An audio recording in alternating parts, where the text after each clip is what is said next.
Tonight we're setting sail on one of the most romanticized, misrepresented, and misunderstood chapters in world history. No, not knights, not pharaohs, not Romans with fancy sandals. We're talking about pirates, the real ones.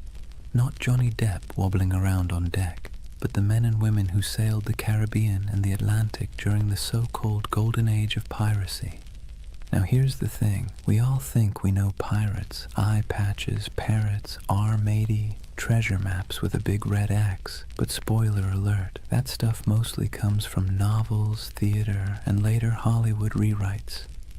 Real piracy was less swashbuckling and more sweaty, smelly, filled with salted beef crawling with maggots, water that tasted like a rotting barrel, and constant anxiety that your ship might sink in a storm, or your captain might keelhaul you for stepping out of line. And yet somehow the legend of pirates has become this glamorous story of freedom, adventure, and treasure. But here's the contradiction, and it's worth letting it sink in. The Golden Age of Piracy wasn't golden at all. It was born out of war, poverty, hunger, and desperation. It wasn't about noble freedom, it was about scraping survival out of salt air, blood, and backbreaking work. Yet people keep retelling their stories because deep down we're drawn to the fantasy of escape, of rejecting rules, of carving out a small piece of freedom on the open sea. So, as you settle in, maybe dim your lights or turn on some soft background sounds, let's drift together into this world. Imagine the creak of ropes, the groan of wooden planks, the crash of waves on the hull. Tonight, we'll wander through crowded ports, stand under the Caribbean sun with sweat dripping down our backs, and listen to the salty curses of men who gambled everything on the sea. Before we start, a small ask. If you enjoy drifting off with these stories, give this video a like, and maybe even subscribe. And tell me in the comments, what's keeping you up tonight? I'd love to know.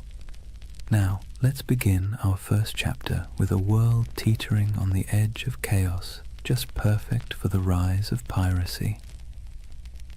Chapter 1. A world ripe for plunder. Picture the year 1690. Europe has been locked in endless wars, Spain versus England, England versus France, the Dutch fighting everyone. The whole continent is basically one long family feud where nobody remembers what the argument was about, but everyone is still holding grudges. And while kings and queens play chess with soldiers, their colonies across the Atlantic become treasure vaults waiting to be cracked open. The Caribbean at this time was a furnace, not just from the heat, though the sun baked everything in a way that made even the shadows shimmer, but because it was where European empires collided, traded, and stole from one another. Spanish galleons hauled silver from Peru and Mexico, loading it into massive convoys that lumbered across the ocean toward Spain.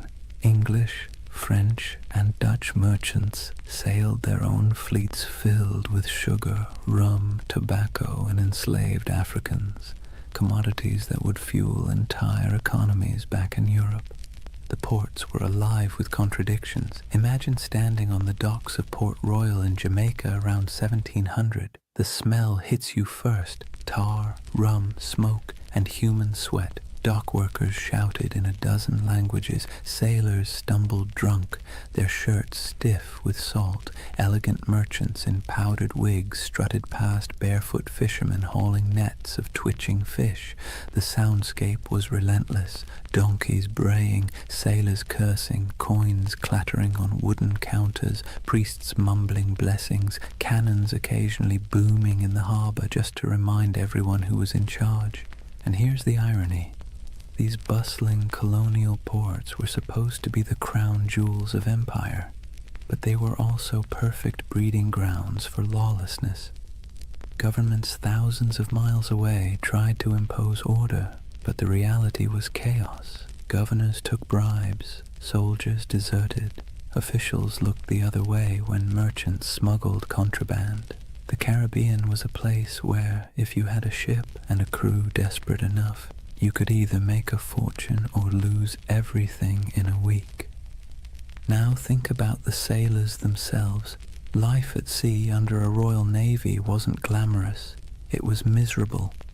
Sailors were often press-ganged, basically kidnapped into service, dragged aboard ships against their will. Conditions were horrific: cramped hammocks, weevil-infested bread, floggings for minor offences. Pay was late, if it ever came at all, and if you happened to survive the voyage, chances were you'd be discharged with nothing but a few coins jingling in your pocket and a body half ruined by scurvy. So when word spread that some sailors had gone rogue, ditched their oppressive commanders, seized ships and struck out as freebooters, it sounded less like criminality and more like rebellion.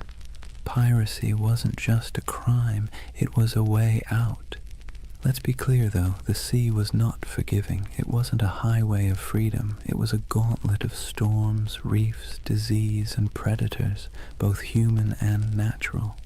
But if you were a sailor in 1700 staring at the horizon from the deck of a crowded ship, the choice between a brutal life under a navy captain or rolling the dice with piracy might not have seemed that hard. By the turn of the century, the Caribbean had become what you might call a floating economy of risk. On one side, kings, merchants, and governors trying to keep order. On the other side, a growing army of dispossessed sailors, mercenaries, and adventurers who decided order was overrated. All it took was the right moment. A gap in empire, a weakly guarded convoy, a ship with sails trimmed just so, and fortunes could be made overnight. And so, with every galleon groaning under the weight of silver, every sugar plantation coughing up profits, and every port overflowing with sailors who'd had enough of being cheated, the stage was set. The Golden Age of Piracy wasn't born out of nowhere. It was baked into the world itself, into the trade routes, the wars, the greed, and the desperation. The seas were ready, and so were the men who would plunder them. If the late 1600s and early 1700s had a theme, it would be everybody's exhausted, broke, and kind of angry. Europe's great powers had been at each other's throats for decades, and while kings and queens could patch up peace treaties, the wars left a trail of wreckage that stretched across the Atlantic, and in that wreckage, piracy took root. Take Spain, for example. Once upon a time, Spain was the big kid on the block. They had the gold, the silver, the fleets, and the swagger to call themselves masters of the New World. But by the late 1600s, their empire looked less like a shining crown and more like a rusty bucket with holes. Wars drained their coffers, silver shipments were constantly raided, and their ships, once the pride of the seas, were often outdated and slow. Spain still had territory, but its grip was slipping, and everyone else smelled the weakness. England wasn't doing much better. Sure, they were clawing their way toward global power, but back home, ordinary sailors were being tossed around like dice in a rigged game. One year they were privateers, government-approved pirates, with papers giving them permission to plunder Spanish ships in the name of the crown. Then, suddenly, the war ended. The crown said, "Thanks for your service," and those same men were dumped ashore with no pay, no prospects, and no sympathy. Imagine fighting for your country, risking death a dozen times only to be told you were now just another unemployed vagrant clogging up the docks. The Dutch Republic had its own story. Once dominant traders, their fleets crisscrossed the globe, but wars with England and France chewed through resources, leaving fewer jobs for sailors and merchants. France, meanwhile, under the grandiose reign of Louis XIV, spent lavishly on wars, palaces, and pretty much anything shiny, leaving French colonies stretched thin and their sailors restless. The result? a perfect storm of unemployed seafarers with skills nobody wanted except in piracy. These weren't random peasants deciding to play pirate for fun. These were trained men, veterans of naval battles, gunners who could load a cannon in seconds, carpenters who could patch a hull under fire, navigators who could steer through reefs in the dark, armies of skilled but bitter men, all with the same problem. No empire wanted to pay them anymore. And here's where it gets ironic. These empires had essentially created their own monsters. When Spain and England handed out letters of marque, those little slips of paper that legalized piracy during wartime, they encouraged men to attack enemy shipping. Privateers like Sir Francis Drake in the 1500s became national heroes. But once peace returned, those same activities suddenly became criminal. Imagine working for Uber, then one day Uber shuts down and declares, by the way, anyone still driving is now a car thief. That's what happened to thousands of seafarers who had been told plunder was patriotic until it wasn't. So what do you do when the wars end, your government abandons you, and you still have the skills to handle a ship and fire a cannon? You keep doing what you know best, but now for yourself. You keep raiding ships, you keep seizing cargo, you keep living by the sword, or in this case, the cutlass. Piracy wasn't just desperation, it was habit. It was a profession that governments themselves had encouraged and then tried to disown. This collapse of empire control didn't just happen on land. At sea, the very roots of trade were fragile. Convoys of Spanish galleons might be well defended, but smaller ships carrying sugar or rum often sailed alone. Merchant captains wanted profit, not protection, and cutting corners left them exposed. Add in tropical storms that could scatter fleets like confetti, and suddenly the Caribbean looked less like the King's Ocean and more like a buffet table for anyone bold enough to take a bite. And let's not forget the colonies themselves. Governors sent from Europe often cared more about lining their own pockets than enforcing the law. Some even welcomed pirates, so long as they brought in enough gold or shared enough loot. For struggling outposts like Nassau in the Bahamas, pirates weren't a nuisance, they were the economy. It's hard to enforce anti-piracy laws when half your town depends on stolen goods to survive, so piece by piece the mighty grip of empire loosened. Spain couldn't patrol all its waters. England's navy was stretched thin. France was distracted by continental wars. The Dutch were in decline. And into that vacuum sailed the pirates, men who saw the weakness of kings and decided to crown themselves instead. The collapse of empires didn't just make piracy possible, it made it inevitable. The seas were full of treasure, the navies were too thin to guard it, and the men who knew how to seize it had nothing left to lose. Out of that mix came not just scattered rogues, but an entire era, the so-called Golden Age of Piracy, when men and women from a dozen nations chose the black flag over the king's flag. Let's be clear, piracy didn't appear out of thin, salty air. It was the awkward child of privateering, a sort of legal piracy that governments were perfectly happy to use when it suited them. To understand how privateers turned into pirates, you have to look at how the lines between hero of the crown and villain of the seas were about as thin as a ship's rope after a rat problem. Privateering was, in theory, simple. A government at war, say England against Spain, would hand out a letter of marque.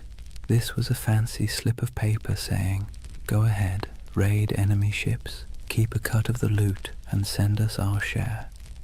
It was piracy, but with paperwork. Sir Francis Drake did it in the 1500s, sacking Spanish ports and coming home loaded with plunder. England called him a knight, Spain called him a criminal.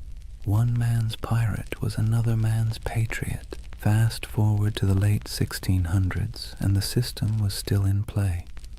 Privateers swarmed the Caribbean and Atlantic during wars, seizing sugar shipments, Spanish galleons, and anything else they could get their hands on. The Caribbean became a giant chessboard, and privateers were the pawns, expendable but useful. As long as the war lasted, they were tolerated, even celebrated. But here's the twist. Wars end. And when they did, governments suddenly didn't need these men anymore. One day you're proudly waving the flag of your nation, attacking the enemy, and selling stolen goods back to friendly ports. The next day, the war is over, the letter of marque is revoked, and now you're just a thief with a ship. There was no retirement plan, no pension, no thank you parade. Just a shrug and an unspoken suggestion to quietly disappear. The men, however, weren't built for disappearing. They were hardened sailors who knew the rhythms of the sea better than the rhythms of ordinary life.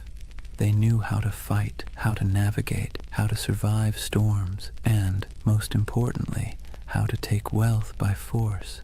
These were not skills easily repurposed into farming or shopkeeping. So what did they do? They kept at it. The only difference was that now, instead of doing it for a king or queen, they did it for themselves. This transition was so common it almost feels inevitable. Many of the most famous pirates of the Golden Age had first cut their teeth as privateers. Men like Henry Morgan, who began under English sanction and later operated in a grey zone that looked a lot like piracy. Others, like Blackbeard, likely started out on privateering ships during the War of Spanish Succession before slipping into outright piracy when the war dried up. The habits, the networks, even the bases were already in place. It was just a matter of removing the official paperwork and keeping the cannons loaded. And here's the delicious irony. Governments created the very monsters they later tried so hard to destroy. By training thousands of sailors in the art of state-sponsored looting, they gave them a taste for plunder. Then, by abandoning them in peacetime, they essentially shoved them straight into piracy. Imagine teaching someone to pick locks during a war because you need spies, then firing them when the war ends and expecting them not to use their skills. Of course they'll keep picking locks, only now it's your house. There was also the question of identity. Once a man had lived as a privateer, free from the crushing discipline of a navy, sharing loot with his mates, and living by the tides, could he really go back to scrubbing decks under the bark of some lieutenant? Navy life was brutal, punishments were harsh, pay was low, and the class system was rigid. By comparison, the life of piracy, even with its hunger, storms, and risk of hanging, offered more equality and excitement. It wasn't just survival, it was liberation from the grind of the empire. Ports like Port Royal in Jamaica and Tortuga off Hispaniola blurred the line even further. Merchants there didn't care if the goods were captured legally or not. Sugar, silver, rum. If it could be sold, it was welcome. Tavern owners, traders, even governors quietly winked at piracy, especially when it brought wealth into their struggling economies. Some governors even kept pirates as unofficial attack dogs, unofficial allies when convenient, expendable scapegoats when politics shifted. So, from privateers to pirates wasn't a sharp break. It was more like a slow, sloping slide into the inevitable. Men who had been celebrated for plundering Spanish ships found themselves doing the exact same thing, only now branded as criminals. And they embraced it, because what was the alternative? Starvation? Subservience? A return to naval whippings and starvation wages? No thank you. Better to live on your own terms, however short that life might be. It's easy now to think of pirates as chaotic rebels who suddenly popped up to terrorize the seas. But really, they were a byproduct of empire, born from its wars, abandoned in its peace and sustained by its greed. The black flag wasn't a rejection of Europe's system, it was its mirror, twisted and stripped of pretense. So when we picture those ragged sails appearing on the horizon, it wasn't random lawlessness at sea. It was the logical conclusion of policies that blurred morality for convenience. Privateering was piracy in a fancy coat, and piracy was privateering with the coat torn off, and for the men who lived it, there wasn't much difference at all.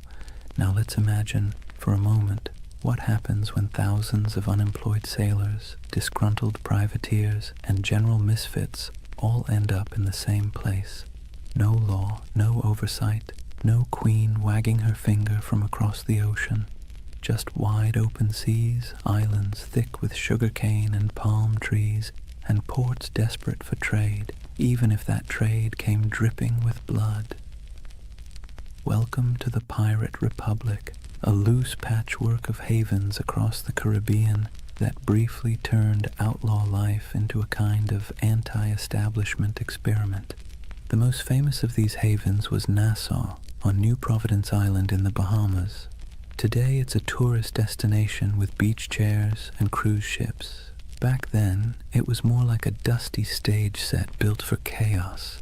The island's harbor was shallow, perfect for the smaller, nimble pirate ships, but treacherous for the heavier Navy vessels. That natural advantage made Nassau nearly untouchable, and so it blossomed into the unofficial capital of piracy. If London was the beating heart of empire, Nassau was the loud, drunken laugh echoing across the Atlantic. Life in Nassau was a strange mix of desperation and freedom.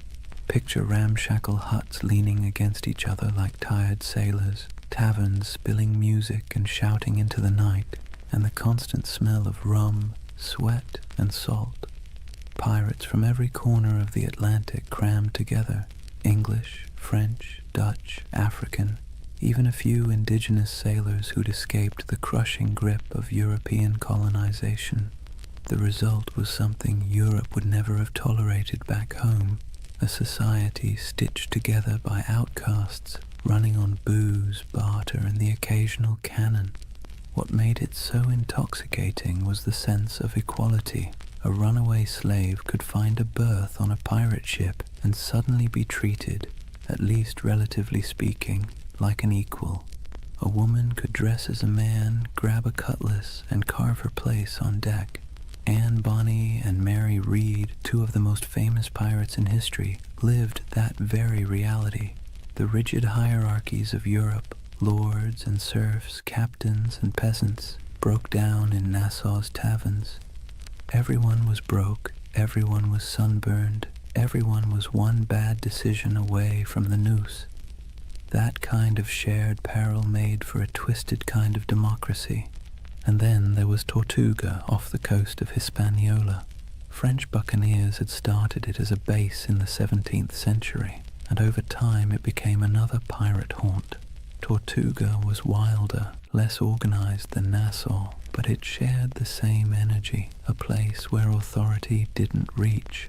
Port Royal in Jamaica, before an earthquake literally dropped half of it into the sea in 1692, was the original pirate playground.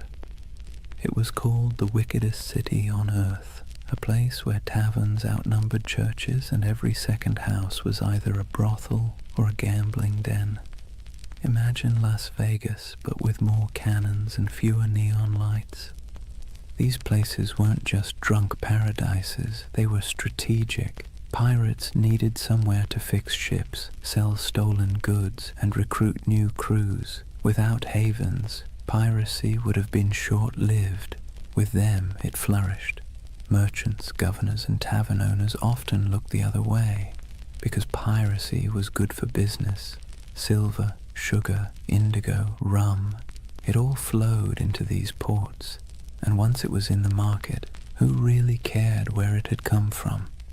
The world's first free trade zones, if you like, just with more swashbuckling.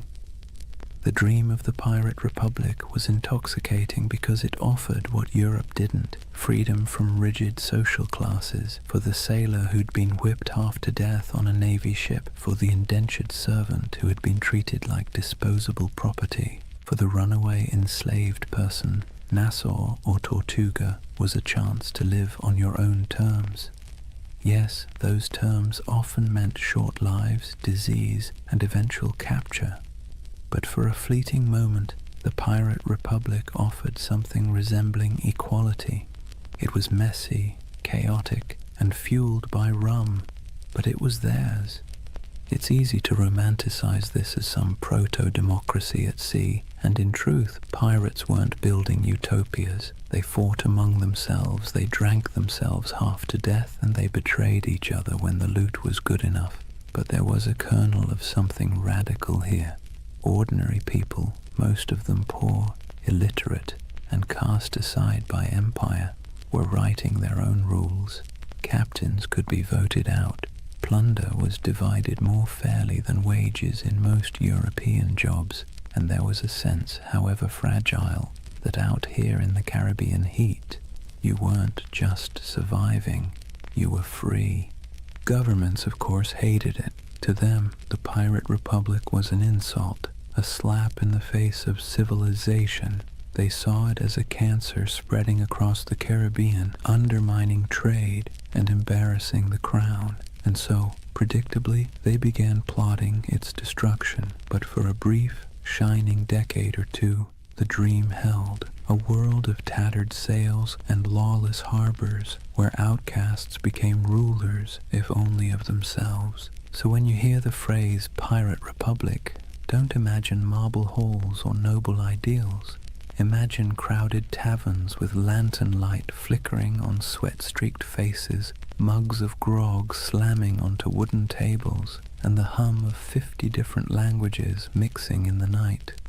It wasn't a nation in any official sense, but it was a community, strange, fragile, reckless, that gave piracy its beating heart. By the early 1700s, piracy wasn't just a nuisance, it was a global scandal. Imagine you're a London merchant who's just sent off a ship full of sugar from Barbados. You're already dreaming about the profits, about the clinking of coins on your counting table. Then word arrives that your ship was intercepted somewhere between Tortuga and Nassau by a crew of outlaws who now plan to sell your precious cargo at a discount in the very next port. Frustrating, absolutely. Embarrassing, even more so. And it wasn't just London merchants, Dutch traders, French planters, Spanish governors. Everyone had a stake in the Caribbean economy, and pirates cut into all of them like barnacles on a hull. News of piracy spread quickly, carried in letters, pamphlets, and gossip that traveled almost as fast as the ships themselves. In coffee houses in Amsterdam or taverns in Boston, people swapped stories of Blackbeard's blockade of Charleston or of Bartholomew Roberts capturing hundreds of vessels. Pirates became both feared and oddly admired, the same way we talk about celebrities who behave badly. They were disruptive, scandalous, but undeniably fascinating. Governments tried to project strength, but the truth was they were embarrassed. The Caribbean was supposed to be proof of European dominance, a playground of plantations, trade, and naval power. Instead, it was crawling with independent outlaws who mocked imperial authority with every stolen sail. Spain, already stretched thin across its empire, struggled to protect the treasure fleets. England, riding high after victories in European wars, now had to explain why ragged men in patched coats could blockade entire colonial cities. France and the Dutch weren't faring much better. In a world obsessed with image, piracy made the great powers look incompetent. What made it worse was that ordinary people were often rooting for the pirates, at least quietly. Think about it. If you were a poor sailor in Bristol, or an indentured servant in Jamaica, or even a small-town farmer in Virginia, Who would you rather cheer for? The faceless merchants and noble families who controlled your taxes, or the ragtag crews who thumbed their noses at authority and spread the loot, sometimes literally, among the lower classes? Pirates had a populist appeal. They were villains to the elite, but folk heroes to the downtrodden. Ballads were written, stories were exaggerated, and every port town knew someone who claimed to have once seen, or maybe even joined, a pirate crew. That uneasy admiration worried rulers as much as the piracy itself. It wasn't just about stolen goods anymore. It was about stolen loyalty. If too many sailors chose piracy over honest naval service, if too many colonists chose to trade with outlaws instead of legal merchants, the whole system could unravel. In this sense, the Pirate Republic wasn't just an economic threat. It was a political one. It represented a kind of freedom, however messy, that stood in direct contrast to empire. And so, as the first decade of the 1700s drew to a close, the world was watching.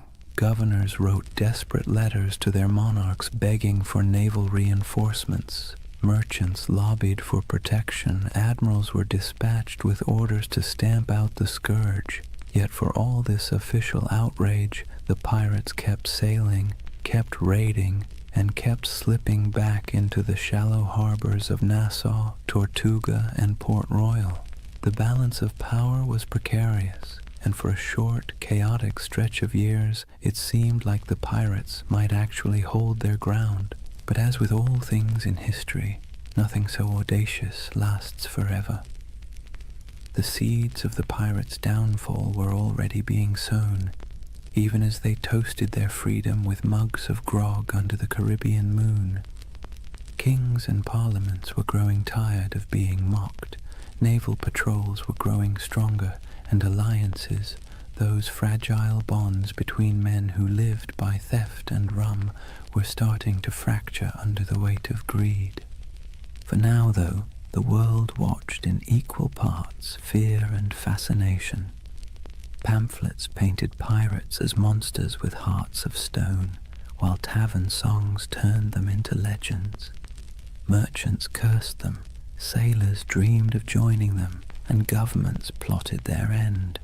The Golden Age of Piracy was in full swing, and like all golden ages, it glittered brightest just before the fall. Chapter 2. The Pirate's Life, Grit, Glory, and Grievance. So, let's get something straight right at the start. Life on a pirate ship was not a Caribbean holiday. You've probably seen the romantic paintings.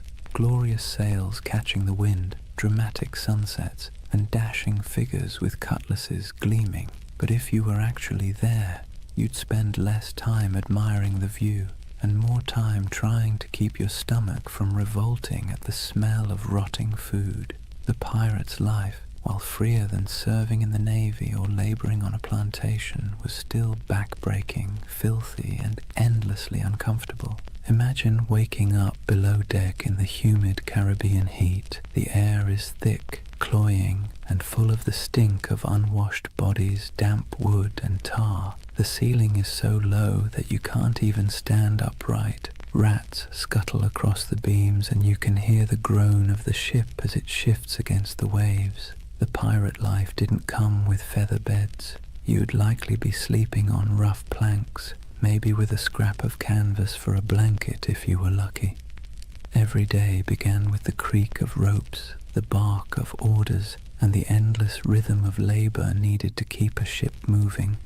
Food was its own special kind of torture. Pirates stole plenty of supplies from captured ships, but unless you were lucky enough to raid a fresh merchantman recently, meals were, let's say, monotonous. Salted beef, so tough you could use it as a weapon. Hardtack, which was basically a cracker but harder than stone and often infested with weevils.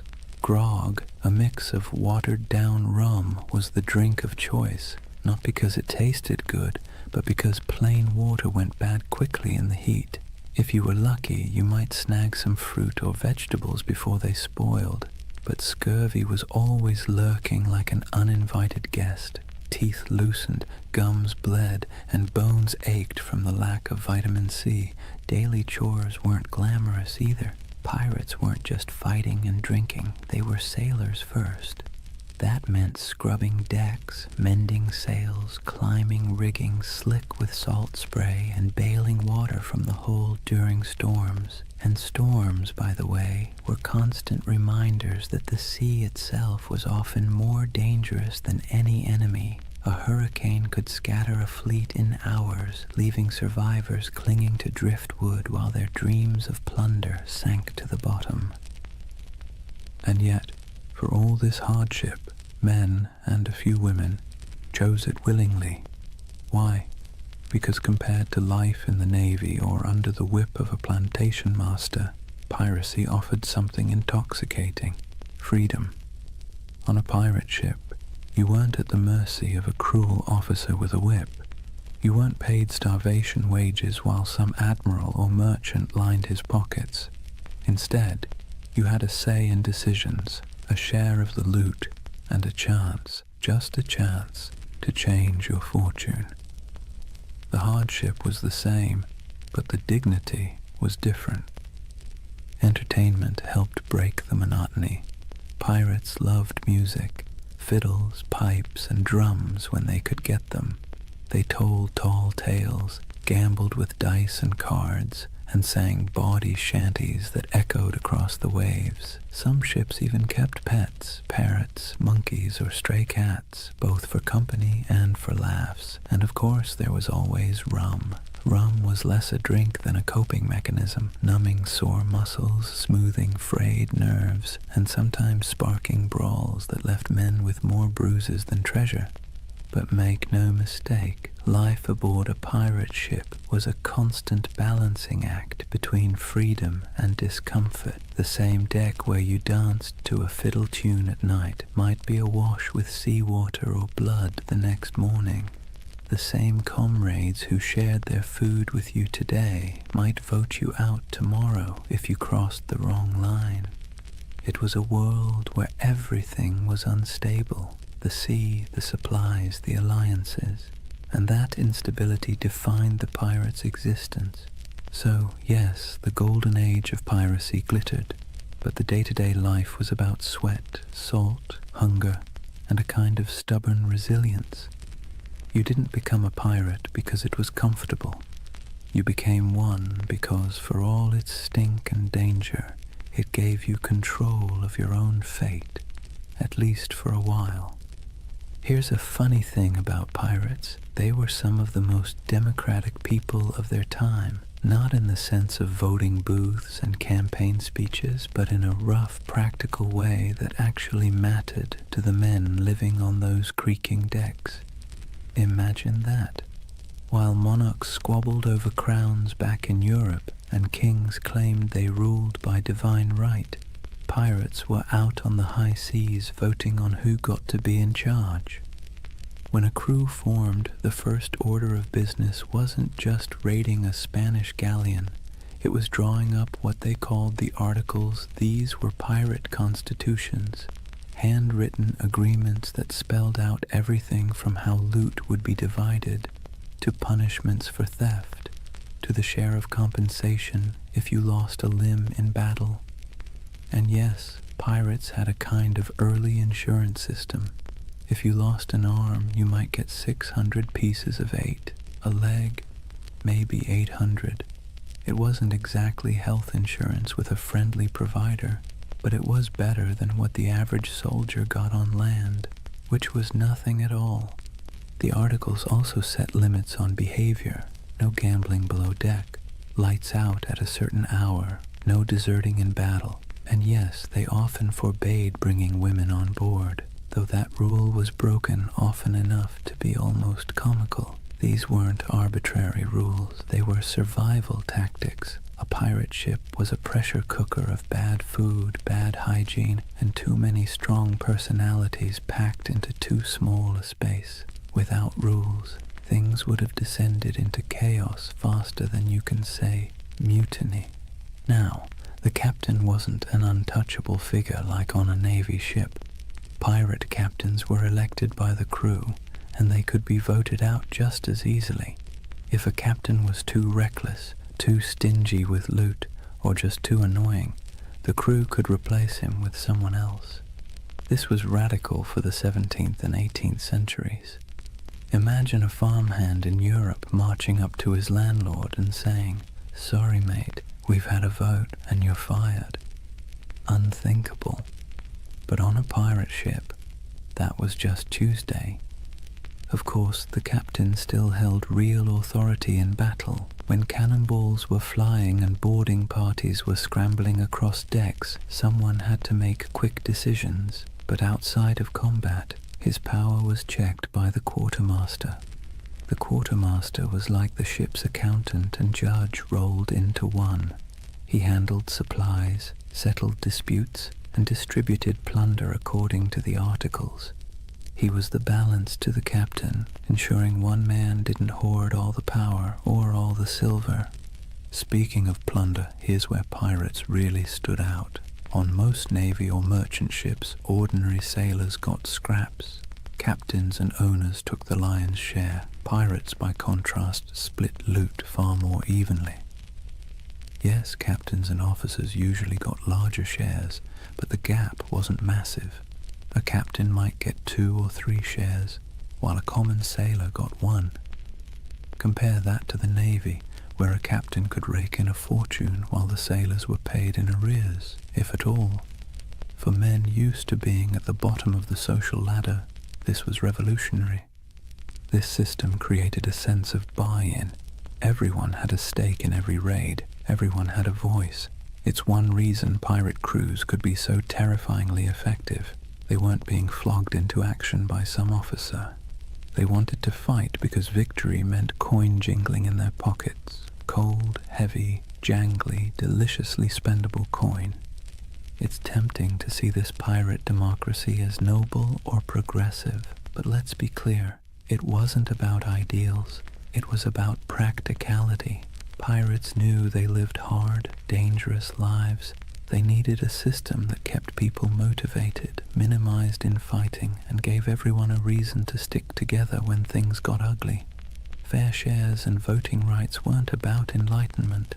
They were about survival.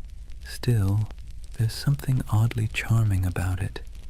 At a time when peasants were tied to land and sailors in navies were practically prisoners, pirates carved out their own rough republics.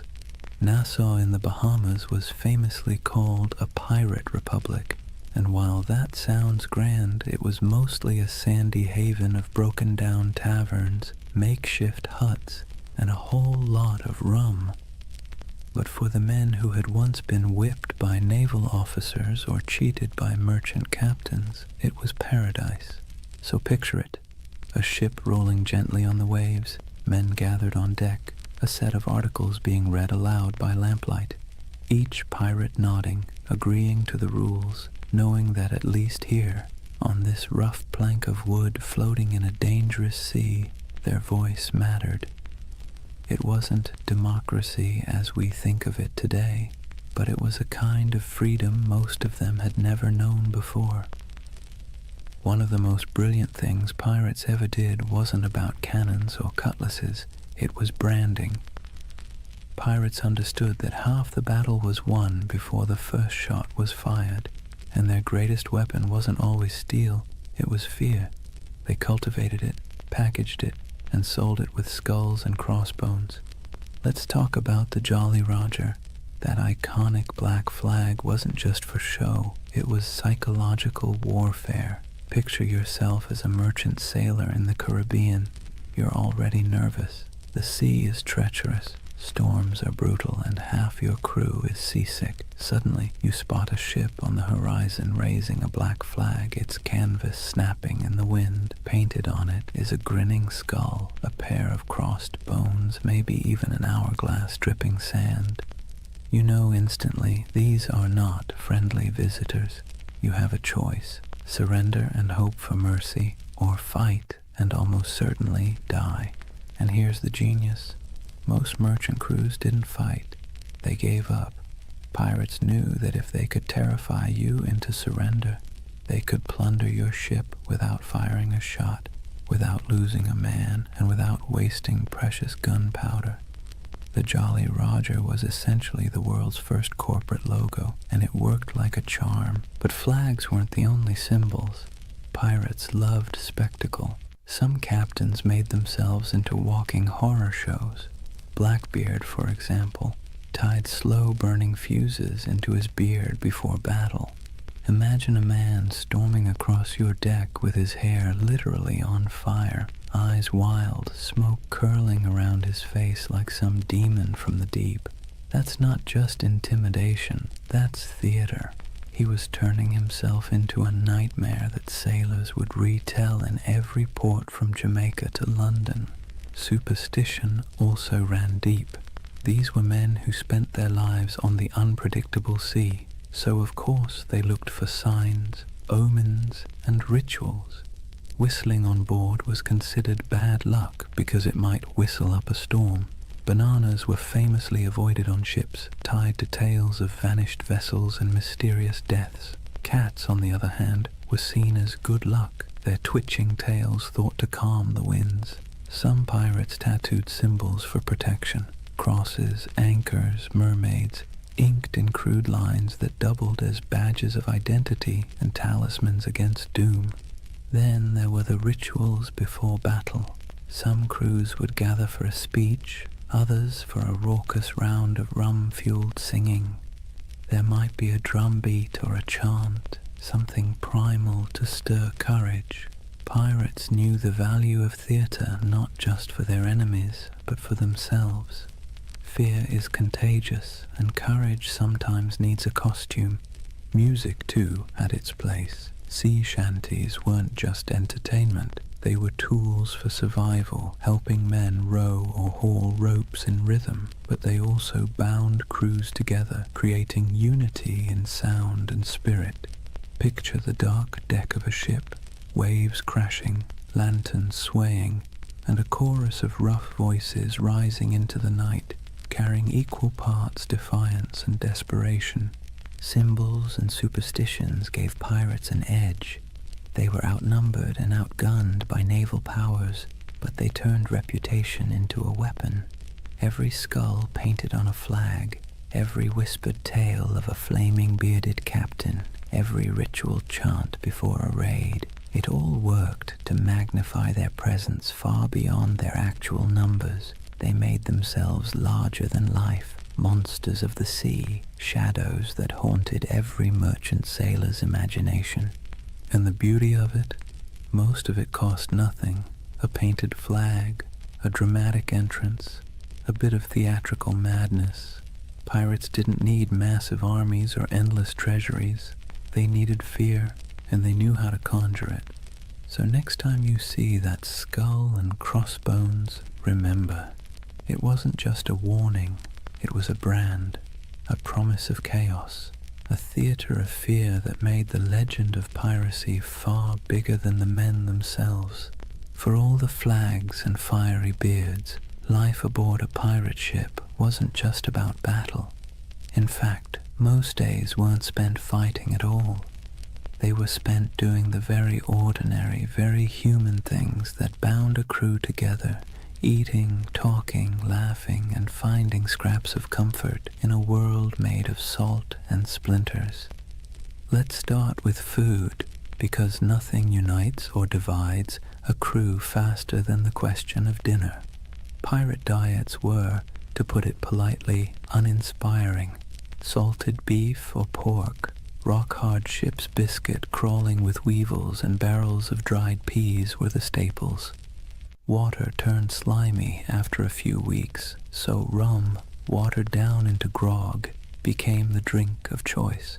The thing is, pirates ate much the same as navy crews or merchant sailors, but they sometimes had an advantage. Because pirates plundered fresh food and drink whenever possible, they could actually eat better than the men they robbed. A captured merchant ship might yield cheese, citrus fruit, coffee, sugar, or even delicacies like cocoa or spices. For a brief time, life on the high seas could taste a little less like mold and more like luxury. But food was more than sustenance. It was ritual. Sharing a meal created unity. Imagine a crew gathered on deck, bowls in hand, gnawing at salted meat and joking about who got the biscuit with the most maggots. It was grim humor, sure, but humor all the same. A bad meal, eaten together, still forged bonds. And the occasional feast, say, after a particularly good raid, was celebrated with music, rum, and more laughter than some men had known on land. Music itself was essential. Pirates didn't have iPhones, but they did have voices, fiddles, drums, and makeshift instruments. Sea shanties weren't just working songs. They were entertainment, morale boosters, and the glue that kept rhythm in both work and play. Picture the rough chorus rising under the stars, a drum tapping time, a fiddle screeching out a tune stolen from some tavern ashore. These weren't trained choirs, but the sound was raw, communal, and strangely beautiful. It stitched men together, reminding them that even in isolation, they belonged to something larger. Then there were the games. Dice and cards were popular, played with stakes as modest as tobacco or as reckless as shares of loot. Wrestling matches and contests of strength filled idle hours, with men cheering on their favorites. Betting on the outcome wasn't just fun, it was a way of creating drama in a life that could otherwise drag on in monotonous days of empty horizon. And let's not overlook the surprising inclusivity aboard pirate ships.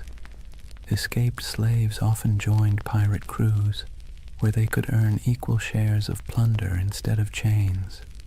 Women, though rare, found roles too, sometimes as disguised sailors, sometimes openly accepted as fighters or partners. Life aboard a pirate ship was brutal, but in its own odd way, it offered opportunities for outsiders that rigid societies on land never would.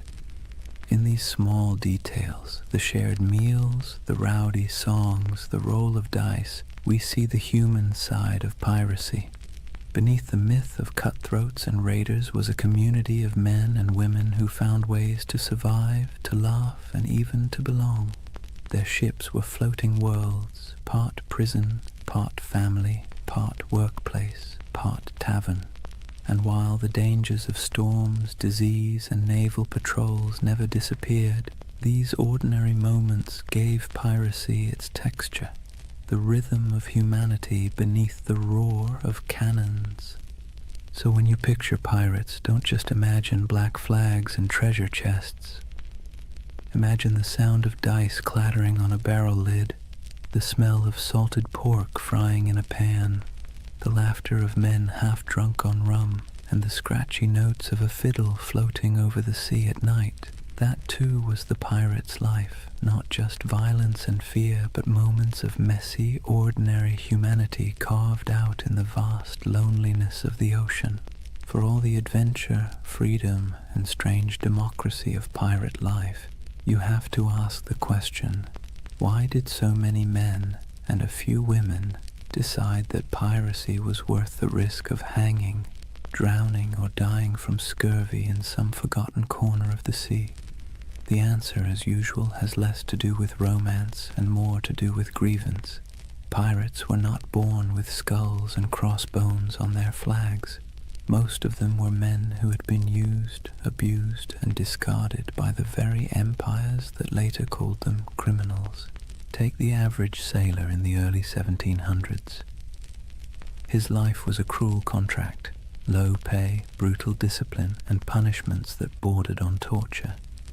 The British Navy in particular ran on forced service. Impressment gangs snatched men off the streets, dragging them aboard ships where they might serve years against their will. Once aboard, they were flogged for minor infractions, fed poorly, and often paid late, if at all. It was a life so grim that joining a pirate crew, where you at least got a vote, a share of plunder, and the occasional feast, looked less like criminality and more like opportunity. Then there were the privateers. These men had once sailed under legal commissions, essentially hired by governments to plunder enemy ships during wartime.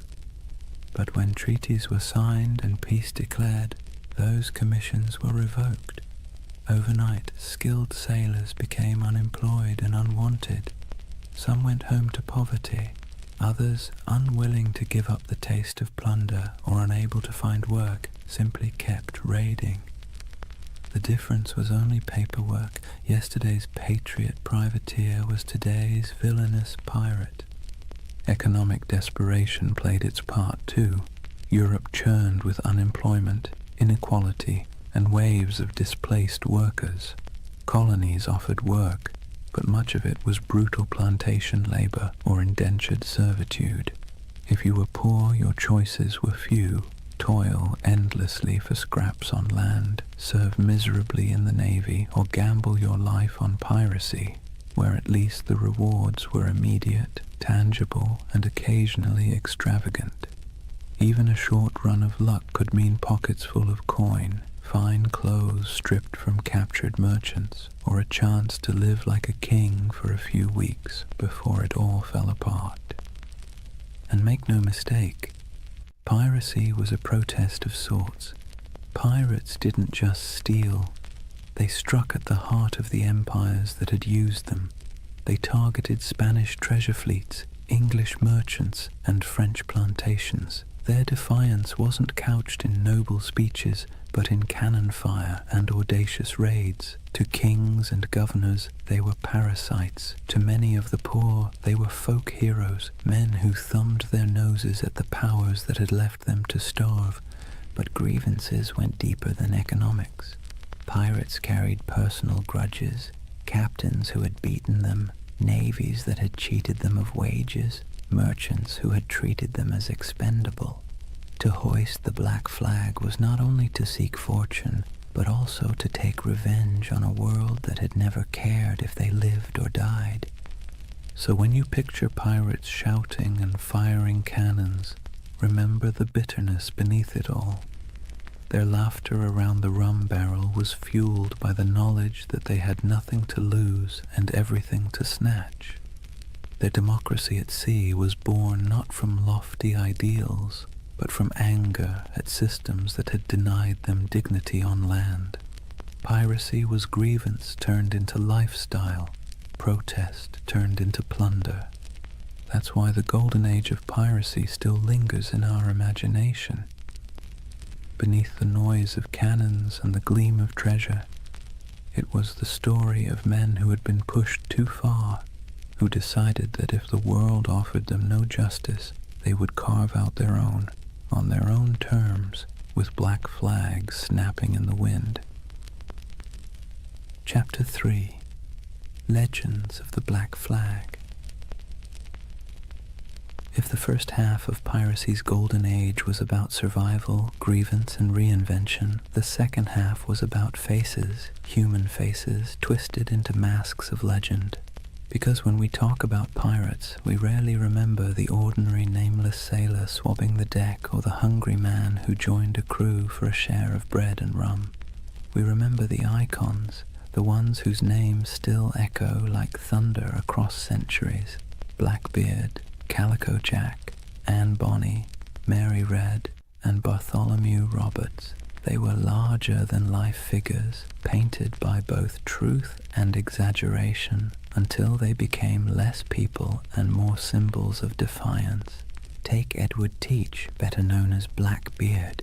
He understood something fundamental about human nature. Fear gets results. He grew his beard long and black, twisting it into braids tied with slow-burning fuses. Before battle, he would light them so smoke curled around his face, making him look like a demon rising from the sea. The truth?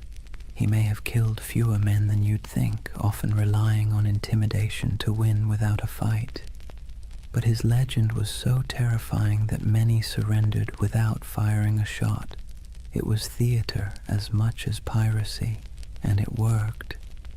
Then there was Calico Jack Rackham, named for his fondness for bright, flamboyant clothing made of calico.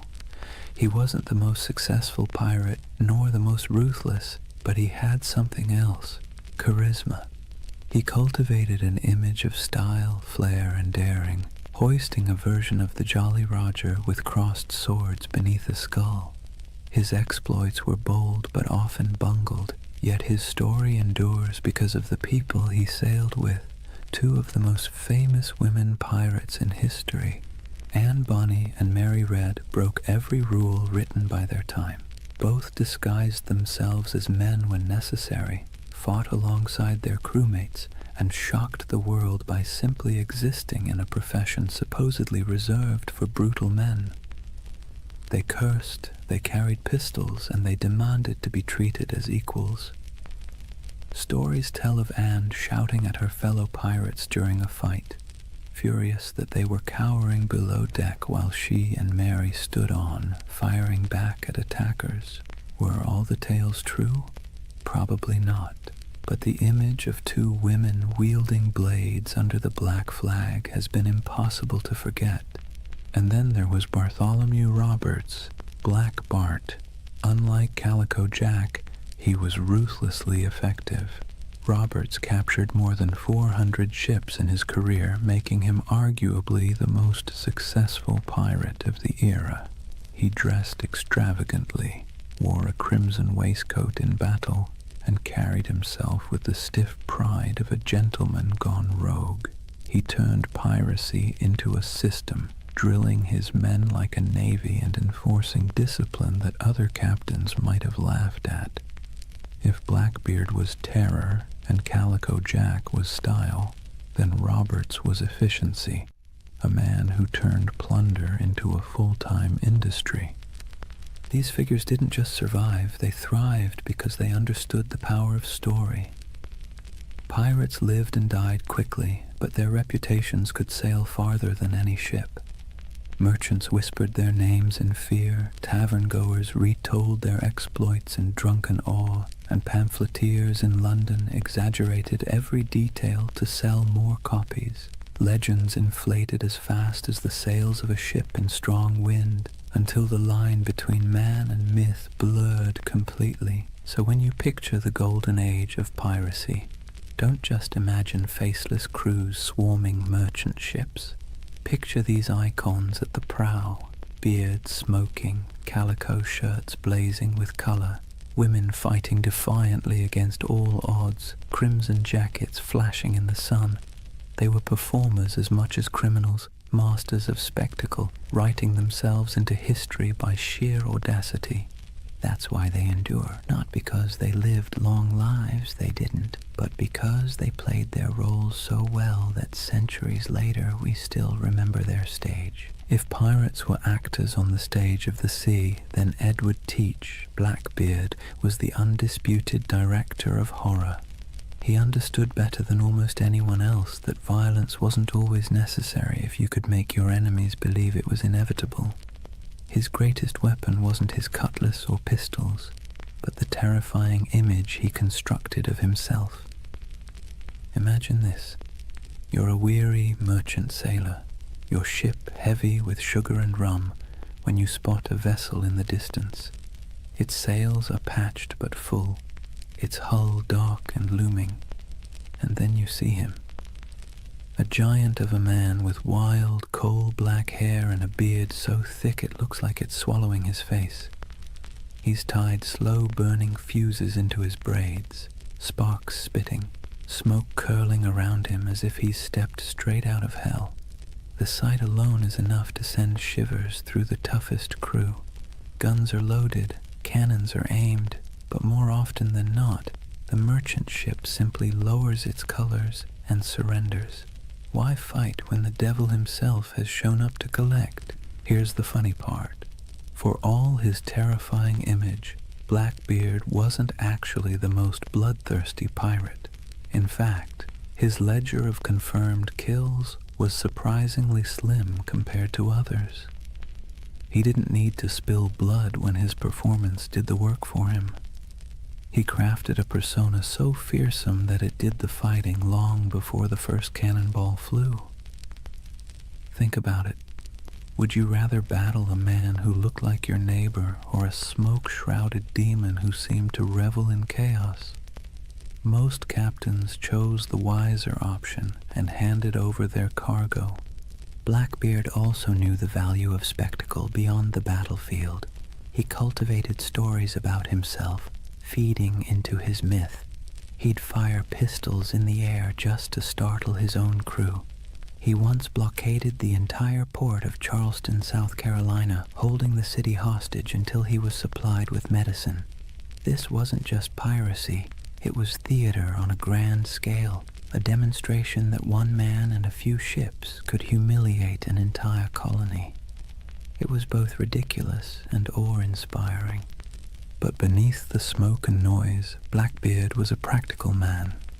He divided plunder with some fairness, treated his crew as partners more than slaves, and knew when to negotiate.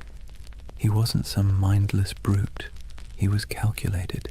His use of fear wasn't just for show. It was a strategy that minimized actual risk. Why fight bloody battles when you can win by reputation alone? Still, his career was short. He rose fast and fell faster. By 1718, the British Crown, tired of his antics and the disruption of trade, decided it had had enough. Lieutenant Robert Maynard lured him into a trap off the coast of North Carolina. In a brutal fight, Blackbeard was shot and slashed repeatedly before finally going down. His severed head was hung from Maynard's ship like a grotesque trophy, a final theatrical image for a man who had lived by performance. And yet, did death end the legend? Not at all. If anything, it sealed it. Blackbeard's ghost was said to haunt the waters where he died, his headless body swimming in the waves, searching for its lost skull. Fishermen swore they saw his spectral ship, the Queen Anne's Revenge, drifting silently across the horizon. Whether or not any of it was true didn't matter. The myth had already outgrown the man. So when you hear the name Blackbeard today, you're not just recalling a pirate. You're recalling one of history's greatest performers, a man who understood fear as both an art and a weapon. His stage was the sea, his audience the world, and his performance so unforgettable that centuries later we're still applauding in awe and a little bit of dread. If Blackbeard was the terrifying face of piracy, then John Rackham, better known as Calico Jack, was its fashion icon. The man wasn't particularly fearsome, nor was he especially successful compared to others, but he had something almost as valuable as gold: style. His nickname came from the brightly patterned calico coats he wore, loud enough to be seen from a mile away. It was a choice that said, "I may not be the biggest or the baddest, but I'll be the most noticeable." And in a world where fear and reputation kept you alive, being memorable mattered. Calico Jack's story would likely have been a footnote in the annals of piracy, if not for two extraordinary women who joined his crew, Anne Bonny and Mary Read. Their presence turned his otherwise average exploits into a legend that has fascinated people ever since. Anne Bonny was born in Ireland, but grew up in the Americas, the daughter of a wealthy planter. She had a fiery temper and a restless spirit. Stories say she once stabbed a servant girl with a kitchen knife, though the truth is hard to pin down. What we do know is that she wasn't content with the role society expected of her. Marrying a small-time sailor didn't calm her spirit. Running away with Calico Jack did. She traded the plantation house for the rolling deck of a pirate ship, proving herself as fierce with a blade as any man. Mary Red's tale was even stranger.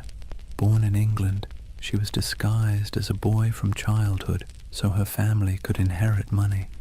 She grew up living as Mark Red, working as a soldier and sailor. By the time she crossed paths with Calico Jack and Anne Bonny, Mary had long since mastered the art of slipping between identities. When she joined their crew, she initially kept her disguise. But Anne, curious and bold, discovered the truth. Instead of turning her away, Anne accepted her, and the two became close allies. Now picture it, a small pirate crew led by a man in flamboyant coats, backed by two women who defied every expectation of the age. While other pirates leaned on spectacle or terror, this trio leaned on audacity. Reports from the time describe Anne and Mary fighting openly in men's clothes, wielding pistols and cutlasses, cursing louder than the men beside them. They weren't mascots or novelties, they were feared combatants.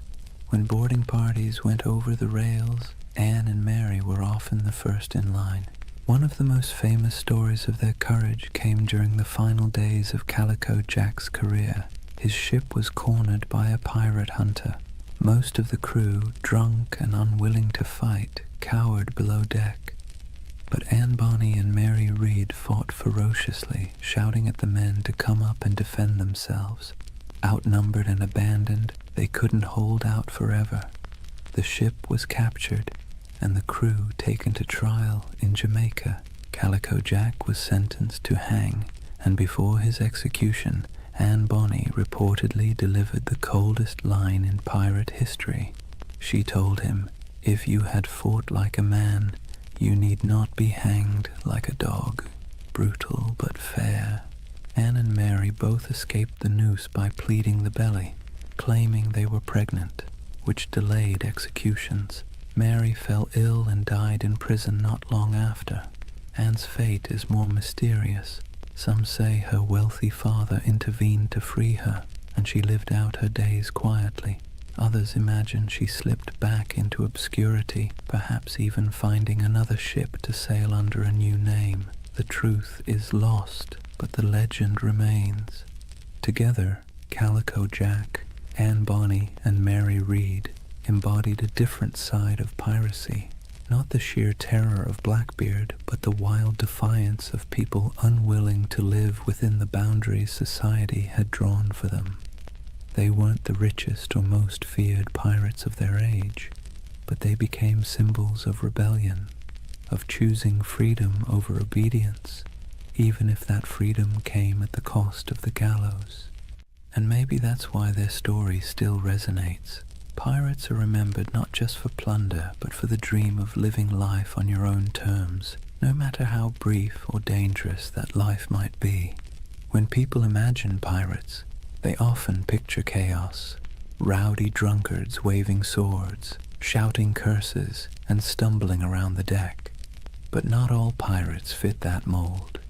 Some, strangely enough, insisted on discipline, manners, and even a touch of elegance.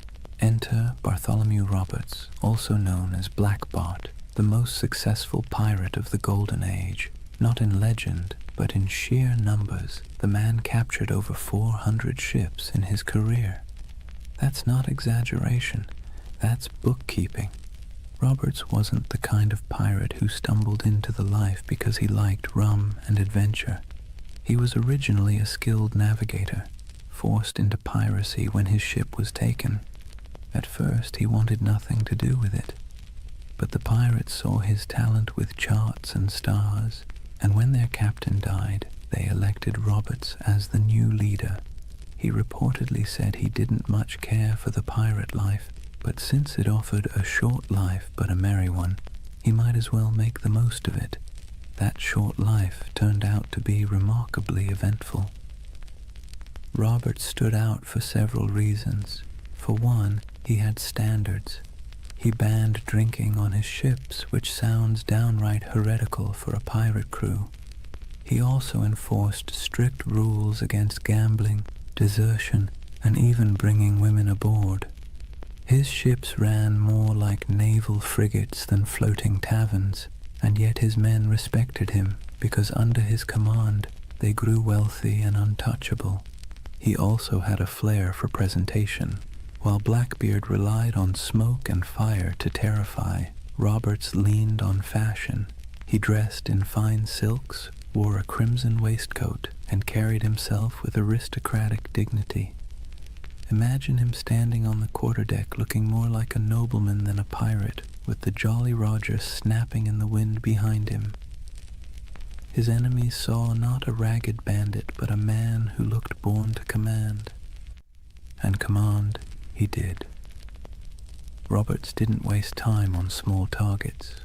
He hunted big merchant convoys and naval ships, taking prizes in the Caribbean, West Africa, and even the coast of Brazil. His reach was global. He was so effective that insurance rates for Atlantic shipping skyrocketed. Governments cursed his name, and merchants prayed never to see his sails on the horizon. Roberts also innovated. He used smaller, faster ships to outmaneuver larger warships, and he created a distinctive black flag showing a figure holding an hourglass, a grim reminder that time was running out for his enemies. His leadership was sharp, his men drilled, and his tactics effective.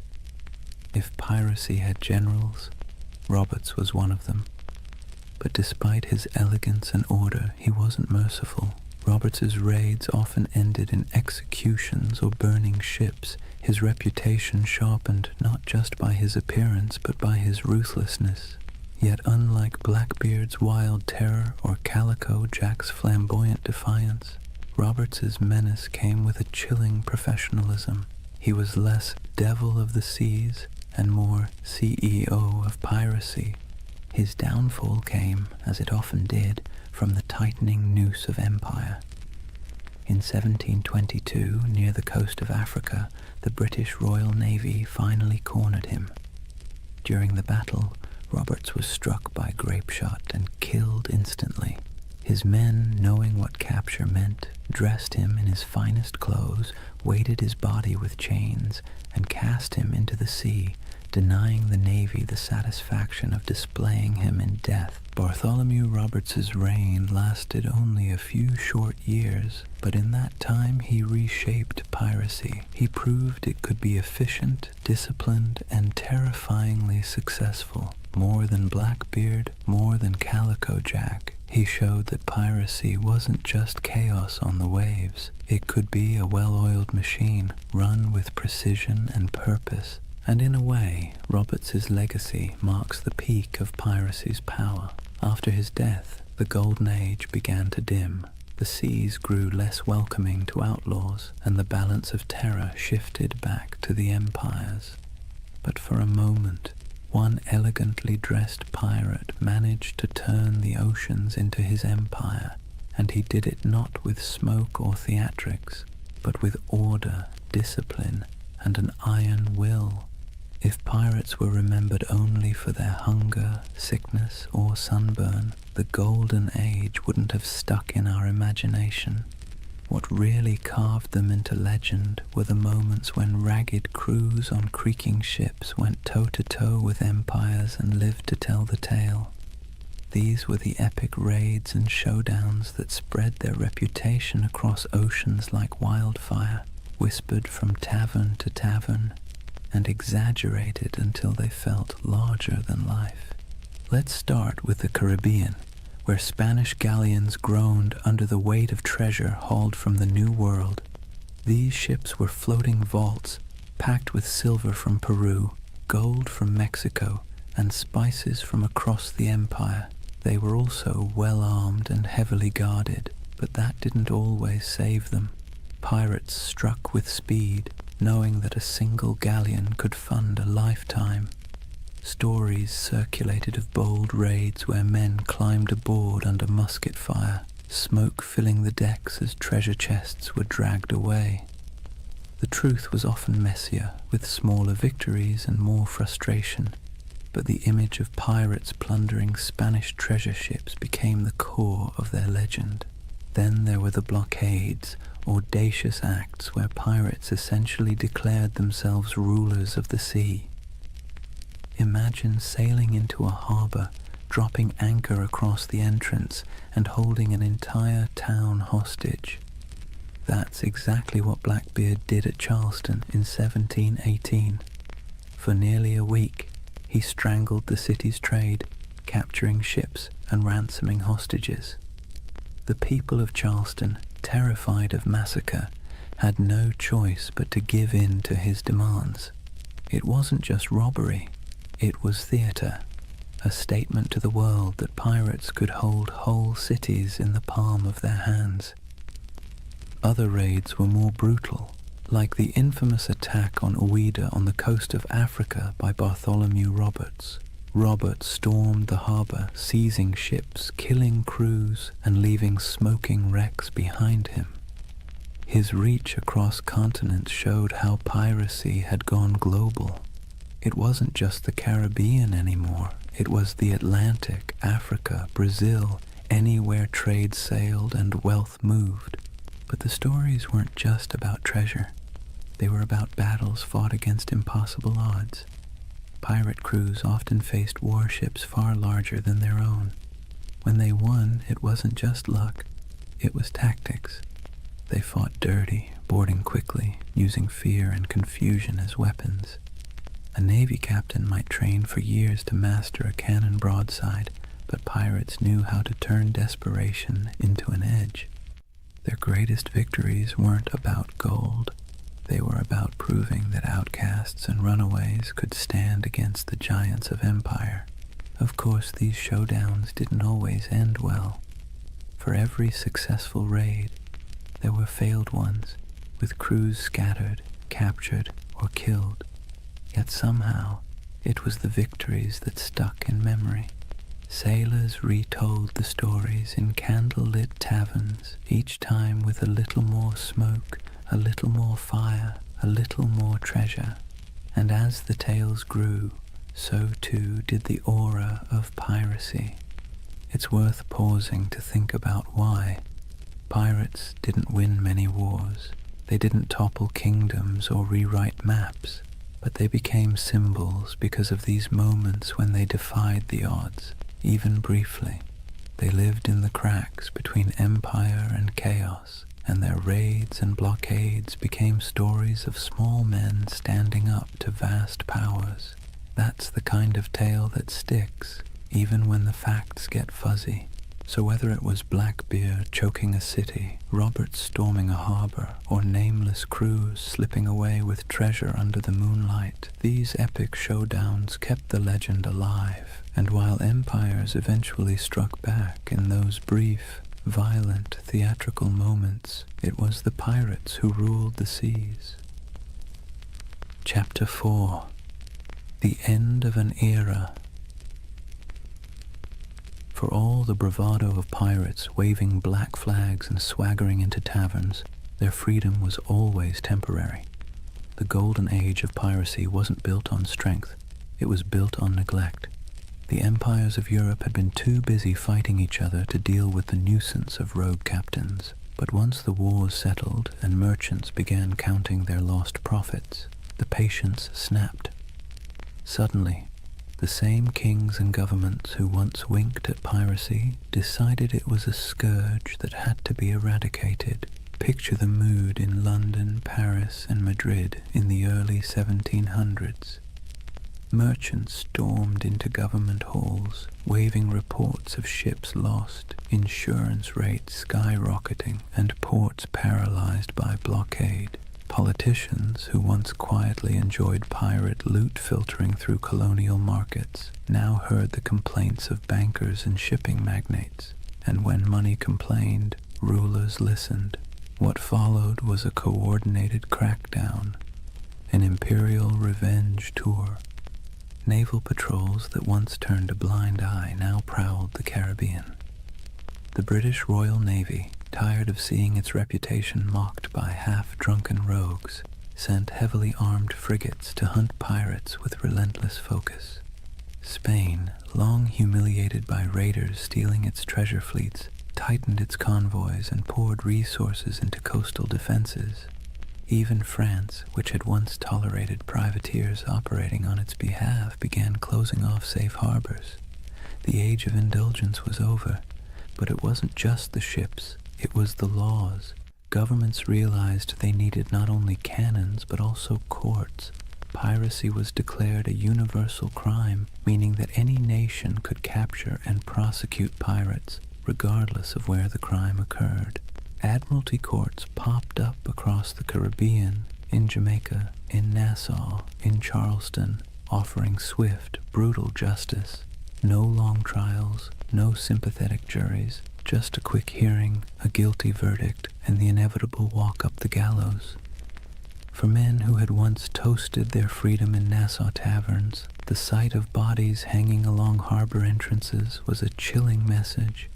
The retaliation wasn't always fair, nor was it always accurate. Sailors unlucky enough to be mistaken for pirates were sometimes swept up in the dragnet, condemned alongside the guilty. Colonial governors eager to prove their loyalty to crown and profit made examples whenever possible. A pirate's end was no longer a quiet slip into obscurity. It was designed to be a public warning, a spectacle meant to terrify anyone thinking of hoisting the Jolly Roger. And yet the crackdown revealed something ironic. For all the talk of pirates as savage criminals, many common folk sympathized with them. They saw governments that taxed them harshly, navies that conscripted them unwillingly, and merchants who grew fat while ordinary sailors lived on scraps. Pirates, for all their brutality, had lived outside that system, at least for a while. So when governments retaliated, it wasn't just pirates who grumbled. It was the people who sometimes saw in those outlaws a shadow of their own frustrations. But sympathy wasn't enough to save them. Once the combined might of Europe's navies and courts turned fully against piracy, the end was only a matter of time. The sea that had once seemed wide open suddenly felt crowded with warships. The harbors that had once welcomed became hostile, and the taverns that once rang with pirate songs now whispered of hangings. The retaliation had begun, and with it, the Golden Age of Piracy was sailing into its final storms. The retaliation wasn't just abstract policy, it had names, faces, and bloody finales. The Golden Age of Piracy closed not with a quiet fade, but with dramatic hunts that read like the last acts of a tragic play. If pirates had been the rock stars of the seas, their final chapters were their public downfalls, staged for maximum effect. Take Edward Teach, better known as Blackbeard. His reputation had grown so outrageous that even his enemies described him with a shiver of reluctant admiration. He cultivated fear like an artist, braided his beard with smoking fuses, glared from beneath a tangle of hair, and moved through battle with pistols strapped across his chest like a walking arsenal. But in the end, fear was not enough. In November 1718, the British Navy decided Blackbeard had outlived his usefulness as a legend. Lieutenant Robert Maynard sailed out from Virginia with a pair of sloops and cornered him off Ocracoke Island. The battle was brutal and up close, fought with pistols, cutlasses, and grit, and though Blackbeard fought like a demon, he fell. His head was hung from Maynard's bow as proof, a grotesque trophy meant to tell every sailor what became of even the fiercest pirate. But Blackbeard wasn't the only one. Across the Atlantic, Bartholomew Roberts, Black Bart, was sailing at the peak of his fame. Unlike Blackbeard's flair for theater, Roberts was all about efficiency. He raided with precision, commanded fleets of captured ships, and dressed in flamboyant crimson coats that made him as much a spectacle as his raids. He captured more ships than any other pirate, nearly 400 by some counts, yet even he couldn't outrun the noose tightening around piracy. In 1722, the British Navy cornered him off the coast of West Africa. A cannon shot cut him down mid-battle. His men, fearing what the British would do to his body, buried him at sea almost immediately, sending their captain to the depths before his enemies could claim him as a prize. And then there was Nassau. For years it had been the pirates' dreamland, a ramshackle republic of grog shops, makeshift huts, and lawless camaraderie where men and women reinvented themselves under the Black Flag.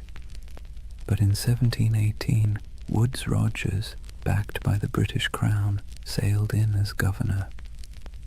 His arrival marked the beginning of the end. Pirates were given a choice: accept a royal pardon and live, or resist and hang. Many, weary of the chase, accepted, others fled, and a handful fought to the bitter end, only to be cut down. The pirate republic evaporated almost overnight, replaced by British order, courts, and gallows. These final hunts didn't just kill individual men, they killed the dream. Piracy had thrived on the cracks between empires, on the moments of chaos when law couldn't keep up with ambition. But as the empires recovered, they sealed those cracks. The end of Blackbeard, the fall of Roberts, and the capture of Nassau were not just events, they were symbols. Symbols that the era of pirates ruling the seas was closing, replaced once again by the iron grip of empire. Still, in taverns and whispered stories, their names lingered. Blackbeard's ghost was said to haunt Ocracoke. Roberts was remembered as the most efficient pirate who ever lived, and Nassau became a half-mythical place, a memory of freedom in an age of order.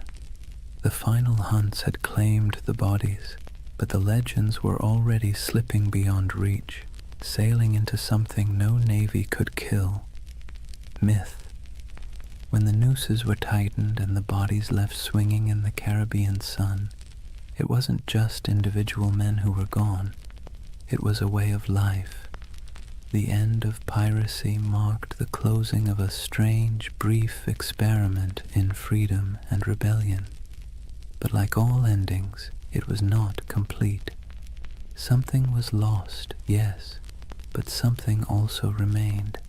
So, what was lost? First, the fragile dream of equality at sea. On land, society was suffocatingly rigid. Kings at the top, peasants at the bottom, and 1,000 unspoken rules about who could eat what, wear what, or even look at whom. But on a pirate ship, things were startlingly different. Captains were elected, loot was shared, and even the least skilled sailor had a voice in the Articles of Agreement. When piracy ended, that floating democracy sank with it. Back came the brutal hierarchy of naval life, where sailors were whipped into obedience and officers strutted about like petty kings. The sea, once a frontier of possibility, reverted to another arm of empire. Also lost was the illusion of safe passage for merchant ships. For 2 or 3 decades, the Caribbean and Atlantic had felt like waters where danger lurked behind every horizon. Every fat merchantman sailing out of Havana or Port Royal lived in fear that a black flag might rise from the waves. The end of piracy reassured investors, merchants, and kings, but it also stripped the seas of a strange kind of excitement. The stories that once terrified crews would, in time, thrill readers instead. But for the men who lived it, the sudden absence of that uncertainty was like a silence, comforting to some, suffocating to others. And let's not forget the pirate havens themselves. Nassau, Tortuga, Port Royal, these places lost their wildness. Nassau was brought under British law, Tortuga became just another colonial backwater, and Port Royal, once notorious as the wickedest city on earth, was tamed after earthquakes and hurricanes tore it apart. The rowdy taverns, the lawless marketplaces, the smoky wharves where men from every corner of the Atlantic rubbed shoulders, all faded into memory. In their place came customs officers, naval patrols, and clerks counting barrels of molasses with joyless precision. Yet, for all that was lost, so much remained. Pirates had stamped themselves into the imagination of the world, and that stamp proved impossible to erase. Their names lived on in court transcripts, sailor songs, and whispered tales in dockside taverns. the terror they once inspired began to transform into legend, and legend into myth. People who once cursed them began retelling their stories with a touch of admiration. Blackbeard's ferocity, Anne Bonny's defiance, Bartholomew Roberts's crimson finery, all these details outlived the reality of hunger, disease, and gallows. What also remained were the scars left behind on empire itself. Piracy had forced colonial powers to admit that their grip on the seas was fragile. They had to pour money into patrols, fortifications, and treaties. In a way, pirates had been the most honest critics of empire. They exposed its weaknesses, exploited its greed, and thrived on its contradictions. Even in defeat, they left a mark, a reminder that power is never absolute, and that resistance, even in the form of theft and chaos, can rattle the mighty. And then, of course, there was the cultural inheritance. Pirates gave us more than just a few colorful tales. They gave us a vocabulary, Pieces of Eight, Dead Men Tell No Tales, the Jolly Roger. They gave us an image of freedom and defiance, however messy the reality was.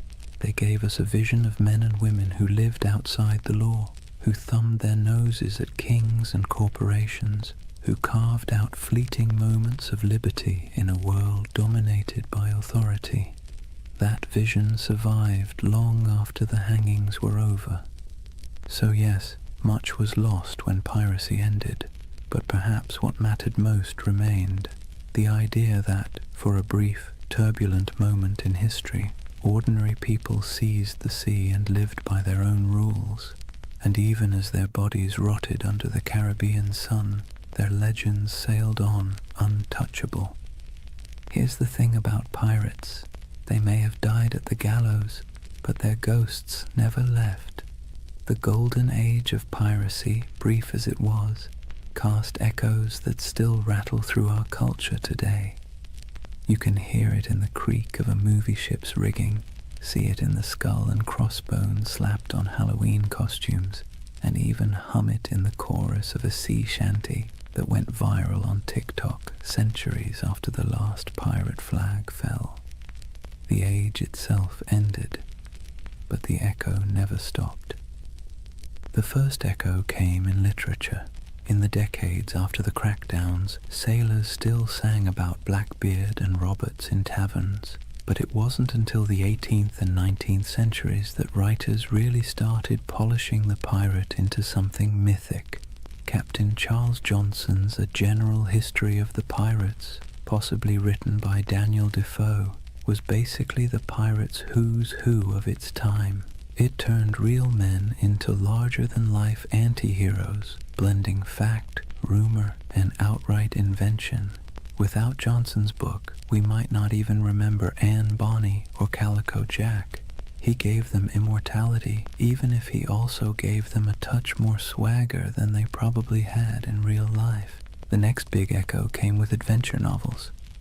Robert Louis Stevenson's Treasure Island didn't just echo the Golden Age, it amplified it into something permanent. Long John Silver's Crutch and Parrot, the buried treasure maps marked with X, the idea of pirates talking in a peculiar accent. These weren't direct from history, they were creations, echoes distorted into legend, and yet they stuck so firmly that even today, when you picture a pirate, you're probably picturing Stevenson's imagination more than anything Blackbeard ever did. The echo spread into song and theater, then into Hollywood. Errol Flynn swung from rigging with suspiciously clean teeth. Disney built an empire of its own with Pirates of the Caribbean, turning Captain Jack Sparrow into a global icon. And with each retelling, the pirate grew further from the salty, disease-ridden truth and closer to an eternal symbol of rebellion, freedom, and adventure. Pirates once hanged for terrorizing shipping lanes were recast as lovable rogues. History got smoothed over, but the echo carried on. There's another echo too, one that's less flashy but maybe more important. Pirates left behind ideas that have crept into modern conversations about democracy, labor, and resistance. The way they divided plunder fairly, the way they voted for leaders, the way they allowed voices that were silenced on land to be heard at sea, all of that has fascinated historians. Some have even argued that pirate ships were floating laboratories of democracy, a rough but radical experiment in fairness. The echo of those ideas about equality, about rejecting hierarchy, still has a strange resonance today, whether or not we acknowledge the source. And then there's the personal echo, the one that whispers in our imaginations when we stare at the horizon. Pirates embody the dream of escape, the fantasy of cutting ties, hoisting sails, and vanishing into the blue to live by no one's rules but your own. Most of us would never want the reality, the scurvy, the lice, the constant threat of death, but the dream lingers. It's why pirate flags still flutter on college dorm walls, why people still hold talk like a pirate day, and why buried treasure stories still make kids dig holes in the backyard. The echo isn't just in books and movies, it's in us. So when we talk about the Golden Age of Piracy, remember, it didn't just end, it transformed. The flesh and blood pirates are gone, but the shadows they left behind still sail.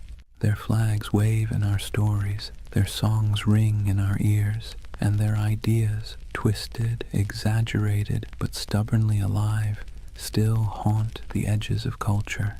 The seas are quieter now, the Caribbean no longer stalked by men with pistols and cutlasses, but in the echo of their age, they never truly died. So here we are, at the quiet end of a noisy age. The Golden Age of Piracy burned bright and brief, just a few decades of chaos, rebellion, and salt-stained dreams. In reality, it was cramped decks, spoiled meat, diseases that lingered like unwelcome passengers, and the constant threat of capture. Yet somehow, from those harsh conditions came a legend that refuses to sink. Think of what we've walked through tonight. We've seen how wars and collapsing empires set the stage for piracy. We've stepped onto ships where men voted for their captains and shared their plunder in a rough version of equality. We've met figures who blurred the line between myth and reality. Blackbeard with his smoky theatrics, Anne Bonny and Mary Read defying expectations, Calico Jack turning piracy into style, and finally, we watched as governments cracked down, the nooses tightened, and the so-called Republic of the Seas faded back into dust. But of course the story didn't really end there. Pirates didn't just vanish, they drifted sideways into imagination, into tavern songs, into novels, into Hollywood, into Halloween costumes and internet memes. Their Jolly Roger still waves, not from a mast, but from the collective imagination of every generation that sees in them a flicker of freedom, rebellion, or adventure. They were criminals, yes, but also dreamers, and maybe that's why we can't quite let them go.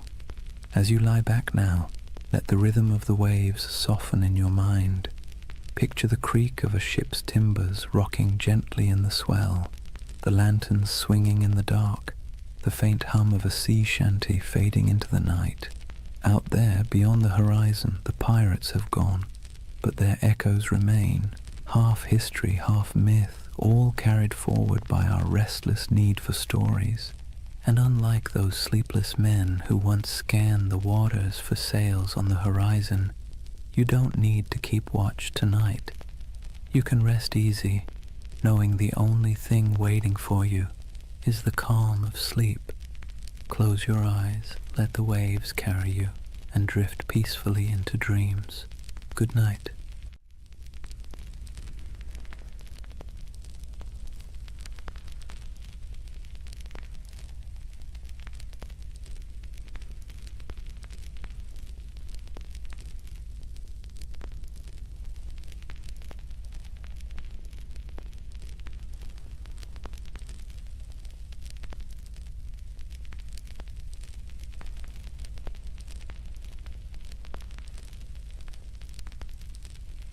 Hey guys, welcome back to the Sleep Atlas. Before we start tonight's journey, take a moment, dim the lights, let the noise of the day dissolve.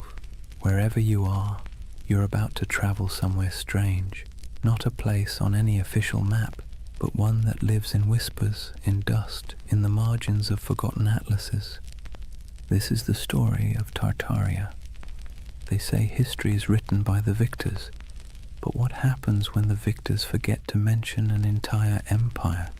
What if there really was a civilization, vast, advanced, beautiful, erased not by time, but by design?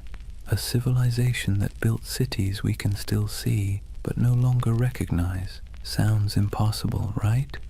Yet somehow you've probably already seen pieces of it. The old photos of cities with windows buried beneath the streets, the maps labeled Grand Tartary, the ornate architecture that feels out of place as if it belonged to someone else, someone older, someone gone. Now, to be clear, Tartaria isn't a historical fact. It's a theory, a myth, a dream, if you want to be kind. But it's a dream that refuses to die, because at its heart lies something irresistible. The idea that history isn't what we think it is, that we've been handed a world with a few missing chapters, and whether you believe the myth or not, it's hard not to feel something when you see it. So tonight, we're going to drift through that myth together, through maps, ruins, and half-buried cities, through stories of explorers and erased empires, through the dusty edges of history where imagination and memory blur together. And if you fall asleep along the way, that's fine. That's kind of the point. For more journeys through history to help you sleep, please subscribe to the Sleep Atlas. And hey, what's keeping you up tonight? Let me know in the comments. Alright, let's begin. Imagine fog rolling over endless plains, gold grass bending under the wind. You stand before a vast land that feels both ancient and impossible, somewhere between Asia and memory, somewhere once called Tartaria. Chapter 1. The Empire That Never Was, or was it? They called it Grand Tartary.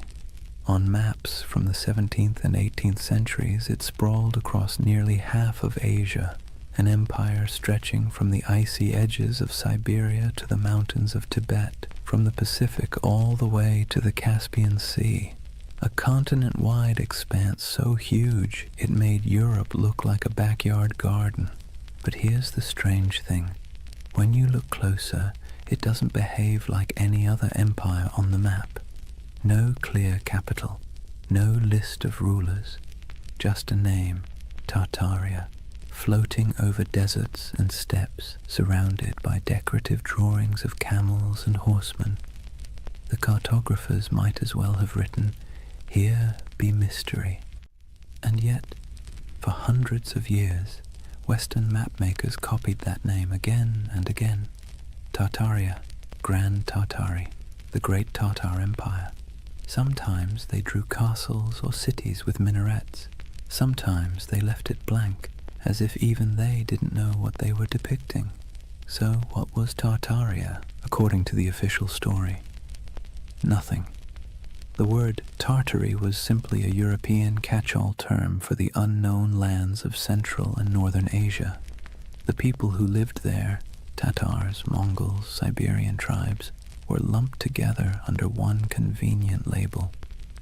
To the Europeans of the 1600s, it was the great blurry East, wild, uncivilized, and beyond comprehension. But to modern eyes, it doesn't look like nothing. It looks deliberate, mysterious, like the ghost of something that was once real. And that's where the story starts to hum. Because if you look long enough, if you trace enough old maps, you start to notice inconsistencies. Cities drawn where no cities should exist. Structures too grand for the people historians claim built them. Ruins that don't seem to fit their supposed age. Some believe those ruins were Tartarian, that an advanced civilization, older than Rome, older even than Egypt, once stretched across the world. They say its architecture was sophisticated, its technology almost magical, free energy, perfect symmetry, towering buildings powered not by fire or water but by something lost, something we can no longer name. It sounds absurd, but then you see the photos, black and white images from the late 19th century, cities under construction except everything already looks finished, cathedral-sized buildings supposedly built in a decade, though even modern machinery would struggle. Streets half-buried, windows below ground level, as if the earth itself had swallowed the first floors. That's where the mud flood theory enters. According to believers, some great cataclysm, maybe natural, maybe man-made, swept across the world in the 1800s, burying entire cities in mud and erasing all evidence of this lost empire. When humanity dug out afterward, we inherited the world we think we built. In other words, the Victorians didn't build all those ornate cities, they unearthed them.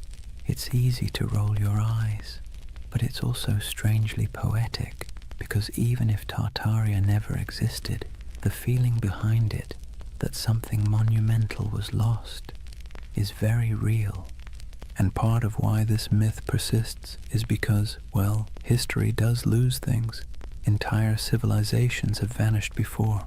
The Minoans, the Indus Valley, the Olmecs, people who built incredible cities, traded across oceans, and then disappeared, leaving nothing but stones and speculation. So maybe the idea of Tartaria isn't so far-fetched. Maybe it's a reflection of that same human ache, the need to fill in the gaps with something beautiful. Imagine wandering through a European city at dusk. The sky is pale gold, pigeons circle over rooftops. You walk down a street where the buildings rise like cathedrals, domes, arches, pillars carved in perfect balance. It all feels too good, too symmetrical, too ancient to have been born in the soot and smoke of the industrial age. For a moment you wonder, did we build this, or did we inherit it? The theory of Tartaria taps into that quiet doubt, the sense that somewhere along the way, humanity rebooted, restarted, forgot, and the mud flood is a metaphor for time, for amnesia, for the way civilizations bury their own pasts under layers of progress. It's an idea that's equal parts eerie and comforting, because if there really was a forgotten golden age, maybe the world isn't as random as it seems. Maybe we've been here before. Maybe we'll find it again. And even if it's all a myth, it's a myth that asks good questions. Who decides what counts as history? How much of what we know is just the version that survived? So as we drift deeper into the story, try not to worry about what's true or false. Just imagine the possibility. A civilization erased not by war, not by time, but by forgetting. A memory whispered by wind over empty plains. The empire that never was, or maybe the one we no longer remember. Imagine you're an explorer in the late 1700s. You've left behind the comfortable parlours of London or Paris, the powdered wigs, the smoky taverns, the endless debates about civilization and progress. You're trudging through a landscape so vast it feels like the sky itself is falling toward the horizon. This is the world early explorers called Tartary. Endless plains, windswept deserts, forests that swallow sound. You could ride for weeks without seeing a soul, yet somehow you never feel alone. There's something in the air, the sense that once something grand was here, something old, something that had the decency to leave quietly. Western explorers were baffled by what they found. Vast stone ruins scattered through Central Asia, half-buried fortresses, walls that seemed to go nowhere. Nomadic tribes spoke of ancient cities lost to storms and floods, old temples built by hands they could no longer name. And yet, in their journals, these explorers rarely admitted confusion. Europeans of the Enlightenment were not fans of mystery. They preferred tidy explanations. Primitive people, ancient ruins, nothing to see here. Still, a few of them couldn't quite let it go. In 1755, the English geographer Emmanuel Bowen published a map labeling nearly the entire interior of Asia as Great Tartary. To the west lay Little Tartary, and further south, Independent Tartary. Even China was labeled part of the Great Tartar Empire. Historians later claimed it was simply ignorance. Cartographers didn't know what else to call it. But if you're a conspiracy-minded insomniac scrolling through old atlases at 3 a.m., it starts to look deliberate, like someone drew a curtain over half the world and wrote, "Don't ask." Those maps became the backbone of the Tartarian legend. The idea that there was once a sprawling civilization across Siberia and Central Asia, erased from history and memory alike. And when explorers traveled through those regions, what they described often sounded contradictory.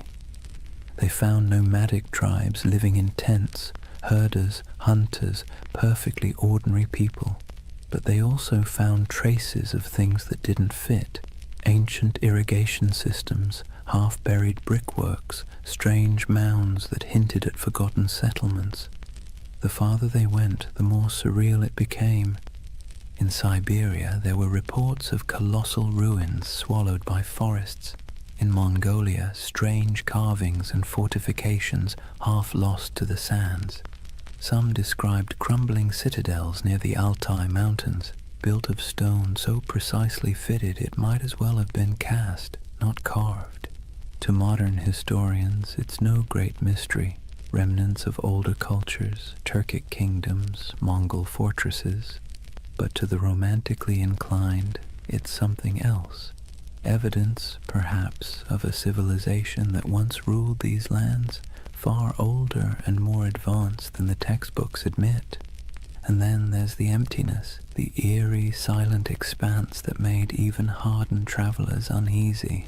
Take the accounts of Peter Simon Pallas, a German naturalist who explored Russia and Siberia in the 1770s. He described vast areas devoid of inhabitants, where ruined settlements lay beside abandoned mines and decayed fortifications.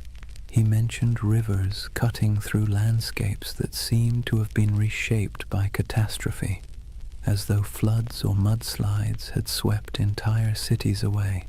When his journals were published in Europe, readers found them haunting. The image of a land once filled with life, now reduced to wind and silence. It's here that the myth of the mud flood starts to germinate. The idea that an ancient disaster literally buried a civilization under layers of sediment, windows below street level, doors half submerged, entire first floors beneath the dirt. For believers, that wasn't just geology, it was evidence. And if you've ever walked through an old city, St. Petersburg, Prague, even San Francisco, you might have noticed it too. Streets sitting higher than the building's original entrances, like time itself kept adding layers. Of course, historians say it's just how old cities evolve. Roads get repaved, foundations sink, streets are raised to prevent flooding. But the human imagination doesn't like boring answers. Geological settling doesn't keep you awake at night. The idea of a worldwide cataclysm, though, that does. What's compelling about these explorers' reports is not what they found, but what they felt. The sense that they were moving through someone else's world, one that had been erased. There's a moment in nearly every explorer's journal, the kind that never makes it into the abridged editions, where they sound tired.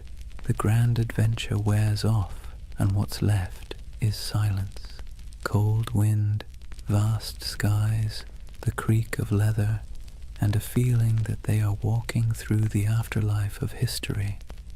They pass strange earthworks, abandoned stone foundations, carvings of faces eroded to anonymity. Sometimes they sketch them, sometimes they move on. Always there's the sense of almost understanding, almost remembering. And maybe that's what Tartaria really is, a landscape of almosts, almost history, almost memory, a civilization that feels like it should have existed, even if it didn't. Think about it. How many times has humanity stared at something old and half-broken and said, we could never build that today? It's an illusion, but a powerful one. Standing before ruins or monuments, we see not just stone and mortar, but the faint shadow of our own fragility. We want the past to be smarter than us, nobler than us, more advanced than we deserve. It's easier to believe we're living in the ruins of greatness than to admit that maybe we're the ones who'll be forgotten. So when explorers trudged across those endless Asian plains and saw remnants of something they couldn't explain, it planted a seed, a legend. And legends, once born, never die. They sleep, they wait, they resurface in new forms, on message boards, in YouTube videos, in late-night rabbit holes where half the fun is not believing, but wondering. The Tartarian myth is less about what those explorers found and more about what we want to find, meaning, continuity, proof that the world once made sense and that maybe beneath all this noise and chaos, it still does. Imagine the explorer's campfire. The air is thin and cold. Sparks float upward, swallowed by the night. Somewhere in the distance, wolves call to each other, and above stars shimmer, the same constellations those long-lost Tartarians might have seen if they ever existed at all. The explorer looks out over the dark plain, notebook open, and writes one word on the page, Tartaria, a word that means nothing and everything. They say the earth remembers, every stone, every layer of dirt, every foundation buried beneath a modern street is a diary, written in silence. But if you listen to the believers of the mud flood, the earth doesn't just remember, it hides. Picture this, a city half buried, windows that look out onto soil instead of streets, doorways that open into nothing but packed dirt, buildings whose first floors have vanished beneath layers of earth and time. To most, it's a quirk of old construction. To the followers of Tartaria, it's evidence of something far stranger, a global cataclysm that erased an entire civilization in a single, muddy sigh. The mud flood theory is one of those beautiful modern myths that could only have been born in the age of the internet. It began quietly, like a whisper in digital catacombs, obscure forums, old photography groups, amateur historians trading ideas. Someone noticed something odd, antique photos from the 1800s showing cities with half-buried buildings, windows at ground level, strange architectural anachronisms. Then someone else noticed the same thing somewhere else, and suddenly a pattern emerged, or seemed to. If you stare at enough old photos for long enough, patterns start to appear everywhere. And soon the whispers took form. What if history isn't what we think it is? What if there was a reset, a literal flood of mud that buried the old world, wiped it clean, and left us to rebuild on top of its bones? It sounds ridiculous, but also admit it. It's a little bit seductive. Let's take a closer look at what this story really says. According to the myth, sometime in the 18th or 19th century, dates are always vague, an immense cataclysm struck the earth. Not water, but mud, thick, heavy, suffocating mud that rolled over cities like a blanket, swallowing buildings, streets, even entire civilizations. What survived was what we now call our world, a reset civilization built atop the ruins of the one before. The theory claims we are the survivors of an amnesiac world living in the shadow of a forgotten age. And once you start looking for it, you see it everywhere. Old photographs of St. Petersburg, where neoclassical buildings seem to have half their height underground. Doorways that lead nowhere in Istanbul.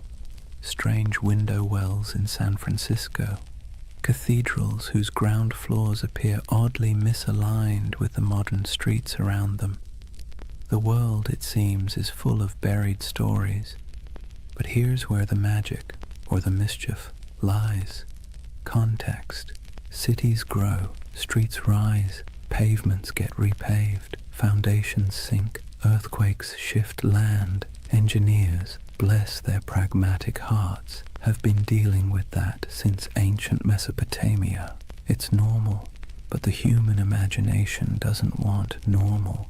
It wants wonder. It wants the cosmic version of a plot twist.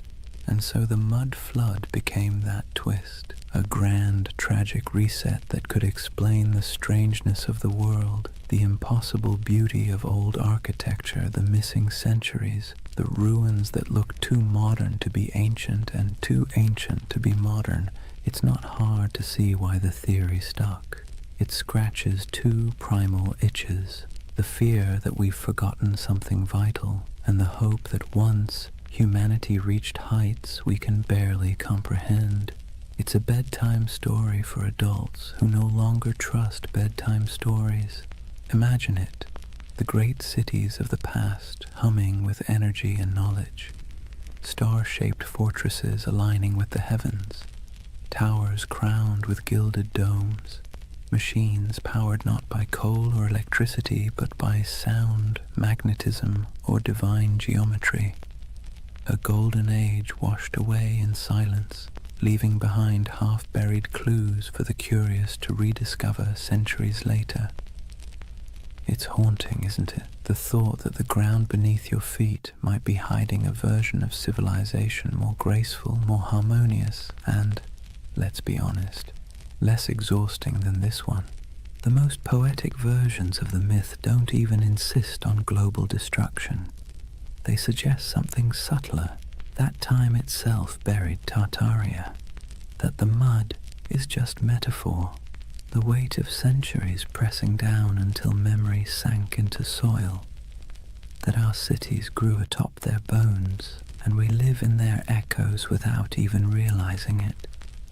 But even the literal believers, the ones who pore over 19th century photographs and Google Earth screenshots, are chasing something more than evidence.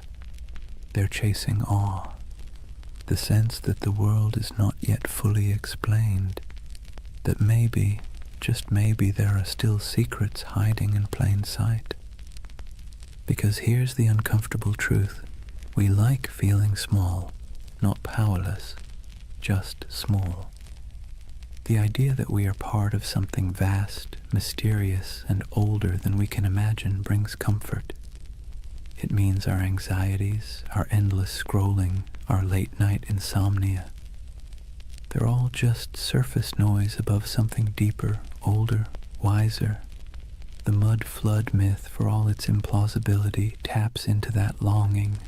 It's also, in a strange way, an act of defiance. In an age where algorithms decide what we see and experts tell us what to believe, the mud flood says, "No, I'll look for myself." It's a rebellion of curiosity, however misguided. And curiosity, even when it wanders off the map, is still one of the noblest human instincts. There's another reason the mud flood myth feels oddly soothing. It provides closure. History as we know it is messy. It's full of gaps, contradictions, burned archives, and lost languages. But if you say, it was all wiped out by a cataclysm, suddenly everything makes sense. The missing records, buried, the inconsistent architecture, survivors of the old world, the sense that things used to be better, proof of what we lost. It's a complete narrative, simple, self-contained, emotionally satisfying. And if you whisper it softly enough, it almost sounds plausible. But let's pause for a moment. Imagine walking through one of these mud-flood cities today. St. Petersburg in winter, snow falling over pale facades, the streets gleaming under the dim orange glow of street lamps. You pass a row of 18th century buildings, their ground floors half below street level, the windows dark and shuttered. And for a second, just a second, you feel it. The hum of something ancient, the faint vibration of time layered upon time. You know rationally that the explanation is boring, centuries of road repairs and architectural evolution. But your imagination doesn't care. It leans closer, it listens, it wants to believe. That's the quiet power of myths like Tartaria. They live not in evidence, but in emotion. And emotion, not logic, is what builds civilizations, or stories of them. So when someone insists the world was buried in mud a few hundred years ago, it's tempting to laugh, but look closer, and you'll see what they're really saying. They're mourning something they can't name. They're trying to make peace with the feeling that something's missing. That modern life, bright, loud, and efficient, feels a little hollow, as if the real story is still underground. And maybe, in a metaphorical way, it is. Not beneath our cities, but beneath our certainty. History is the soil we stand on, and every generation adds another layer. The deeper you dig, the older the questions get, until eventually you realize that the mud was never hiding the past. It was making it. The world is built on burial, and everything beautiful is, in some sense, reclaimed from the dirt. So maybe Tartaria was never an empire at all. Maybe it's an idea, a longing for the lost wholeness of things. Or maybe it's just a very elaborate excuse for why so many basements flood in spring. Take your pick. Either way, as the night deepens and your thoughts drift like dust in lamplight, the question lingers: if an entire civilization could be buried under centuries of mud and forgetfulness, would we even recognize it when we uncovered it, or would we mistake it for ruins of our own? It's a strange thing, how ruins can feel alive. You walk among them and swear you can hear breathing. Not loud, not human, but the slow exhale of stone, the whisper of time smoothing edges and swallowing stories. That's the allure of forgotten grandeur, the feeling that the past isn't gone, just drowsing, half buried, half awake, waiting for someone to notice. When people speak of Tartaria, they don't imagine mud and dust. They imagine beauty, colossal arches, glittering domes, towers capped with orbs of gold, and wide boulevards aligned with the stars. They imagine symmetry, harmony, perfection, the world before we made it messy. And that's the quiet genius of the myth. It isn't built on fear, but on longing. You've seen it, even if you didn't recognize it. The grand railway stations built in the 19th century, dripping with ornament that seems almost too elegant for its purpose. The courthouses with domes that look more celestial than civic. The cathedrals rising from cobblestone streets like frozen thunderclaps of devotion. You stand before these buildings and wonder, who built this, and why don't we build like this anymore? That question is the ember that keeps Tartaria glowing in the imagination. Because it feels wrong that we've forgotten how to make beauty on that scale. It feels wrong that we can't carve marble with such grace, or erect domes that kiss the clouds. And when something feels wrong, the human mind looks for a story to explain it. Tartaria becomes that story, a civilization that mastered form, function, and soul, then vanished without a trace. Some say those old buildings are Tartarian relics, that the ornate facades of St. Petersburg, Paris, Chicago, and even San Francisco are remnants of the same world, a world whose architecture was an act of faith.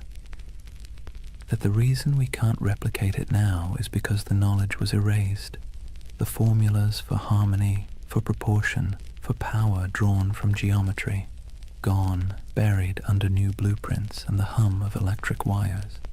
Of course, historians roll their eyes at this.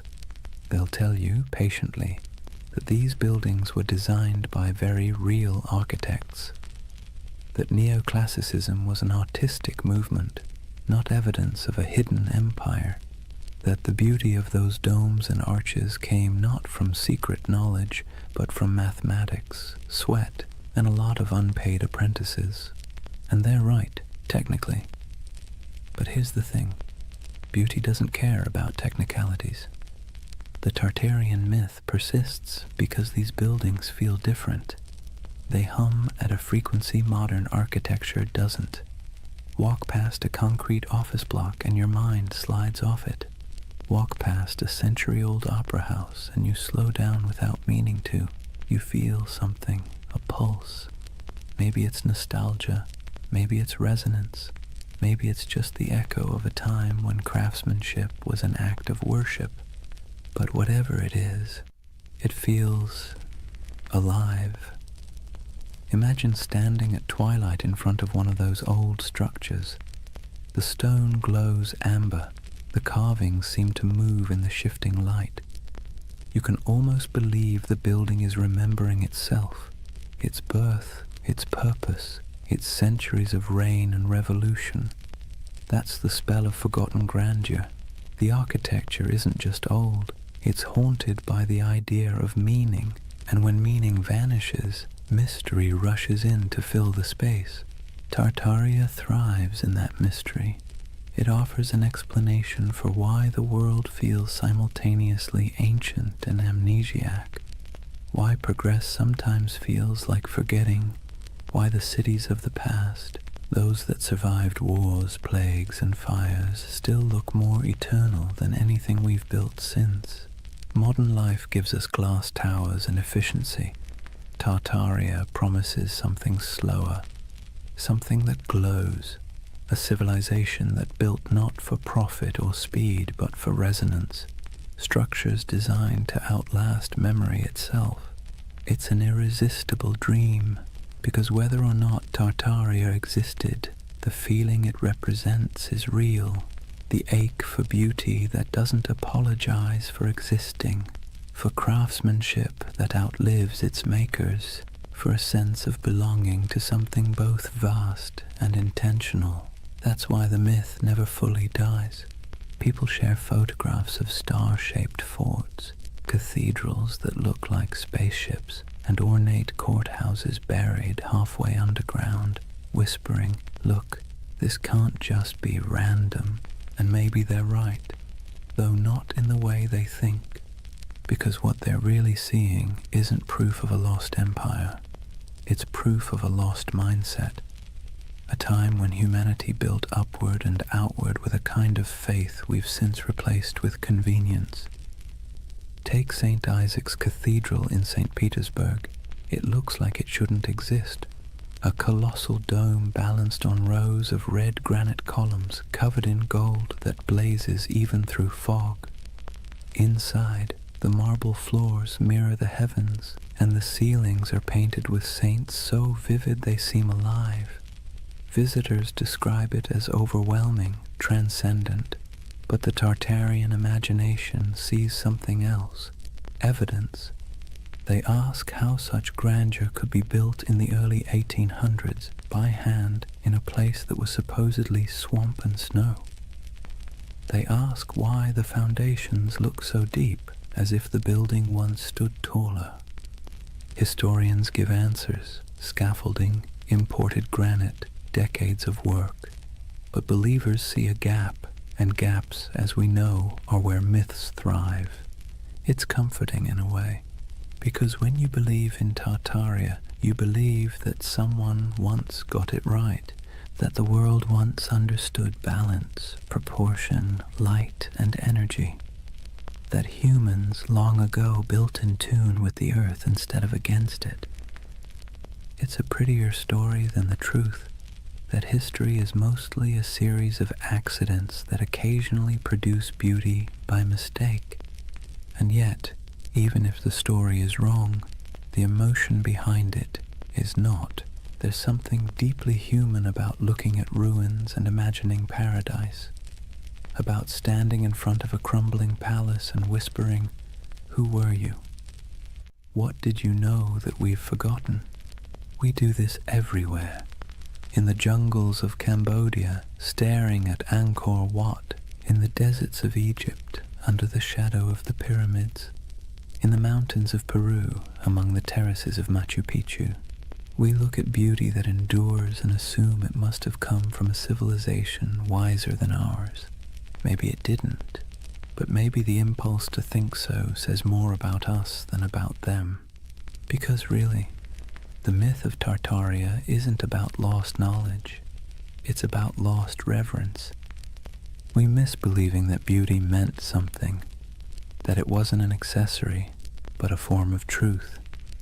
That stone could hold memory, and domes could sing. So when you see those impossible old buildings and feel that small, unexplainable ache, don't rush to fill it with conspiracy. Let it linger. That ache is the story. It's the ghost of wonder, tapping you on the shoulder, reminding you that history is not a timeline. It's a mood, a long, slow chord, still resonating beneath the noise. And maybe that's what Tartaria really is, the echo of a world that believed in harmony more than speed, a civilization of imagination, built not in stone, but in longing. So as you drift deeper into this story, eyes heavy, thoughts softening, remember this: whether Tartaria was real or not, the beauty it promises was. You can still walk through it, touch it, breathe it in brick and marble and dusk. It's there, waiting quietly behind every ornate facade and every buried window. Forgotten grandeur, humming in the walls. There's something strange about ideas that shouldn't survive, yet somehow do. Tartaria is one of them. Every few decades it slips back into conversation like a ghost that refuses to stay buried. A whisper here, a map there, a photograph that feels off, too ornate, too advanced, too forgotten. It persists not because it's proven, but because it's beautiful. You see, real history doesn't linger in our imaginations the same way myths do. Facts settle, myths breathe, and Tartaria breathes in the spaces history forgot to fill. It's almost poetic, how a rumor can live longer than an empire. How a half-remembered word on an antique map, Tartary, can spark entire worlds in the modern mind. Because the truth is, humans don't remember data, we remember stories. And this one, it's irresistible. A world erased, a golden age hidden beneath our feet. The paradox of Tartaria is that it survives precisely because it never existed. A real empire would have ended, decayed, been replaced, but something that never was can never truly die. It hovers in imagination, endlessly renewable, unprovable, untouchable. The perfect myth for the digital age, weightless, viral, and infinitely remixable. Scroll through YouTube or Reddit and you'll see it. Old photographs of grand cityscapes labeled Tartarian architecture, posts about star forts and buried windows, endless debates about free energy, hidden cataclysms and lost technology, thousands of comments beneath them, people saying things like, "I've always felt something was off about history." It's not about belief, it's about belonging. The myth offers comfort to anyone who looks at the modern world and feels like something essential slipped through our fingers. Maybe that's the real allure. Tartaria gives shape to a feeling we all have but rarely admit, that somewhere along the way, humanity traded mystery for machinery. We built faster, higher, louder, but maybe not better. We paved over silence, replaced curiosity with certainty, and called it progress. And when that certainty began to crack, when our cities started to feel soulless, our histories fragmented, people began looking backward, not for answers, but for meaning. It's easy to mock that impulse. Historians roll their eyes, scientists sigh. But behind the internet rabbit holes and Photoshop theories lies something genuine, a hunger for enchantment, a longing to believe that the past wasn't just dirt and survival, but art and light and knowledge we've somehow misplaced. And in that sense, Tartaria isn't a conspiracy, it's a lullaby, a story people tell themselves when the modern world feels too sterile, too linear, too loud, a bedtime tale for adults who sense that truth might not always fit inside textbooks. Think about it. We've mapped the Earth, decoded the genome, photographed black holes, and yet we're still drawn to mystery. It's like a gravity our species can't escape. Tartaria gives us that gravity in soft, dreamlike form. A lost world that never judges, never contradicts, never ends, because it was never real enough to die. But here's the thing, even myths can tell truths. They tell us what we miss, what we value, what we quietly wish could come back. When people imagine Tartaria, what they're really longing for isn't a lost empire, it's coherence. A sense that the world once made sense, that knowledge was sacred, that beauty and purpose weren't at odds. In a way, Tartaria is less about history and more about therapy, a collective daydream for a civilization that feels spiritually jet-lagged. We scroll through endless feeds, flickering between wars, gadgets, and memes, and somewhere inside a voice whispers, "Wasn't there supposed to be more than this?" Tartaria answers softly, "Yes, there was, or maybe there could have been." And so the myth persists, traveling through forums and documentaries and late-night conversations, wrapping itself in fog and marble. It survives because it speaks to something the Enlightenment forgot, that mystery itself has value, that not knowing is sometimes more comforting than knowing. But here's the paradox. Tartaria's greatest gift isn't in proving itself true. It's in reminding us that belief is part of what makes us human, that even in an age of algorithms, we still crave wonder. We still want to stand before something vast and say, "I don't understand, but it feels sacred." Maybe that's why, late at night, you find yourself staring at photos of old cities, their streets glimmering with gaslight, their domes fading into fog, and feel that tug in your chest. It's not nostalgia for Tartaria. It's nostalgia for awe, for the feeling of being small beneath something magnificent, something that doesn't explain itself.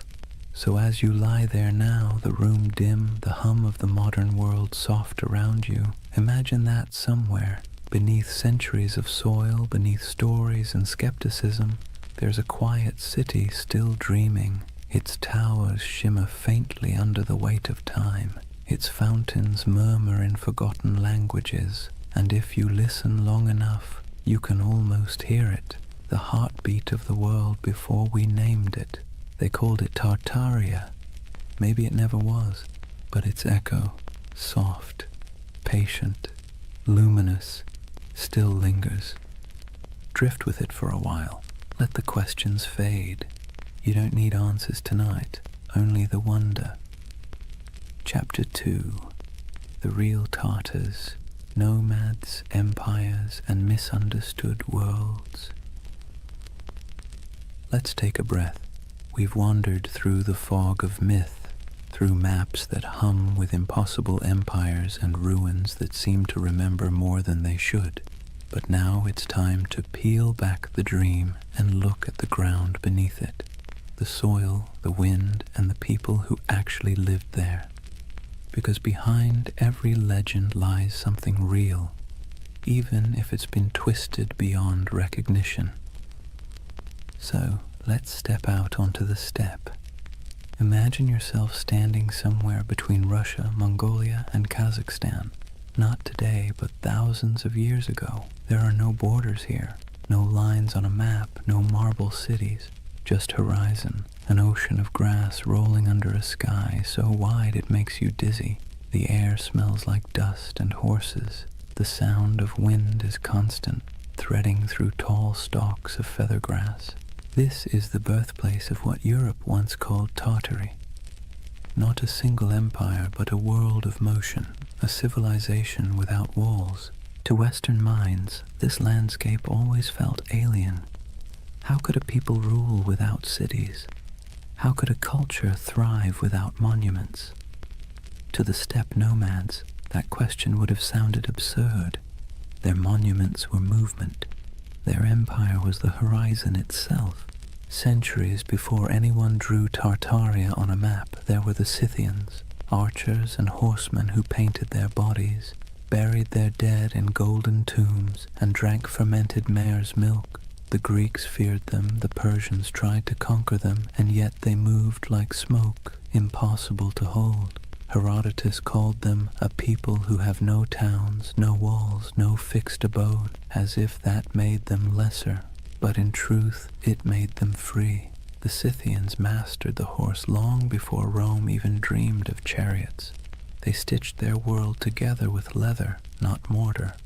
They carried fire in bronze cauldrons, slept beneath felt tents, and worshipped gods of wind, sun, and sky. To them, the land wasn't empty. It was alive, a vast breathing plain where everything connected through motion and story. After the Scythians came the Sarmatians, then the Huns, then the Turkic Khaganates.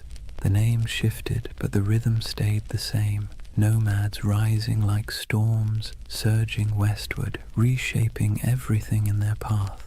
They raided, traded, intermarried, and vanished into the mist again, leaving behind only graves and legends. And so, by the time medieval mapmakers in Europe began sketching the world, this enormous, ungovernable space had already become a myth. To them it was a blank, the unknown lands beyond the Christian world, filled with monsters, giants, and Tartars. That word, Tartar, wasn't even theirs. It came from outsiders, likely twisted from the name of a Turkic tribe, the Tatars, with a dash of poetic menace added. Medieval Europeans thought it sounded like Tartarus, the Greek underworld, so they called these nomads Tartars, as if they'd come from hell itself. You can almost hear the shiver in the name, but the truth was far more complicated and far more interesting. These weren't demons, they were people. Traders, horsemen, mothers, poets. They lived lives as rich as any Roman senators, just measured differently. Picture a nomadic camp at sunset. The steppe glows gold. Horses graze on the horizon, their coats shimmering in the low light. Fires crackle as women stir pots of milk and millet. Children chase each other between felt tents, yurts, their laughter carried by the wind. Men return from herding, their bows slung over shoulders, dust clinging to their boots. The air smells faintly of smoke and grass. Somewhere, a throat singer begins a low, resonant song, and the notes ripple across the plain like the hum of the earth itself. This was their Rome. Not a city of marble, but of motion and memory. And to them the West's obsession with stone walls would have seemed as strange as worshipping stillness. But as centuries rolled on, stillness began to win. Empires like China, Persia, and eventually Russia pushed outward, trying to tame the steppe. They built forts, drew borders, demanded tribute. The nomads resisted, then adapted. They traded horses for silk, hides for grain, freedom for survival. Slowly, their infinite world began to shrink. By the time European explorers stumbled across these lands in the 17th and 18th centuries, the old steppe empires were fading. The Scythians were long gone. The Mongols' great Khanates had fractured. The once fluid borders had hardened into lines on parchment, and those lines, curved by ignorance, exaggerated by imagination, became the first maps of Tartary.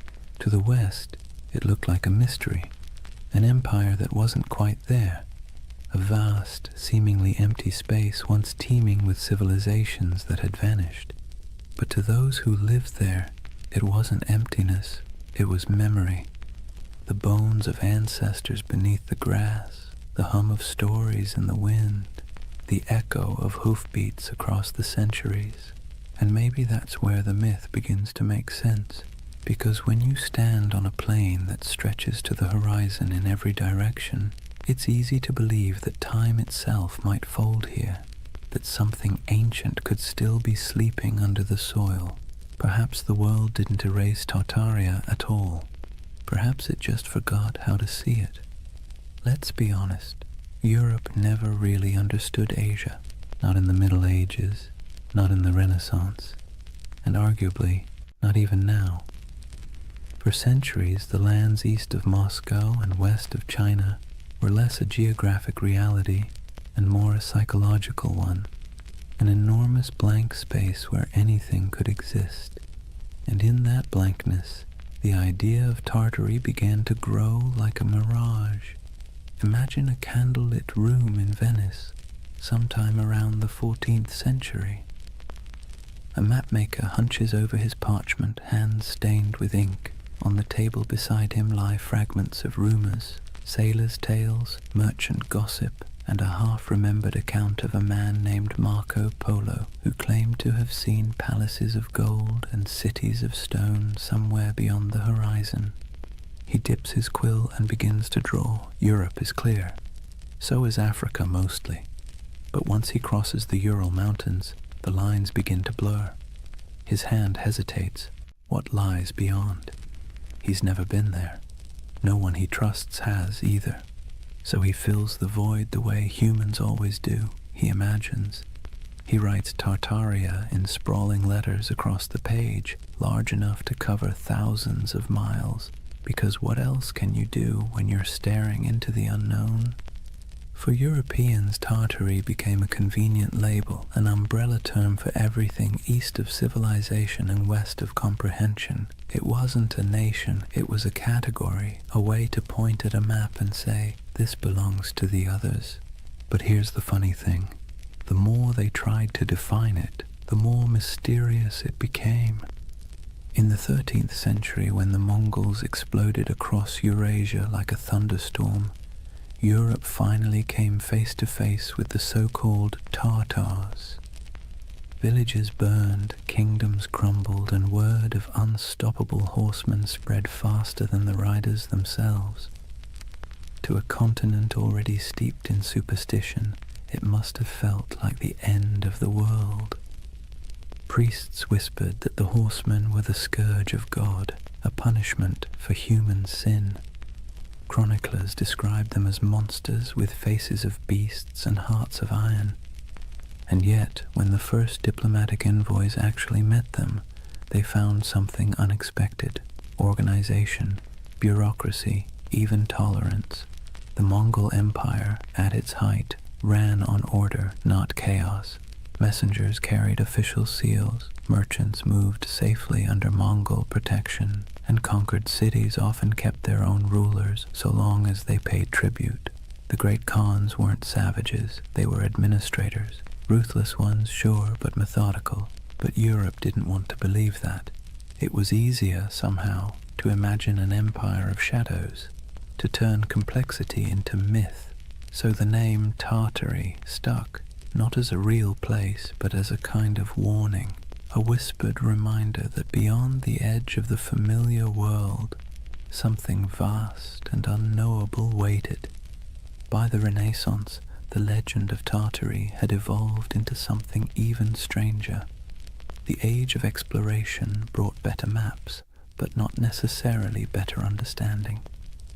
Cartographers began drawing Great Tartary, Little Tartary, and Chinese Tartary across their globes. carving up Central Asia into neat territories that existed mostly in imagination. If you were a European scholar in 1700 and you saw a map of Great Tartary stretching from Siberia to the Caspian Sea, you'd assume there was a single civilization there, a mighty hidden empire rivaling Rome or China. And if you were an explorer wandering through empty steppes, stumbling across crumbling ruins or strange earthen mounds, your mind might start to fill in the blanks. Who built this? Where did they go? Humans hate loose ends. We crave narrative closure, and Tartary, this vast echoing blank on the map, offered none. Marco Polo didn't help either. His travels fed the fire beautifully. He spoke of vast courts, cities paved in stone, golden palaces, and khans who ruled lands so wide that weeks of riding couldn't cross them. He wasn't wrong exactly. The Mongol Empire really was that enormous. But when his book was copied, translated, and retold, his words grew elastic. People read his tales and imagined something grander still, a civilization older than memory, hidden beneath layers of dust and time. You can almost see it, the way myths grow like vines around facts. Even the Enlightenment couldn't kill it. In the 18th century, as Russian explorers pushed eastward into Siberia, they stumbled upon ancient fortifications, strange geometries in the earth, and traces of civilizations long gone.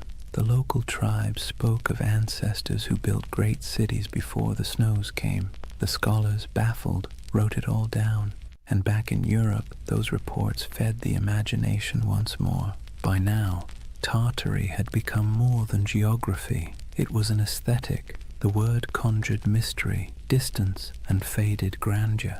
Artists painted sweeping landscapes of icy mountains and lone riders beneath silver skies. Novelists filled their pages with lost kingdoms and forgotten dynasties. And so, when conspiracy theories about a lost Tartarian empire began resurfacing centuries later, it wasn't from nowhere.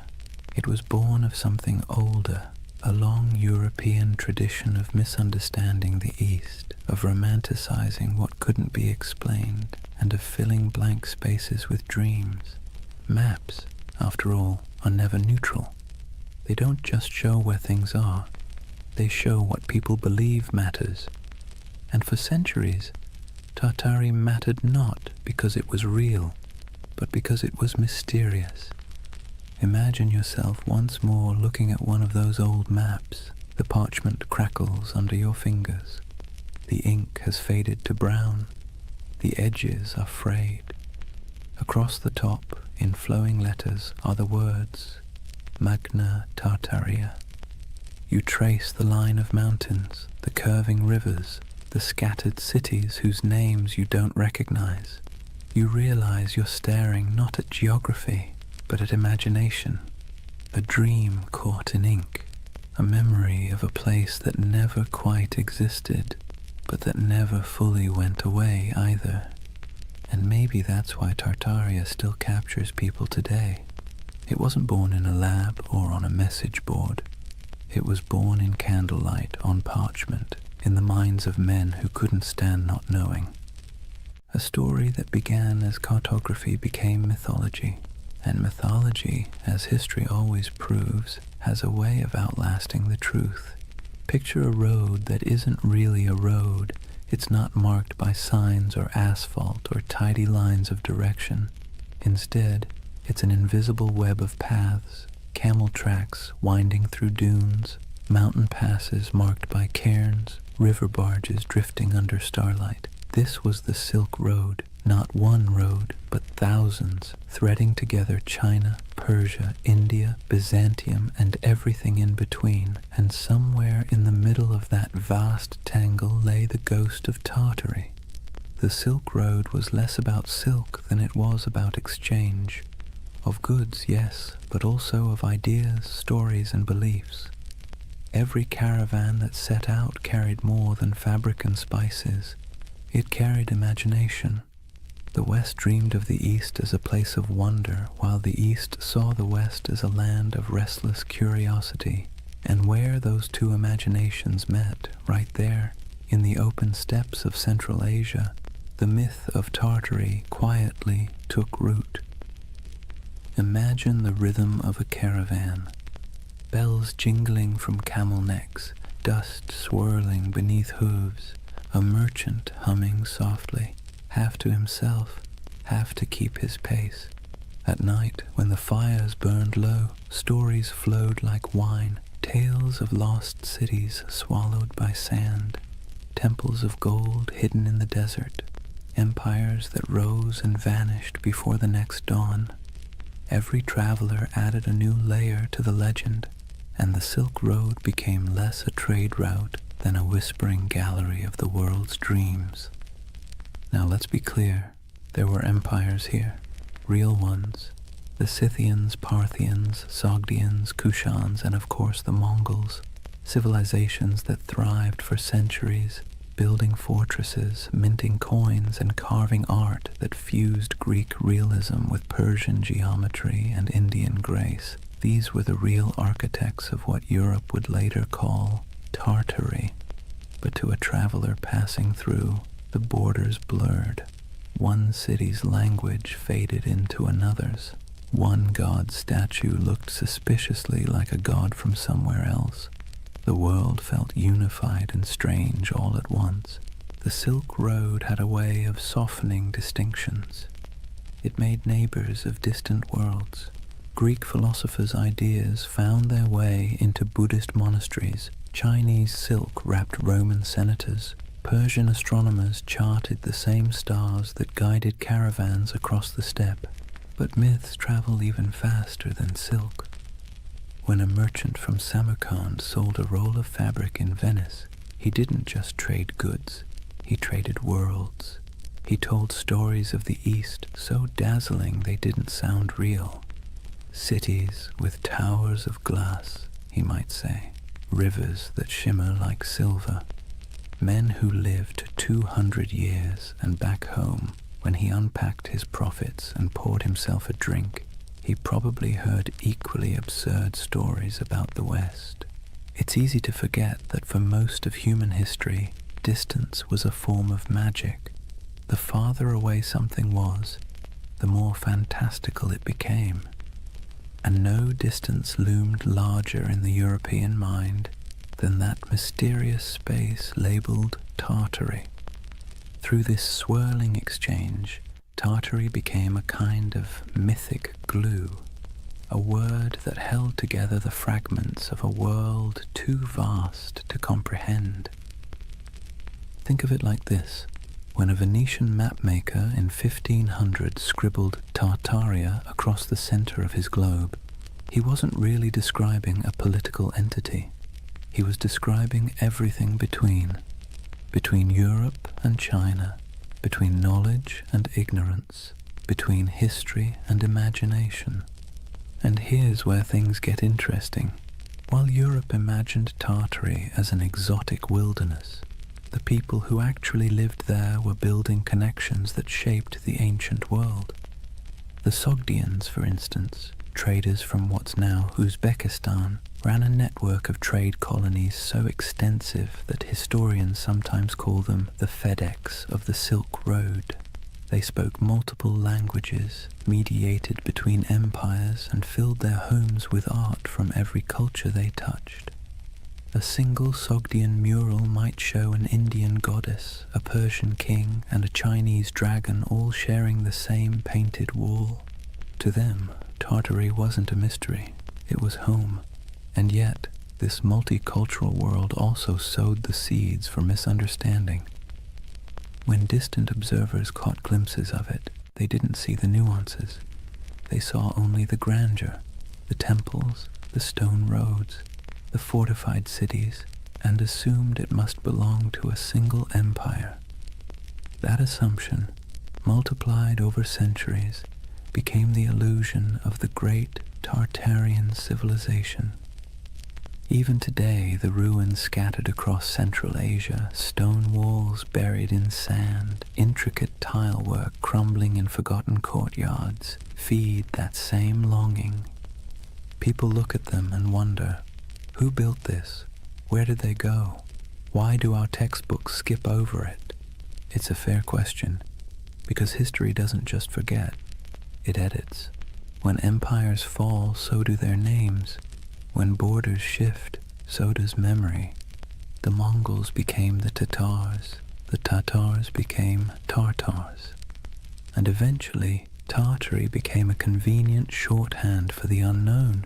But beneath all that confusion was something real. A network of humanity that spanned continents. Imagine standing on a hill somewhere near Bukhara around the 10th century. The air smells of dry sage and smoke. Below you the road shimmers in the heat, lines of travelers winding toward the horizon. A caravan from China passes one from Persia. A monk from India shares a meal with a soldier from Byzantium. Coins from Rome jingle beside jade amulets from the East. It's not an empire. It's not chaos. It's something in between, a living, breathing web of connection. And that's what Tartaria really was. Not a kingdom lost to mud, but an echo of this interconnected world. A dream of unity before maps divided it into pieces. The Silk Road gave birth to the myth by accident, because connection always looks like magic when seen from afar. So when modern believers look at old maps and see the word Tartaria sprawled across half the world, maybe they're not completely wrong to feel awe. They're just reading a poem that was once mistaken for a border. The Silk Road blurred the lines between civilization and myth, empire and echo. And in that blur, half dust, half starlight, the legend of Tartaria found its heartbeat. Words have a funny way of sticking to things they were never meant to describe. Tartary was one of those words, an intellectual shortcut that turned into a centuries-long misunderstanding. By the time Europe stumbled out of the medieval era, the East was less a place and more a story.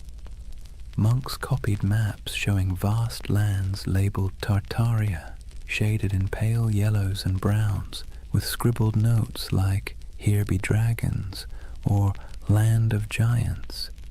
It wasn't meant as insult or precision. It was just ignorance wrapped in ink. But ignorance dressed up nicely enough can look like authority.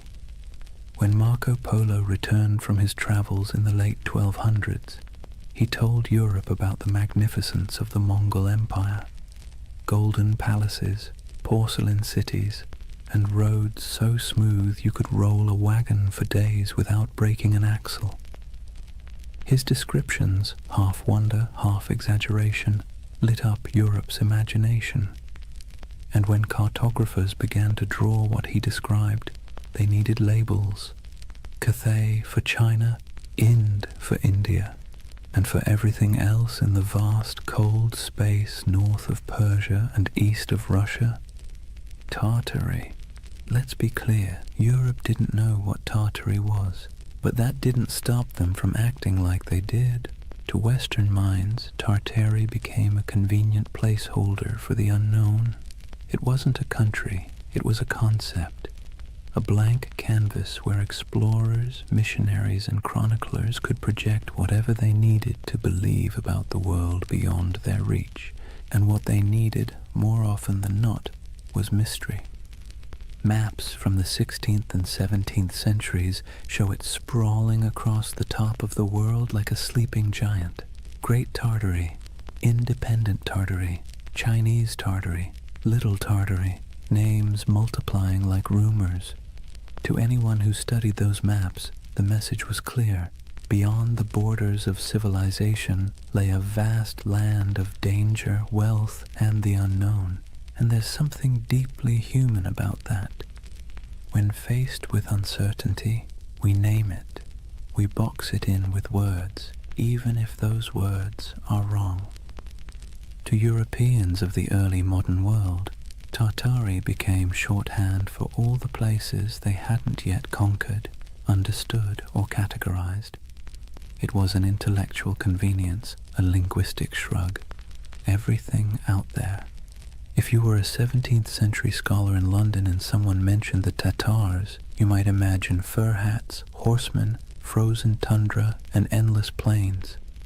You wouldn't know the difference between a Mongol prince in Karakorum and a nomad in the Kazakh steppe. To you, it was all Tartary, but that flattening, reducing countless cultures into a single word, had consequences. It erased identities, histories, and languages in the Western imagination long before any empire actually reached those lands. Imagine an atlas from the 1700s, lying open on a polished oak table. The continents are familiar enough now. The Americas are roughly shaped. Africa's coasts are charted. But look at Asia, and you'll see something odd.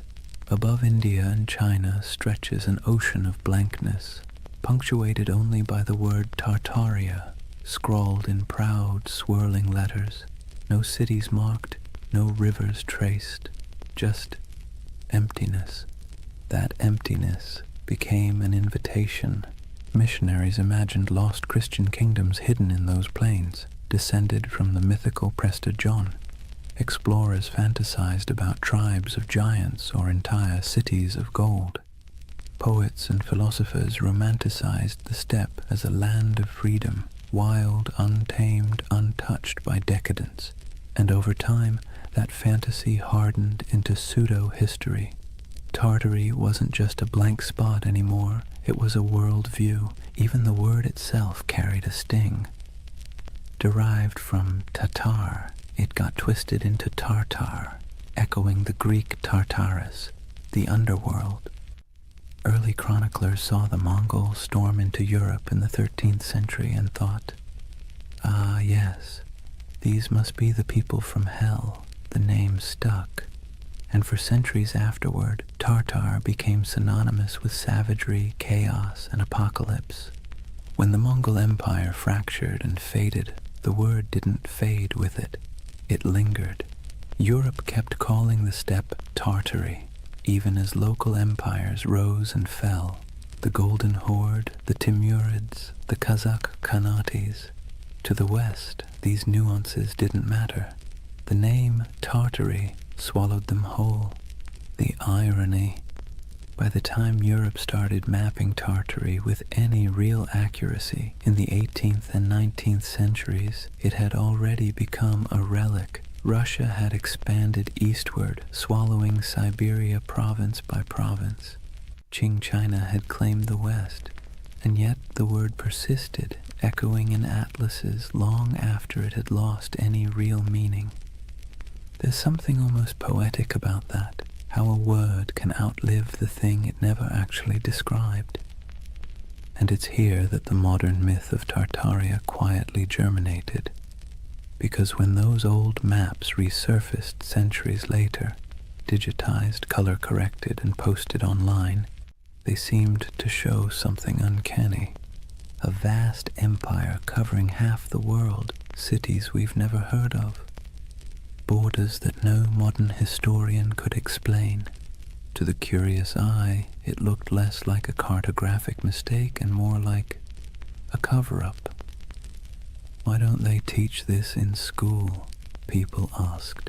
How could such a massive empire just vanish? But the answer, as with most things, is simpler and somehow more mysterious. It didn't vanish. It never existed. Not as one empire, anyway. What vanished was understanding. What collapsed was the web of meaning connecting the real places, Siberia, Mongolia, Central Asia, to the word Tartary.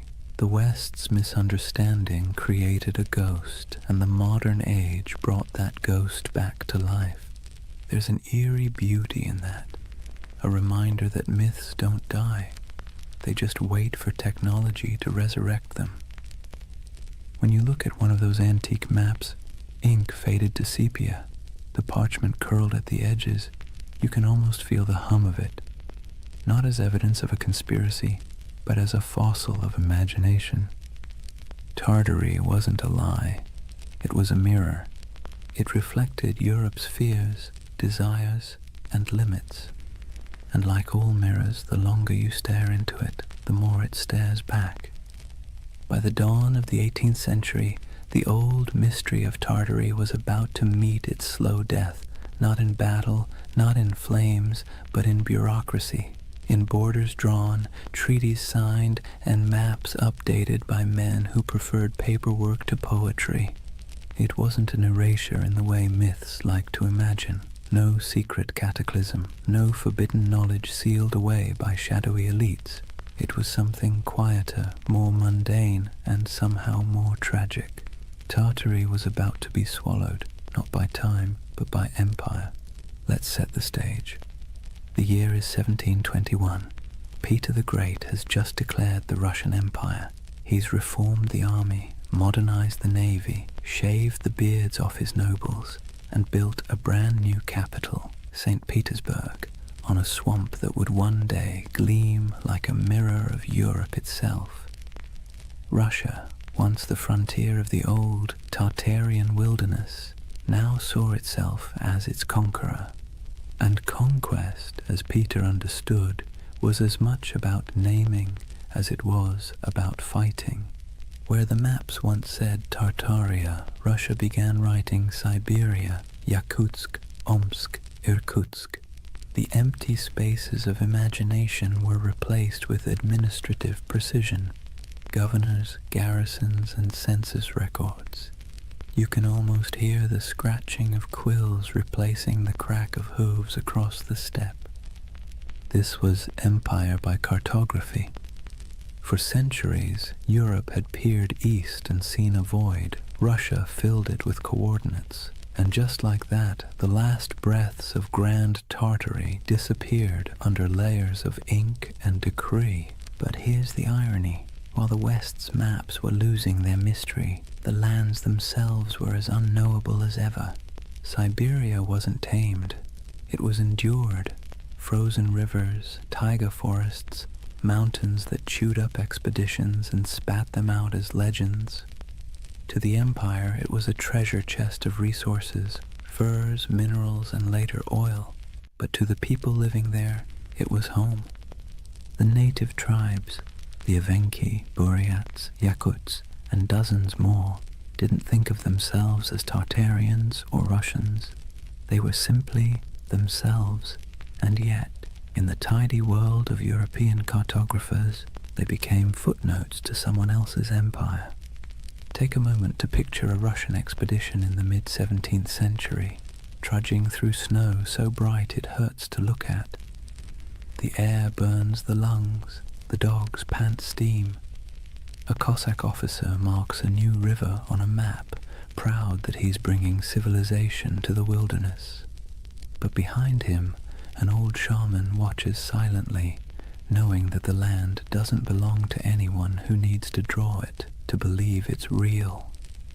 That's how Tartary truly vanished, not by disaster, but by documentation. The Enlightenment had arrived, and mystery was no longer fashionable. The world had to be measured, categorized, and explained.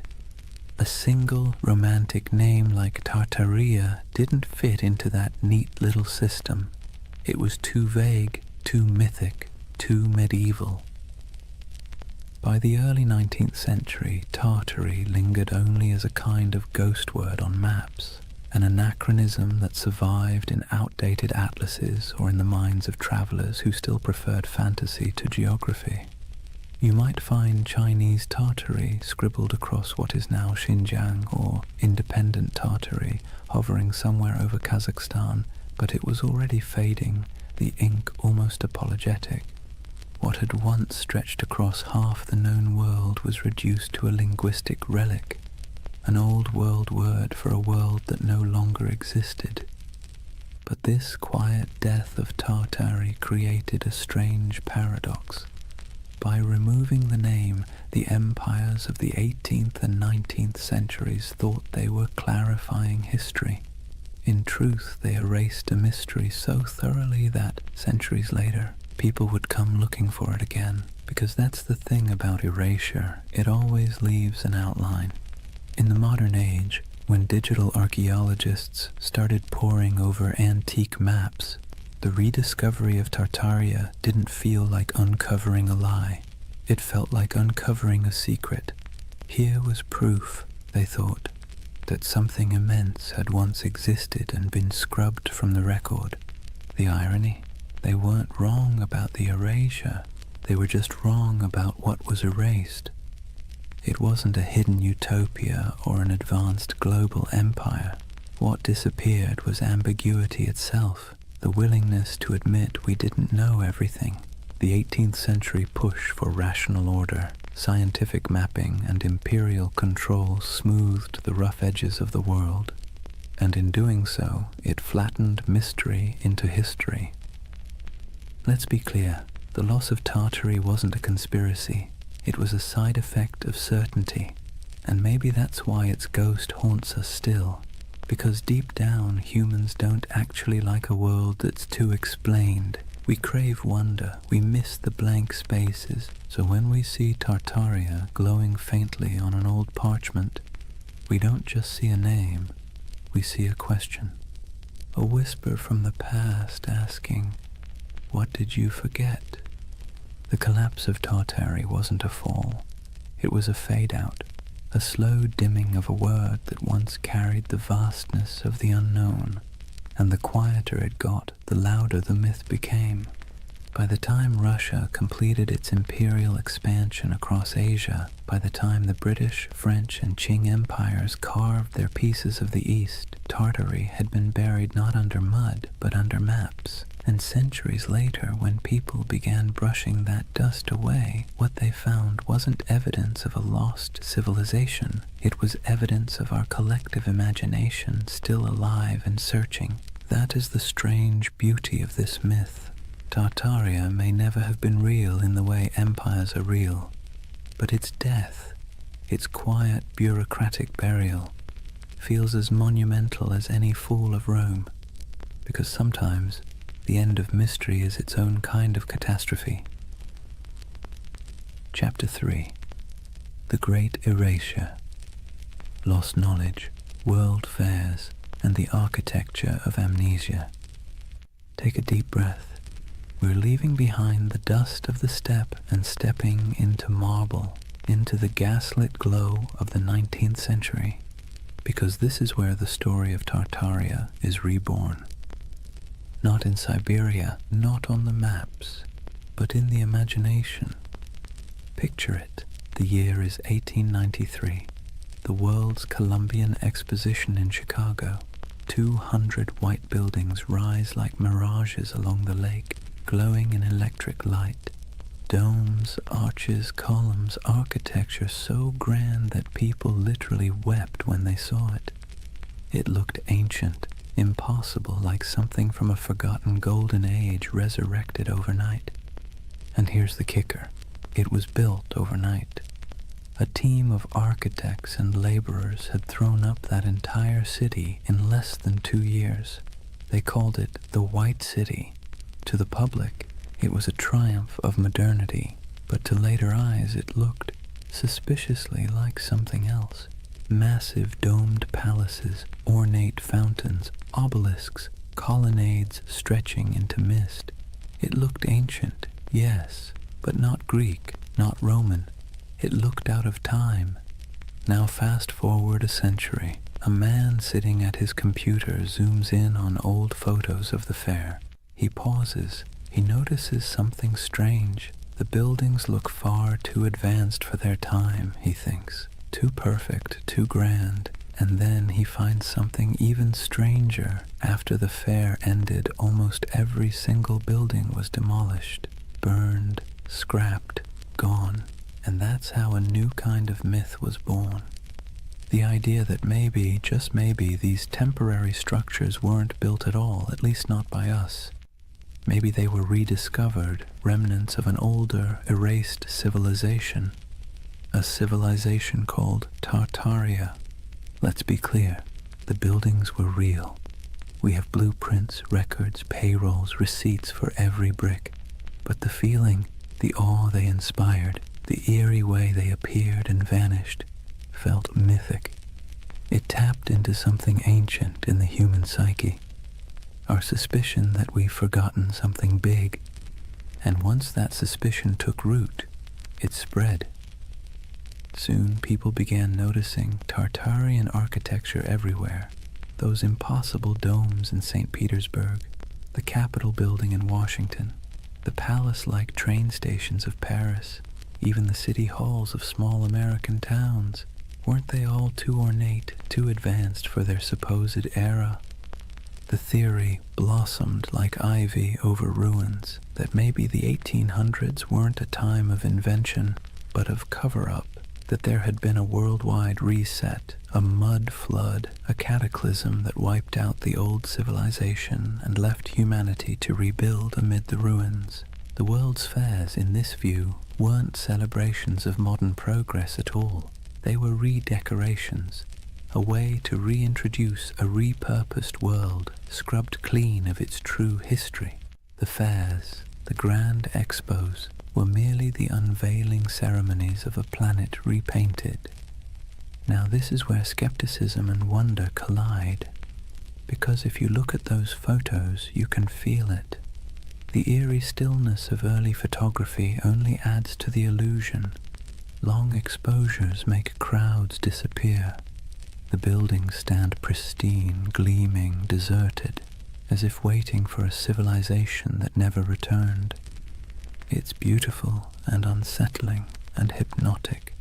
Even historians, with all their explanations, temporary plaster facades, neoclassical revival trends, technological optimism, can't quite dispel the dreamlike quality. It's too pretty, too deliberate.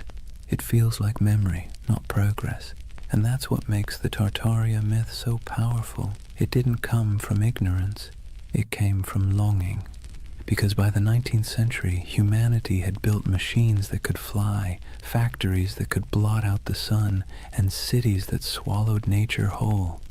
We had replaced mystery with machinery. But beneath the gears and soot, people were starting to feel something hollow, something missing. Tartaria filled that hole. It became the name for everything that seemed too beautiful, too harmonious, too purposeful to belong to the chaotic modern world. It was nostalgia in disguise, a yearning for an imagined time when architecture was sacred, when energy was free, when civilization felt like art rather than industry. Of course, the irony is exquisite. The people of the 19th century built those palaces themselves, but we, centuries later, look back and refuse to believe them capable. Maybe it's easier to believe in a lost utopia than in the idea that our ancestors simply cared more about beauty than we do. So imagine walking through that white city. The lamps hum softly. The canal reflects the moonlight. Music drifts from the pavilions. You hear the shuffle of dresses, the murmur of voices, the click of carriage wheels, and for a moment you can almost believe the myth that you've stumbled into the remains of a vanished empire, briefly resurrected for one last dance before fading again into legend. That's the strange charm of Tartaria. It doesn't matter if it's real. What matters is how it makes you feel, because beneath every conspiracy is a heartbeat, the desire to belong to something greater, to touch a truth the textbooks forgot to mention.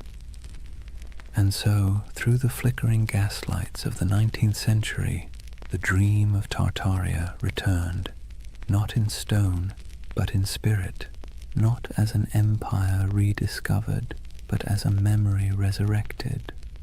Let's be honest for a moment. Modern architecture doesn't exactly make the heart sing. Steel boxes, glass towers, angles sharp enough to injure your soul. Function over form, they say. Minimalism, efficiency, progress. But walk past an old courthouse or a crumbling railway station with columns carved like Roman temples, and suddenly something stirs. It feels like memory. Not your memory, but someone's. And that's exactly where Tartaria hides, in that emotional shadow between nostalgia and doubt. See, the 19th century didn't just give us new machines, it gave us new eyes. Photography froze the world for the first time. Urbanization made old beauty vanish beneath brick and smog. And as the industrial age thundered forward, the West began quietly rewriting itself, paving over not just landscapes, but the very story of civilization. This was the age of erasure disguised as progress. When old cathedrals were restored into shapes they had never been, when ancient city walls were torn down to make room for the future, when soot-blackened monuments were scrubbed and renamed, their histories conveniently rewritten for the age of reason. Historians call it modernization. Tartaria believers call it cover-up. Now, let's pause and take a breath, because this is where myth and history start blending like watercolor. The truth is simpler, but also sadder. It wasn't a conspiracy, it was forgetfulness. The 1800s were obsessed with the new: steam, glass, iron, materials that seemed to promise immortality. The faster technology advanced, the more the past looked like an inconvenience. When people demolished centuries-old buildings to make room for factories or boulevards, they didn't think they were erasing history. They thought they were improving it. But here's the paradox. Progress, when it moves fast enough, feels like amnesia. Imagine being a farmer's son in 1820, living in a cottage built by your grandfather, heated by the same hearth. Then picture your grandson in 1890, born under electric light, surrounded by locomotives, reading newspapers printed on machines that could churn out 1 million copies before breakfast. The pace of change was dizzying. The world your ancestors knew had disappeared before your own eyes. And when memory fades that quickly, even the truth starts to look like myth. That's why the great buildings of the 19th century seem suspicious to us now. They're too perfect, too ambitious, too permanent in an age obsessed with speed. To modern eyes, they feel like artifacts of a lost age, something inherited, not made. The Tartaria theory, in this sense, is less about deceit and more about disbelief. We don't believe we could have built something so beautiful in such a short span of time. And perhaps we're right, but not in the way we think, because that beauty came at a cost. It came from child labor, industrial soot, and the quiet suffering of millions who laid bricks, carved columns, and forged iron in furnaces hotter than the sun. It came from colonial wealth siphoned from distant lands. The marble glimmered, yes, but it glimmered on the backs of the exhausted. So when modern minds gaze at that architecture and whisper, "This can't be human," they're half right. It wasn't built by ordinary humanity. It was built by empire. But myths rarely linger on exploitation. They linger on wonder. That's what gives the Tartaria myth its endurance. It erases guilt and replaces it with awe. Instead of confronting how we gained that grandeur, we imagine inheriting it from some ancient, harmonious civilization. A world without conquest, without industry, without soot. A world that built for beauty's sake alone.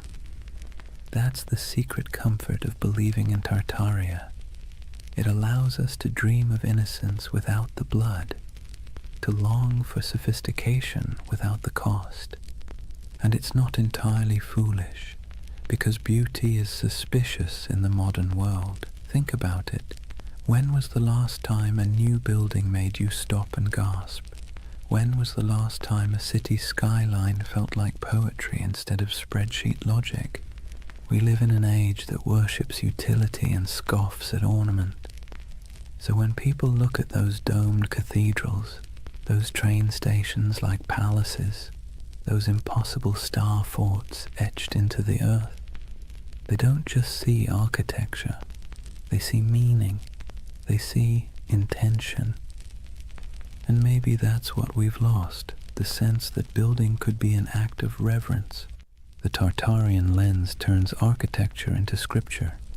It whispers that every arch, every dome, every hidden basement tells a story too big to fit inside textbooks. And whether that story is real or imagined, it soothes a modern ache, the feeling that progress has traded wonder for efficiency. So next time you see an old photo of St. Petersburg shrouded in snow or San Francisco's City Hall gleaming in filtered sunlight, look closer, forget the dates, forget the facts, and just feel it. The silence, the symmetry, the faint pulse of something grander than logic. That's the hum Tartaria leaves behind. The ghost frequency of a civilization that may never have existed, but still haunts us with the possibility that it did. And maybe that's enough. Maybe the myth survives not because it's true, but because it's beautiful. Because deep down, beauty itself has started to feel like a conspiracy. Here's the funny thing about lost civilizations. They always seem to resurface when technology changes. The printing press revived Atlantis, television revived the pyramids, and the internet, well, the internet resurrected Tartaria, not in dusty libraries or archaeological digs, but in image boards, YouTube videos, Reddit threads, and algorithm-fed rabbit holes that feel half like history class and half like lucid dream. If the 19th century erased memory through progress, then the 21st century resurrected it through curiosity. The internet, for all its chaos, gave the world a second archive, a place where forgotten photographs, misfiled maps, and half-remembered myths could find each other again. And that's where Tartaria thrived, among digital ruins. Let's be clear, no mainstream historian believes in the Tartarian Empire, but belief doesn't need credentials, it needs emotion. And online, emotion spreads faster than evidence. It starts small. Someone scrolling through antique photos finds an image of a half-buried building, its windows strangely below street level. They post it with a caption, "Mud flood? Hidden history?" Someone else comments with an old map labeled Great Tartary, stretching across half of Asia. Another user adds photos of star forts, geometric fortifications shaped like mandalas carved into the earth. Then someone else notices that the architecture of 19th century world fairs, domes, spires, impossibly ornate facades, seems eerily similar across continents. And suddenly, the pattern takes on life. A civilization that might never have existed begins to coalesce, not in ruins, but in pixels. It's fascinating to watch. The modern Tartarian myth isn't a single story. It's an ecosystem, a living organism built out of collective imagination. People piece together images, compare architectural styles, track supposed mud flood layers in Google Earth, and speculate about ancient technology, free energy, and global resets. And let's be honest, there's something soothing about it. It scratches the same itch that makes people organize puzzle pieces at 2 a.m. You start with fragments, photographs, engravings, forgotten buildings, and try to make sense of the world's dissonance. Why does history sometimes feel incomplete? Why do our cities seem to rest on older bones? Why does beauty feel borrowed?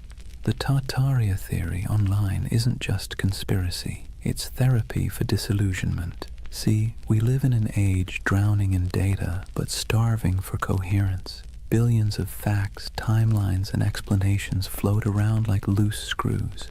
But the more we learn, the less it feels like we understand. We've traded mystery for information, and somehow that doesn't feel like progress. Tartaria brings the mystery back.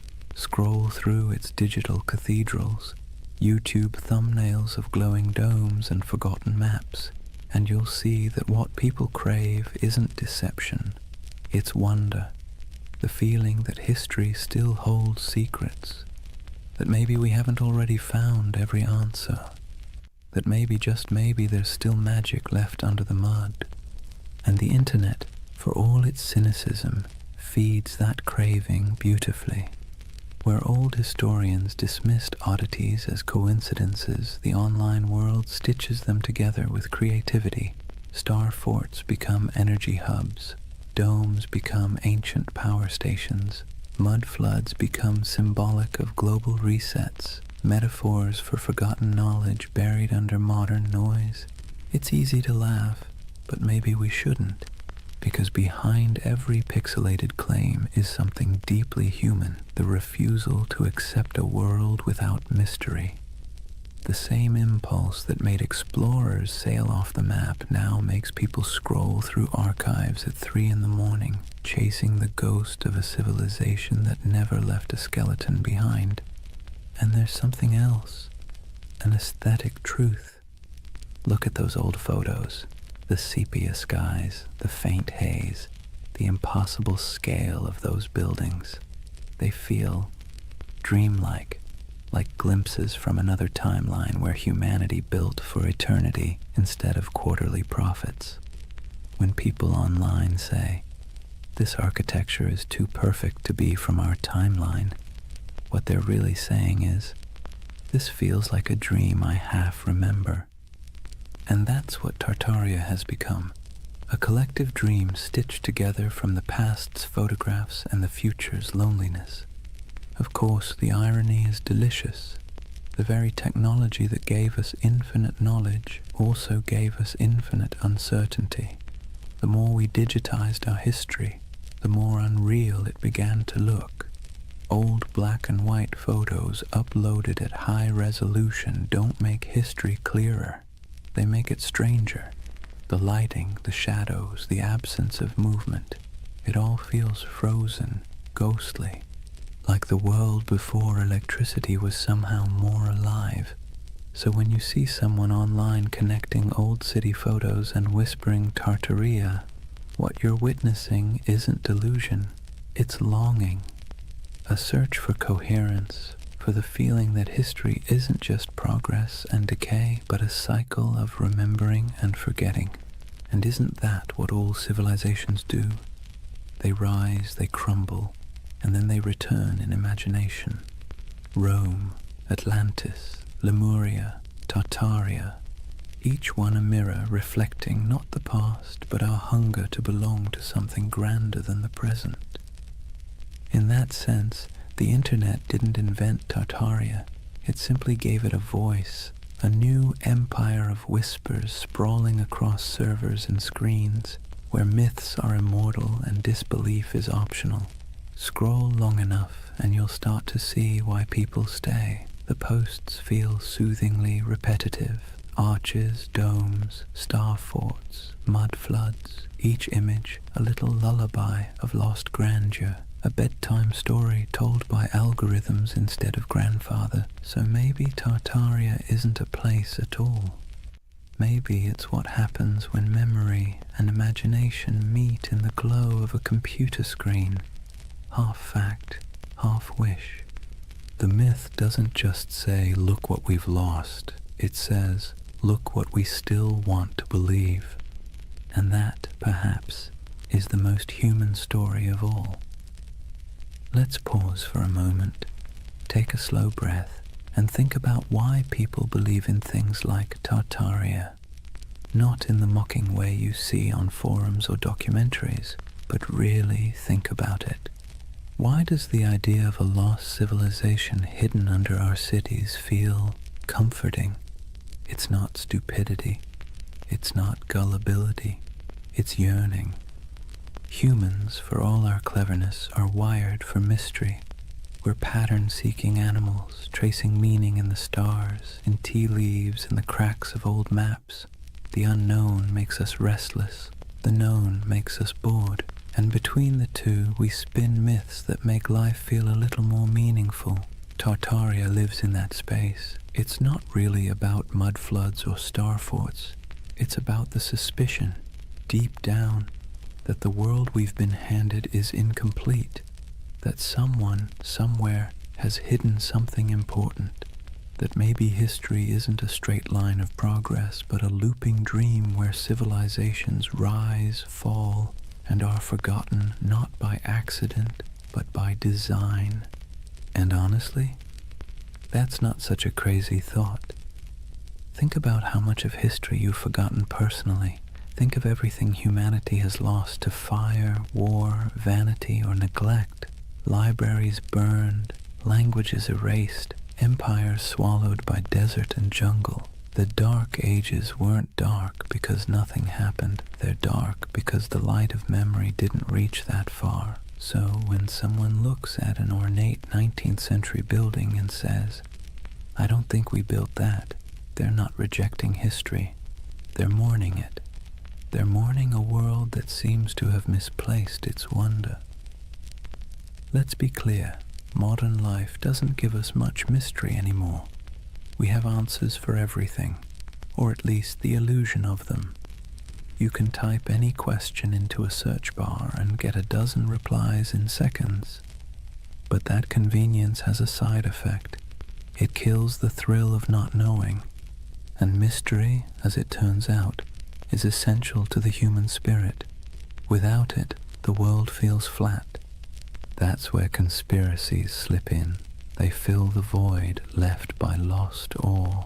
When people say, "The elites hid the truth of Tartaria," what they're really saying is, "I miss when the world felt magical."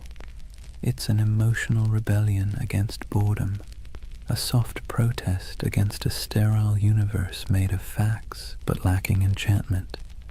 And here's the interesting part, it's not new. Every age invents its lost golden age. The Greeks dreamed of Atlantis, the Victorians romanticized Lemuria, the 20th century turned the Mayans into cosmic prophets, and now in the digital age we have Tartaria, an empire of dreams built on archives and algorithms. Each generation looks backward and imagines perfection because it's easier than imagining perfection ahead. We do it because the past is safe. It can't disappoint us anymore. Psychologically, belief in a hidden civilization like Tartaria scratches multiple itches at once. There's pattern recognition, the brain's love for connecting dots even when they don't belong together. There's narrative control, the soothing illusion that the world makes sense, that nothing happens by accident. And there's nostalgia, the bittersweet ache for a world that may never have existed, but should have. And then there's trust. Modern institutions, media, government, academia, have lost credibility with the public. When experts say, "That's impossible," a growing part of the population quietly replies, "So was flight once." The more closed and dismissive authority becomes, the more open people become to alternative voices whispering, "Maybe they're hiding something." It's not that people trust random YouTube channels more than historians. It's that the channels sound human, curious, skeptical, fallible. The voice of official history often sounds cold, certain, and patronizing. The voice of the Tartaria believer sounds like someone sitting beside you late at night saying, "Look at this, doesn't it make you wonder?" And wonder is addictive. Once you feel it, it's hard to go back to plain explanations. Even the act of believing, of piecing clues together, creates a small dopamine rush. It gives the believer a sense of purpose. You're not just scrolling, you're investigating. You're part of something big, something secret.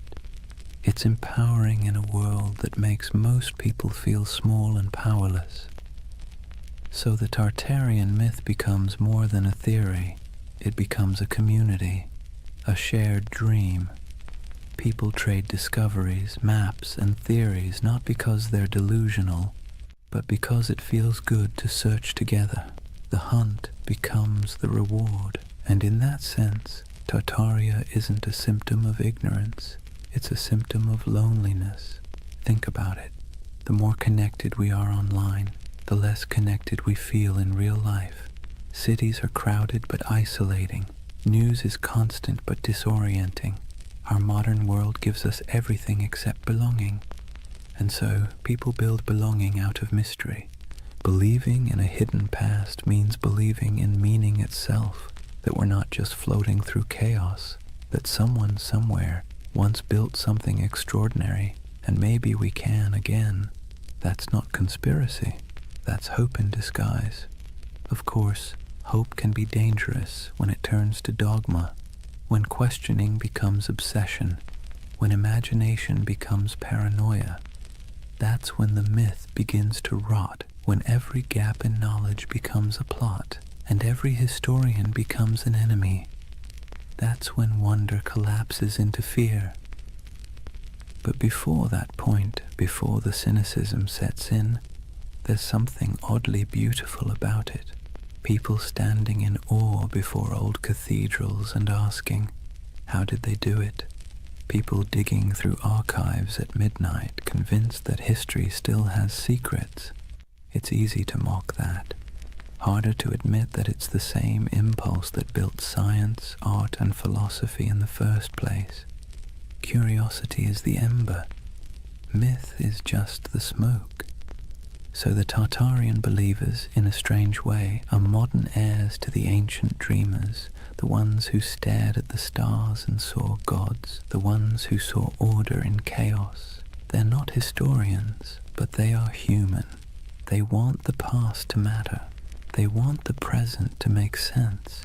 And maybe that's why Tartaria lingers. Not because it's real, but because it feels right, in some deep, poetic way that logic can't quite dismantle. It tells a story not about what we've found, but what we've lost. And that's a kind of truth, too. As the night deepens, imagine those endless digital threads, thousands of people across time zones, glowing screens reflecting in tired eyes, all dreaming together of a civilization that never was. Maybe they aren't crazy. Maybe they're just homesick for a world that once felt full of wonder. Let's take a breath here. After all this talk of vanished empires and buried cities, it's time to do what the best historians always do. Look carefully, quietly, and without agenda. Because when you set aside the noise of the internet and really look at what's left of Tartaria, what you find isn't a conspiracy.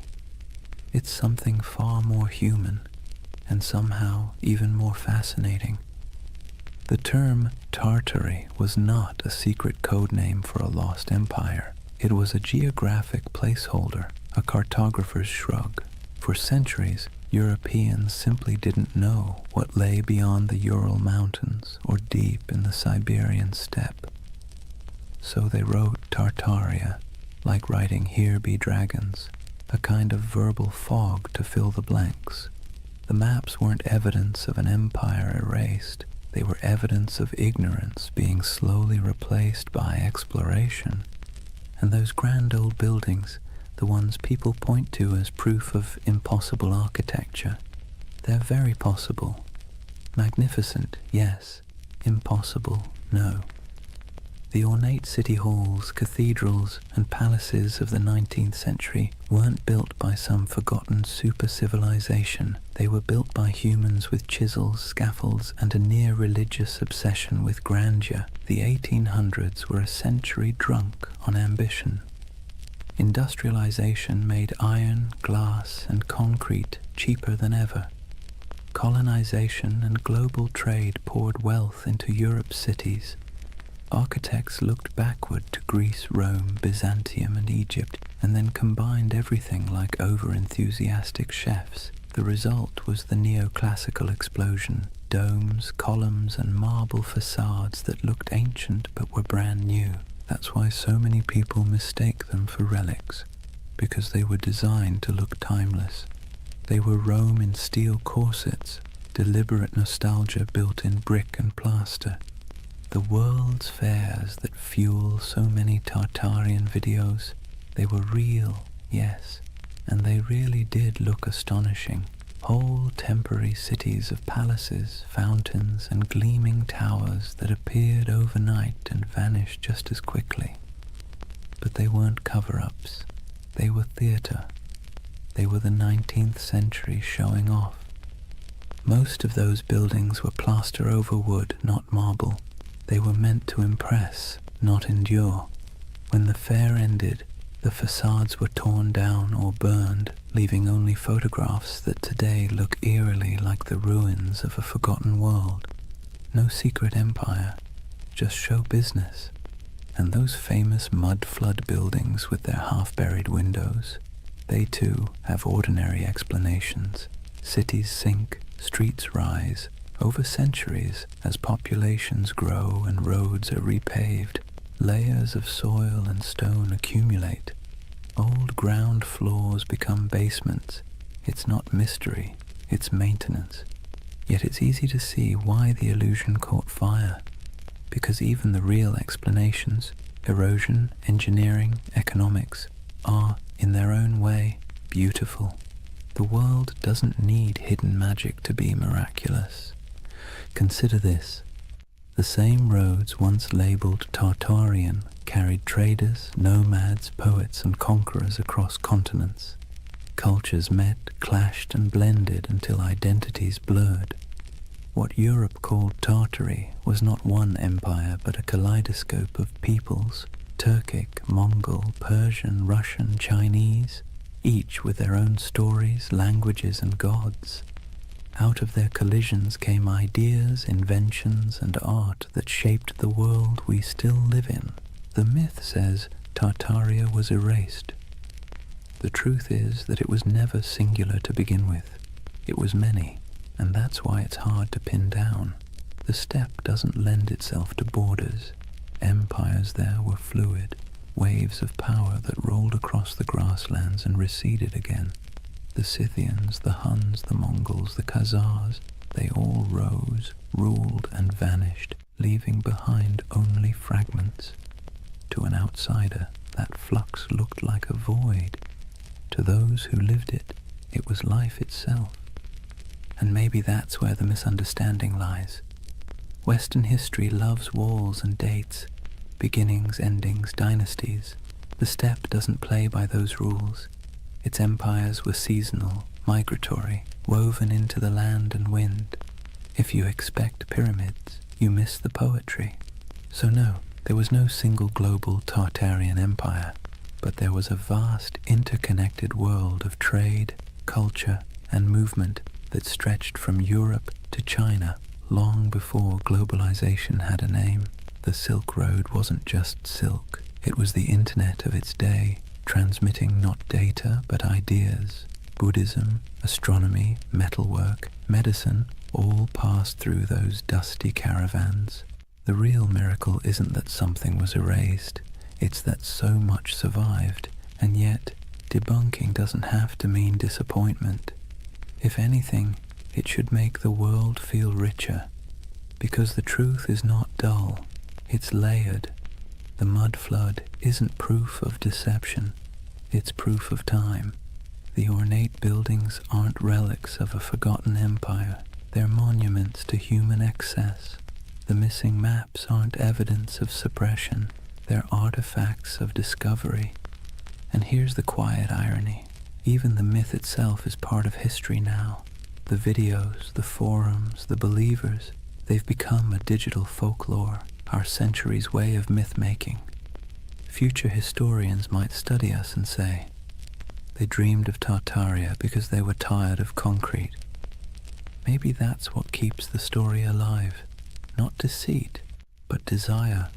The desire for mystery, beauty, and meaning in an age that feels too catalogued, too explained.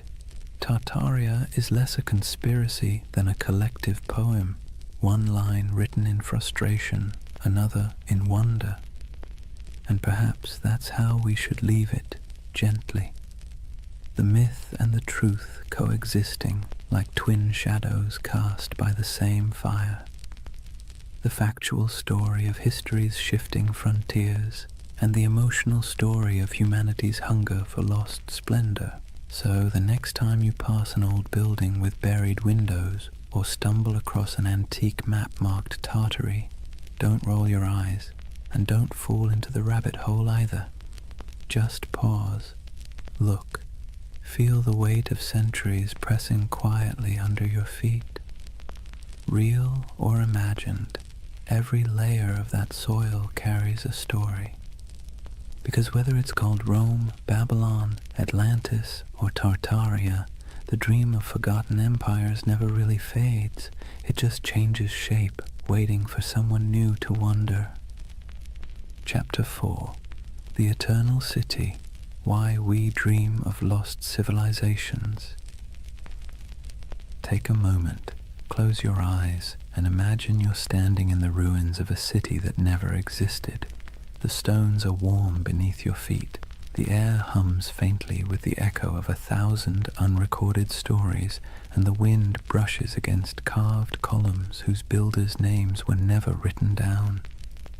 It's a dream, but somehow it feels truer than waking. That's the strange comfort of Tartaria. Even after we've picked apart the facts, even after the history books have closed the case, the idea lingers. The notion that somewhere, sometime, humanity built something magnificent, a civilization unified, enlightened, and then, inexplicably, erased. It's the same instinct that makes us search for Atlantis, or Lemuria, or the lost library of Alexandria. A quiet yearning that whispers, maybe we used to know more, maybe we were better once. And let's be clear, this isn't foolishness. It's longing. Believing in Tartaria isn't really about maps or mud floods. It's about something deeper, the ache for lost harmony, for order in the chaos of modern life. When we look around at endless screens, broken systems, and cynical politics, it's easy to imagine that somewhere in the past, people had it figured out, that there was a time when beauty and wisdom ruled, before we traded them for convenience. The myth gives that feeling a shape. Tartaria becomes a mirror for what we think we've lost, a golden age we can project our frustrations onto, a fantasy of unity against the fragmentation of the modern world. But here's the curious twist. Myths like Tartaria comfort us because they're out of reach. They can't be disproven in a way that satisfies the heart. The less we know, the more space the imagination has to wander. That's what myths do best. They thrive in the gaps, the shadows between facts. Think about how the story feels, not just what it says. Tartaria isn't told in sharp, factual sentences. It's whispered in forums late at night by people who sound more wistful than conspiratorial. They're not shouting about domination. They're sighing about what might have been. It's not paranoia, it's melancholy.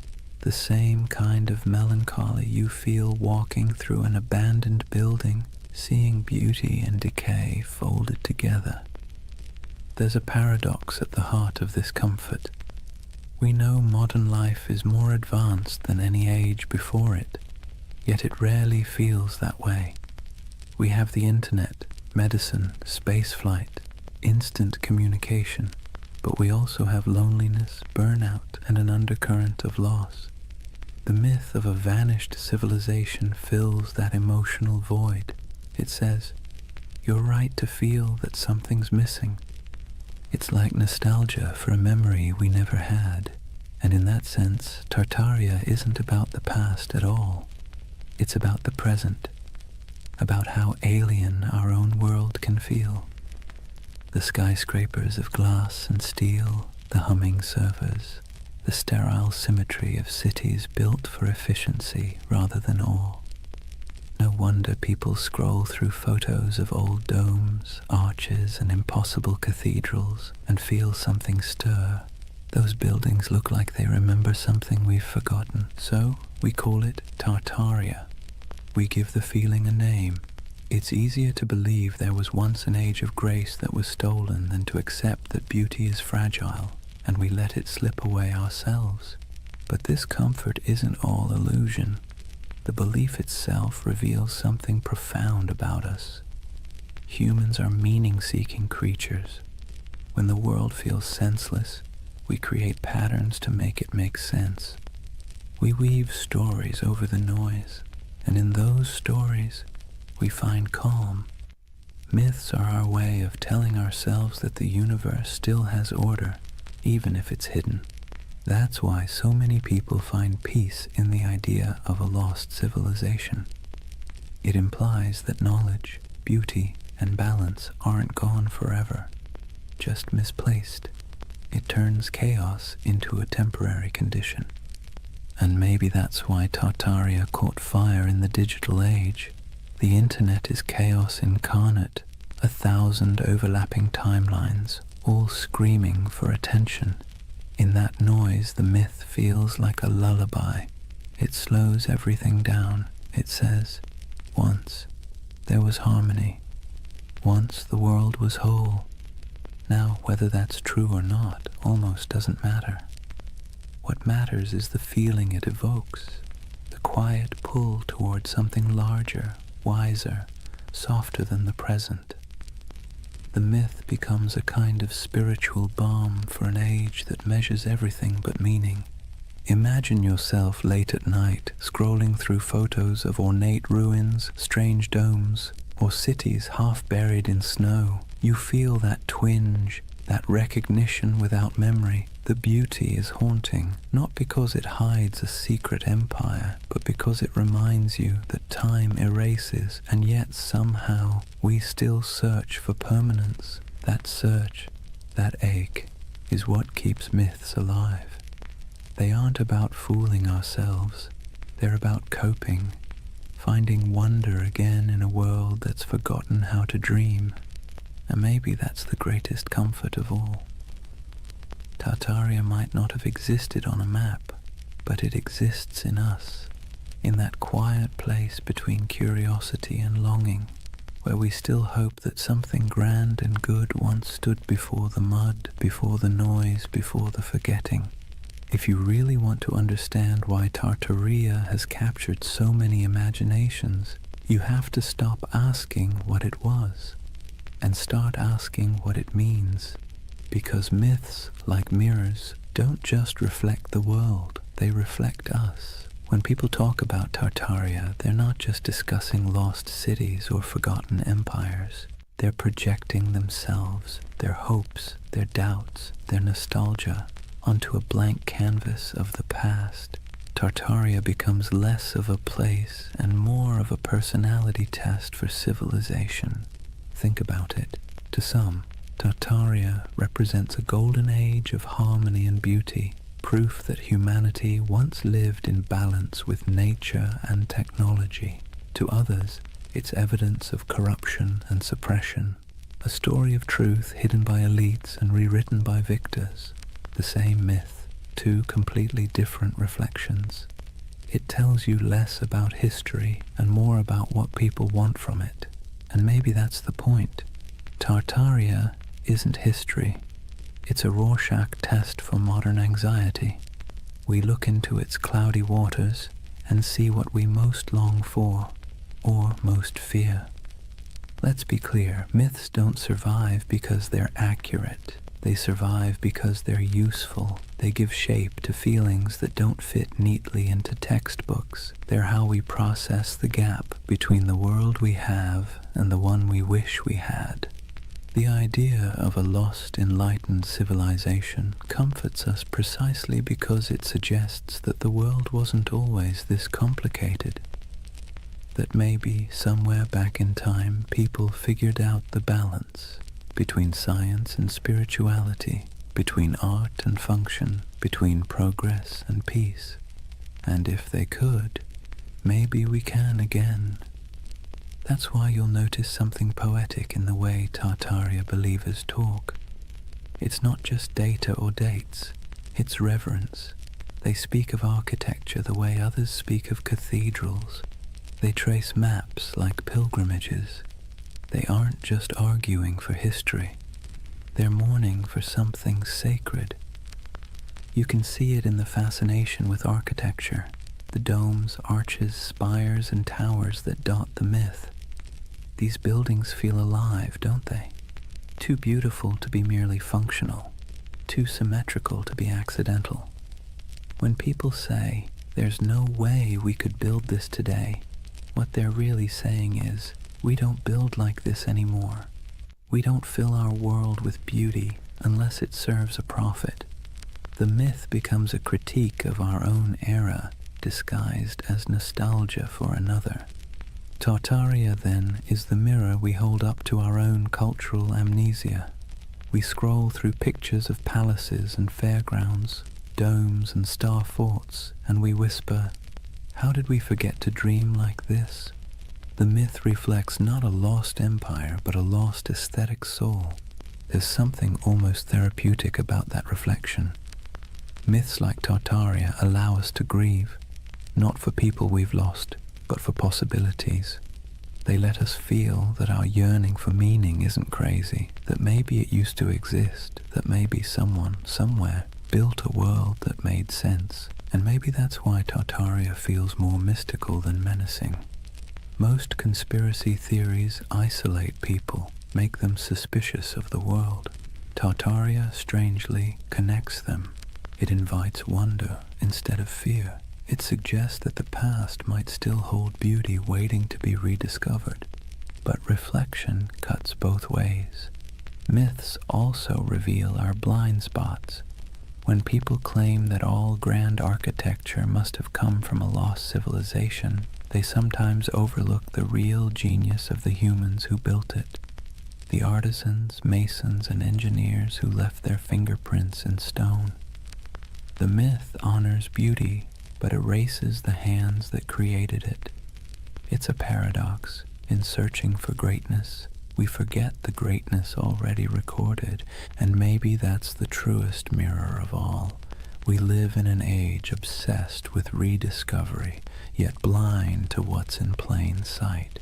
We chase mysteries across continents while ignoring the ones humming beneath our feet, the hidden systems, the forgotten craftsmanship, the quiet brilliance of ordinary people.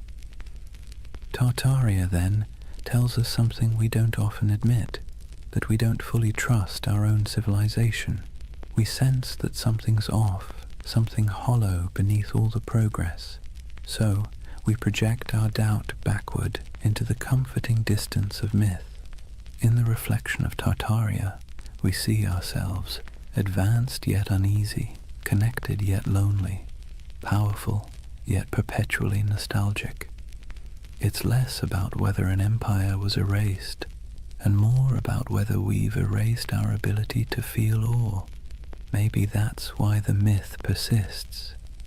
Because deep down, we're not really searching for proof of Tartaria. We're searching for proof that humanity still knows how to build something beautiful and believe in it.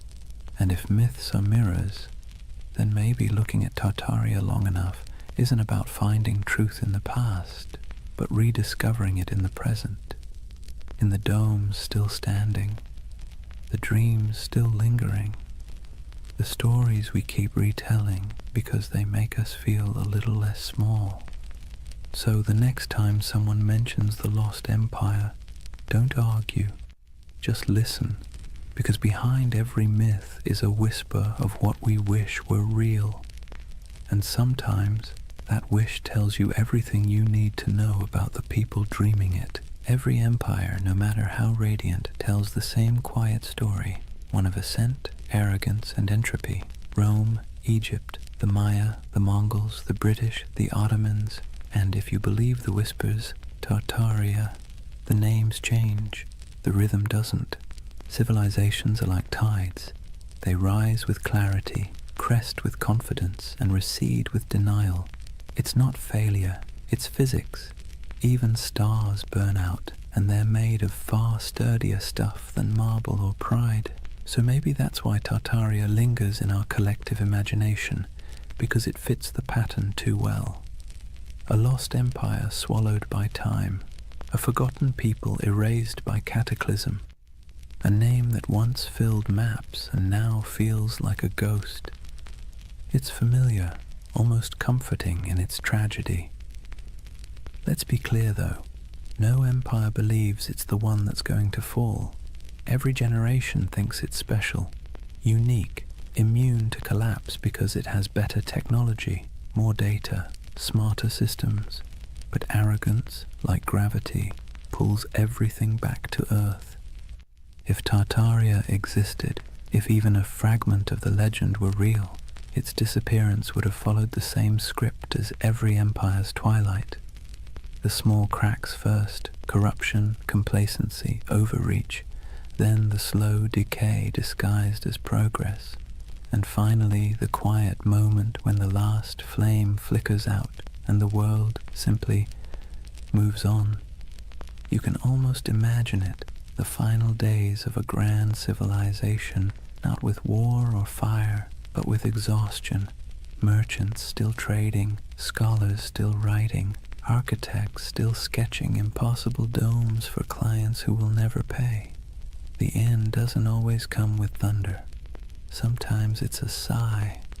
And here's the thing. We need myths like Tartaria because they remind us that our own civilization isn't exempt. It's a soft warning wrapped in wonder. The idea that maybe, just maybe, we've been here before. Towering cities, vast networks, unshakable certainty, and lost it all to hubris and time. You see, the cycle isn't just historical, it's psychological. We build, we forget, we rebuild. We burn libraries, then mourn the loss of knowledge. We pave over ruins, then spend centuries digging them up again. The pattern is maddeningly human. The Greeks had a term for this, anarchiklosis, the cycle of government and decay. Kingdoms become tyrannies, tyrannies become democracies, democracies collapse back into chaos. Wash, rinse, repeat. The myth of Tartaria just takes that ancient idea and stretches it across a planetary scale. And that's what makes it powerful, because deep down we know the pattern fits us too. Look at the ruins of any civilization, and you'll find the same fingerprints. Ambition, brilliance, greed, denial. The same stone roads leading nowhere. The same monuments built to outlast time, quietly losing that argument. Even today we build our towers of glass and steel, our data empires, our digital libraries with the same optimism that we're preserving knowledge forever. But maybe 1,000 years from now, someone will wander through our abandoned cities and ask the same question we whisper about Tartaria. Who built all this?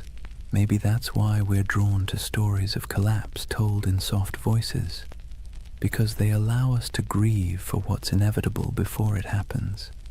They help us process the strange truth that impermanence is not failure, it's the natural order. In that sense, Tartaria becomes a bedtime story for civilization itself, a reminder that we are temporary but not meaningless, that even in loss there's continuity. The ruins of one world become the foundations of the next. And if you look closely, you'll see that rebirth is always hiding inside decay. The Renaissance bloomed from the ashes of plague. The Enlightenment grew out of dark superstition. Even myths once dismissed are rediscovered as metaphors with new life. The cycle never ends. It only changes costume. So perhaps Tartaria isn't just about a lost civilization, but the eternal rhythm of creation itself. We build worlds, lose them, and then dream them again.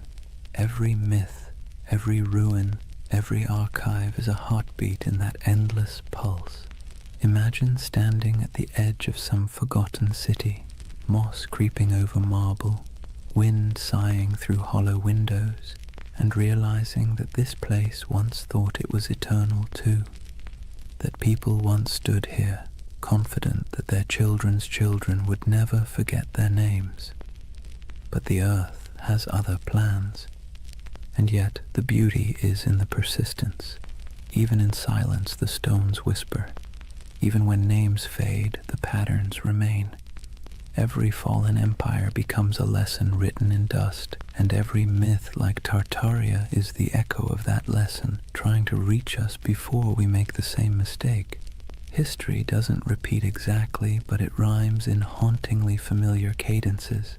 The trick isn't to break the cycle, it's to learn to hear the rhythm, to build with humility, to remember what was forgotten before, and to leave behind something that, even when buried, still hums with meaning. So when you hear the word Tartaria, don't roll your eyes. Listen to the rhythm beneath it, because that's not just a myth about the past. It's a lullaby for the present, and maybe a warning for the future. There's something irresistible about a mystery that refuses to die. You can debunk it, explain it, trace its origins down to the dusty corners of old libraries, but if it still feels like a secret, people will keep chasing it. That's the real magic of Tartaria. It doesn't survive because it's proven. It survives because it haunts. In a world that measures everything, categorizes everything, and leaves nothing ungoogleable, a mystery like Tartaria feels like a rebellion. It's a crack in the glass of certainty, a reminder that not everything is neatly archived in the cloud. Some things remain just out of reach, teasing, luminous, half-remembered. Let's be honest, the modern world isn't built for mystery. We live in an age of answers. Every question has a search bar waiting to solve it in half a second. And yet deep down, we miss not knowing. We miss wonder. We miss the feeling that the world is bigger than our understanding. Tartaria gives us that feeling back. It's a paradox. We're surrounded by more information than any civilization in history, and somehow we trust less of it. We have satellite maps of every mountain, street view of every alley, but we still find ourselves staring at old maps labeled Grand Tartary and thinking, maybe something's missing. Maybe history isn't as linear as it pretends to be, and who can blame us? The past is always a little blurry, like a photograph printed from a damaged negative. Historians do their best to fill the gaps, but even the most rigorous scholarship leaves shadows. Tartaria slips into those shadows, into the empty spaces between what we know and what we feel. There's also a quiet beauty in unanswered questions. They remind us that curiosity itself is a form of connection. When someone spends years digging through forgotten archives, zooming into grainy satellite images, or exploring the ruins of an abandoned palace, they're not just chasing facts, they're chasing wonder. They're trying to feel something vast and timeless, something that hums beneath the noise of everyday life. Tartaria gives people permission to believe that the world might still hold secrets. That's why even skeptics can't quite bring themselves to dismiss it entirely, because even if it's not true in a historical sense, it's true in a psychological one. It's the same impulse that made ancient people draw constellations in the stars, to impose meaning on the infinite and find comfort in the patterns. Imagine yourself walking through an old European city at night. The cobblestones glisten after rain. Gas lamps flicker against the carved faces of forgotten gods on building facades. You look up, and the skyline feels impossibly ancient. Arches, domes, and spires stacked like a dream you can't quite interpret. You don't know who built it. You don't need to. The mystery itself is enough. It's like hearing a song in a language you don't understand but somehow recognize. Tartaria lives in that feeling. The hum between knowing and not knowing. The soft echo of lost craftsmanship, the sense that time might be a loop and we're just tracing paths our ancestors already walked. And the irony is, the more we learn about history, the more mysterious it becomes. Every discovery opens 10 new questions. Every answer reveals how much we don't know. The ruins of Göbekli Tepe pushed back the dawn of civilization by thousands of years. The Antikythera mechanism rewrote what we thought the ancients could build. Maybe Tartaria doesn't exist, but the idea that civilizations rise and vanish, leaving traces we mistake for impossibilities, isn't so far-fetched after all. Even the skeptics, the scientists, the historians, they're chasing the same thing as the dreamers. They just call it research instead of mystery. But deep down, it's the same hunger to understand what came before, to find meaning in the ruins. There's a gentle wisdom in letting some mysteries remain mysterious. Not every story has to be resolved. Not every legend needs to be disproven. Some things are more beautiful when they stay slightly out of focus.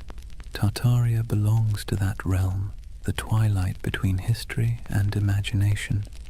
Because here's the truth. Even if we mapped every ruin, deciphered every language, catalogued every artifact, we'd still find ourselves asking, what's missing? What did we overlook? What used to be here? And that question, that ache, is what keeps humanity moving forward. It's what drives us to explore, to create, to tell stories at all. Mystery, in a strange way, keeps us human. It reminds us that we don't control everything, that there are still edges to the map, and in a world that feels increasingly small, that's a comfort. So if you ever feel the pull of Tartaria, the urge to look at an old map and imagine lost cities under the soil, buried glass domes beneath the ice, vanished languages whispered through time, don't resist it. It's not foolishness, it's memory dressed as wonder. It's the part of you that still wants to believe there's more to the story, because there always is. Imagine drifting in that half-awake space between dreaming and memory, the kind where time doesn't quite make sense and faces blur into landscapes. That's what the myth of Tartaria feels like, a collective dream stitched together from ruins, half-forgotten books, and the quiet yearning that maybe, just maybe, humanity once built something beautiful and lost it. Not just an empire, but an idea. Tartaria isn't really about maps or mud floods. It's about longing. The longing for a golden age before the noise, before the smog, before the blinking lights of modern anxiety. A world where cities gleamed, not with plastic and neon, but with purpose. Where architecture felt alive, humming with mystery. Where the air itself seemed to remember something divine. When people talk about Tartaria, they're really talking about home, a home they've never seen but somehow recognize.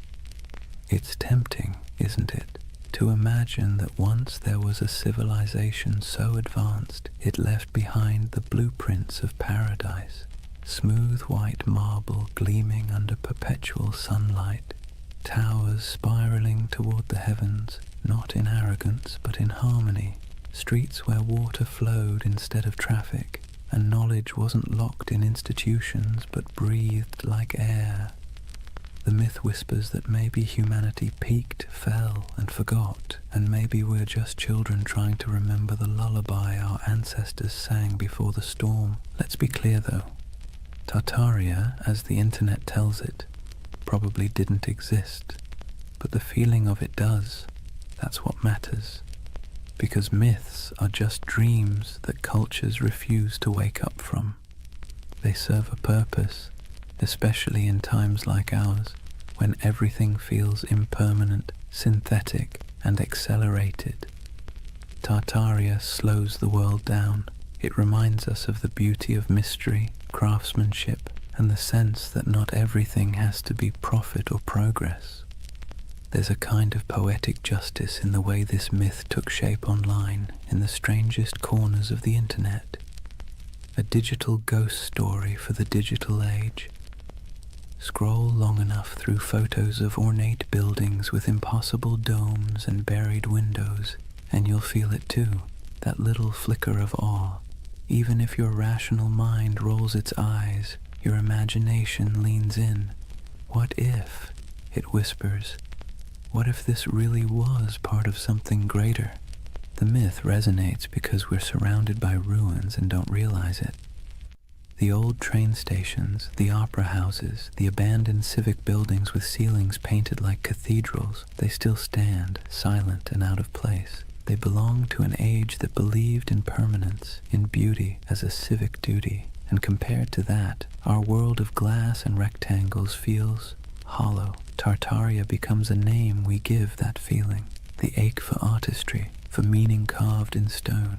But beneath the aesthetic nostalgia is something deeper, a memory not of buildings, but of belonging. When people say they erased Tartaria, what they're really mourning is the loss of connection, the sense that we were part of something coherent, meaningful, and vast. We feel fragmented now, nations arguing, truths dissolving, the past rewritten every week on social media. Tartaria becomes a symbol of unity we've misplaced, the dream that once we all spoke the same unspoken language, the language of creation instead of consumption. Maybe that's why the myth refuses to die.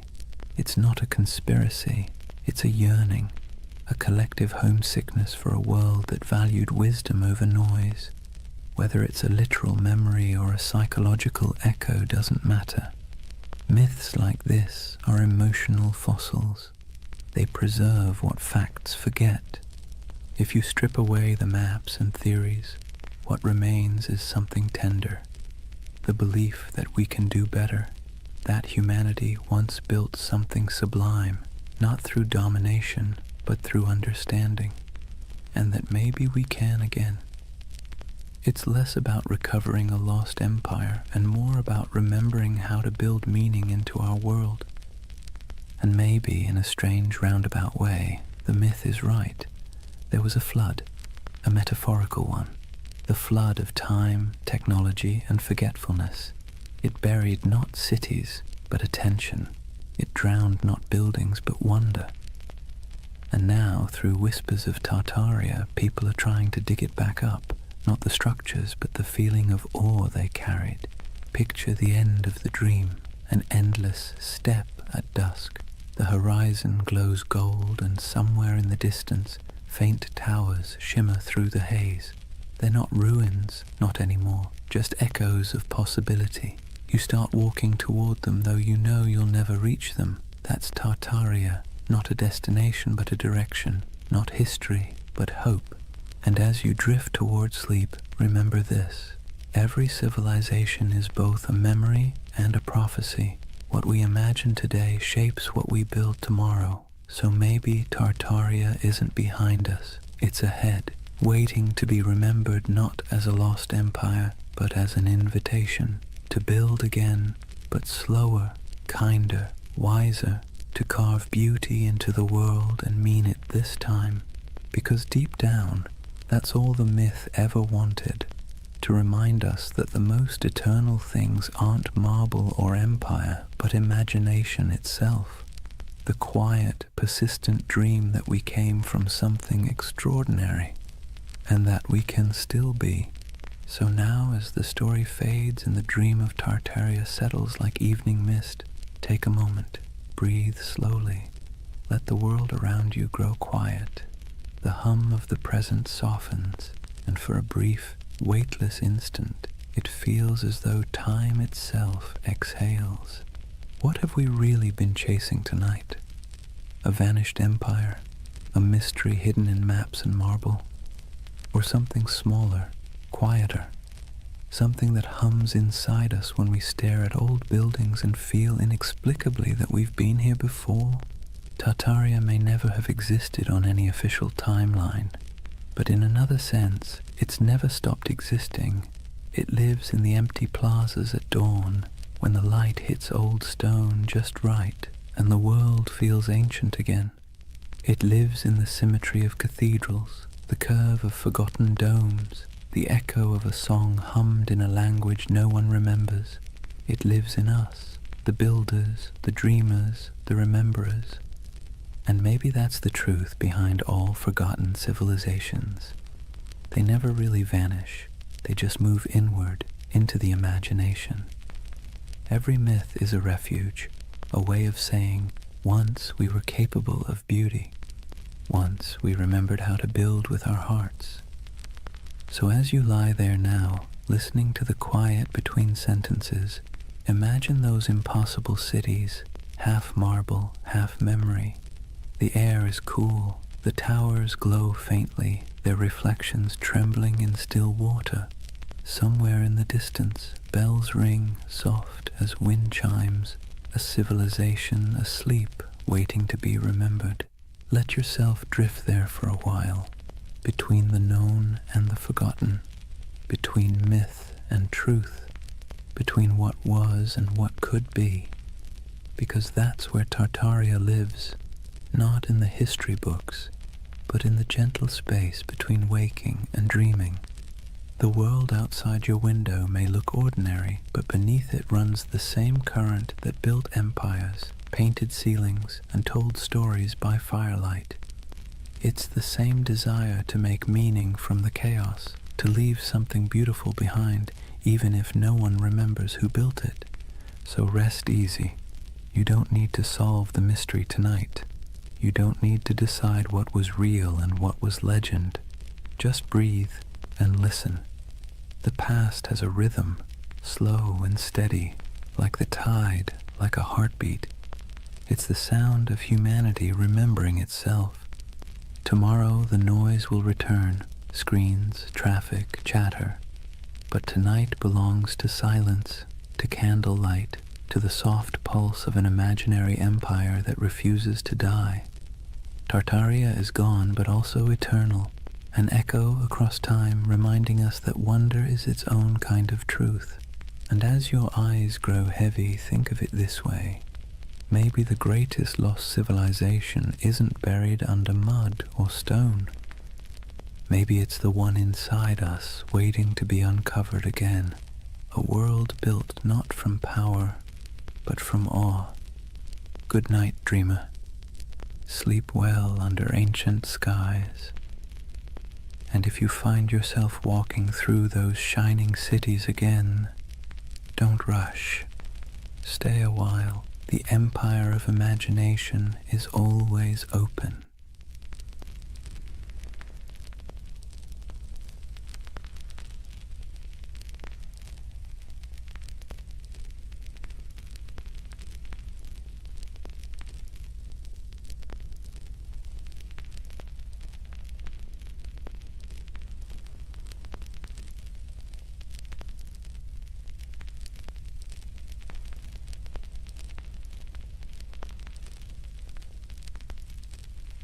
Hey guys, welcome back to the Sleep Atlas. Tonight, we're wandering into one of those stories that sits somewhere between history and myth, the kind that makes textbooks squirm but conspiracy theorists cheer. We're talking about the Anunnaki, the ancient gods of Mesopotamia, the so-called Great Ones, whose names have echoed for thousands of years. Now, before you picture little green men zipping around in flying saucers, let's be clear. The Anunnaki weren't dreamt up by modern sci-fi. They were very real to the people of ancient Mesopotamia, the Sumerians, Akkadians, Babylonians, and Assyrians, who lived their entire lives believing these beings were watching, judging, and occasionally meddling in their affairs. These gods weren't distant. They weren't serene. They were moody, demanding, and sometimes alarmingly human in their behavior. But here's the twist. In the last few decades, the Anunnaki have been rebranded, plucked out of their ancient temples and repackaged as spacefaring engineers who supposedly created humanity. You've probably seen them pop up on late-night cable documentaries with dramatic music, or in corners of the internet promising that the truth is out there. On one hand, that's entertaining. On the other, it's a perfect reminder that myths are slippery. They change to fit whatever worries and wonders we carry. So tonight, I'm going to tell you their story. The real story, as much as we can piece together from clay tablets, broken myths, and a lot of scholarly head-scratching. We'll wander through the fields of Mesopotamia where ordinary farmers sweated under the sun, convinced that every harvest was a divine test. We'll meet kings who built entire cities just to brag that the Anunnaki approved of them. We'll listen to myths where God squabbled, punished, and occasionally spared humanity. And yes, we'll peek into the modern fascination with aliens because apparently every ancient thing eventually gets abducted by sci-fi. But don't worry, this isn't a lecture. Think of it as a long, meandering, nighttime walk through a world that feels both impossibly distant and strangely familiar. So, dim the lights, maybe pull a blanket a little tighter, and let's drift together into the land between rivers and gods. And before we begin, let me ask, what's keeping you up tonight? Let me know in the comments. I'd love to hear where in the world you're listening from. Settle in. Let's start at the beginning. Chapter 1. Life under the watchful eyes of the gods.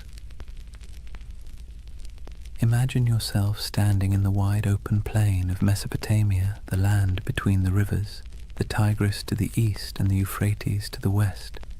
The horizon stretches flat and endless, broken only by the shimmer of heat and the twisting bodies of those unpredictable rivers. The air is heavy, thick with dust and the smell of damp reeds. Somewhere in the distance, a donkey brays, and over all of it, an invisible weight hangs in the air, the belief that the Anunnaki are watching. To the people who lived here thousands of years ago, the rivers weren't just water, they were divine moods made liquid. A generous flood meant the Anunnaki were pleased. A drought meant they were angry.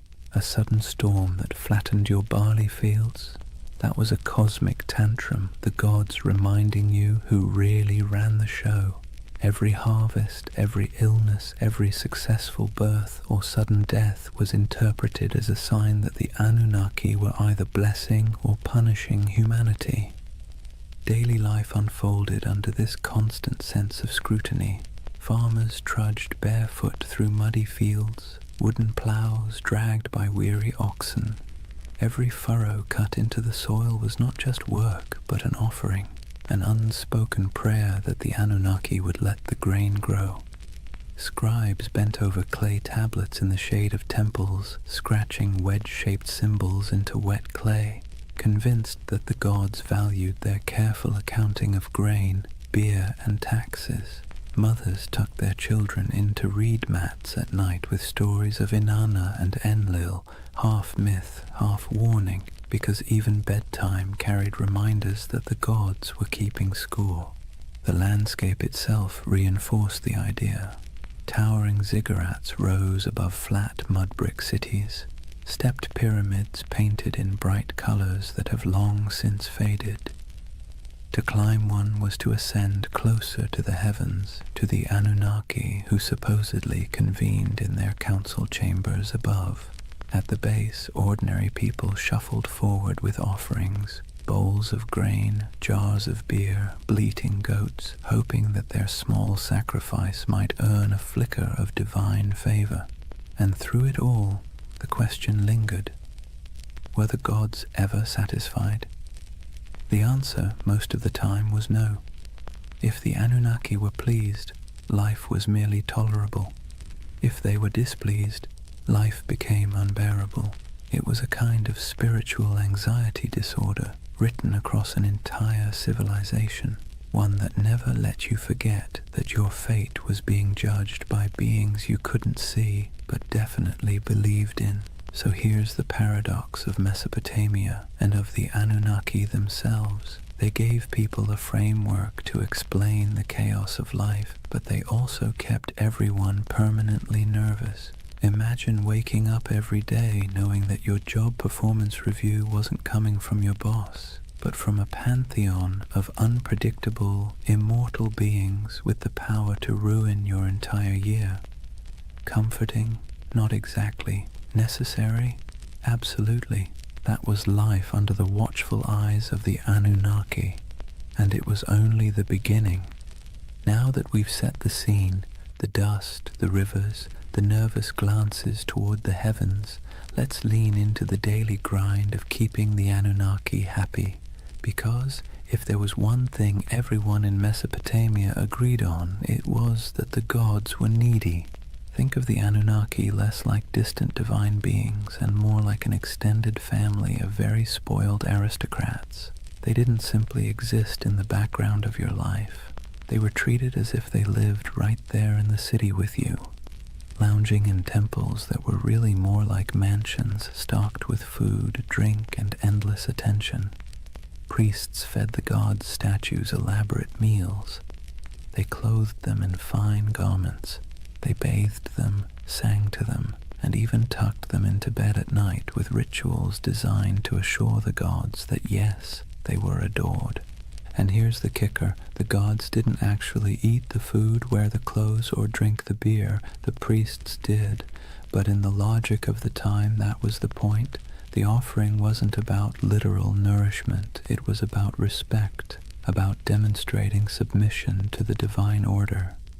Imagine working all day in a scorching field, hauling baskets of barley, and then handing over a chunk of your hard-earned harvest to a temple where priests would cook it up in front of a golden statue. You didn't get to enjoy the meal, the gods did, or so you were told. This wasn't optional.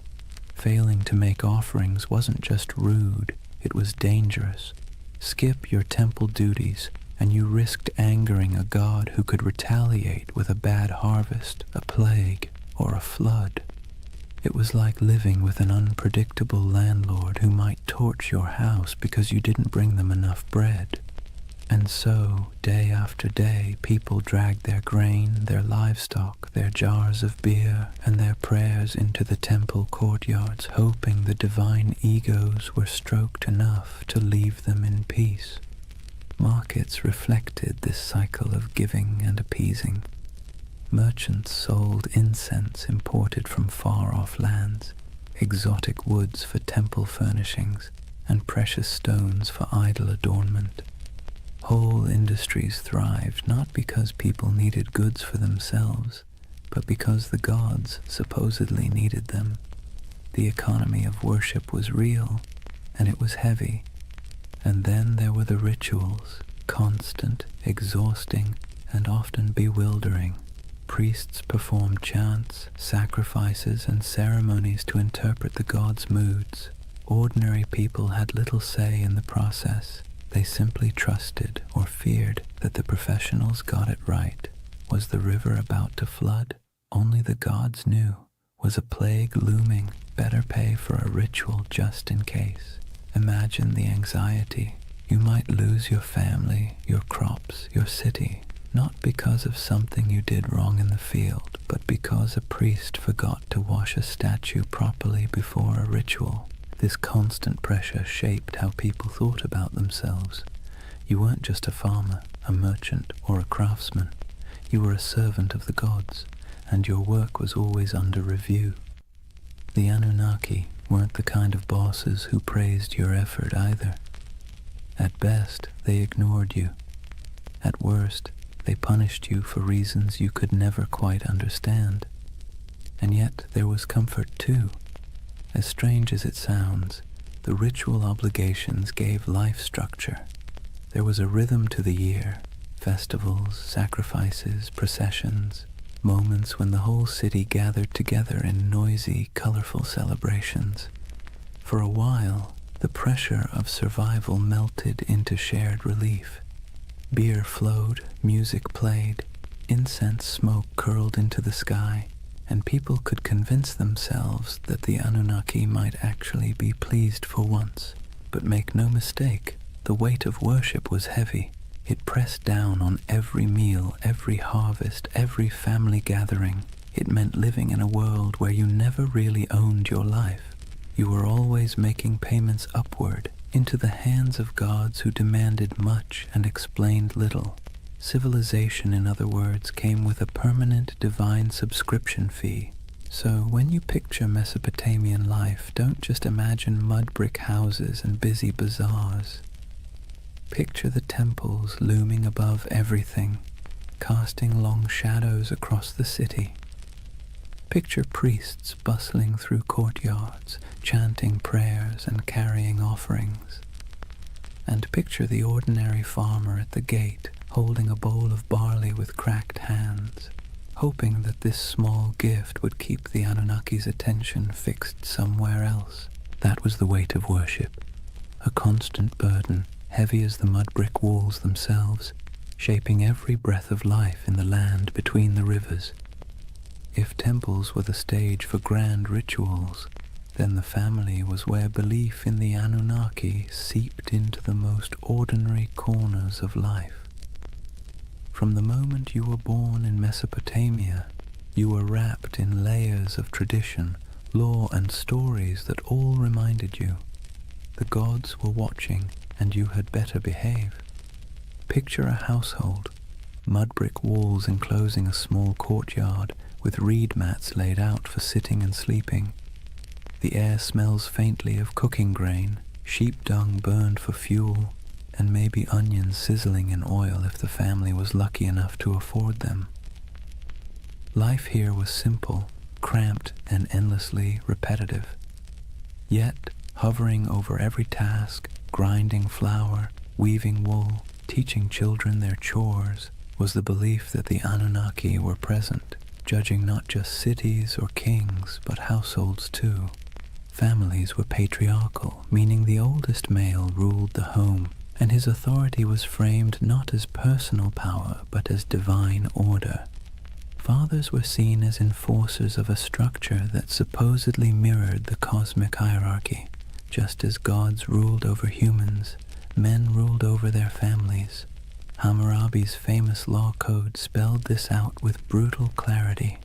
Wives owed obedience, children owed respect, and failure to comply could bring harsh consequences. This wasn't just social convention. It was written into the laws that claimed divine backing from the gods themselves. Mothers carried their own weight, of course. They were the backbone of the household, weaving, grinding, managing food stores, raising children, and passing on the stories that glued the family's beliefs together.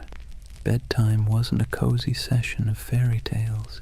It was an education in fear and respect. Children were told myths of Inanna descending to the underworld, of Enlil sending storms, of the Anunnaki judging souls in the afterlife. These stories weren't entertainment so much as early compliance training. The message was clear: live properly or the gods will notice. Children's lives reflected this constant training.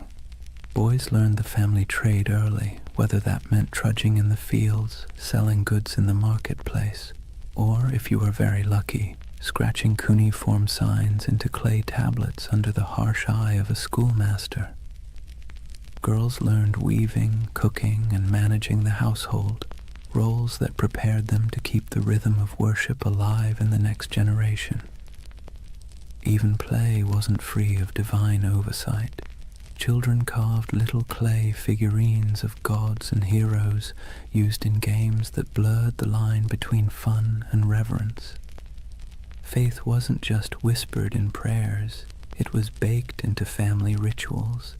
Before meals, small offerings of grain or beer might be set aside for the household gods.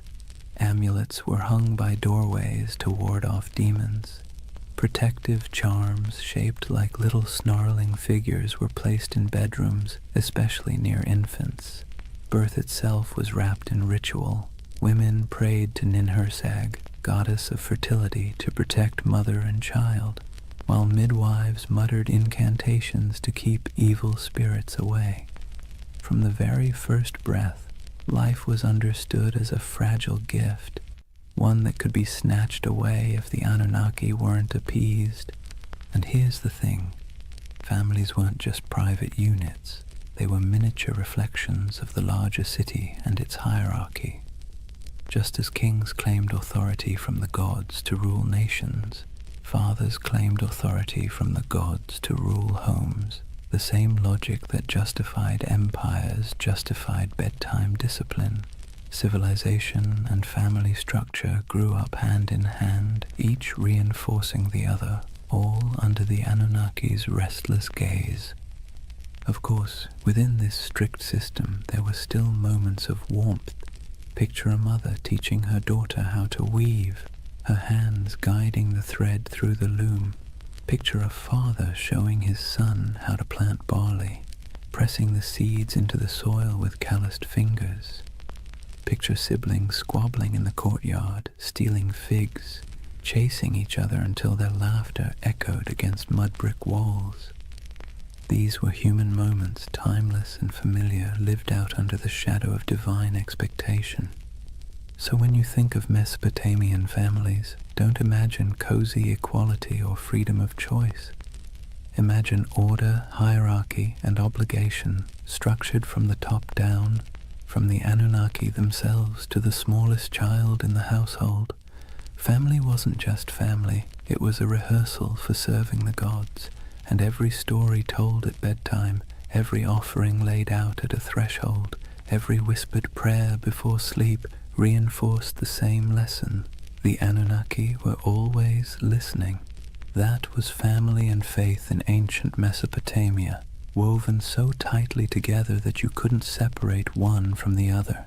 Home was never just home. It was a microcosm of the cosmic drama played out every day under the eyes of gods who demanded order, loyalty, and obedience. If Mesopotamian families carried the rhythm of worship in their courtyards, then the cities themselves thundered with it. The soundscape of Mesopotamia wasn't just donkeys braying or merchants shouting. Woven through the daily hum was an undercurrent of sacred noise, constant reminders that the Anunnaki were never far away. Imagine walking barefoot across the packed dirt streets of Ur or Uruk, the air heavy with heat and dust. The first thing you'd notice rising above the chatter of the marketplace is chanting, long, steady voices carrying from the temple courtyards. Priests chanted hymns in Sumerian or Akkadian, their words flowing like the rivers themselves, steady, unrelenting, rhythmic. To the people listening, these weren't just words, they were incantations meant to keep the cosmic order intact. If the chanting stopped, who knew what chaos might break loose? Temples were alive with activity. Incense smoldered, releasing thick curls of smoke that clung to the air, sweet and sharp at the same time. The scent was meant to please the gods, but for ordinary people walking by, it was a reminder that the divine was close enough to smell. Lyres plucked their delicate notes in temple courtyards, drums pulsed with steady beats, and flutes added piercing tones that drifted across rooftops. To us, it might sound like music. To them, it was more like maintenance, a sound system designed to keep the Anunnaki pacified. And it wasn't just priests who contributed to the sacred soundscape. Festivals turned entire cities into orchestras of devotion. Imagine crowds gathering for a procession, voices rising together in chants, bells clanging, animals bellowing as they were led toward sacrifice. The ziggurat loomed above it all, terraces echoing with footsteps as priests climbed higher to offer food, drink, and prayers to the gods at the summit shrine. From miles away, travelers could hear the echo of music, the low murmur of thousands of voices, and know they were approaching a city where gods were fed daily like pampered royals. But the sounds weren't always grand. Sometimes they were intimate and unsettling. Picture a priest muttering over the body of a sick child, reciting spells to chase away spirits. Picture whispered prayers at dusk, entire families speaking softly into the night air as oil lamps flickered. Picture the hush that fell when an omen was announced, the crowd quieting to hear the words that might decide whether the gods were pleased or furious. In these moments, sound wasn't background, it was the bridge between humans and the Anunnaki.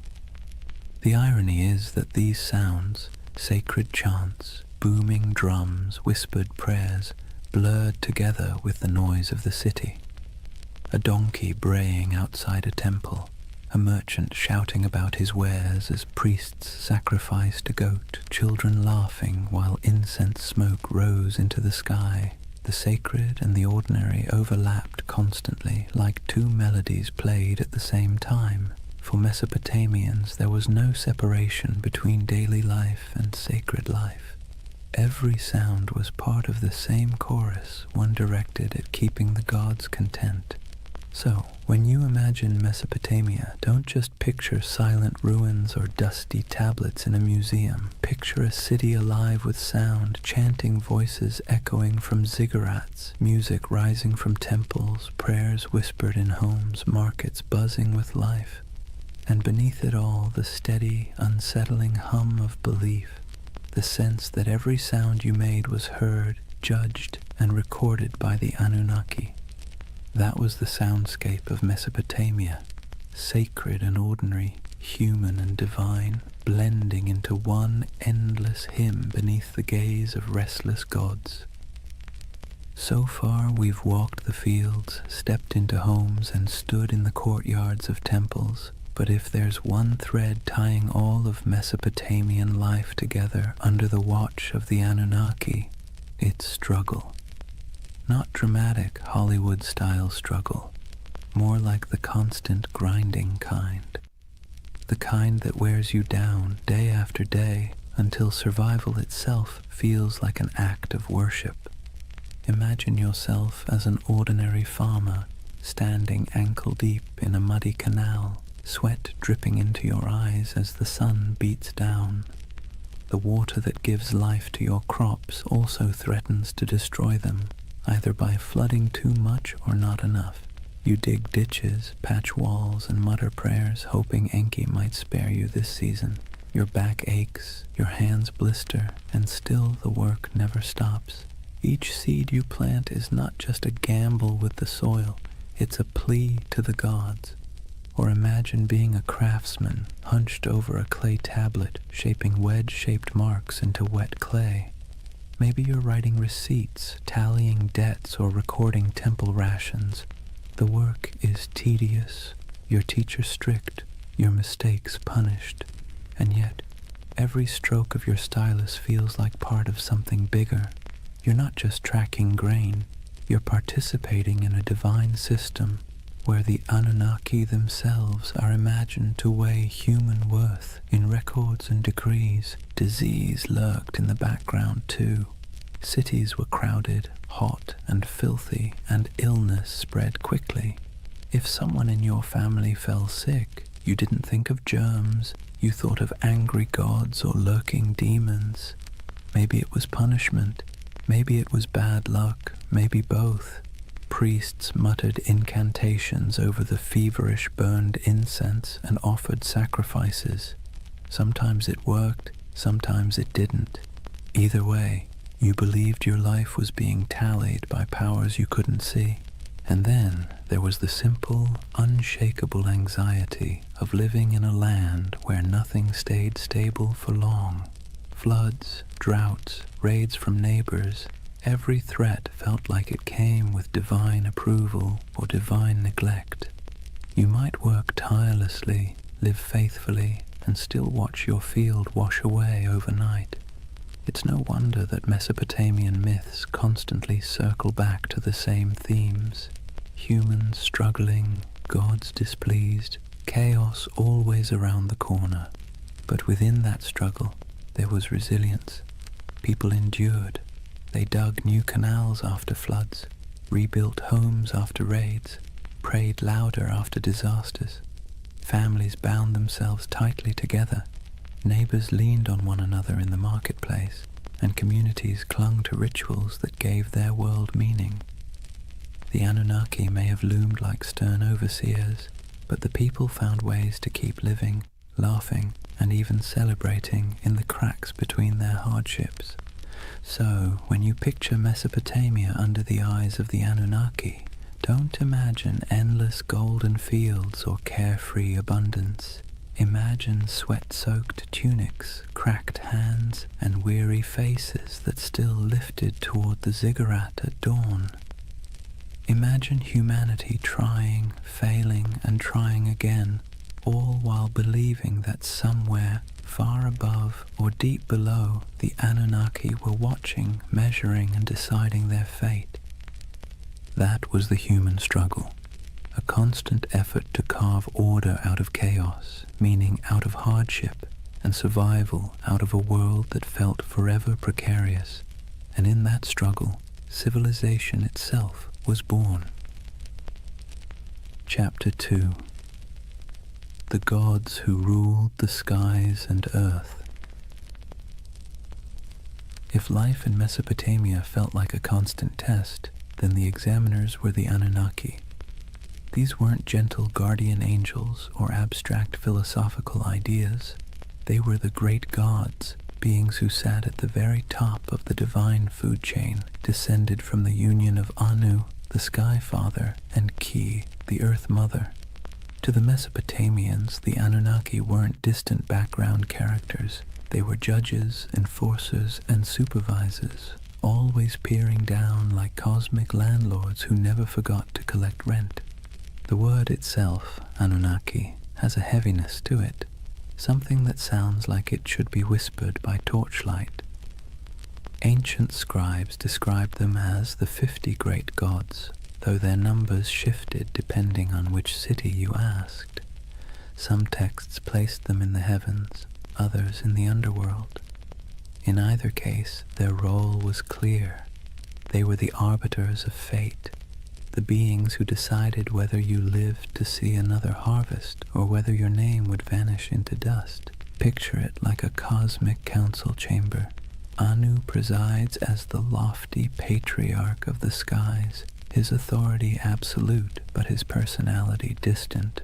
He isn't the kind of god you chat with about personal problems. He's the one who sets the tone, like a CEO you've never met, but whose name sits on every memo. Beneath him, Enlil, god of air and storms, is the enforcer, a figure as feared as he was respected. He could bless the land with life-giving rain or flatten it with violent winds. His moods were the weather forecast. Ea, or Enki, the clever god of wisdom and water, often played the role of fixer, the one who bent the rules when the council's decisions were too harsh. Ninhursag, the mother goddess, embodied fertility and nurturance, though even she could be stern when humanity overstepped. The Anunnaki weren't imagined as serene or harmonious. Their council was more like a divine courtroom full of debates, rivalries, and power plays. They were the ones who weighed the fates of kings and commoners alike. If a ruler conquered a rival city, it was because the Anunnaki permitted it. If a plague swept through the streets, it was because the Anunnaki had signed off on the punishment.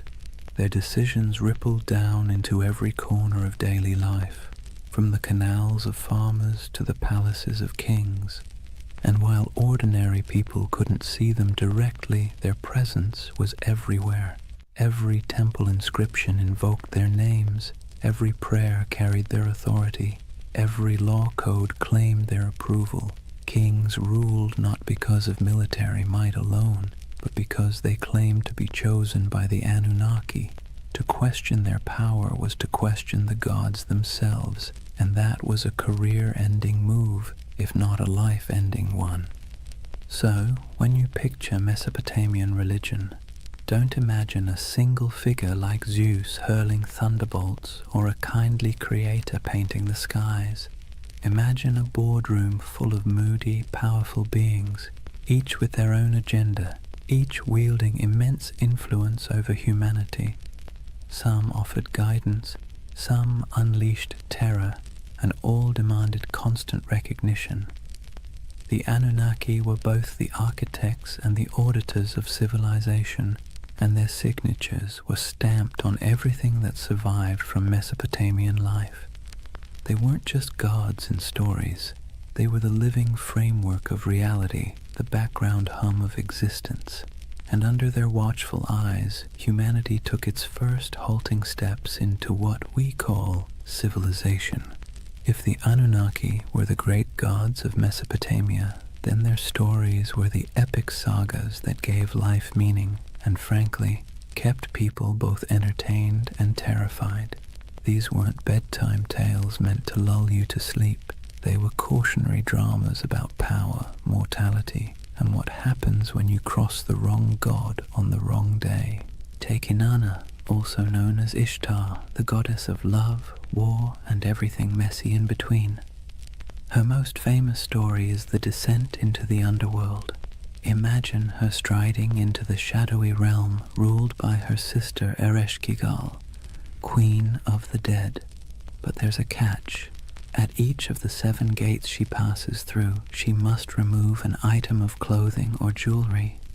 By the time she arrives before her sister, she's stripped bare, not just physically, but of her power and protection, and the Anunnaki, acting as judges in the underworld, condemn her. She's struck down, lifeless, and the world above begins to wither without her presence. Only through divine trickery and intervention does she return, but not without a price. Her lover, Dumuzi, is dragged down to take her place for part of the year. It's a story about death and rebirth, about the cycles of fertility and decay, but also about how even the mightiest goddess isn't immune to the stern judgments of the Anunnaki. Then there's Enlil, the god of storms, whose power was as unpredictable as the weather he ruled. In one tale, he decides humanity has become too noisy. Seriously, that was their crime, just existing too loudly, and pushes for their destruction. You can imagine a farmer shaking his head at this, muttering, "We break our backs in the sun, and still the gods complain we're too chatty." But it wasn't just petty annoyance. The Anunnaki gathered as a council to decide humanity's fate, and their verdict carried the weight of life and death. Enki, the god of wisdom and water, often acted as a counterbalance. He was the sly one, slipping humanity a lifeline when the other gods turned cruel. He whispers secrets to mortals, helps heroes survive floods, and generally makes sure that civilization doesn't collapse entirely under the divine equivalent of poor management.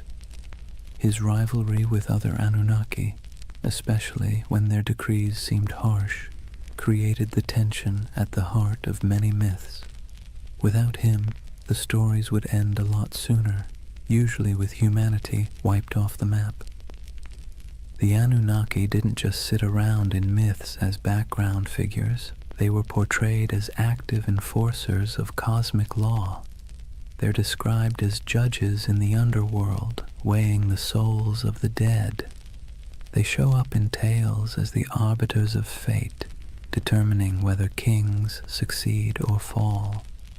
To the Mesopotamians, this wasn't abstract philosophy. It was how the universe worked. The Anunnaki weren't just on the stage. They were the directors, the critics, and occasionally the executioners. And then, of course, there's the divine drama. Rivalries, betrayals, and power grabs weren't unique to human kings. The Anunnaki mirrored the squabbles of earthly rulers. They fought, negotiated, sulked, and occasionally unleashed chaos on a cosmic scale. Every myth reinforced the idea that the universe was not run by serene, detached beings, but by temperamental gods with very human flaws.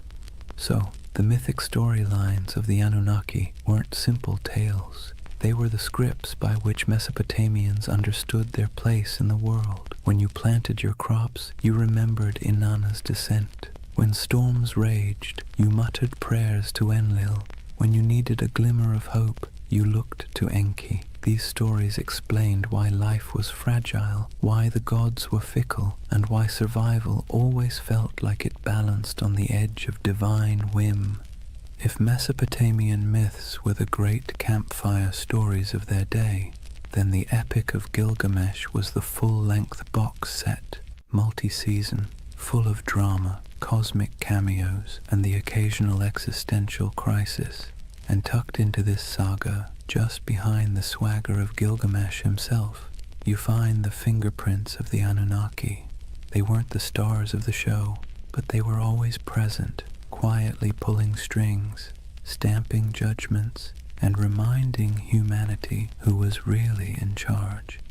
Gilgamesh, king of Uruk, is portrayed as 2/3 divine, 1/3 human, a math equation that somehow worked in Mesopotamian mythology but would make your high school algebra teacher sweat. Despite his divine heritage, he still lived under the gaze of the Anunnaki. His strength, his ambition, even his arrogance, all of it was tolerated but not entirely unchecked. The Anunnaki weren't about to let one man, no matter how mighty, get away without consequences.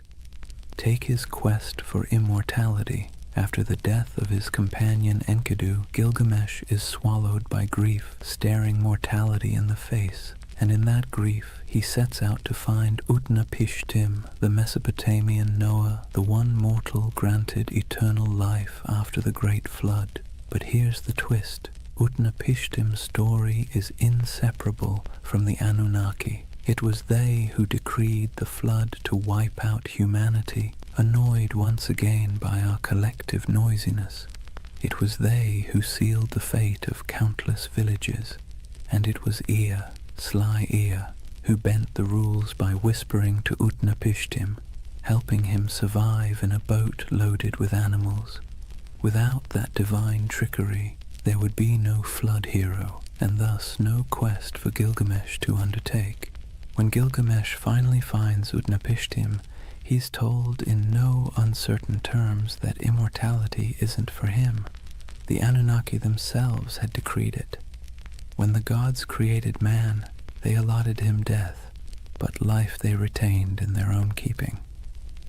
That line is essentially the fine print of existence. Humanity got the mud bricks, the barley, the back-breaking labor. The gods kept immortality for themselves. Tough luck. Even the great adventures within the epic, slaying Humbaba, guardian of the cedar forest, or killing the bull of heaven after Inanna sends it to punish him, circle back to the gods' involvement. The Anunnaki weren't background noise. They were the referees, deciding when Gilgamesh had crossed a line and when his hubris deserved punishment. The death of Enkidu, for instance, is the direct result of divine judgment. The Anunnaki convene and decree that one of the pair must die for their defiance. Enkidu becomes the casualty, and Gilgamesh, for all his divine strength, can do nothing but weep and rage. What's remarkable is how these stories resonate with us even now. The Epic of Gilgamesh isn't just about a king wrestling lions or digging canals. It's about humanity's oldest anxieties. Why we die, why we suffer, and why no amount of wealth or power can change those facts. And standing behind those anxieties are the Anunnaki, like cosmic administrators who handed humanity its most dreaded memo. Life ends, always. So, as Gilgamesh wandered deserts, scaled mountains, and crossed seas in search of eternal life, he wasn't just wrestling with his own fears. He was wrestling with the verdict of the Anunnaki, a verdict no mortal could ever overturn. His story wasn't just a king's adventure. It was a parable about the boundaries set by the gods and the futility of trying to break them. And in the end, Gilgamesh's great realization wasn't that he could cheat death, but that he couldn't. His city, his walls, his legacy, those would endure, not his body, which, ironically, is exactly what the Anunnaki seem to want. Humanity striving, building, suffering, and remembering, but never escaping. Civilization itself, with all its mud, sweat, and noise, became the immortality humans were allowed. If you've ever heard the story of Noah's Ark, you might think it's unique. One righteous man, one enormous boat, a zoo crammed 2 by 2, and a god who decided humanity needed a hard reset. But here's the thing, Long before the Bible put pen to parchment, Mesopotamia had already told its version. Several versions, in fact, and at the center of everyone, like judges sitting in an endless board meeting, were the Anunnaki. The earliest version we know comes from the Atrahasis epic. In this story, humanity isn't destroyed because of sin or even bad manners, but because of noise. Yes, noise. Apparently, humans were just too loud for the gods to get a decent night's rest. Picture the Anunnaki sitting in their divine chambers, grumbling like cranky landlords. These humans won't stop partying, yelling, clattering around with their plows. Enough. So they decide to wipe the slate clean. First they try droughts, then plagues, then famine, but nothing seems to stick. Humanity, stubborn as ever, bounces back. Finally, the Anunnaki pull the ultimate lever, a flood to drown every last village. Rivers swell, storms rage, and the land sinks beneath walls of water. Humanity is meant to vanish, a failed experiment erased by divine decree. But one god doesn't quite play along. Enter Ea, clever, cunning, and a little too sympathetic toward mortals for his own good. He whispers a warning to Atrahasis, a man chosen not for his holiness but for his usefulness. Build a boat, Ea advises, and not just any boat, a giant vessel sealed with pitch, stocked with food, and loaded with animals. Atrahasis obeys, and when the waters rise, he and his cargo survive, bobbing above the drowned world like the last ember of human life.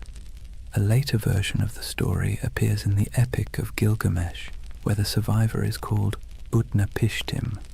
The details are eerily familiar: divine anger, whispered instructions, an ark, a flood, and birds sent out to find dry land. Sound familiar? It should. The echoes between these Mesopotamian tales and the later biblical flood story are too strong to ignore. Scholars argue endlessly about who borrowed what, but one thing is clear. Mesopotamia wrote the first draft of humanity's greatest flood myth, and in every draft, the Anunnaki are central.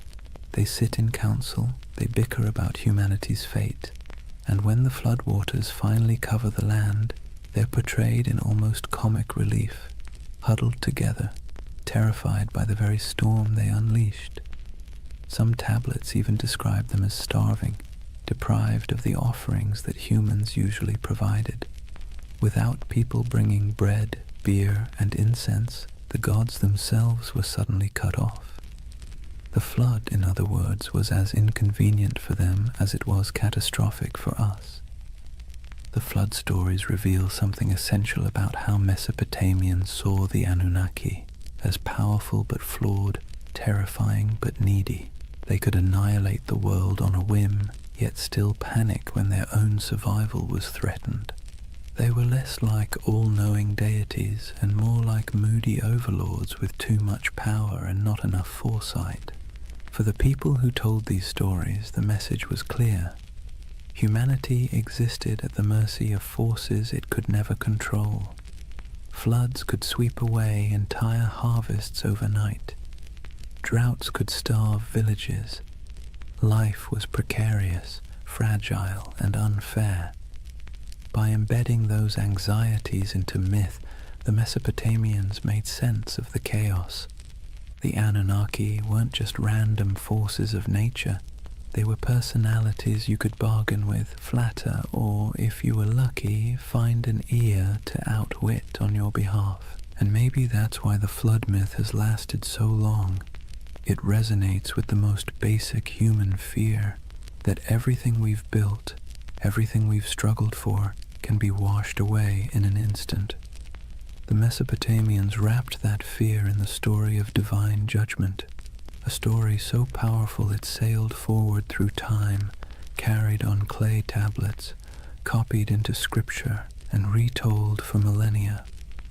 So the flood wasn't just water rising, it was a story of humanity's fragility, the gods' capriciousness, and the desperate hope that someone, anyone, might survive to start over again. If you've ever sat through a corporate meeting where everyone jockeys for credit, interrupts each other, and tries to outdo the boss, congratulations, you already understand Mesopotamian divine politics.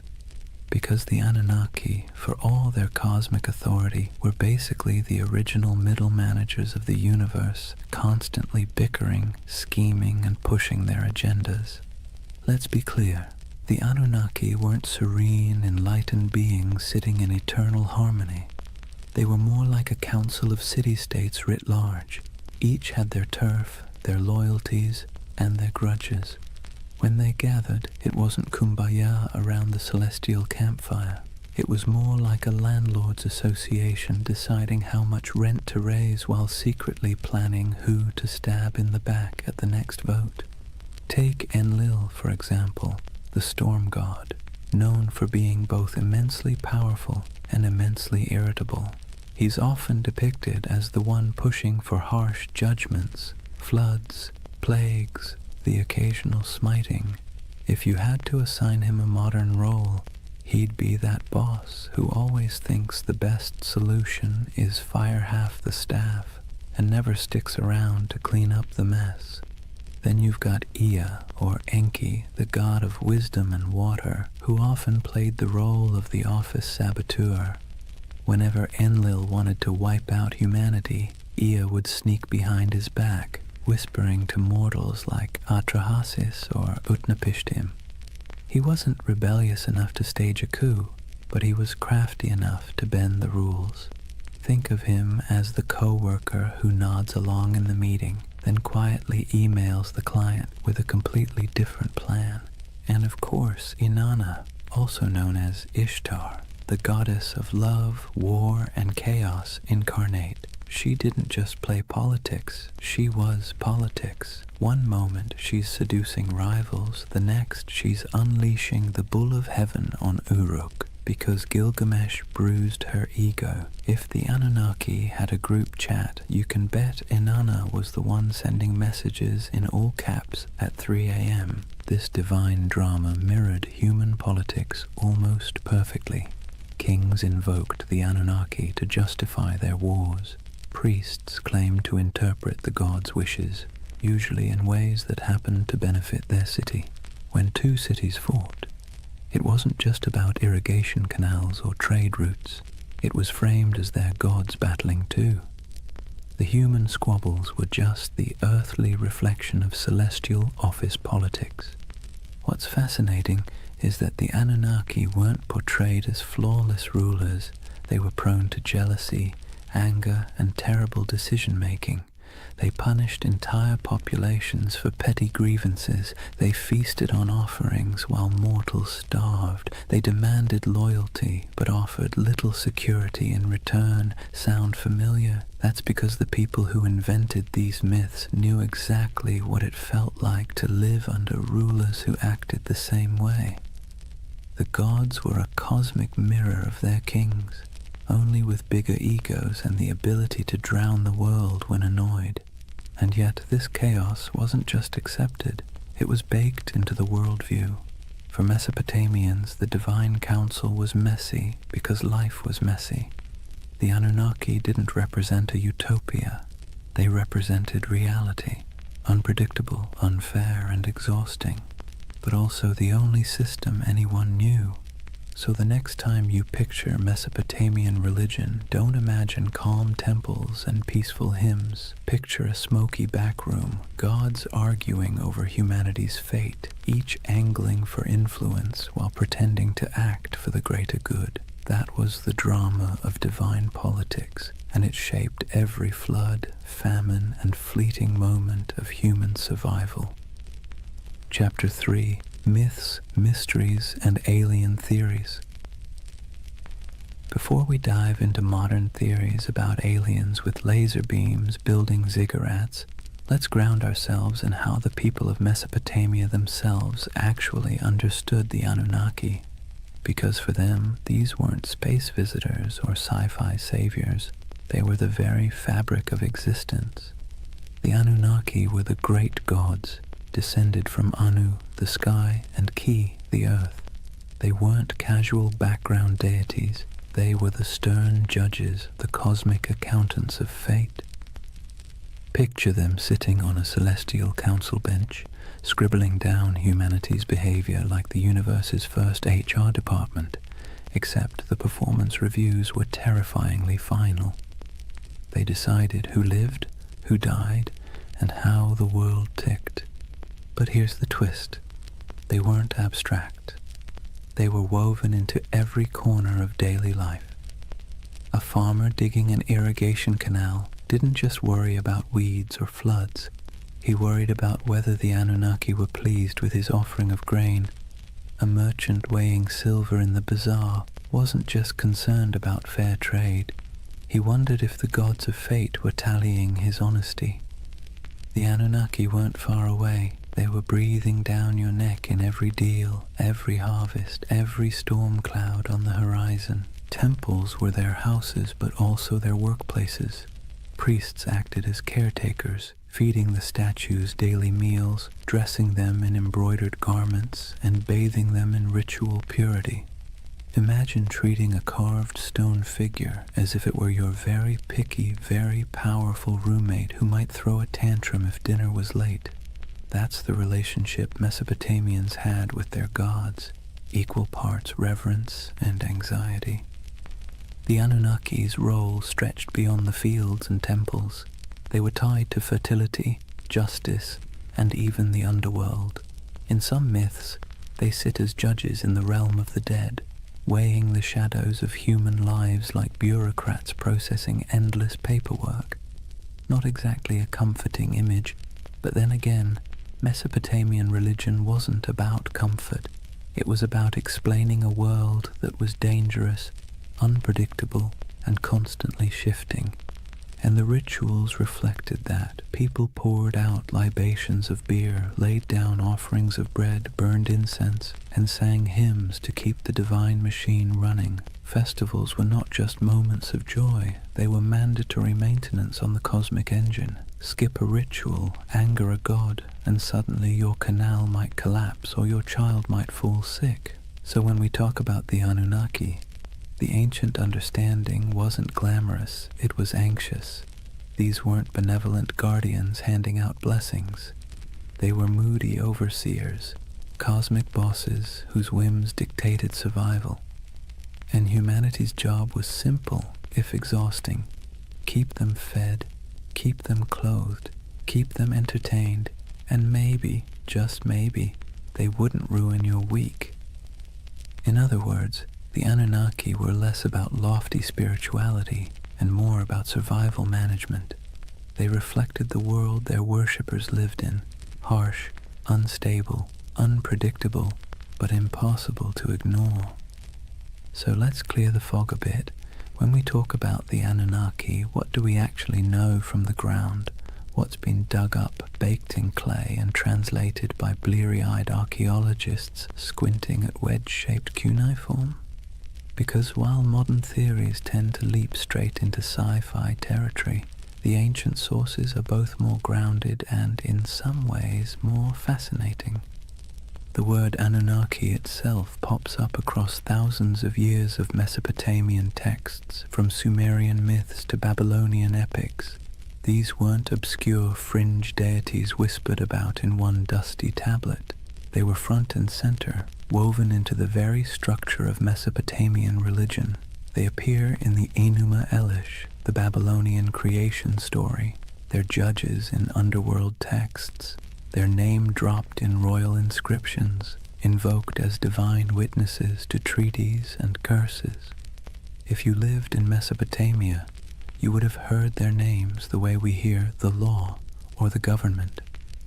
Archaeologists have unearthed thousands of cuneiform tablets that mention them. Some are myths, some are hymns.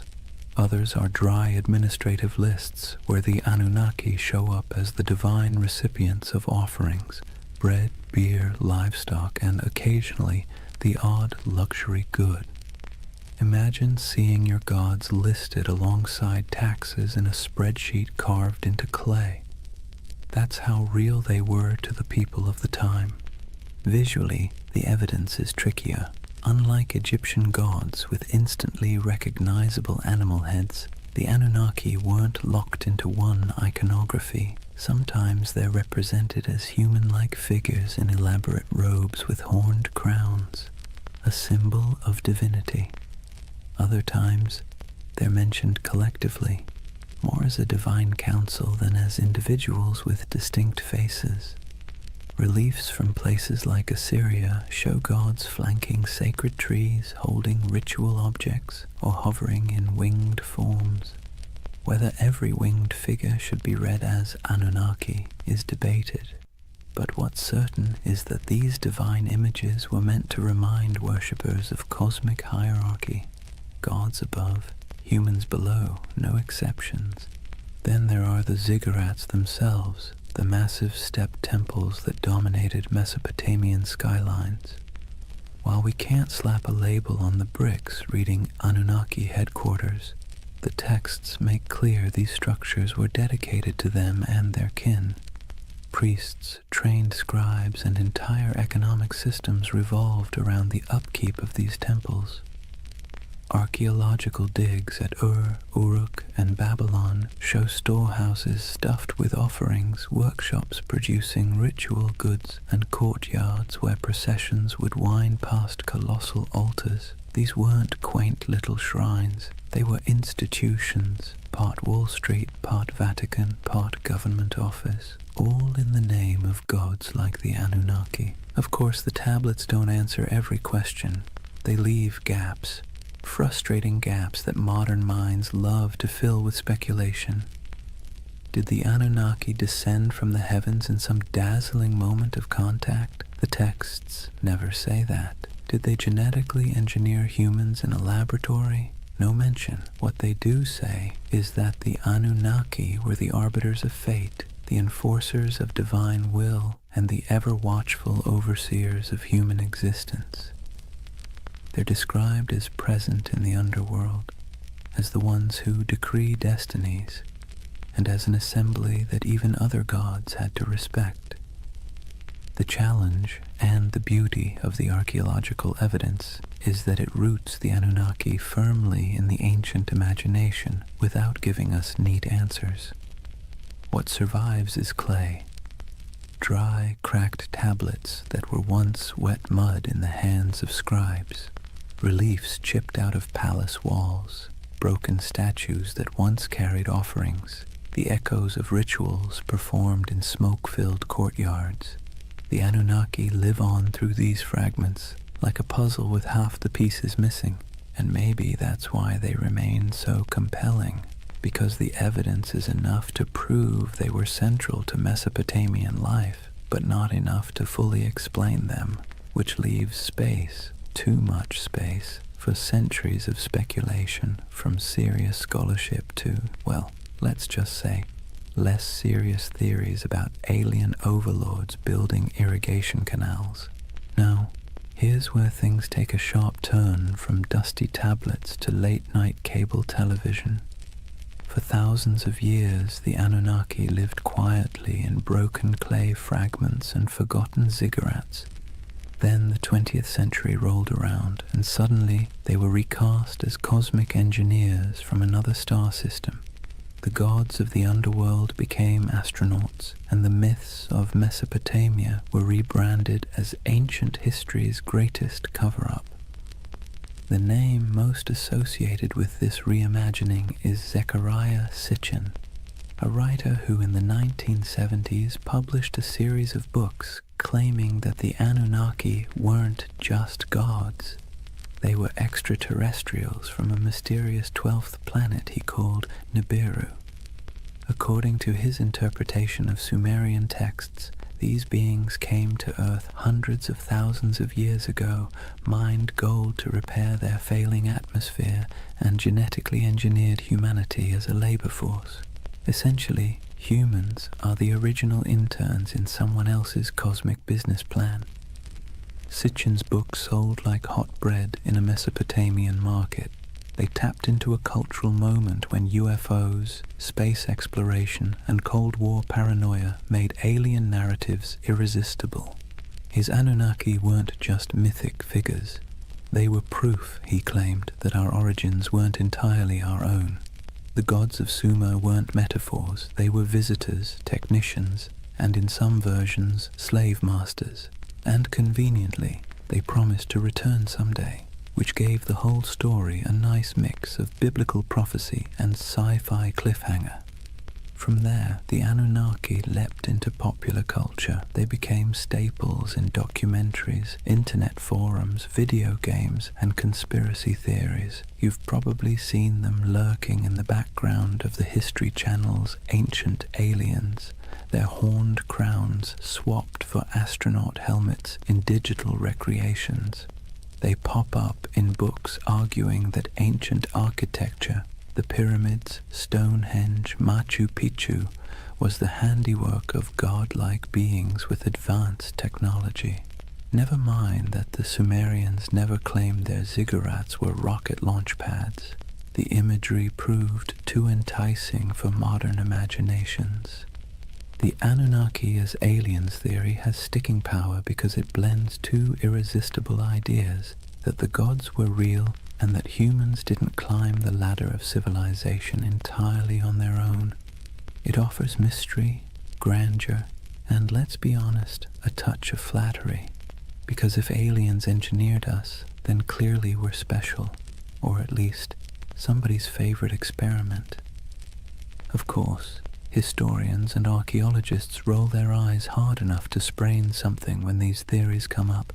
There's no tablet that says, by the way, we came from planet Nibiru. There's no evidence of spaceports in Ur or genetic labs in Babylon. The texts talk about floods, fate, rituals, and divine councils, not interstellar travel. But for many people, that's part of the fun. The gaps in the evidence are fertile ground for imagination, and Sitchin's Anunnaki filled those gaps in a way that captured millions of readers. It's worth pausing, though, to ask why.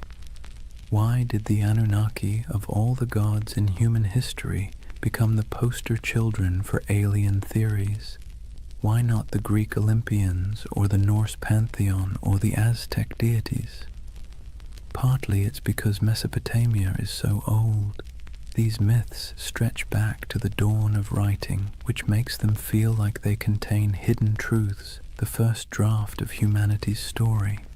And partly it's because the Anunnaki were always portrayed as remote, judgmental overseers, an image that lends itself easily to the idea of superior beings from elsewhere.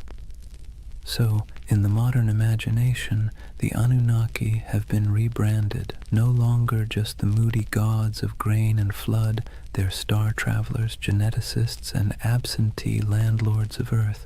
Whether you buy it or not, you have to admit, it's a heck of a career change for a bunch of ancient underworld judges. So, let's weigh the scales. On one side, we have archaeologists with dirt under their fingernails, carefully piecing together tablets baked 5,000 years ago. On the other, we have modern storytellers claiming the Anunnaki were gold-mining astronauts with a taste for human DNA. Which side is right? Well, that depends on whether you prefer your history served with clay dust or with tinfoil hats. First, the debunking side. Professional Assyriologists, those are the folks who actually read cuneiform, not just squint at it until it looks like spaceships, are nearly unanimous. The alien Anunnaki theory has no basis in the texts. The tablets describe gods with human emotions, divine councils, underworld judges, and mythic battles. They don't describe rocket launches, orbiting planets, or genetic splicing. The so-called translations used by Sitchin and his followers are, to put it gently, extremely creative. Imagine reading a cookbook, ignoring the ingredients list, and deciding it's actually a secret guide to time travel. That's about the level of scholarship we're talking about. Historians also point out that Mesopotamian myths are not unique in describing gods coming from the heavens or shaping humanity. Nearly every culture personified natural forces, storms, floods, fertility, death, as divine beings. The Anunnaki fit neatly into this pattern. Their role as overseers of fate and cosmic order makes sense in a world where rivers could make or break your survival overnight. They were not literal engineers from outer space. They were metaphors dressed in horned crowns. And yet, here's where the believing side makes its case, not necessarily because the evidence is strong, but because the allure is irresistible. People love mysteries. We love the idea that official history only tells part of the story, and we especially love the idea that ancient civilizations had secrets we can barely comprehend. The Anunnaki as aliens theory scratches all those itches. It takes the gaps, the missing pieces in the archaeological record, and fills them with rockets, DNA labs, and interstellar empires. And let's be honest, the official scholarly version isn't exactly sexy. The Anunnaki were stern gods who oversaw the underworld and enforced cosmic order doesn't exactly sell 1 million paperbacks. The Anunnaki were aliens who built humanity as their labor force and promised to return. Now that gets you a book deal, a History Channel interview, and a lifetime supply of conference invitations. What's fascinating is how both sides talk past each other. Scholars insist, rightly, that there's no evidence for aliens. Believers insist, also rightly in their own way, that the mysteries of Mesopotamia leave plenty of room for speculation. And between those poles, the Anunnaki themselves sit in silence, their names carved into clay, waiting for us to argue over them. Maybe that's the real takeaway here. Not whether they were gods, judges, or astronauts, but the fact that the Anunnaki are still sparking debate thousands of years later. They're still being reinterpreted, reshaped, and reimagined to suit the anxieties and fascinations of every age, whether that's Bronze Age farmers worrying about floods, or modern readers worrying about aliens in the night sky. So are they aliens? Almost certainly not. Are they fascinating? Absolutely. And in the end, whether you lean on the side of clay tablets or cosmic spaceships, you're participating in the same tradition the Mesopotamians started, using stories to make sense of a world that always feels a little bit out of our control. Here's the thing, whether you side with the cautious archaeologists or the ancient astronaut crowd, one fact is undeniable. The Anunnaki have staying power. Thousands of gods have come and gone, their names forgotten, their temples reduced to rubble, but somehow the Anunnaki still loom in our imagination, stubbornly refusing to fade. Why? What is it about this particular group of deities that continues to haunt us? Part of the answer lies in timing. The Anunnaki belong to the very earliest chapters of human history. When we talk about them, we're not just talking about some late add-on to mythology. We're talking about gods that walked hand in hand with the invention of writing, cities, and law. They're baked into the foundations of civilization itself.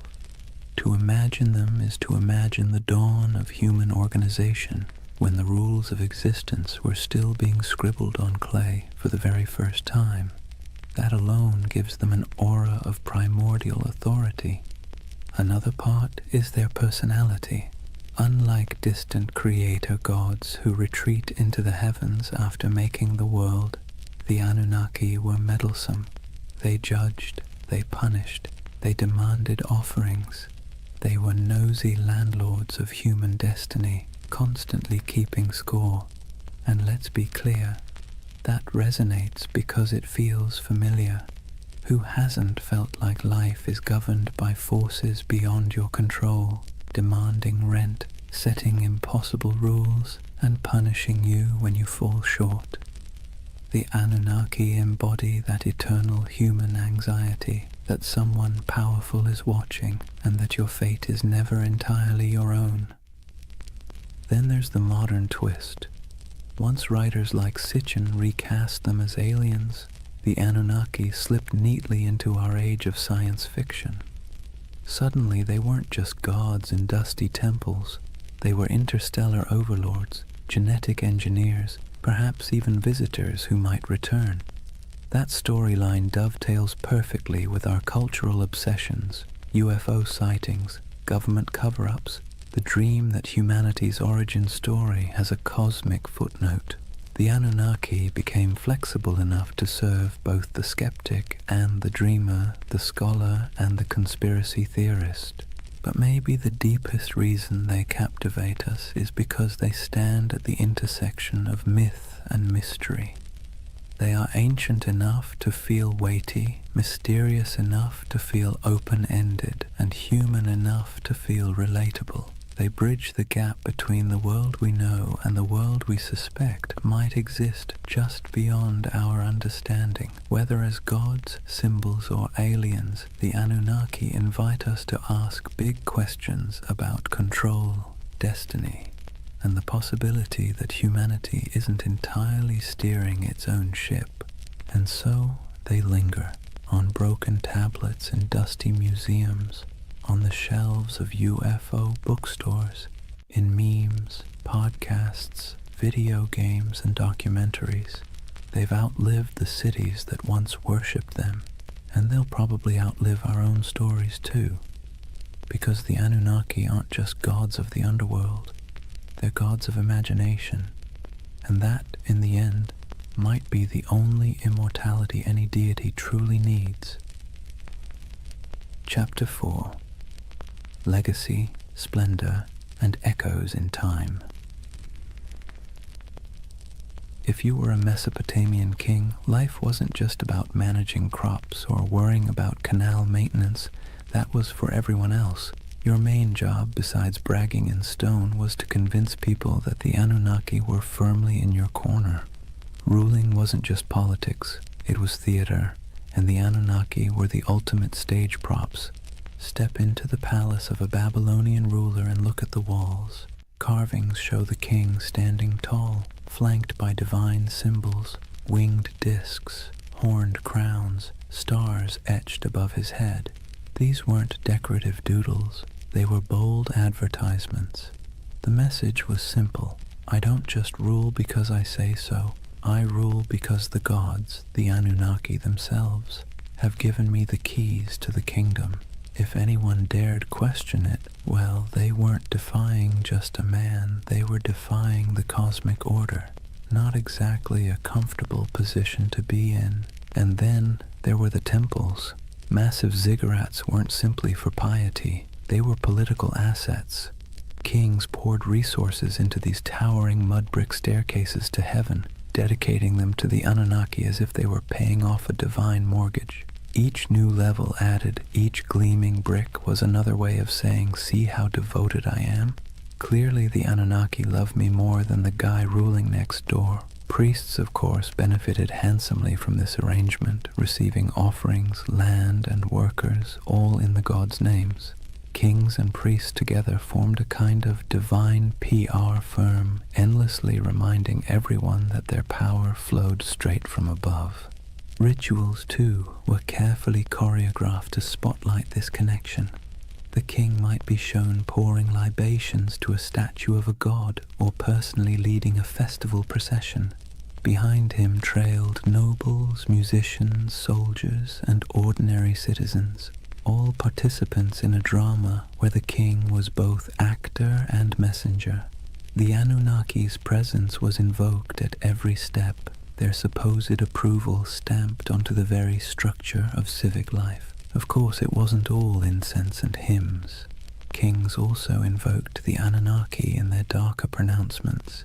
Inscriptions often came with curses attached. Whoever defaces this monument, may the Anunnaki destroy his seed, wither his fields, and turn his name to dust. Nothing like a little cosmic threat to keep people from messing with your statues. The Anunnaki became both benefactors and enforcers, tools for rulers to extend their grip long after their actual armies had gone home. To the elite, the Anunnaki were less distant deities and more political allies. Their approval justified expansion, conquest, and the construction of monumental architecture. Their names adorned treaties, their authority sealed laws, and their imagined presence loomed over courts and councils. Ordinary Mesopotamians might have seen the Anunnaki as stern judges of fate, but for kings they were a brand, one you invested in heavily because without it your power was just another mud-brick palace waiting to crumble. And so when you think of Mesopotamian splendor, banquets with honey cakes and music, dazzling gates covered in glazed brick, kings reclining in luxury, remember that every goblet raised was, at least on paper, raised in honor of the Anunnaki. The gods were everywhere, woven into the very fabric of elite life, both as protectors and as the ultimate marketing department. Let's step outside the palaces for a moment and see how different life looked depending on where you stood in Mesopotamian society. Because while kings and nobles could commission inscriptions boasting about their cozy relationship with the Anunnaki, ordinary people experienced those gods in very different, far less glamorous ways. Start with the farmer. He rises before dawn, trudges barefoot through mud, and pours out a portion of his precious grain as an offering. That handful of barley might be the difference between feeding his family through the week or going hungry, but the ritual isn't optional. The Anunnaki need to be kept happy, or at least not too angry, and so sacrifices are made. For him, the gods are stern overseers whose moods swing with the floods, the plagues, and the weather. His prayers are not about glory or legacy. They are desperate petitions for rain, for healthy crops, for the survival of his children. Now step into the temple courtyard. Here, priests oversee elaborate offerings, roasted lamb, beer poured into bowls, incense rising in aromatic clouds. Nobles and kings show up too, parading gifts of gold and silver, dedicating massive feasts in the gods' names. On the surface, it looks like everyone is worshipping the same deities, but the scale is entirely different. Where the farmer gives a clay bowl of bread, the king gives an entire bull. Where the laborer prays for enough water to survive the season, the ruler prays for divine sanction to conquer a neighboring city. Same gods, very different wish lists. And that's the irony. The Anunnaki were invoked as protectors of the entire community, yet the experience of worship was stratified. For the elite, ceremonies doubled as political theatre. A grand feast for the gods also reminded the crowd who had the wealth to host it. Statues clothed in embroidered robes weren't just signs of piety, they were signs of power, gifts only rulers could afford to lavish. The gods, in other words, could be co-opted into a luxury brand. For ordinary people, the relationship was more anxious, even exhausting. You lived in constant fear of offending the divine, often through mistakes you didn't even understand. Did you skip a ritual unknowingly?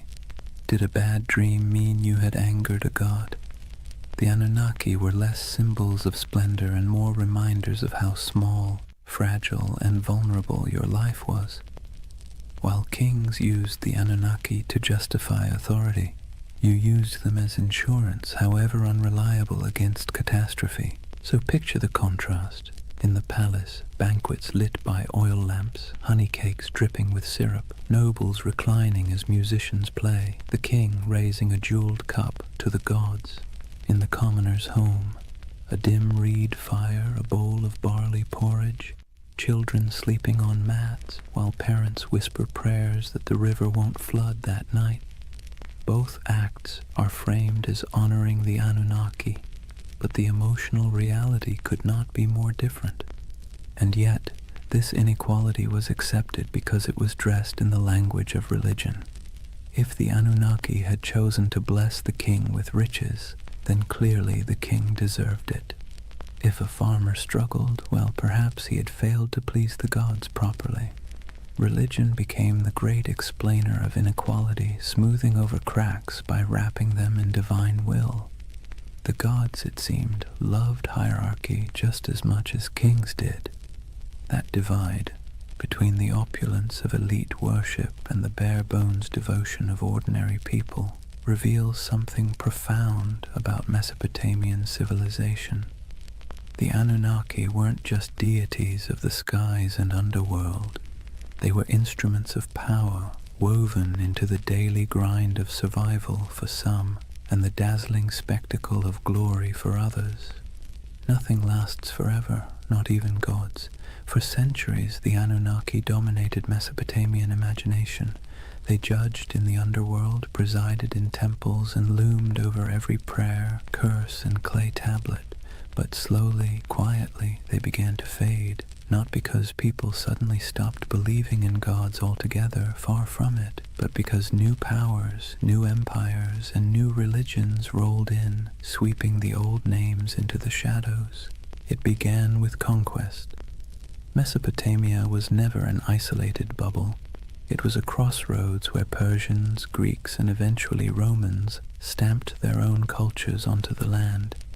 Each wave of rulers brought new pantheons, new rituals, and new myths. The Anunnaki, once the unquestioned arbiters of fate, were slowly blended, reshaped, or outright replaced. A Babylonian might once have whispered prayers to Inanna or Enlil, but by the time of the Persians, attention shifted toward Ahura Mazda. Later, under Hellenistic influence, Greek gods elbowed their way into local imagination, blending awkwardly with the old Mesopotamian figures. The Anunnaki became echoes, half-remembered names tucked into older hymns and inscriptions, less feared than they once were. Even in the myths, they began to shrink. In the earliest texts, the Anunnaki were grand, mighty judges of humanity, controllers of storms and harvests. But later, their roles were downplayed, reinterpreted, or demoted. Some became minor underworld deities, their names appearing only in lists or rituals, stripped of personality. Others were absorbed into the identities of more dominant gods like Marduk, who rose to prominence in Babylon. It's as if the divine stage grew crowded, and the Anunnaki were pushed to the background, while new stars took the spotlight. Part of their decline came from the simple fact that memory is fragile. Myths were preserved on clay tablets, but those tablets broke, crumbled, or were buried under centuries of dust. Without scribes constantly rewriting and teaching them, names slipped away, and when temples fell into ruin, when ziggurats melted back into mud, the rituals that once kept the Anunnaki alive dissolved too. Gods require worshippers. Without daily offerings, songs, and fear, even the most intimidating pantheon becomes just a whisper in old stories. Yet their influence didn't vanish completely. Biblical writers remembered Babylon and its gods, often casting them as symbols of arrogance or oppression. Later cultures hinted at shadowy beings who sounded suspiciously like the Anunnaki, stern judges, watchful figures, half-remembered echoes of older myths. But their names, once shouted in temple courtyards, became faint murmurs in academic footnotes and archaeological reports. Imagine walking through the ruins of Ur or Babylon centuries after their decline. The great ziggurats are crumbling, reeds sprouting between broken bricks. Once bustling courtyards are silent save for the wind. The statues of gods are toppled or eroded, their once bright garments long since rotted. To stand there is to feel the silence of forgotten worship, a silence where the Anunnaki once thundered. And yet there's a strange comfort in that silence. Even the gods, it turns out, are subject to time. They too fade, replaced, rewritten. The Anunnaki's decline is a reminder that nothing, no matter how powerful it seems, escapes the erosion of centuries. Their temples collapsed, their names blurred, but the idea of them lingers, proof that even when the divine fades, memory holds on, however faintly. The Anunnaki may have faded from temples and clay tablets, but they never disappeared entirely. Instead, they slipped sideways, out of daily worship and into memory, myth, scripture, and eventually pop culture. In some ways, they're more famous today than they were in the last days of Mesopotamia, though not always for reasons a Sumerian priest would recognize. Let's start with the Bible. The Hebrew writers who lived through exile in Babylon didn't forget the overwhelming presence of Mesopotamian gods. They may not have name-dropped the Anunnaki directly, but echoes of their imagery crept in. The Watchers, described in certain apocryphal texts, the Nephilim, giants said to descend from divine beings, carry a suspicious resemblance to older tales of moody gods and semi-divine figures. The story of the Tower of Babel itself feels like a faint shadow of the ziggurats, those stairways to the heavens where priests once claimed the gods descended. Babylon became a symbol of arrogance, sin, and divine punishment. But behind that symbol lurked the forgotten faces of the Anunnaki. Fast forward a few millennia, and the Anunnaki were dusted off, not by priests or kings, but by authors with a taste for the mysterious. In the 20th century, writers like Zecharia Sitchin gave them a brand new identity, not just gods, but aliens. According to his theory, the Anunnaki were advanced beings from another planet, here to engineer humanity as a labor force. Never mind that Mesopotamian texts say no such thing. This reimagining stuck, feeding directly into the world of ancient astronaut theories. Suddenly, the Anunnaki weren't forgotten deities of grain and underworld judgment. They were interstellar overlords with spaceships, genetic labs, and a taste for gold. Do scholars roll their eyes at this? Absolutely. Archaeologists point out that Sumerian inscriptions mention plenty of gods, but none of them arrive in rockets or dabble in DNA splicing. Still, the theory has traction because it taps into a deep human itch, the sense that our past hides secrets, that civilization began not just with mud and sweat, but with some kind of hidden intervention. The Anunnaki, rebranded as cosmic engineers, became perfect fodder for late-night documentaries, YouTube rabbit holes, and endless speculation about what if. And it didn't stop with conspiracy books. The Anunnaki found their way into movies, video games, and novels. They appear as shadowy gods in fantasy series, as alien overlords in science fiction, as mysterious powers in role-playing games. Their very name carries weight, ancient, strange, vaguely menacing. You don't even need to know who they were to feel a flicker of intrigue when you hear it. It's ironic, really. In Mesopotamia, the Anunnaki were feared as judges, overseers, the divine middle management who ensured humanity never forgot its place. Today, they're debated in podcasts, plastered across memes, and occasionally turned into boss battles on a PlayStation screen. From temple chants to digital avatars, that's quite a career arc for a pantheon. But here's the bigger question. Why do they still haunt us?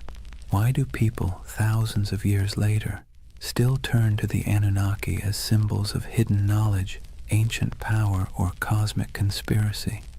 Maybe it's because they embody both sides of human imagination, the sacred and the strange, the myth and the mystery. They were never gentle gods. They were moody, demanding, unpredictable. In that sense, they feel closer to us than the serene, distant gods of later traditions. They remind us of a time when the divine was messy, imperfect, and perhaps a little terrifying. And in that imperfection, they remain endlessly fascinating. So whether you see them as forgotten deities, misunderstood myths, or interstellar overlords with questionable management skills, the Anunnaki endure. They're still here, not in temples of mud brick, but in our stories, our media, our restless curiosity, and maybe that's their real legacy. Not the rituals of the past, but the questions they leave us with in the present. So here we are, at the end of a long walk through the world of the Anunnaki. From their thunderous presence in Mesopotamian temples to their quiet afterlife in pop culture, they have proved to be more than just forgotten gods. They are a mirror of how humans explain the unexplainable, manage fear, and weave stories to make sense of chaos. Think about what the Anunnaki represented to the people who first told their stories. They were the ones who judged the living and the dead, who decided whether floods would come, who weighed the worth of humanity day after day. They were terrifying, yes, but they were also familiar. They quarreled like humans, demanded food and drink like humans, punished and forgave like humans. In their flaws, they reflected the world of their worshippers. Life in Mesopotamia was harsh, unpredictable, and full of petty dramas, so naturally their gods were too. Fast forward to today, and the Anunnaki still serve the same role, just in a different costume. Some people see them as symbols of divine mystery, others as aliens with secret blueprints for human evolution, others as archetypes of forgotten myths. But underneath those interpretations is the same impulse, the need to believe that our world is not random, that there are forces, whether gods, aliens, or fate, shaping our story. And here's the irony. In searching for the Anunnaki, what we really uncover is ourselves. Our hopes, our fears, our longing for meaning. Whether in temple hymns, clay inscriptions, or late-night conspiracy videos, the Anunnaki are less about the gods and more about the humans who imagined them. They tell us that from the very beginning, we've been restless. We've wanted answers, we've wanted control, and when the rivers of life flooded or dried, we looked upward, to the sky, to the gods, to the stars, and tried to explain it. So why do they still haunt our imagination? Maybe because they embody the uneasy truth of civilization, that progress comes with anxiety, that knowledge comes with questions we can't quite answer, that power, whether divine or human, is always precarious.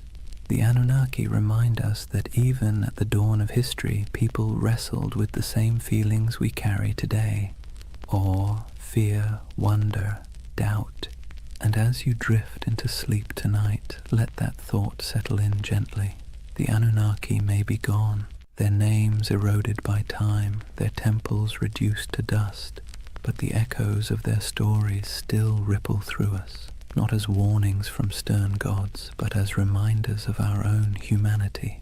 The rivers rise and fall, empires bloom and crumble, gods fade, then return in new disguises. Yet the rhythm of life carries on. In the quiet of your own night, you don't need to worry about divine judges weighing your worth. You can rest easy, knowing you are part of a story that stretches back to those ancient voices who once whispered prayers under starlit Mesopotamian skies. They too feared the night, they too searched for meaning, and in that connection, across thousands of years, maybe we find the most peaceful truth of all. We've always been human, and we've always been looking up. And so, we come to the end of our long journey with the Anunnaki. We've walked the muddy fields of Mesopotamia under their watchful gaze, sat in the courtyards of ziggurats while priests chanted, listened to myths of floods, heroes and gods who judged humanity like a never-ending performance review. We've seen them fade into dust, only to reappear in new disguises, as echoes in scripture, as theories of alien visitors, as symbols of mystery and power. What's remarkable is not that the Anunnaki vanished, but that they never truly left. They live on in the stories we tell, in the patterns of our thought, in the restless curiosity that keeps humans forever asking, what if?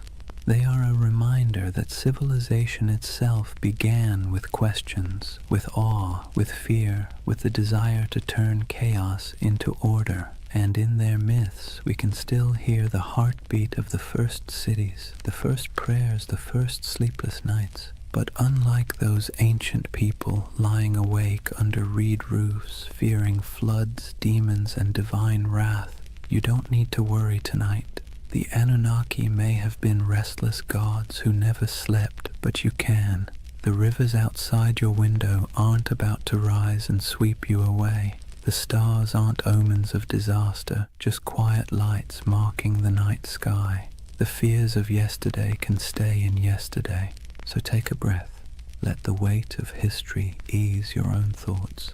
The Anunnaki watched over their world with suspicion and judgment, but you can rest in a world that has carried their stories forward, softened by time, transformed into echoes. Close your eyes and let the myths fade into dream. The gods may never have slept, but tonight you can. Good night.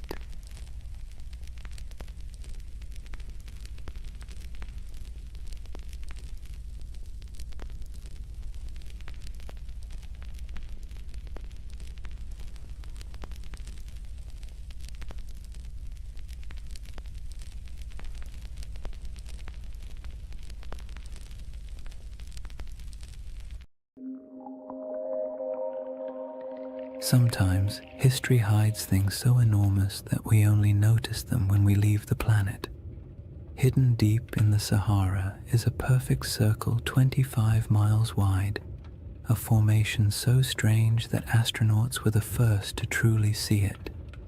Yet despite its size, its symmetry, and its eerie resemblance to a giant eye staring straight up through the sand, no one can fully explain how it formed. This is the Risha structure, the Eye of the Sahara, and tonight we're going to gently unravel one of Earth's quietest and most hypnotic mysteries. But here's the part that stops you in your tracks. However, despite all our technology, satellite mapping, and geological theories, the Risha structure still doesn't neatly fit into any box. It isn't a crater, it isn't a volcano, and it isn't the kind of erosion that typically produces such clean, concentric rings. And yet there it sits, alone in the desert, looking just organized enough to make your brain whisper, "Wait, who made that?" Now, don't worry. We're not here to chase sensational theories or sprint through conspiracies.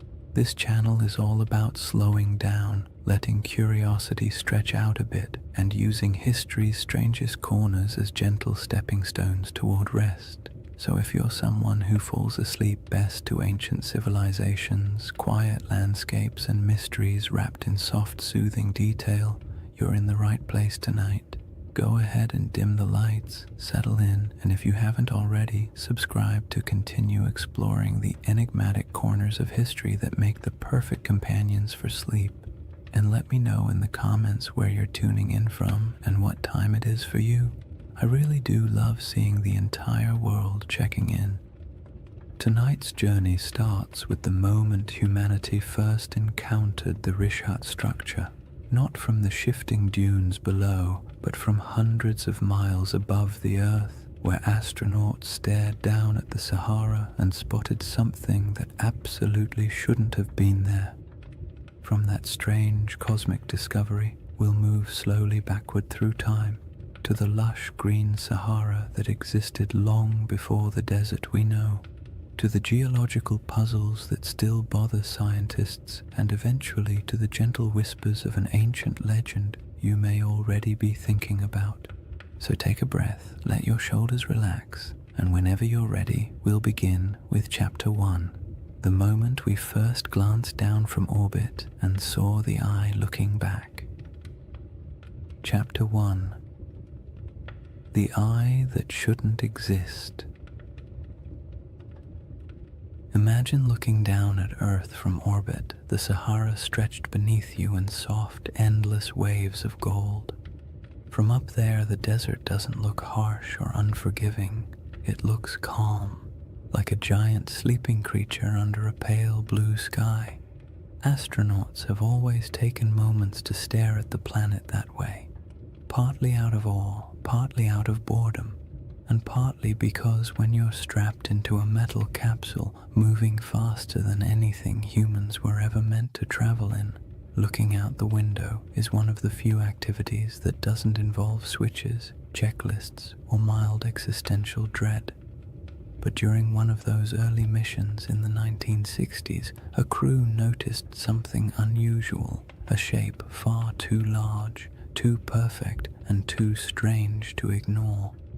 Down on the desert floor, there was a circle, a perfect circle, 25 miles across, spiraling outward in broad rings that looked almost architectural. Not a crater, not a mountain, not a lake, just a massive, quiet symbol pressed into the land, so large that the only way to truly see it was to leave the planet entirely. To those astronauts, it looked like an eye staring straight back at them from the surface of Mauritania, the Richat structure, though it didn't have that name yet. At the time, it was simply that giant thing nobody expected. From a distance of hundreds of miles, the symmetry was unmistakable: perfect curves, clean rings, a massive pupil-shaped center. It had the kind of geometry that makes your brain immediately start asking questions it can't answer. Why is it so round? Who carved it? What force makes a shape like this in a place so empty? And perhaps the most unsettling question of all, how could something this big go unnoticed for so long? On the ground, the Richat structure is much less obvious. If you were walking across it on foot, you wouldn't see a circle at all. You'd just see gentle ridges rising and falling, interrupted by patches of rock, sand, and stubborn little plants that somehow decided this environment was worth the trouble. Nothing about it screams perfect cosmic spiral. From eye level, it looks like any other collection of rocky hills, the kind of place early travelers might have grumbled about after stubbing a toe or losing a sandal in a patch of loose sand. People likely passed through it for thousands of years without realizing they were walking across something extraordinary. And that contrast, invisible from below, unavoidable from above, is part of what makes the Richat structure so hypnotic. It's a feature you can only understand by stepping back far enough to see the pattern. It quietly resists being known, as if it only reveals itself to observers who approach from the right angle, with the right distance, and the right amount of patience. Scientists naturally tried to classify it the moment the images came down from orbit. Their job, after all, is to put everything neatly into categories, like very polite librarians of the natural world. But the Richat structure didn't fit easily. Some insisted it must be an impact crater until the evidence disagreed. No signs of shocked quartz, no melted rock, none of the scars left by a cosmic collision. Others suspected a volcano, but there was no volcanic rock. No lava flows, no ash deposits. Then came theories of uplift, erosion, domes, collapses, each one working nicely for the first few sentences before quietly falling apart upon closer inspection. The Richat structure, in classic mysterious fashion, remained cooperative enough to study, but stubborn enough to defy a simple explanation. It sits awkwardly between categories, like a puzzle piece cut in the wrong shape but still clearly belonging to the overall picture. And it doesn't help that it's located in one of the most remote regions of the Sahara, far from major trade routes, major kingdoms, or the kinds of resources that attract large ancient settlements. This is not the place where ancient people built empires or dug canals or left behind giant inscriptions announcing their presence. It's a place of wind, silence, heat, and sand, the kind of environment that erases evidence as quickly as humans can create it. Yet even in that isolation, the Risha structure demands attention. It is too large to ignore, too precise to dismiss, and too quiet to fully understand. You look at it and it feels like a riddle you weren't meant to solve on the first attempt. The desert around it stretches endlessly, dunes rising and falling like slow-motion waves, while the structure itself sits calmly in the center, a spiral carved into a world of shifting sand. There is a strange comfort in its stillness, as if it has been watching changes for far longer than humans have been paying attention, waiting patiently for someone to finally look down and notice. People naturally draw comparisons to ancient tales, especially the ones involving circular cities and lost civilizations swallowed by disaster. Humans are not subtle when it comes to pattern recognition. You show us a shape that even vaguely resembles something familiar, and our imaginations sprint ahead with enthusiasm. A structure with concentric rings in northwest Africa, larger than many ancient cities. The connections write themselves, but resisting those assumptions for now helps us appreciate just how odd the Risha structure is on its own terms. We don't need myths yet.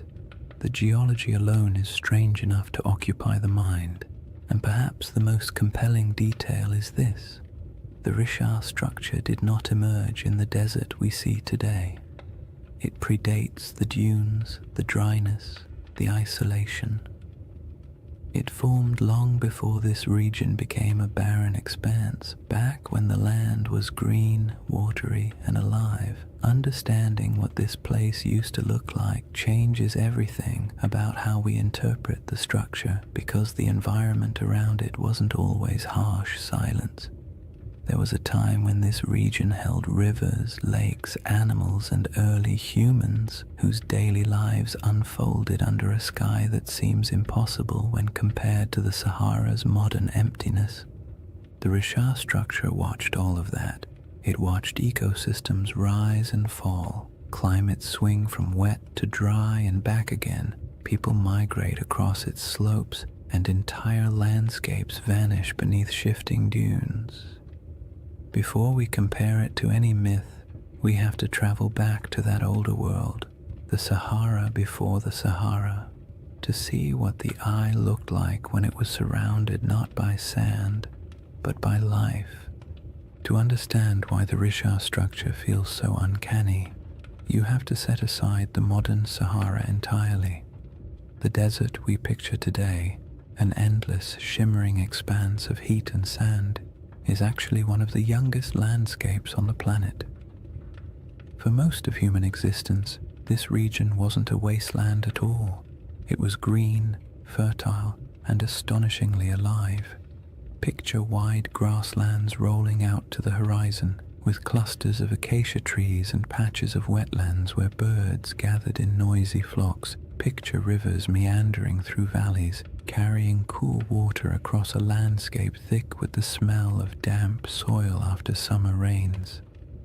And somewhere in the middle of all that, the Risha structure sat quietly, not as an isolated monument in an empty desert, but as part of a thriving environment full of sounds, movement, and human life. This ancient green Sahara wasn't a brief, lucky moment in history. It was part of a repeating cycle caused by subtle shifts in Earth's orbit and tilt, changes that alter the intensity of monsoon rains across Africa. Every so often, rainfall increases enough to transform the desert into a lush savanna. During these humid periods, lakes stretch across thousands of square miles, rivers intersect the plains, and the entire landscape becomes something you'd associate more with national parks than the modern Sahara. One of these lakes, Lake Megachad, grew so large it dwarfed most modern bodies of water.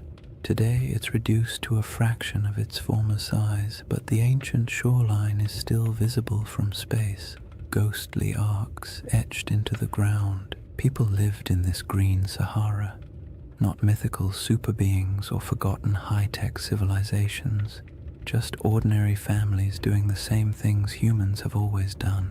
Carrying water, tending fires, raising children, arguing about small chores, making tools because stores wouldn't exist for another 10,000 years. They carved rock art showing giraffes, cattle, and hunters. They painted scenes of life that would feel familiar even now. Herders guiding animals, groups traveling together, children playing near pools of water. These paintings sit today in silent caves and overhangs, reminders that the desert once held a different world entirely. In that greener age, the Risha structure would have been part of daily life, not an object of wonder, not a sacred shape, not a giant spiral people tried to decode.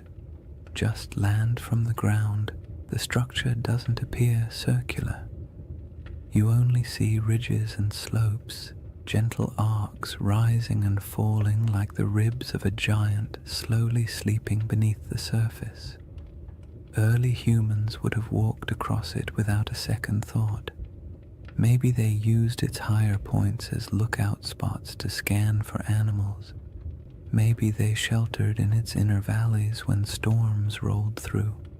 Maybe they avoided certain parts out of superstition, or maybe they never thought about it at all. Most likely it was simply background scenery, the same way we barely notice the hills near our own towns unless someone points out their shape.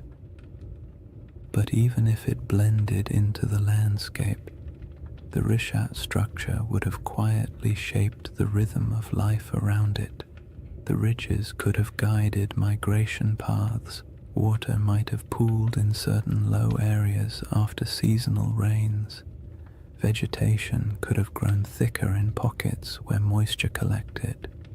For thousands of years, people and animals would have used the structure without realizing they were interacting with something that would one day puzzle scientists, entice researchers, and inspire late-night conversations about lost civilizations and ancient catastrophes.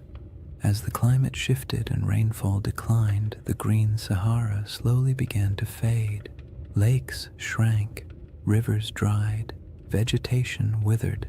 The smell of earth after rain became less common. Migration stretched longer as people followed dwindling water sources, and eventually dunes crept across the landscape, swallowing paths, burying campsites, and erasing nearly all traces of the world that had existed before. What's haunting about this transformation is how quickly it happened in geological terms. A few thousand years, an eye blink in Earth's timeline, was all it took to turn a thriving ecosystem into one of the largest deserts on the planet. The people who lived here would have witnessed that shift firsthand. Generation by generation, they watched lakes retreat, animals disperse, and once reliable seasonal patterns collapse. Oral traditions from various African cultures still contain echoes of climates changing, waters disappearing, or ancestral migrations driven by environmental upheaval. Stories stretch and distort across centuries, of course, but they often carry a spark of truth at their core. And it's not unreasonable to imagine that somewhere in the long, layered history of this region, memories of a circular landform in a once wet landscape might have eventually become a distant, reshaped legend.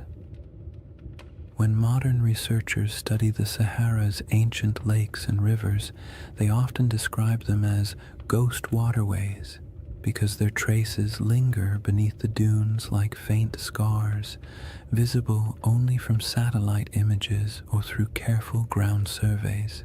It's peaceful in a strange way to picture these lost rivers running across land that now feels so desolate. The desert is quiet, but beneath that quiet are the outlines of ecosystems that once flourished. The Risha structure existed during all of those cycles. It watched water fill basins, watched wetlands grow thick with life, watched grass return and then die away. It endured storms, sun, wind, and the slow grinding force of erosion. There's something soothing about how unbothered the structure is by all these changes. Landscapes rise and fall, climates swing wildly, civilizations appear and vanish, and the Risha structure simply remains. It doesn't tell its own story. It doesn't announce its presence. It doesn't offer answers. It's just there, a constant in a world where almost nothing else is. And understanding that ancient environment is essential because it sets the stage for the real puzzle, how this enormous circular formation came to be in the first place. The scientific explanations, volcanic uplift, erosion, collapsed domes, answer some questions while raising others. Each theory seems convincing until you begin to examine the details. The Risha structure looks simple from orbit, but grows more complicated the closer you approach it, like a calm surface hiding a tangled set of mysteries beneath. Now that the Sahara's old green world is clear in your mind, the geological puzzle becomes even more intriguing, because any explanation has to account not only for the structure's shape, but for how incredibly long it has stood unchanged through shifting climates and changing environments. The puzzle sits before us, layer after stubborn layer. Once you've pictured the Sahara as it used to be, wet, green, alive, and almost unrecognizable, the Risha structure becomes even stranger, because whatever formed this enormous circle had to withstand everything nature threw at it. Floods, droughts, storms, shifting climates, and entire ecosystems rising and collapsing. And yet it remains, not as a faint trace or a distorted outline, but as a nearly perfect set of rings still visible from space. That kind of durability demands an explanation, and scientists have certainly tried to provide one. The trouble is, each explanation works well for a few minutes before quietly unraveling under closer inspection, as if the Earth itself had decided to play a slow geologic prank on everyone who studies it. The first idea scientists proposed was the most obvious: an impact crater. Something big, something dramatic, something that would have made an enormous noise if anyone had been around to hear it. A meteorite slamming into the ground would create a circular depression, after all. And the Sahara is certainly large enough to have attracted its fair share of flying space debris. But the Rishat structure doesn't behave like a crater. Craters have distinct signatures, very specific patterns of shock, melted rock, and high-pressure minerals that act like the universe's version of a calling card. And the Risha has none of those. In fact, the rocks at its center aren't melted or crushed at all. They're simply there. Old, eroded, stubbornly normal. Not the sort of rocks you'd expect to find at the scene of a cosmic collision. So the meteor theory quietly excused itself from the conversation, and the next geological explanation stepped forward: a volcanic eruption. Volcanoes can create circular features after all, and their plumbing beneath the earth can sometimes produce domes, bulges, and ringed formations. Perhaps the Risha structure was an ancient volcanic dome, the remains of a magma chamber swelling beneath the surface before cooling and collapsing. But again, the evidence refuses to cooperate. There's no volcanic rock, no basalt flows, no ash layers, no hardened lava tubes, nothing that says, yes, once upon a time fire erupted here. The region around the Rishat structure is geologically calm, too calm for the kind of drama that volcanoes tend to bring into the world. The next traditional candidate was an eroded dome, something called a geological uplift. Imagine a bubble pushing up from beneath the crust, slow enough to avoid attracting attention, then eroding away for millions of years until a circular pattern of rocks remains. This idea actually gets halfway close, because the Richard does contain different layers of rock exposed in circular patterns, almost like the inside of a peeled onion, but even this explanation feels incomplete. Uplifts don't usually produce such clean rings. Erosion is messy. Wind and water rarely work with architectural precision, and yet the Richat structure has rings so consistent that they appear intentional when viewed from above. The dome theory explains the general shape, but not the perfection of it, and certainly not its scale. A 25-mile wide circle is not something easily dismissed as coincidence.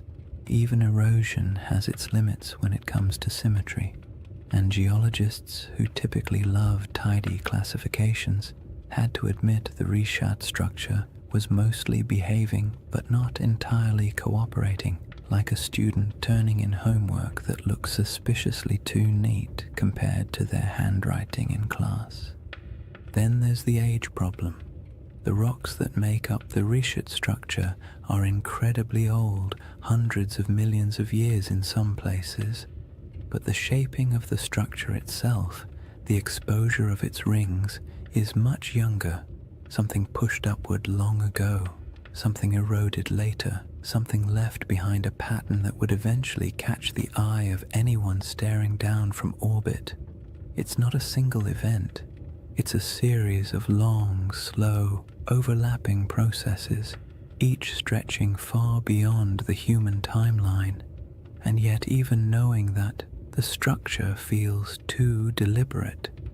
The more scientists studied it, the more the Richat structure revealed small curiosities. The center is oddly flattened. Some ring segments are more pronounced than others. The patterns of quartzite and softer stone alternate in ways that feel as though nature was following a set of instructions.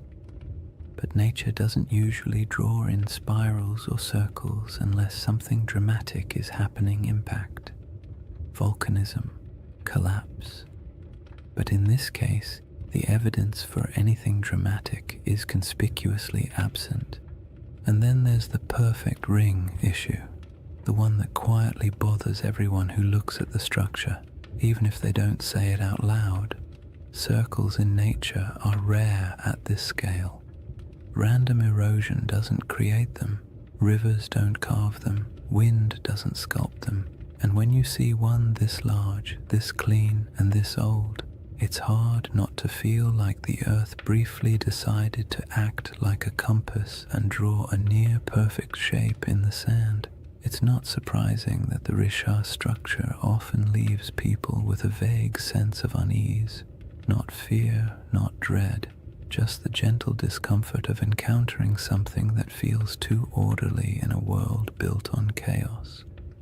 Geologically, the best explanation we currently have is that the Richat structure started as a circular uplift, a dome of ancient rock that rose slowly from the earth long before humans existed. Over tens of millions of years, wind and water eroded the softer materials, leaving behind harder rings of quartzite that resisted erosion.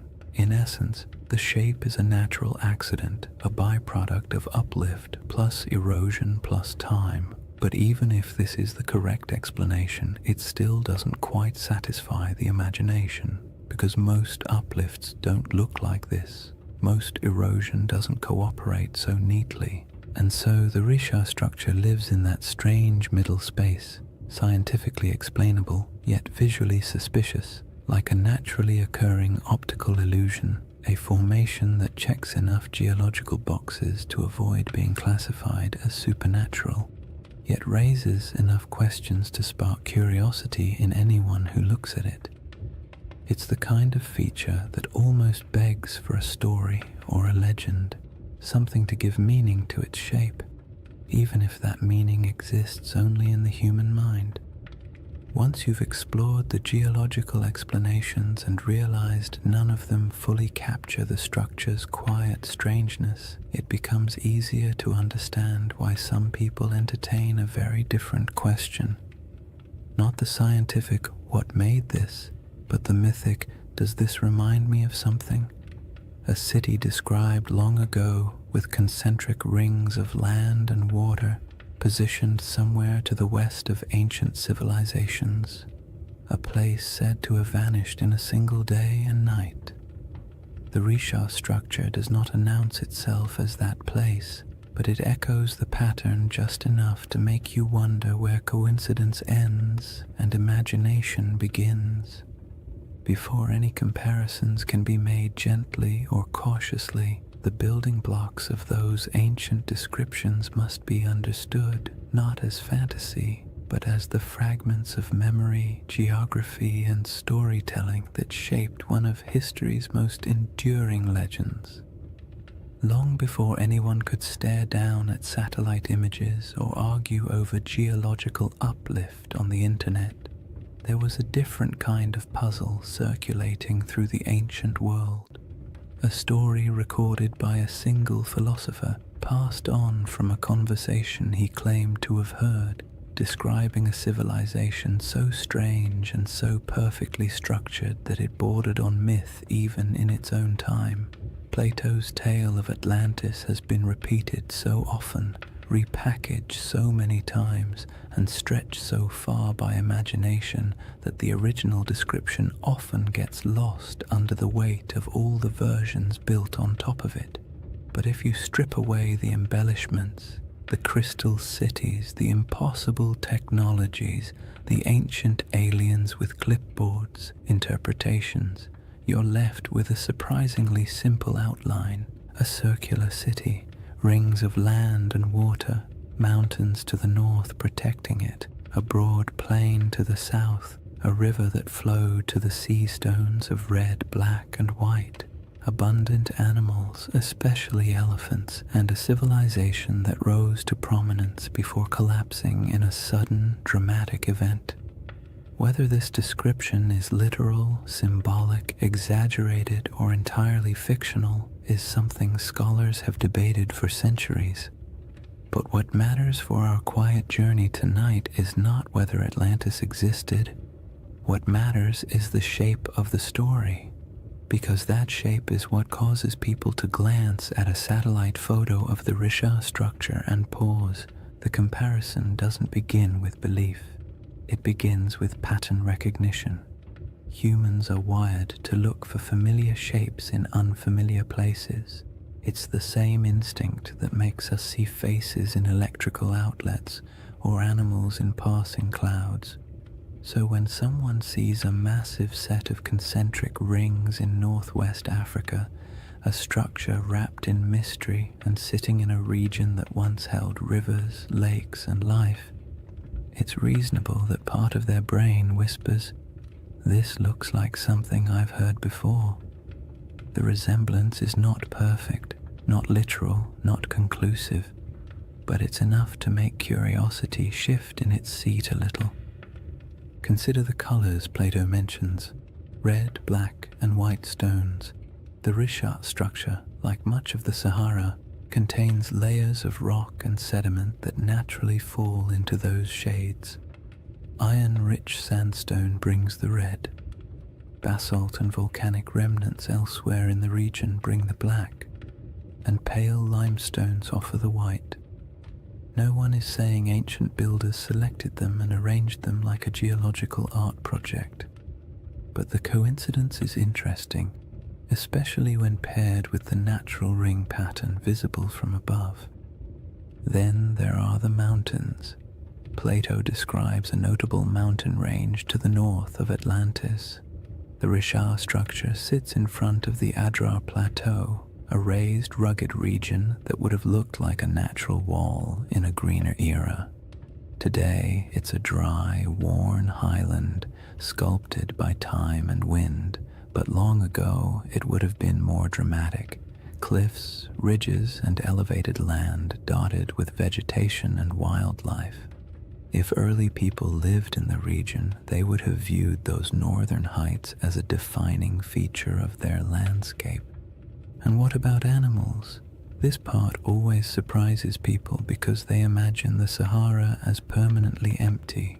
But during the African humid period, elephants were plentiful. So were giraffes, rhinos, crocodiles, and countless other species.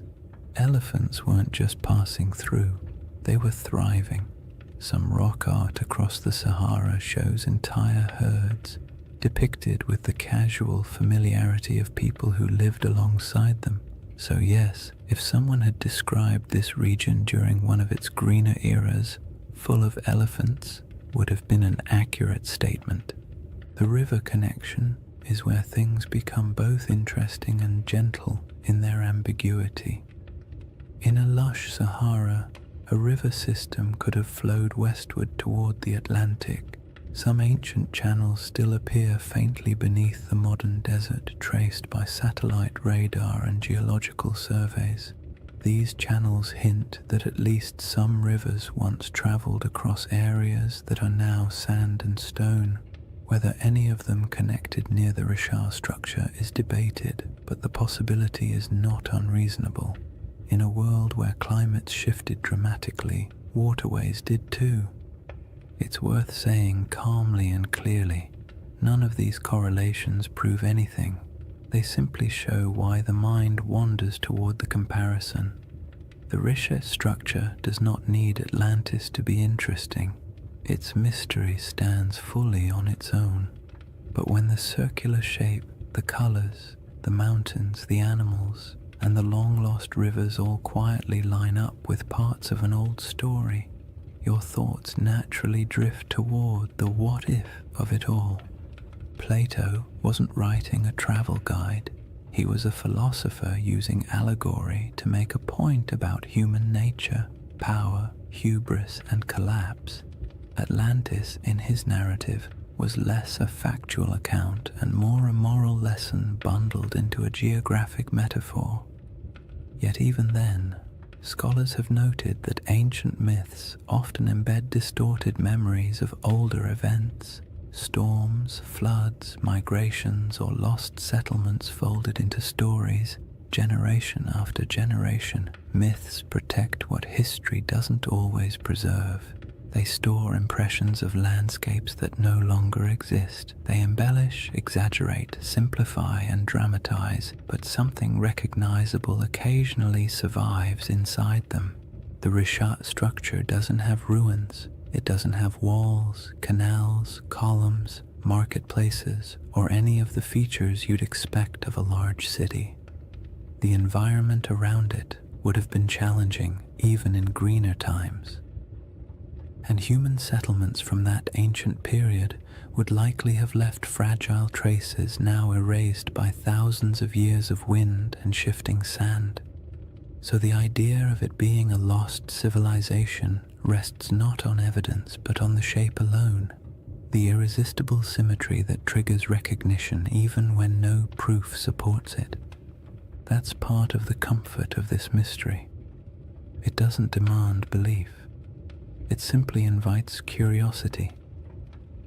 You don't have to imagine ancient kings or advanced societies. You don't have to build a hidden metropolis in your mind. All you need to do is stand quietly before a satellite image and let the shape speak for itself. A giant ringed formation in the middle of an ancient landscape that has changed almost beyond understanding. Somewhere between geology, memory, climate, erosion, and myth sits the Richat structure. It tells us nothing directly. It refuses to commit to any single story, and perhaps that's why it remains such a calming mystery, one that doesn't need dramatic conclusions or bold claims. It only needs an open horizon, a quiet night, and the imagination drifting gently toward possibilities. Chapter 2 begins with the world that once surrounded this structure, a world of forgotten lakes, shifting climates, and early peoples who lived in a Sahara that doesn't resemble the one we know today. Chapter 2: A Lost World Buried in Sand. To step into the next layer of the Richat mystery, you have to imagine a Sahara that feels almost impossible compared to the one we know today, not the hot, shimmering, bone-dry desert that stretches endlessly across maps. but a world so green and alive that if you were dropped into it without context, you might not even guess you were standing in northern Africa at all. The Sahara's greener eras weren't brief accidents of climate, they were entire chapters of Earth's history, long enough for lakes to swell into inland seas, for animals to migrate freely across savannas, and for human communities to settle into rhythms of daily life as familiar and as ordinary as any other early society. In that forgotten landscape, the Richard structure wasn't an isolated swirl of geology in a barren desert. It was simply part of the scenery, a ringed plateau sitting quietly in a world full of life.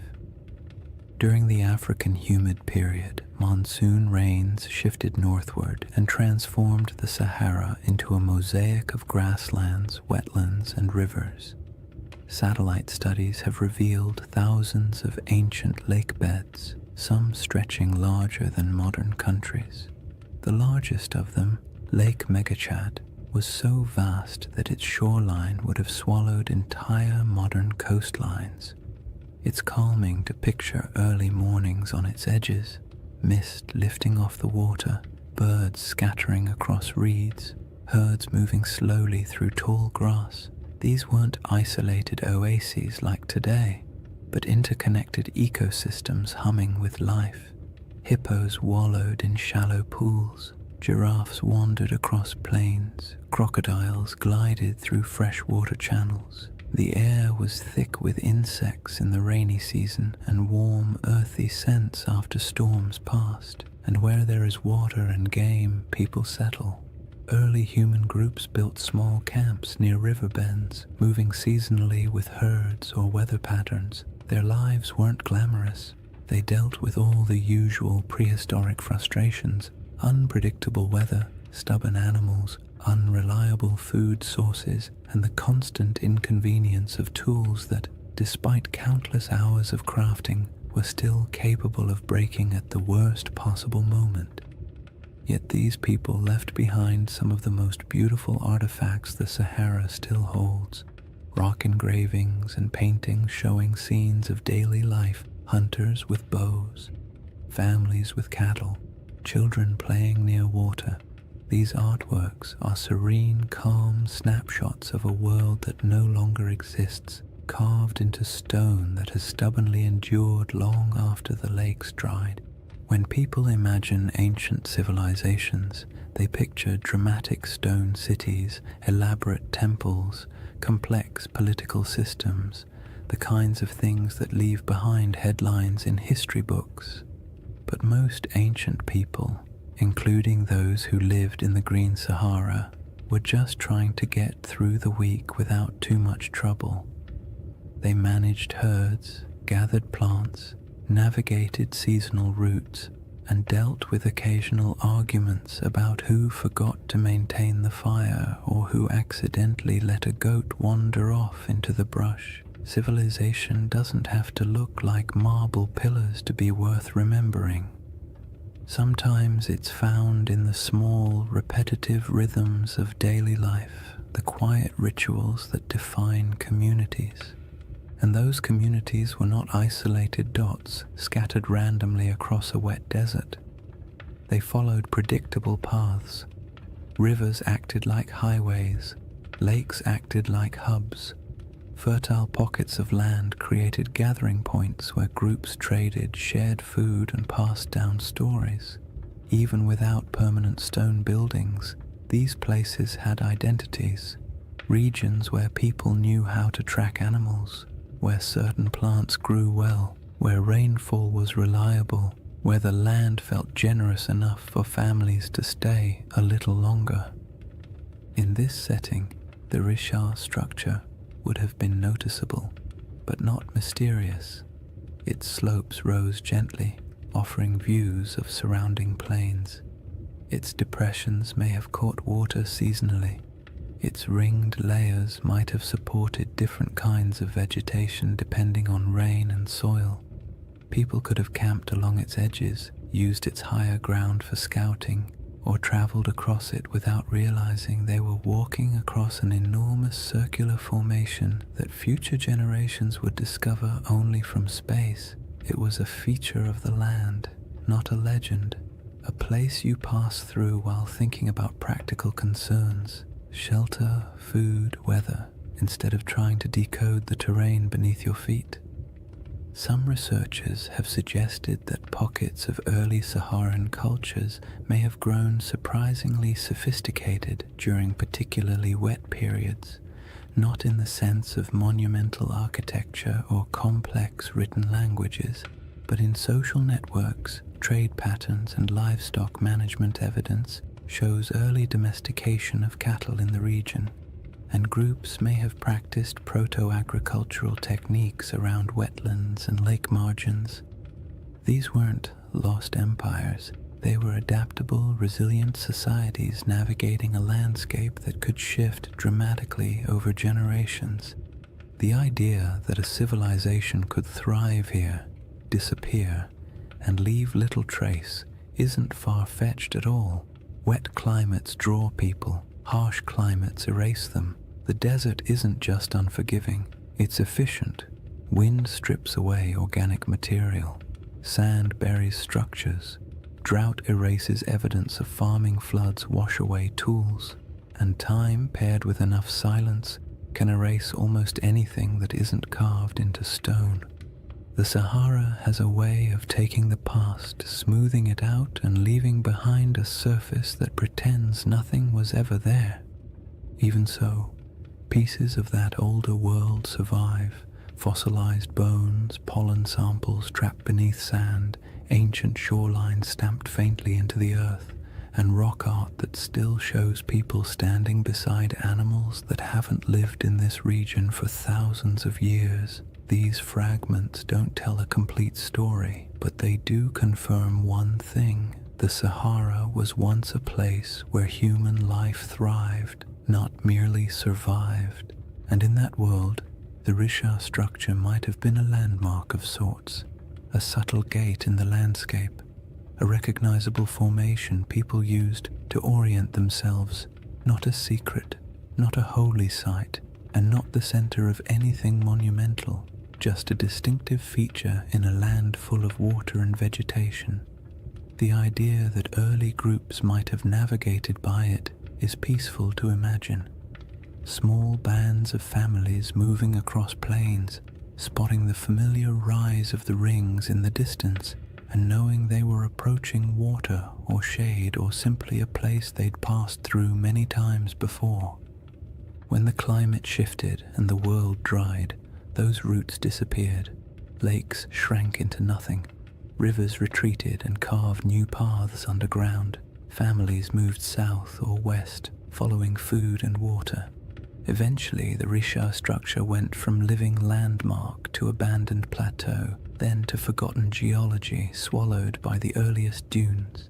There are no written records, no monuments, no grand architectural remains from this era, just silence and the faint memory of a world washed away by time.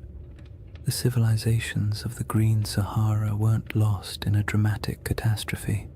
They faded gradually, quietly, as the rains weakened and the land transformed, and that gradual fading matters when we begin comparing ancient descriptions, lost worlds in the shape of stories that survived long after the land itself changed beyond recognition. The timeline of that fading, and how closely it lines up with certain ancient myths, forms the next layer in the riddle. When people hear the word Atlantis, they often imagine something impossibly ancient, a civilization so old it might as well have existed when mammoths were still wandering around, being large, shaggy inconveniences. But Plato didn't describe Atlantis as a civilization from the dawn of time. He dated its downfall to around 9,600 BCE, a period surprisingly close to the end of the last ice age and, as it happens, surprisingly close to the moment when the Sahara began shifting into one of its long, humid phases. The more you compare his proposed timeline with the environmental data, the more you notice an odd overlap. not in details or certainty, but in rhythm. And rhythm is often what ancient memories preserve best. Geologists studying the African humid period estimate that around 10,000 BCE, rainfall began increasing dramatically across North Africa. The desert, which had been relatively dry and barren, transformed into a landscape of lakes, wetlands, and grasslands. This wasn't a gentle shift. Climate models show that the monsoon system surged northward in a way that would have felt abrupt on a human timescale. Rivers reappeared, plants spread, herds expanded, and places that had been empty for thousands of years suddenly became habitable again. If you were living anywhere near the region, the shift would have felt like the land itself waking up after a long sleep. Plato's date for Atlantis is often treated like a mystical number. But if you strip away the mythology and look only at the time frame, it places his story right inside the most dramatic environmental transformation the Sahara has ever undergone. That doesn't mean his tale describes this region or any part of it, but the coincidence is interesting, especially because climate change on that scale tends to rearrange human populations. Cultures migrate. Old settlements are abandoned, new territories open for exploration. Oral traditions begin to evolve, preserving memories of places that were flooded or dried out or swallowed by landscapes that changed too quickly for people to adapt smoothly. The timeline problem becomes more intriguing when you move forward a few thousand years. Between roughly 7,000 and 5,000 BCE, the Sahara was at the peak of its green transformation. Lakes were plentiful. Rivers connected regions that are now separated by hundreds of miles of sand. The climate was stable enough that people began developing more complex subsistence strategies, managing herds, experimenting with early forms of cultivation, and forming social groups large enough to leave meaningful traces in rock art and archaeological deposits. This period of stability lasted longer than many ancient civilizations. For thousands of years, life in the Sahara was predictable enough for generations to grow up without ever knowing anything except abundant water, warm seasons, and a landscape that supported human life easily. When conditions are that reliable for that long, people tend to form stories about belonging, about identity, about who they are and how their world works. And when environmental changes finally disrupt those patterns, the departure from what once felt normal can echo through oral traditions for centuries.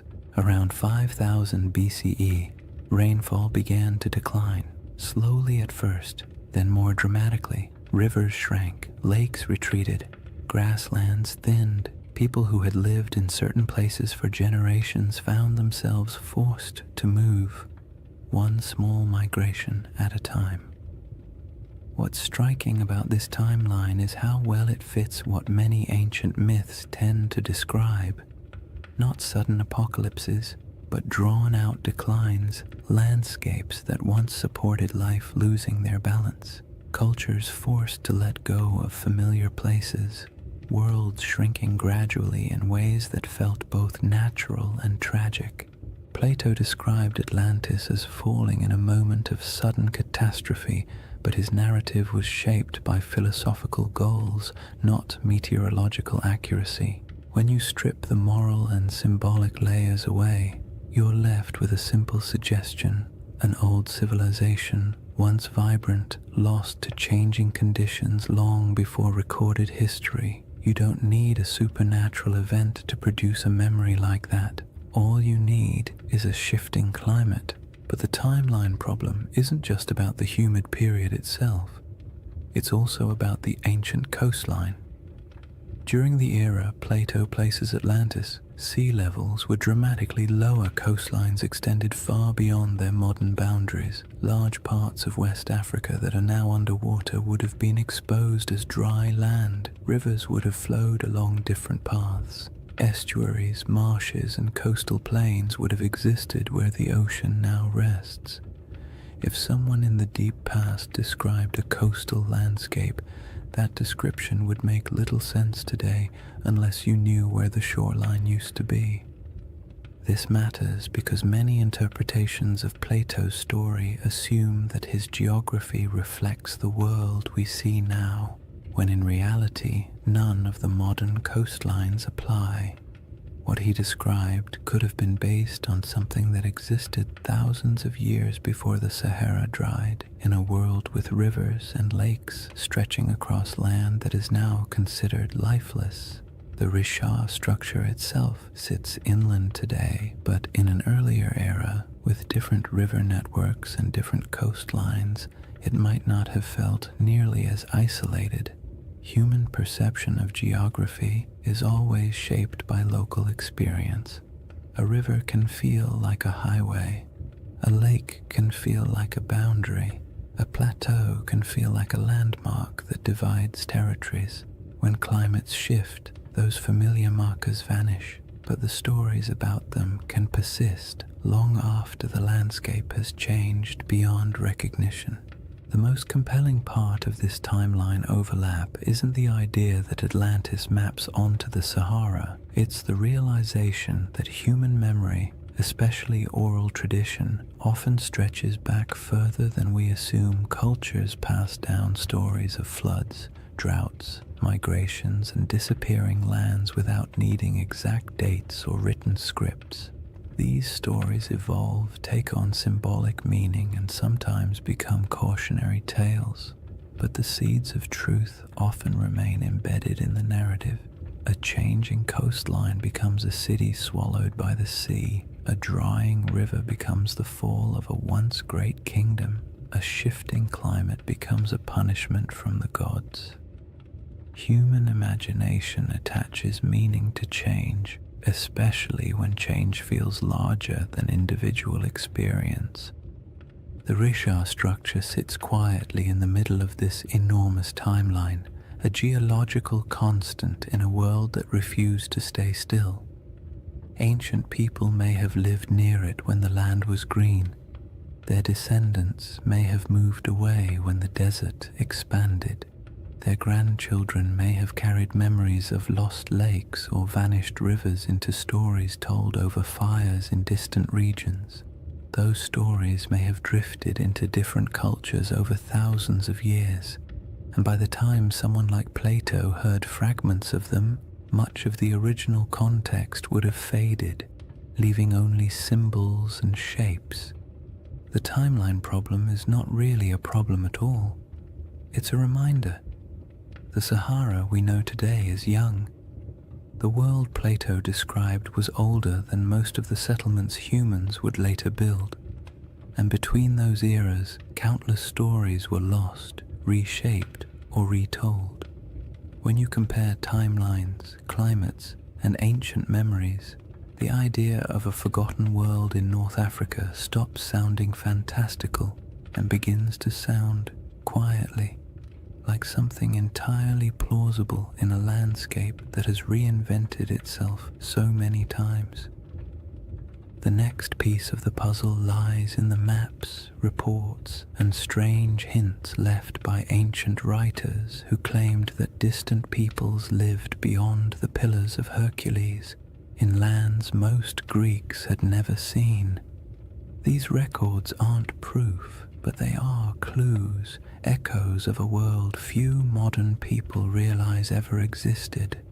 Long before satellites, long before compasses, and long before anyone tried to draw the Sahara from anything resembling first-hand experience, ancient geographers took their best guesses about the world beyond familiar coastlines. Their maps were charmingly confident and wildly inaccurate, full of creatures that never existed, coastlines that wandered like drunk serpents, and entire regions labeled with vague phrases like lands unknown or people of strange appearance. Yet even within that imaginative chaos, certain patterns appear again and again. Rumors of distant nations beyond the Pillars of Hercules, stories of tall tribes, strange settlements, and river systems far to the west that no Greek or Egyptian explorer had ever reached. These fragments don't offer facts. They offer echoes, traces of a world remembered through second-hand conversations, traveling merchants, and stories that had already aged long before they were written down. Herodotus, often called the father of history and sometimes less generously the father of wildly entertaining exaggerations, wrote about mysterious peoples living beyond the familiar reaches of North Africa. He described tribes who were unusually tall, unusually pale, or unusually skilled at activities no one else could verify. He wrote of great rivers flowing through lands no Greek had ever visited, and of cities existing somewhere far inland beyond deserts that seemed too vast for ordinary travel. His accounts mix truth, rumor, and a healthy dose of "someone told me this, so here you go," but they reveal something important. The regions west of Egypt and Carthage were known to ancient writers only through layers of retelling and misunderstanding. They existed in the Greek imagination as distant, half-seen places where strange things could plausibly happen. Cartographers, centuries later, drew maps that included a massive region labeled as Libya or Ethiopia, words that covered almost everything south and west of the Mediterranean. Even when the rest of the world began to take shape on parchment, the Sahara remained a blank expanse into which map makers poured their guesses. Some thought it held great inland seas. Others believed it was home to tribal confederations wealthy in minerals. Medieval maps continued the tradition, referring to kingdoms of the West or lands of gold believed to lie somewhere beyond the desert. These weren't precise descriptions. They were memories filtered through trade routes, travelers' claims, and stories that drifted through cultures like windblown sand. The most interesting thing about these early references is not their accuracy, but their persistence. For thousands of years, people believed that lost polities existed somewhere in the interior of Africa. Some of these rumors later turned out to be distorted accounts of real kingdoms. The Ghana Empire, for example, or the early Sahelian states whose wealth came from gold and trade.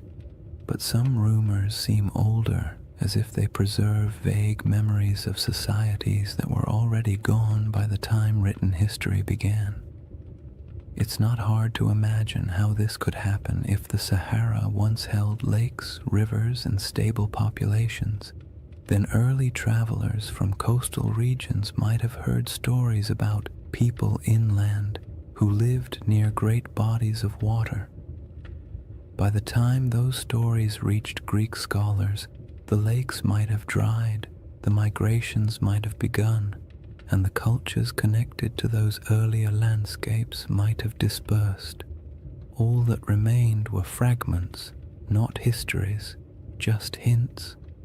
Modern science adds another layer to this puzzle. With satellite imagery, researchers can trace ancient riverbeds beneath the desert. These paleo-channels, as they're called, snake across the Sahara like veins in an old, forgotten body. Some run directly from central North Africa toward what is now the Atlantic. Others branch into networks that once fed massive lakes. These rivers didn't disappear in a sudden catastrophe. They dried gradually as the climate changed, leaving landscapes that no longer match the stories that may have been told about them. If early civilizations or large communities existed near these rivers, their memory would have been separated from their physical location by thousands of years, making it nearly impossible for later cultures to understand what the stories referred to. This disconnect between old memories and new landscapes is how myths form. A story that once described a river civilization becomes, after generations of retelling, a story about a kingdom swallowed by the sea. A recollection of Great Plains becomes a memory of a vanished island. A description of a circular plateau becomes an account of a circular city. The Sahara's transformation from green to desert wasn't instantaneous, but it was dramatic enough to fracture cultural continuity. If families were forced to migrate because their water sources vanished, they would carry memories of their old homeland with them. Their descendants might repeat those memories in new places. By the time those descendant stories reached literate societies, the land they described would have changed beyond recognition. Even the idea of lost maps plays into this. Some early maps portray strange circular features in North Africa, drawn not with precision, but with a kind of symbolic confidence, as if the mapmaker was trying to capture something half understood. These circles often correspond to mountain ranges or basins that once held water. They might represent ancient memories of circular lakes, natural rings of highland terrain, or simply the human impulse to draw the unknown in symmetrical shapes because symmetry feels meaningful. When you compare those old maps to modern satellite images, you occasionally find that their circles line up suspiciously well with real geological features, not perfectly, but enough to make you wonder how much geographic memory survives inside even the roughest ancient drawings. And then there's the broader Mediterranean tradition of referring to lands beyond the West as mysterious, advanced, or somehow older than the civilizations closer to the sea. Phoenician traders, known for their long-range voyages, undoubtedly reached parts of West Africa, but their records are mostly lost. Carthaginian sailors may have traveled even farther, leaving behind legends like those of Hanno the Navigator, who described coastlines that are still debated today. These accounts weren't detailed maps or precise reports. They were impressions, glimpses of coasts, glimpses of rivers, glimpses of interior lands that would later be swallowed by dunes over generations. These impressions morphed. Cultures forgot the context but kept the intrigue. What makes all of this so calming and strangely satisfying is the realization that humans have always tried to map the unknown. Even when they lacked the tools, even when they guessed incorrectly, they kept trying. And in doing so, they sometimes preserved things they couldn't possibly understand. Old coastlines, vanished rivers, or stories from travelers who described worlds that no longer existed. When you approach the Sahara with that perspective, its ancient geography becomes less like a blank desert and more like a palimpsest, a surface written over many times but still carrying traces of the words beneath. The question isn't whether ancient maps show Atlantis or any other legendary city. The question is whether the stories behind those maps contain fragments of real places erased by climate and time. In a world where the Sahara once supported thriving cultures and vast waterways, it's not unreasonable to imagine that memories of those lost communities could drift across centuries, eventually arriving in distorted form on the pages of ancient writers. The final piece of this chapter lies in the moment when all those rivers dried and the green Sahara collapsed into the desert we know now. A transformation so dramatic that it could easily have become the seed of legends about worlds swallowed, lands lost, and civilizations fading into silence. When people imagine worlds disappearing, they usually picture sudden disasters, walls of water, earthquakes splitting the earth, angry gods sweeping civilizations into the sea. But the Sahara didn't collapse in a single night. Its transformation from a green, living landscape into a vast desert was quieter, slower, and far more unsettling. It wasn't a dramatic catastrophe, it was a gradual unraveling of an entire ecosystem. A process so steady and so relentless that it might have felt to the people living through it like the land itself was breathing out for the last time. This slow-motion disaster is one of the most profound environmental changes in human history, and its echoes still shape our perception of ancient worlds. The end of the African humid period began subtly. Rains that had once arrived predictably started coming later. Lakes that had always been full began to shrink just slightly around their edges. Wetlands that had supported birds, fish, and early settlements became patchier. People may not have noticed these first signs at all. One dry season feels like an anomaly. 2 in a row feel like an inconvenience. 3 or 4 begin to feel like a pattern. And before long, families who had lived near the same lake for generations might have found themselves walking farther and farther to reach the shore each year. As rainfall continued to decline, the lakes shrank dramatically. Rivers that had once flowed energetically across the plains became shallow streams, then trickling channels, then dry paths where children could walk without getting their feet wet. The soil hardened, vegetation struggled, herds moved away, and because humans rely on the same resources as every other species, they followed. Migration became a necessity rather than a choice. People packed up their belongings, tools, baskets, simple ornaments, memories of what had once been, and set out in search of more reliable water. This wasn't an age of monumental architecture. People didn't leave behind cities where archaeologists could sift through layers of foundations. What they left behind were stories, passed from one generation to the next. Stories of places that had been full of water, stories of rivers that used to run through valleys now swallowed by dust, stories of hunting grounds that disappeared so gradually it felt like watching a friend fade over time. These stories survived even after the landscapes themselves did not. And as families moved farther away, spreading into new regions, the memory of those green lands became a distant echo, reshaped by each retelling. If you could watch the Sahara's drying from a high vantage point, maybe even from the center of the Risha structure itself, the change would look like a slow retreat, lakes pulling inward decade by decade. Shorelines collapsing, riverbeds fracturing into networks of disconnected pools before vanishing entirely, grasslands thinning until the only plants left were the stubborn species adapted to drought.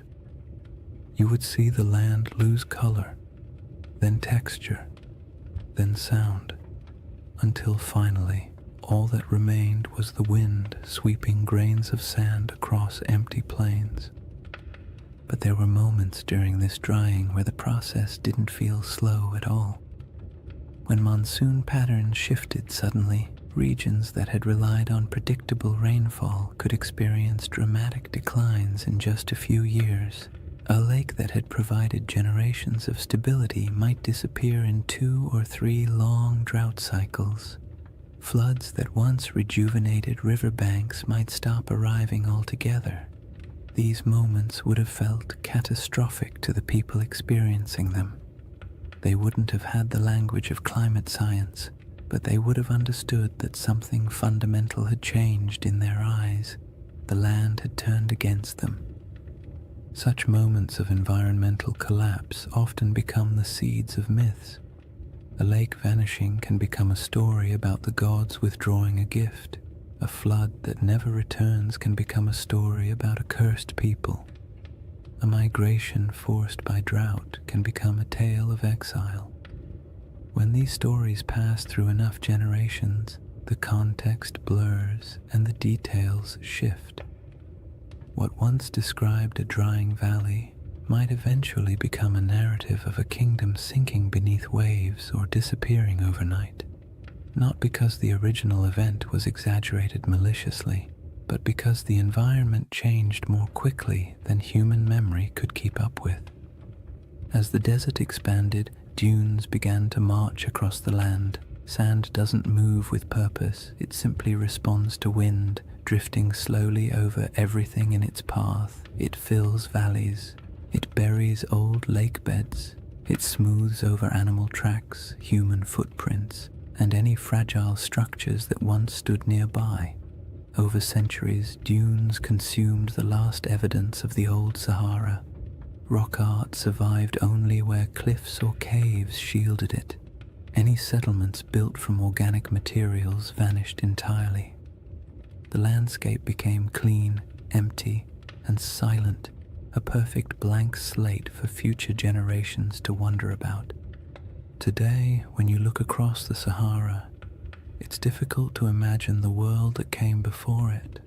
The silence is heavy. The land feels ancient in a way that suggests permanence, but permanence is an illusion.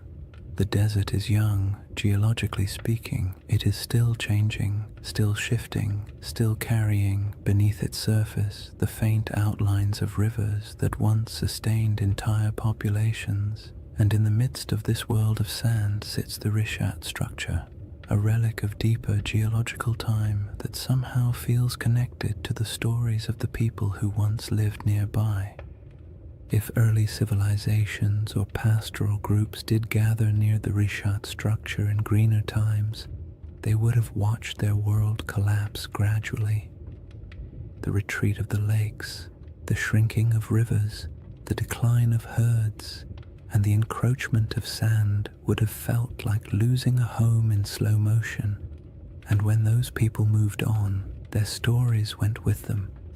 Stories of a place where water once flowed, stories of circular hills or landscapes shaped in ways that felt meaningful. These stories might have evolved into tales of lost worlds, not because anyone invented them out of fantasy, but because the original geographic references vanished. This is what makes the drying of the Sahara such a powerful backdrop for ancient legends. When a land undergoes such a dramatic transformation, memories of the old world become mythic by default. A fertile plain becomes a garden of the gods. A shrinking lake becomes a vanishing kingdom. A circular plateau becomes a city swallowed by disaster. Not because any of these interpretations are literally true, but because the landscape changed so completely that the only way to explain it was through story. By the time later civilizations began writing their records, the Green Sahara had been gone for thousands of years. All that remained were scattered hints, maps with odd symbols, travelers' reports of ancient rivers, and faint memories passed through cultures far from where the original events took place. And all of it sets the stage for the comparisons and questions that would later emerge when people finally saw the Rishat structure from above and began searching for meaning in its perfect rings. With the ancient landscape transformed, the stage is set for the next part of the mystery. How the Rishat structure quietly echoes elements of Plato's most enduring legend. Chapter 3. Atlantis, Coincidence or Clues? By the time people began comparing the Rishat structure to Atlantis, Plato had already been misunderstood, misquoted, stretched into metaphors he never intended, and, to his likely horror, placed at the center of more conspiracy theories than any other philosopher in history. Yet at the core of his tale is a surprisingly compact list of details, simple descriptions that, when read plainly, don't sound like mystical riddle poetry or coded allegory. They sound like someone describing a place, a very specific place with very specific features. Whether he meant it literally, symbolically, or somewhere between the two is a debate scholars love to have, usually over too much coffee, but the details themselves are straightforward enough to explore calmly. The centerpiece of Plato's description is the shape. Atlantis, he wrote, was arranged in concentric rings, alternating circles of land and water, each perfectly circular, each surrounding the next. This is the detail that grabs people instantly because most landscapes do not naturally arrange themselves into rings, and when you see a 25-mile-wide circular formation in northwest Africa, your brain taps you on the shoulder and whispers, "Huh, interesting." Plato describes 3 rings of water and 2 of land, though he also notes that parts of the outer sections were later modified by the Atlanteans themselves, which means even in his own story, the shape wasn't necessarily pristine or untouched. When you compare this to the Richard structure, you naturally see a resemblance, not a perfect match, not a one-to-one replication, but a visual echo, a geological rhythm that resembles a narrative rhythm. Next come the mountains. To the north of Atlantis, Plato describes a notable mountain range, high, sheltering, and rich with rivers. The Rishat structure sits in front of the Adrar Plateau, a rugged highland that, in a greener era, would have looked like a natural barrier protecting the region from northern winds. Today it looks like ancient stone sculpted by ages of dryness, but 10,000 years ago those elevations would have been covered in vegetation, dotted with water sources, and significantly more imposing. The match isn't perfect, but it's enough to make you tilt your head slightly. Plato then mentions the plain to the south, long, level, fertile. In his account, this plain was one of the defining features of the Atlantean realm, not the center city, but the agricultural heartland that supported it. In the modern Sahara, fertile plains feel like a strange fantasy, but during the African humid period, they were very real. Vast stretches of land south of the Richat structure once held grasslands, wetlands, and seasonal rivers. The environment shifted dramatically with each cycle of climate change, but during the greener ages the region could have supported exactly the kind of plains Plato describes. Whether he was referencing this area or somewhere entirely different is impossible to say, but the environmental context overlaps in interesting ways. One of the most striking details Plato gives is about the materials used in Atlantis. He refers to red, black, and white stones, distinct colors quarried from the landscape and used for construction. The Richat region naturally contains these colors in abundance. Iron-rich sandstones provide reds, dark volcanic rocks and basalts provide blacks, pale limestones and quartzites provide whites. Again, this doesn't prove anything at all. It simply means the palette Plato described exists in the region, which is more of a quiet coincidence than a revelation. But it's the accumulation of quiet coincidences that tends to capture people's attention. Then there is the detail about elephants. Plato notes that the island of Atlantis had many elephants, not a few, not occasional sightings, but many today. The idea of elephants in the Sahara feels absurd, a contradiction to the very concept of a desert. But the Green Sahara held elephants in abundance. Rock art across the region depicts entire herds with casual familiarity. Fossil evidence confirms that elephants ranged widely across North Africa during humid periods. For most of human history, elephants were not exotic in this region. They were part of the everyday ecosystem, so when Plato casually mentions them, it aligns comfortably with what we know about the Sahara's long-lost environment. Plato also describes a freshwater well at the center of the city, providing clean water even as the outer rings filled with seawater. This detail feels mythic at first, but it also reflects a basic geographic truth. Many circular landforms, especially those rising from domed uplift, often have central depressions or areas where water collects. The Richat structure's core is lower than its outer rings, and though it holds no water today, in a wetter climate it may have held springs or temporary ponds after seasonal rains. Early humans could have used such features for drinking water. As climates changed, memories of these water sources might have been folded into later stories. The river to the sea detail is where the puzzle grows delicate. Plato describes a channel from the city to the ocean, allowing ships to pass through the rings. The Richat structure is inland today, very inland, but ancient river systems in the region once flowed toward the Atlantic. Satellite imagery captures paleo-channels that trace ancient waterways westward.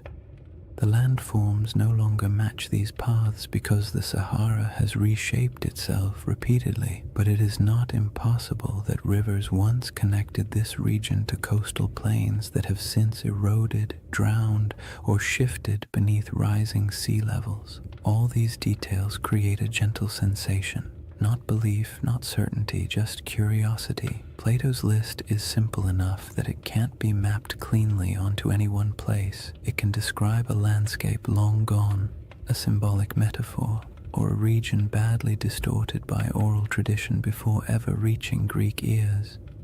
His text leaves just enough room for interpretation and just enough specificity to make pattern-seeking minds perk up when they see a satellite photo of the Risha structure. The most important thing to remember is that Plato was not attempting to write a historical documentary. He wasn't giving coordinates or providing an atlas. His story was part philosophical argument, part political commentary, and part inherited memory. He may have drawn from older Egyptian traditions or misunderstood travel accounts or combined several cultural memories into one dramatic narrative. But within that narrative lies a pattern: rings, plains, mountains, colors, elephants, rivers that align loosely, gently, and intriguingly with what once existed in parts of North Africa. What makes this segment of the mystery so soothing to explore is the absence of pressure. You don't need the Risha structure to be Atlantis. You don't need the description to match perfectly. All you need is the simple awareness that Plato left a list of clues describing a place that may have existed in the deep past, a place shaped by water, climate, geography, and memory. And when you place those clues beside a quiet, circular geological formation surrounded by a desert that used to be alive, it becomes easy to drift into a state of gentle wonder, the kind that invites curiosity without demanding conclusions. Once you've examined Plato's clues and quietly accepted that some of them line up with the Rishat structure in a pleasantly suspicious way, the next step is to look at the smaller oddities, the details that don't prove anything on their own but linger in the mind like faint fingerprints on ancient glass. These are the features that make researchers pause, tilt their heads slightly, and say something academic like, "Well, that's interesting." They don't demand conclusions, they simply refuse to be ignored. One of the strangest among them is the presence of ancient salt deposits inside the Risha structure. In a desert environment where rain is scarce and water evaporates quickly, salt isn't surprising by itself.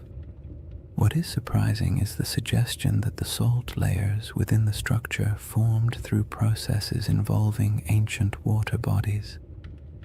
Some geologists have pointed out that portions of the Risha contain evaporate deposits, minerals that form when water sits, lingers, and evaporates over long stretches of time. This doesn't mean the Risha was once a lake, but it does hint that water interacted with its geology in ways that aren't immediately obvious from the modern climate.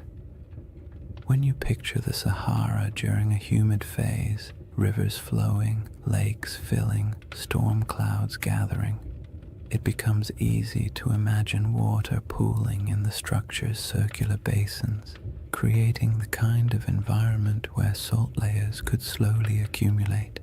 Then there are the ancient river systems that slither beneath the desert like ghosts of a wetter world. Radar imaging in the late 20th and early 21st centuries revealed the outlines of these massive paleo-channels, dried riverbeds that once carried immense volumes of water across North Africa. Some of these channels flow in directions that match Plato's narrative surprisingly well, running from deep inland regions toward what is now the Atlantic coastline.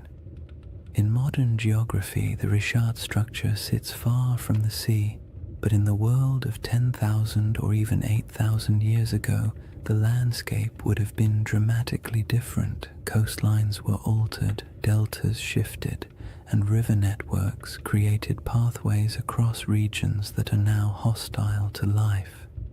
When you consider these ancient waterways, the idea of a circular formation once connected to a westward flowing system becomes far less far-fetched. Another curiosity is the distribution of ancient fauna across the region, especially elephants. Plato goes out of his way to mention that Atlantis had many elephants, as though their presence was noteworthy, and it would have been if you were writing for an audience in classical Greece, where elephants were known but rarely encountered. But in the Green Sahara, elephants weren't exotic at all. Fossil evidence shows they roamed freely across vast stretches of North Africa. Rock art carved by prehistoric peoples depicts them with a kind of casual familiarity, often standing near lakes or grazing beside herds of cattle. The presence of elephants in Plato's narrative doesn't align with modern geography, but it aligns beautifully with the prehistoric Sahara, suggesting that the imagery in his account may have been drawn from memories of a much earlier landscape. Tools and artifacts found throughout Mauritania add another layer of quiet intrigue. Archaeologists have uncovered stone tools, habitation traces, and remnants of early human activity around regions adjacent to the Richard structure. None of these finds point to an advanced or monumental civilization, but they confirm that humans lived, traveled, and worked in the area long before the desert swallowed it. Simple stone tools may not inspire the same imagination as grand ruins, but they indicate human presence. People exploring the ridges, hunting across the plains, or gathering plants near seasonal water. And while these finds don't match the grandeur of Plato's Atlantis, they contribute to a broader truth. This land was not always empty. Then there's the matter of erosion patterns. The Richard structure's rings are composed of alternating layers of hard quartzite and softer sandstone. Over millions of years, erosion carved the concentric ridges into their present shape. The science here is solid, yet the level of preservation, how clearly the rings remain visible after such immense timescales, is quietly surprising. Erosion usually softens shapes, blurs lines, and creates irregular patterns. The Richard's rings are worn but still strikingly coherent. They have a kind of stubborn symmetry, the sort that feels almost architectural even though it is entirely natural. When viewed from above, the rings appear too clean for the surrounding environment, as if the land is trying a little harder than necessary to maintain its shape. Another oddity lies in the mineral composition scattered across the formation.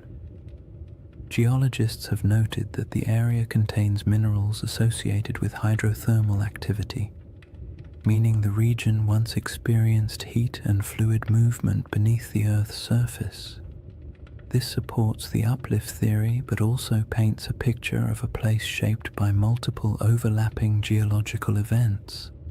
The Richard structure is not the result of a single moment. It is the result of a series of slow, layered processes interacting in strangely harmonious ways. When geological events stack neatly like this, creating a tidy circle in the middle of a continent, it sparks the imagination, because nature rarely arranges its complexity into something that looks organized from space.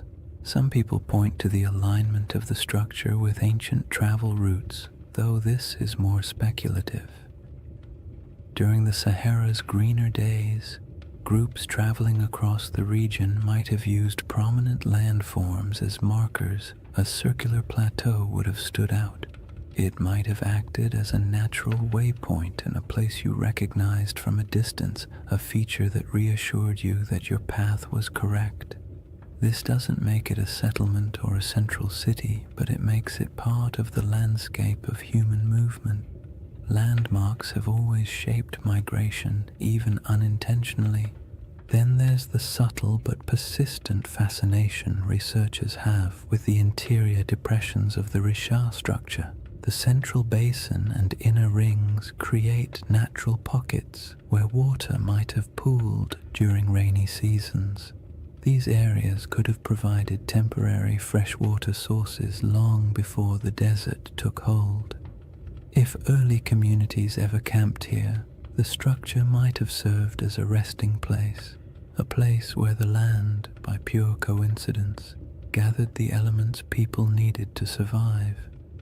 None of these oddities amount to direct evidence of Atlantis or any lost civilization. They don't point to architecture, writing, or engineering. They don't claim that the Richat structure is anything more than a geological formation shaped by erosion, uplift, and deep time. But taken together, these small details create a sense of place, a landscape shaped by water, life, and environmental transformation. A place where memories of a greener world might have lingered long after the land grew silent. A place that feels like it carries the whispers of older stories, even if those stories can never be proven. What remains after examining these clues is not certainty, but the soft, contemplative feeling of a mystery that refuses to resolve too neatly. That's the charm of the Richat structure, not that it answers questions, but that it invites you to keep asking them slowly and without urgency, the same way the desert allows time to drift without needing conclusions. After exploring the curious parallels and intriguing coincidences, it's important to settle into the other side of the discussion, the quiet, grounded, scientifically steady side, the side that takes a deep breath, adjusts its glasses metaphorically, and says, "All right, let's not get carried away." Because while the Richat structure is visually compelling and undeniably mysterious in its aesthetic, the case against it being anything remotely like Atlantis is just as strong as the case that makes people wonder in the first place.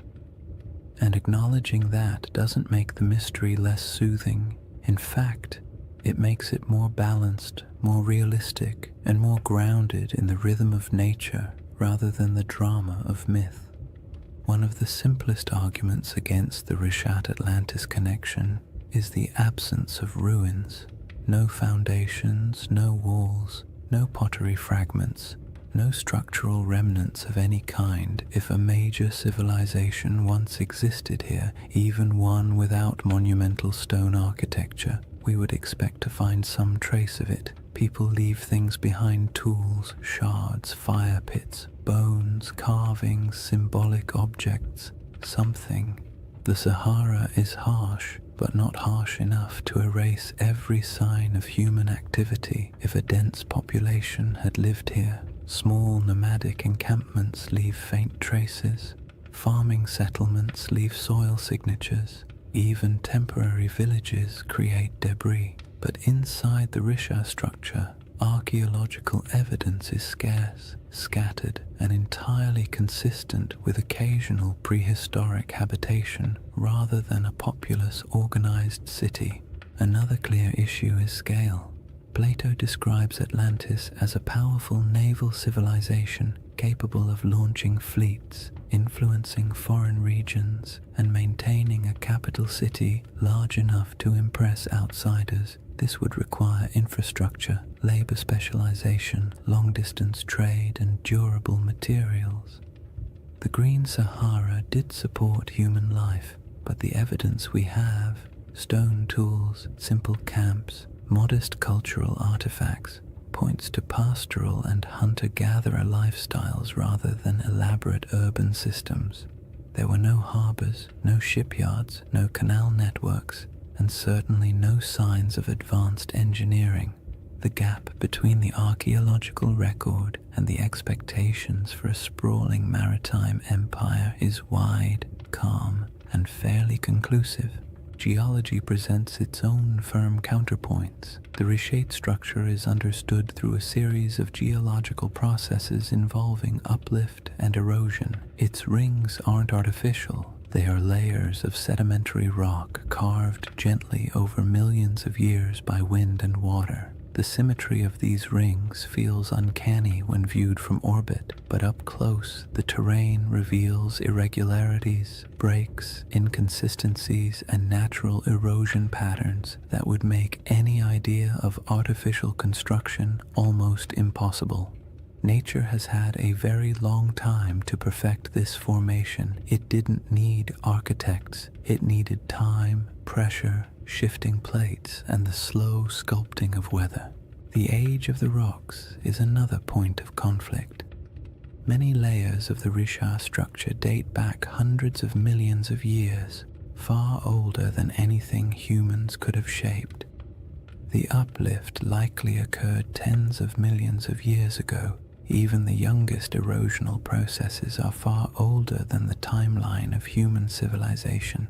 If Plato's account referred to an advanced society around 9600 BCE, the Richat's geological history simply does not align.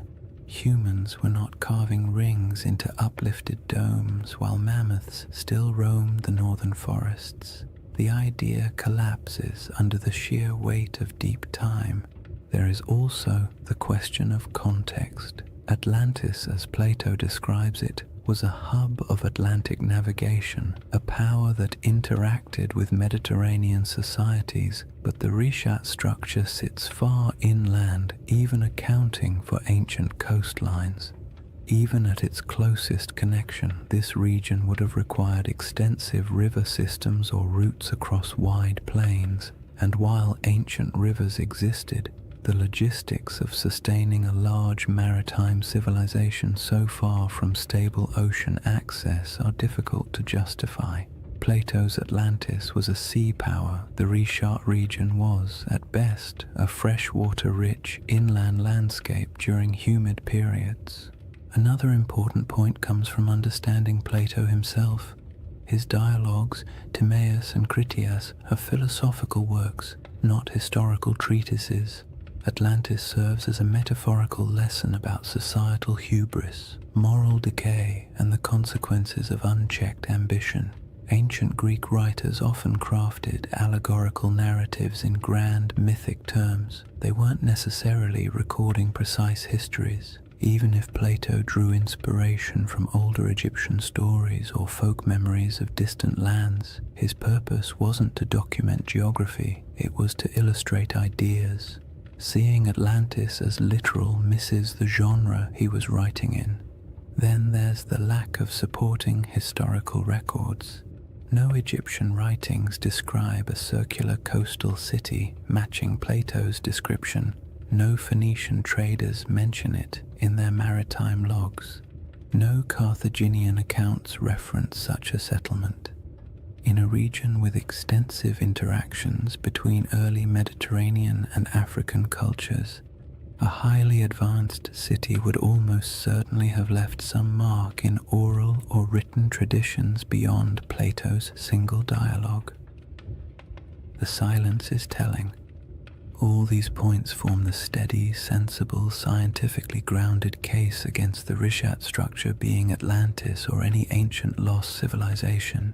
Yet none of them make the structure less fascinating. The Richat stands out precisely because it embodies contradictions, visually striking but geologically ordinary, evocative of myth yet entirely natural, surrounded by desert but shaped by water in the deep past. The structure's intrigue lies not in what humans built, but in what nature carved and time concealed. What the scientific perspective ultimately gives us is a sense of humility. The Richat structure is a reminder that Earth's landscapes can mimic human patterns accidentally, that erosion can outperform architects, that symmetry doesn't always imply intention, and that sometimes the most interesting mysteries are the ones that sit comfortably between explanation and imagination.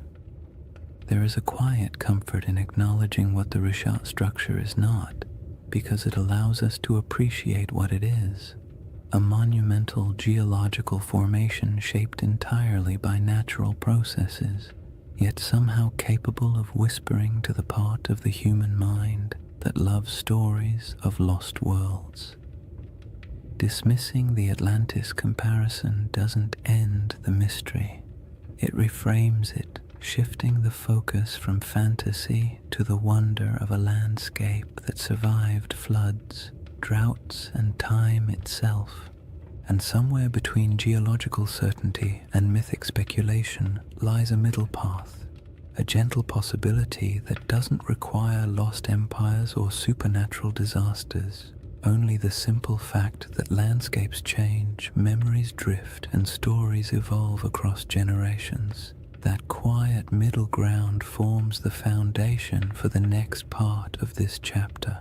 After weighing the clues and counterpoints, what remains is a space in between, a soft, contemplative middle ground where certainty isn't required and imagination doesn't have to be excessive. It's the place where most real historical mysteries quietly live, suspended between the cold confidence of science and the gentle allure of myth. The Risha structure fits comfortably there, not as Atlantis, not as evidence of a forgotten super-civilization, but as something far more grounded and oddly more beautiful, a landscape that carries echoes of memories older than history itself. This middle ground begins with an idea that's far less glamorous than lost empires but far more plausible: that Plato's account of Atlantis may have been shaped by older stories, older observations, and older memories passed through generations of storytellers, traders, and priests. Not memories of a technologically advanced society, but memories of places that once existed and then disappeared as the world changed. Civilizations don't have to be grand to be worth remembering. A pastoral group displaced by drought can leave behind a story that grows in the telling. A lakeside settlement swallowed by desert winds can become a tale of a city lost. A dramatic shift in climate can be recast as a divine punishment, and long after the physical evidence is gone, the story continues, reshaped a little each time it's spoken aloud. If you imagine early North African cultures watching their world change, watching lakes shrink, herds migrate, familiar routes vanish beneath encroaching sand, it's easy to understand how memories of those landscapes could eventually transform into myths about lost worlds. The Sahara didn't disappear overnight, but it disappeared quickly enough in human terms that it would have felt, to those who lived through it, like watching a homeland dissolve. People don't forget something like that. They carry it into new regions, tell it to their children, bury it in rituals and cautionary tales, and as those stories move from one culture to another, details shift, embellishments form, and simple memories become larger narratives. When Plato eventually recorded the Atlantis story, he may have been receiving not a literal historical account, but a story already many generations old. A story so old, in fact, that the geography behind it had changed completely since the original events. That is the gentle possibility that keeps the Riche conversation alive. Not that it was Atlantis, but that it resembles the type of place that could have inspired memories strong enough to survive climate shifts, migrations, and cultural reinterpretation. In this middle ground, the Rishat structure becomes less a candidate for Atlantis and more a symbol for the forgotten worlds that once existed during the Sahara's green phases. The circular shape isn't a blueprint, it's a coincidence that resembles human descriptions of circular settlements or lake systems. The environment around it, once fertile, later desolate, fits the rhythm of myths describing lands that flourished and then vanished, and the geological strangeness of the formation makes it the type of place human imagination gravitates toward, even without evidence of ancient cities or monumental architecture. This perspective is calm and grounding. It acknowledges that the Richat structure is geological, not architectural. It embraces the idea that natural formations can inspire awe without requiring supernatural explanations, and it allows space for the possibility that human stories, especially the very old ones, often preserve impressions of landscapes altered or erased by time. In this view, Atlantis isn't a lost city waiting to be excavated. It's a cultural memory of a world transformed.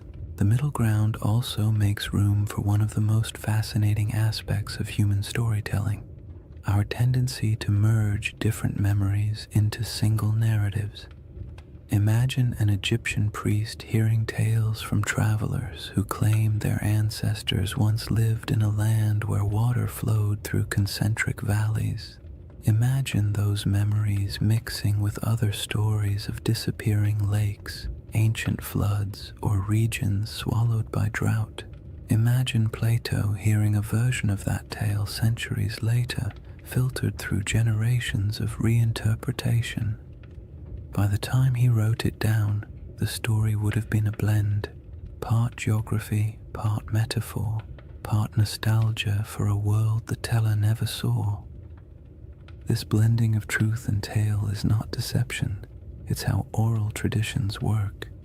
Details shift, landscapes become symbols, natural disasters become moral lessons. A story meant to explain why the world changed becomes a story explaining why people must be humble. Even today, we do this without realizing it. We condense complex events into simple narratives because simple narratives are easier to remember, easier to teach, and easier to carry into the future. In the calm light of this middle ground, the Richat structure serves as a gentle reminder that landscapes shape stories just as stories shape our perception of landscapes. The structure's rings might have meant nothing to the people who walked across it thousands of years ago, but to someone hearing a distorted account of those landscapes generations later, the image of a circular landform might have blossomed into something mythic, not because the Richat structure was Atlantis, but because it felt like the kind of place myths grow from, strange, memorable, and entirely out of step with its surroundings. The temptation of this middle path lies in its openness. You don't have to believe the Richat structure hides ruins. You don't have to assume ancient people built concentric canals. You don't even have to decide whether Atlantis existed as a literal place. You simply accept that the ancient world was filled with environments now gone, and that stories from those environments survived in forms we barely recognize. The Richat structure becomes one of many possible inspirations, not the answer, but an echo. There's something soothing about mysteries that don't demand solutions. They allow your mind to drift without needing to arrive anywhere specific. The Richat structure isn't a riddle asking to be solved. It's an invitation to explore deeper layers of time, to imagine landscapes that no longer exist, and to appreciate how human memory stretches across millennia. It reminds us that myths often begin with something real, not a lost empire necessarily, but a lost environment, a lost way of life, or a lost understanding of the land. And that leads us gently into the final chapter of this journey, a shift away from evidence and counter-evidence, and toward the quiet, cosmic perspective that emerges when you consider how long the Richat structure has watched the desert around it rise, fall, and change. Chapter 4.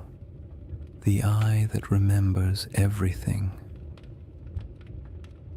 If you ever find yourself imagining the Richau structure at night, it helps to forget the satellite photos and geological diagrams for a moment and picture something much quieter. A place far from modern roads, far from city lights, far from anything that interrupts the soft rhythm of the desert after sunset. Night in the Sahara is its own world, almost a separate dimension from the harsh daylight that most people think defines it.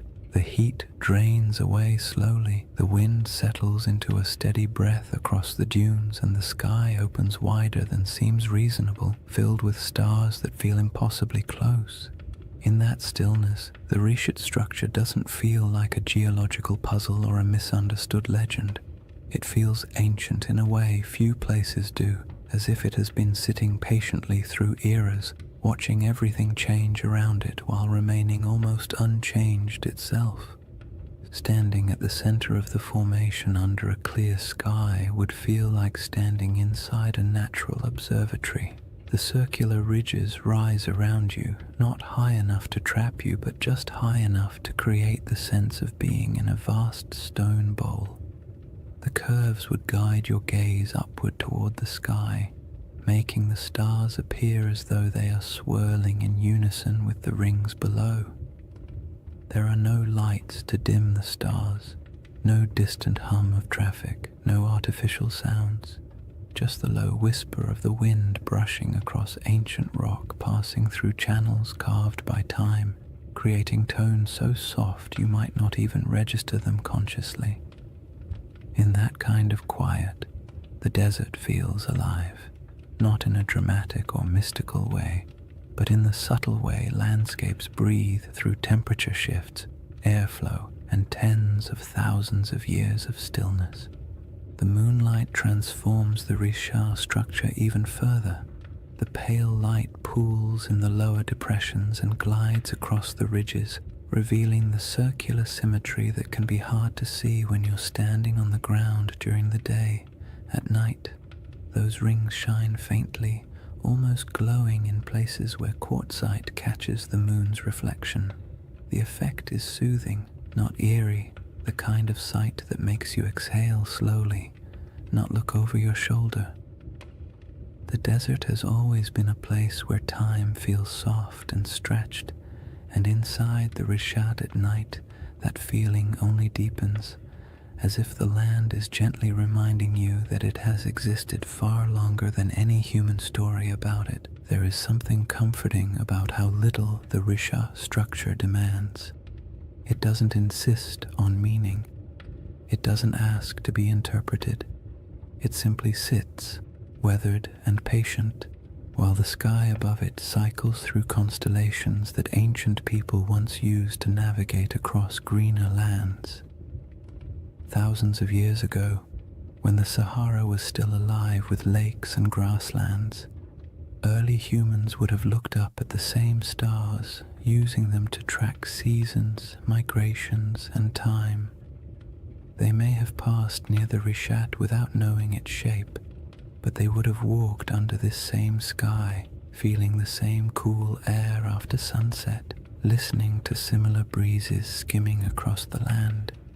In that sense, the desert night turns the Richat structure into a bridge between eras, not because anything connects them physically, but because the sky has remained one of the few constants across the entire sweep of human history. If you were to sit on one of the ridges and look out into the darkness, you would see nothing but the silhouettes of dunes shifting gently in the moonlight. The horizon softens at night, blending sky and sand into a single muted line.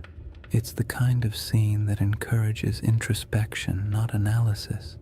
You don't wonder who built the structure or whether it held palaces or temples. You simply feel the weight of time, not as something heavy or intimidating, but as something vast and calming. The world has changed so many times, and the Richat has been here through all of it, absorbing the silence, weathering the storms, and watching the land around it transform. The desert's silence isn't empty. It holds layers of memory, not the kind you can excavate with tools, but the kind that lingers in atmosphere. The silence feels old, as if it carries a faint awareness of the worlds that once existed here. Lakes reflecting starlight, animals moving across grasslands, families gathering near fires that burned in a landscape now gone. The nighttime air feels thick with that invisible history, yet it doesn't demand your attention. It simply exists, like a soft background hum. The stars above the Rishat structure appear especially dense because of the region's extreme remoteness. The Milky Way stretches overhead like a pale river of light, echoing the rivers that once flowed across the Sahara during its humid phases. The longer you look, the more constellations seem to reveal themselves, and the more the structure on the ground feels connected to the cosmos above. The rings of the Rishat mirror the vast circular patterns in the sky, the arcs of the galaxy, the curvature of the horizon, the slow rotation of the Earth itself. It creates a sense of gentle symmetry between Earth and sky, a reminder that humans have always found meaning in patterns even when those patterns were accidental. It's easy to understand why people feel drawn to connect this ancient formation with legends. Standing inside the Risha at night could make anyone feel the urge to tell a story, not a sensational one, but a quiet one about the persistence of the land, the fragility of memory, and the way nature sometimes creates shapes that feel like symbols. In the soft glow of the moon, the structure doesn't look artificial, but it does look intentional in a way only nature at its most patient can achieve. What makes the Risha structure so soothing at night is the way it absorbs human curiosity without answering it.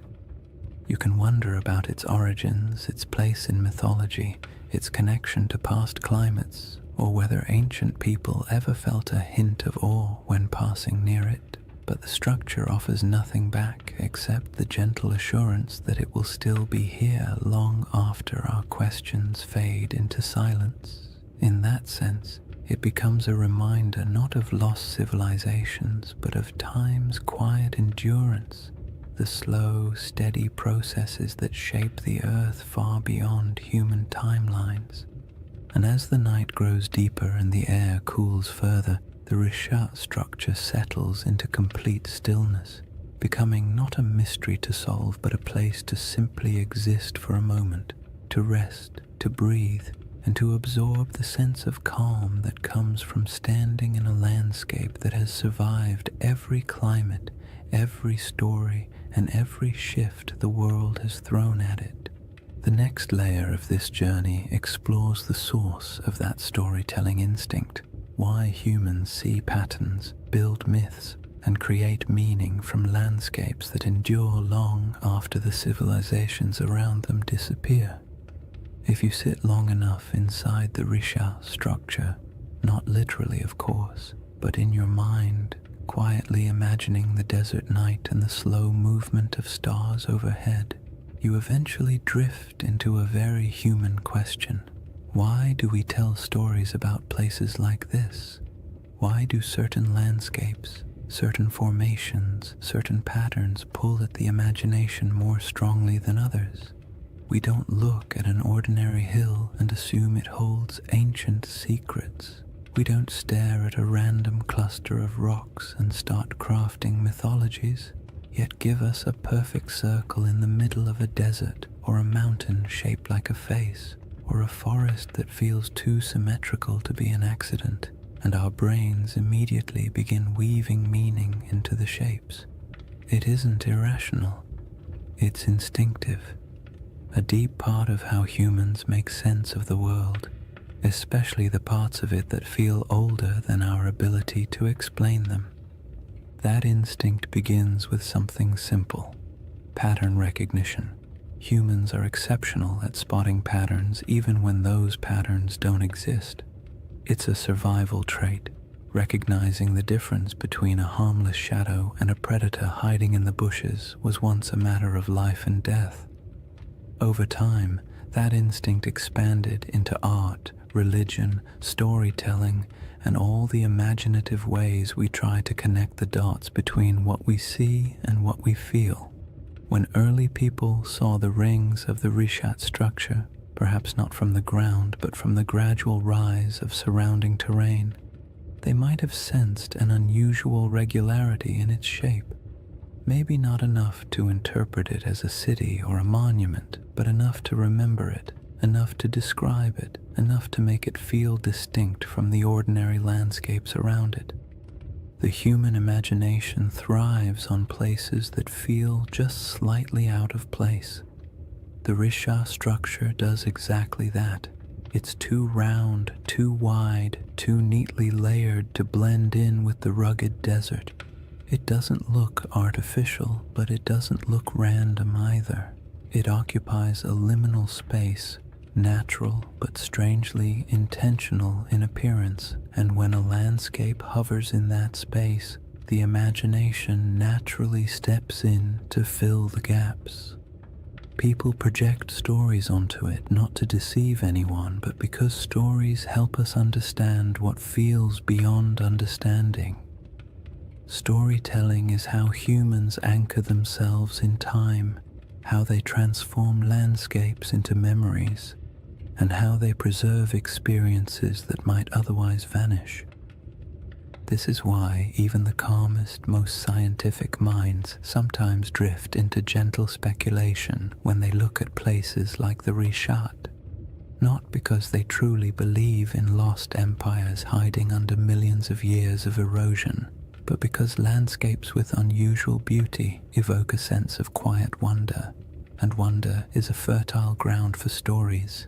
You don't need to imagine Atlantis rising and falling. You only need to imagine how it felt for early communities to live in a Sahara full of lakes and wildlife, passing by a strange circular plateau that looked different each season. Maybe it was a landmark, maybe it was a gathering point, maybe it meant nothing at all, but it would have stood out, and anything that stands out tends to gather stories. Humans also tell stories because the natural world isn't always generous with explanations. For most of history, people didn't have geology textbooks or climate models. They had observations, intuition, and oral traditions. When a river dried, they created a story. When a mountain erupted, they created a story. When the stars shifted seasonally, they created stories to explain their patterns. Over generations, these stories evolved, blending details from nature with the emotional tone of the people describing them. A drought wasn't just an environmental event, it became a moral narrative of balance lost and regained. A vanished lake wasn't just climate change, it became a tale of a great flood or a divine warning, or a forgotten world swallowed by forces beyond human control.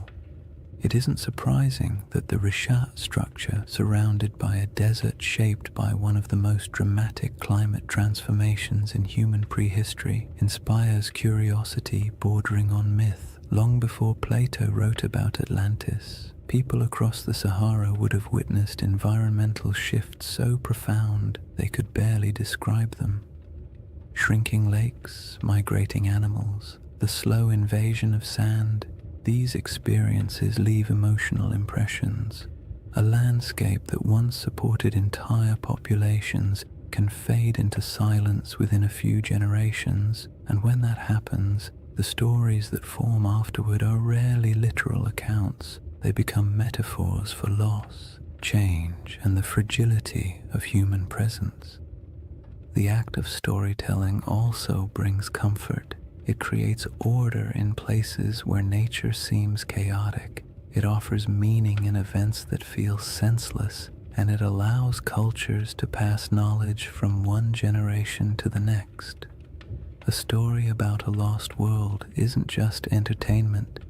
It's a way of saying, something important happened here, don't forget it. Those stories can stretch across thousands of years, even if the exact details blur. The memory of a disappearing lake might evolve into a legend of an entire region swallowed by the sea. The recollection of an unusually shaped landform might become a story about circular cities or divine architecture.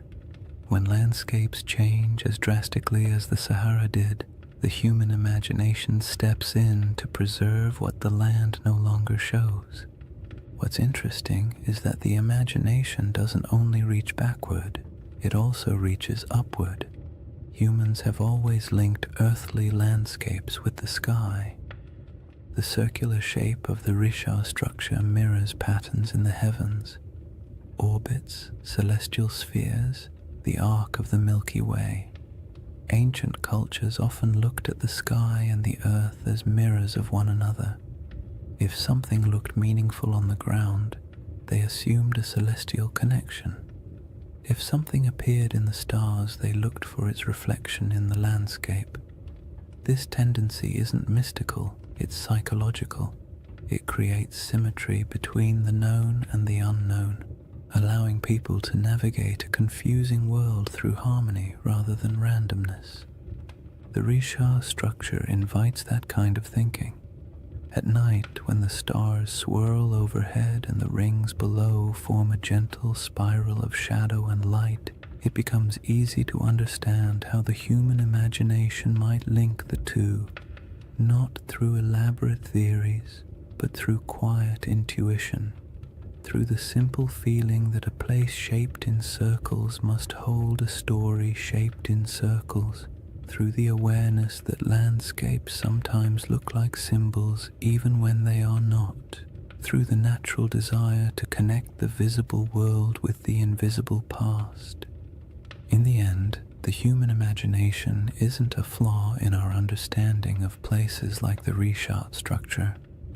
It's a companion. It allows us to explore possibilities without insisting on answers. It lets us appreciate mysteries without demanding they be solved. And it reminds us that even when we know the scientific explanation for a geological formation, we can still feel wonder, still be moved by the beauty of its shape, and still tell stories about what it might have meant to the people who walked through a greener Sahara thousands of years ago. That instinct to remember, to reinterpret, to imagine, leads naturally into the next part of this journey, the way deserts protect, preserve, and occasionally conceal pieces of worlds that no longer exist, leaving behind not cities but quiet geological breadcrumbs for the patient observer. When people think of the desert, they often imagine it as a place that erases everything. Wind sweeping across dunes, sand swallowing anything left on the surface, time grinding all traces of the past into dust. And while parts of that are true, the desert is far more complicated. It destroys, yes, but it also preserves in ways wetter climates never can. Humidity decays wood, softens clay, and corrodes metal. Rain washes away structures and scatters artifacts. Plants reclaim abandoned land quickly, burying the past in roots and soil, but the desert is patient. Dry air keeps things intact. Sand buries but also protects. Stone carvings last almost forever when nothing grows to break them apart. If anything, the Sahara is one of the most powerful memory keepers on Earth, even if it rarely gives up those memories easily. The Rishat structure sits in the middle of this vast archive, not an archive of books or ruins or treasure, but an archive of landscapes. The rings themselves are a geological timeline. Each layer tells a story about a different era of Earth's crust. The minerals inside them remember volcanic activity, erosion patterns, shifts in ancient climates, and surrounding the structure, scattered across the Sahara, lie faint traces of worlds that came and went before the desert took over. Fossils of fish that once swam in freshwater lakes, shells from ancient inland seas, bones of hippos, giraffes, elephants, and antelope that lived in grasslands where nothing but dunes now remain. These remnants are quiet, fragile, and astonishingly well preserved because the desert has held them still for millennia. Even more delicate objects survive in surprising numbers. Stone tools left behind by early humans who walked across plains now buried under dunes, arrowheads, blades, grinding stones, small carvings. They're scattered, not concentrated, evidence of lives lived lightly on the land, following herds, collecting plants, moving when the seasons demanded it. None of these objects tell a story of a centralized city or a monumental culture, but they do tell the story of human persistence in a world that was constantly shifting around them. These tools have edges still sharp enough to cut. They were shaped by hands that lived in a climate we can barely imagine today, and the desert, indifferent to time, simply kept them. Then there are the rivers, or rather, the ghosts of rivers. Radar imaging reveals dozens of ancient channels beneath the Sahara's surface, some stretching hundreds of miles. These channels are not small trickles, but massive pathways carved by powerful flows of water. They show where life once concentrated, where animals gathered, where early humans traveled and settled, and though they're invisible from the ground, their presence beneath the sand acts like a geological memory, a map of how different the world used to be. Long after lakes vanished and grasslands withered, the shapes of these channels remained, buried but intact. The desert also preserves what might be called emotional landscapes, the subtle, atmospheric memory of places people once inhabited. Rock art in the Sahara captures these moments with eerie clarity, carvings of cattle, religious symbols, hunting scenes, boats gliding across water. Some images show animals that haven't lived in the region for thousands of years. Others depict rituals or daily activities of groups whose descendants migrated far away when the climate changed. These paintings survive because the desert air is too dry to dissolve the pigments. They are echoes etched into stone, fragments of human emotion fossilized in mineral form. And even though they don't correspond to Plato's Atlantis, they show how easily early cultures could leave behind traces that would confuse or inspire later generations.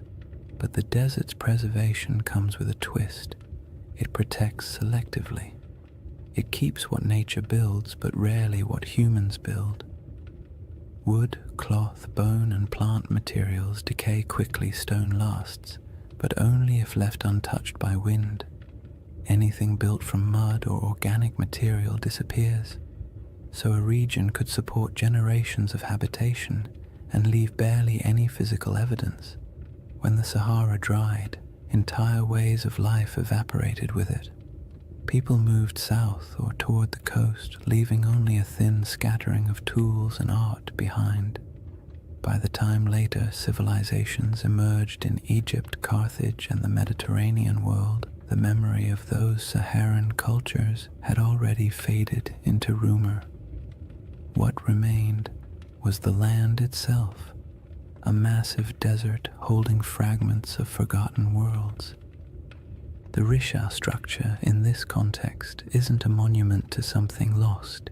It's a survivor from geological history that just happens to sit among the buried traces of human history. Its rings are not ruins, but reminders that the planet keeps records in stone long after humans forget. Its symmetry draws the imagination not because it hides a city, but because it stands out against the silence of the desert, a quiet landmark in a landscape that erases almost everything else. What the desert preserves best, strangely enough, is not artifacts or fossils, but absence. It preserves the feeling of worlds that used to exist but no longer do. It holds the echo of water where there is none. It holds the memory of animals that once roamed freely. It holds the imprint of climate cycles so vast they dwarf every human empire combined. When you stand in a place like the Rishat structure, the most powerful sensation isn't that something is buried beneath your feet, it's that something is missing. something that used to be here but isn't anymore. That sense of absence can be misunderstood as evidence of ruins or lost cities, but it's really just the desert doing what deserts do, revealing nothing and everything at the same time. And that is why this landscape inspires stories. Humans fill silence with meaning. We see the absence and imagine what might have once filled it. We see preserved fossils and picture thriving ecosystems. We see ancient riverbeds and imagine the people who walked beside them. The desert keeps just enough evidence to suggest what once existed, but not enough to tell the full story. And in that gap, wide, quiet, and centuries deep, the imagination takes over. This brings us to the final movement of this journey, a gentle widening of perspective, a step back from geology and fossils and myths, and into the broader cosmic calm that emerges when you stand in the middle of a desert night and realize just how ancient, patient, and enduring the earth truly is. When you step back from all the theories, the geology, the ancient climates, and the quiet wonders preserved by the desert, the Risha structure becomes something simpler. Not a riddle demanding an answer, but a reminder of how small we are against the scale of time. Standing in the middle of its rings, especially under the night sky, you can feel the weight of millions of years pressing gently around you, not in a frightening way, but in a calming, grounding way, the kind that makes your breath slow down without you meaning to, as if the land itself is inviting you to let go of the need for certainty. Because the truth is, the Rishat structure doesn't care what we believe about it. It existed long before humans tried to make sense of it, and it will exist long after our stories fade. The desert has watched entire civilizations rise and fall at its edges, while the eye of Africa simply remained what it always was, a geological formation shaped by pressures, erosion, and deep time. And yet, for something so indifferent, it has a remarkable ability to hold our attention, to stir our imagination, to make us lean forward and whisper, "What if?" That what if doesn't need to be answered. It's enough that the question exists. It's enough that something in a quiet corner of the Sahara can evoke wonder in people who will never stand beside it. We don't need Atlantis for the Risha to matter. We don't need a lost empire or buried ruins. The formation is compelling precisely because it sits on the edge of the known and the unknown, part science, part mystery, part myth, part memory. It invites you to be curious without demanding conclusions, and that is its most soothing quality. If you imagine the Risha at its quietest moment, perhaps just before dawn, when the stars begin to fade but the sun hasn't yet lifted over the dunes, the entire landscape feels suspended. The air is cool, still carrying the desert's nighttime clarity. The sky brightens slowly, revealing the faint outlines of the rings around you. The first light washes over the ridges, turning the stone soft shades of blue and gold. In this moment, it feels as though the structure is waking up, though of course it never sleeps. It simply cycles through light and darkness, warmth and cold, day after day, century after century, long after humanity stopped paying attention, and that quiet persistence is part of its allure. The Rishat structure doesn't ask for interpretation because it doesn't need us. It exists comfortably beyond our stories. We are the ones who project meaning onto it, who draw parallels, who search for patterns, and there's nothing wrong with that. Humans make meaning because it helps us navigate a world that rarely explains itself. But when you're standing in front of something so ancient, so vast, and so unaffected by our questions, the impulse to interpret eventually softens. You start to accept the landscape the way you accept the night sky, beautiful, mysterious, complete without needing answers. This is why the final feeling the Risha structure gives isn't excitement or fear or even curiosity. It's perspective, the kind of perspective that makes you realize how temporary human history is compared to geological time. Civilizations rise, cities flourish, myths form, and then everything fades. But the land remains. The Sahara has been green, then brown, then green again, then sand, then grass, then dunes. The world shifts constantly, but overspans so long that it's easy to forget.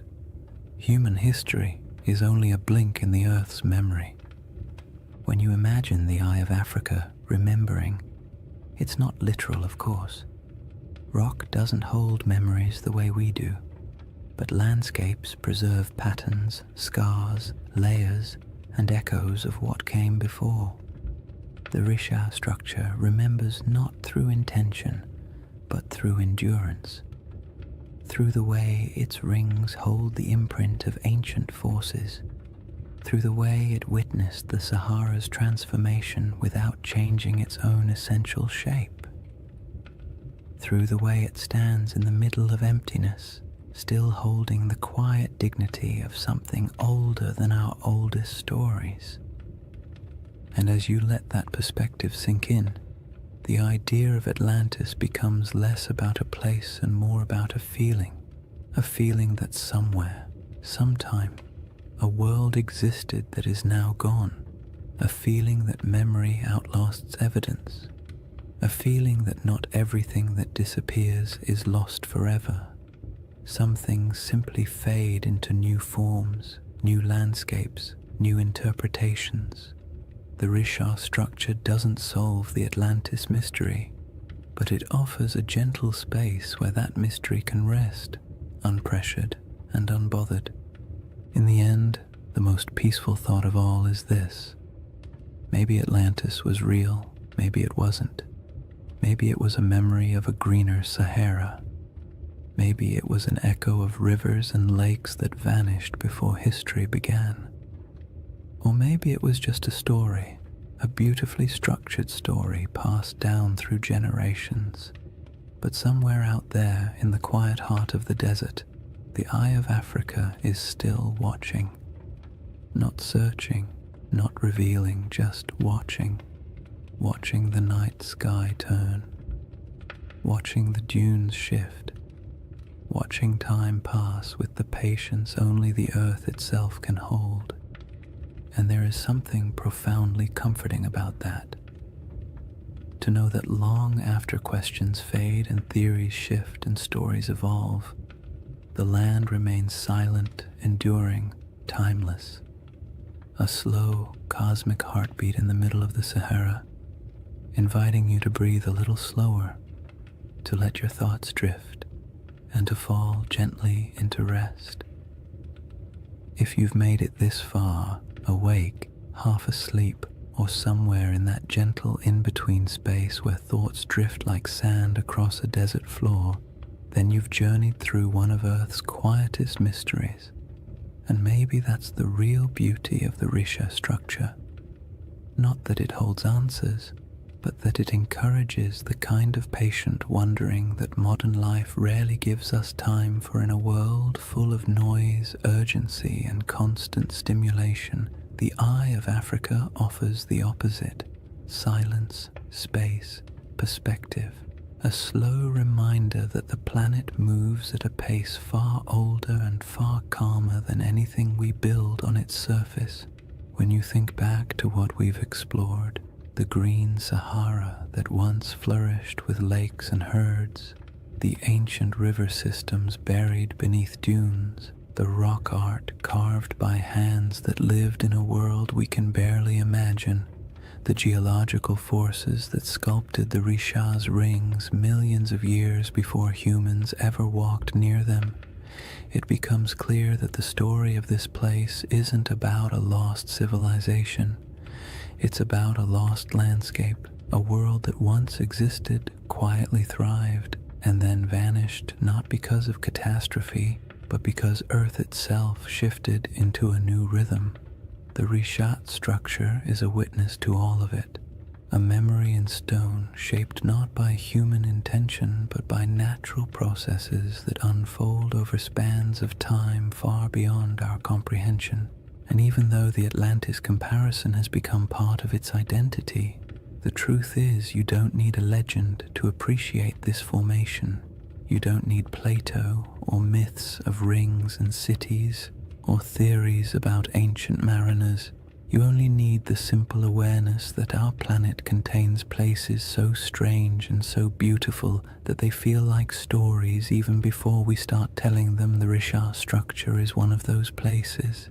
Perfectly circular, timeless, a little unsettling, completely mesmerizing, the kind of formation that makes you pause and remember that the earth was sculpting wonders long before anyone arrived to give them names.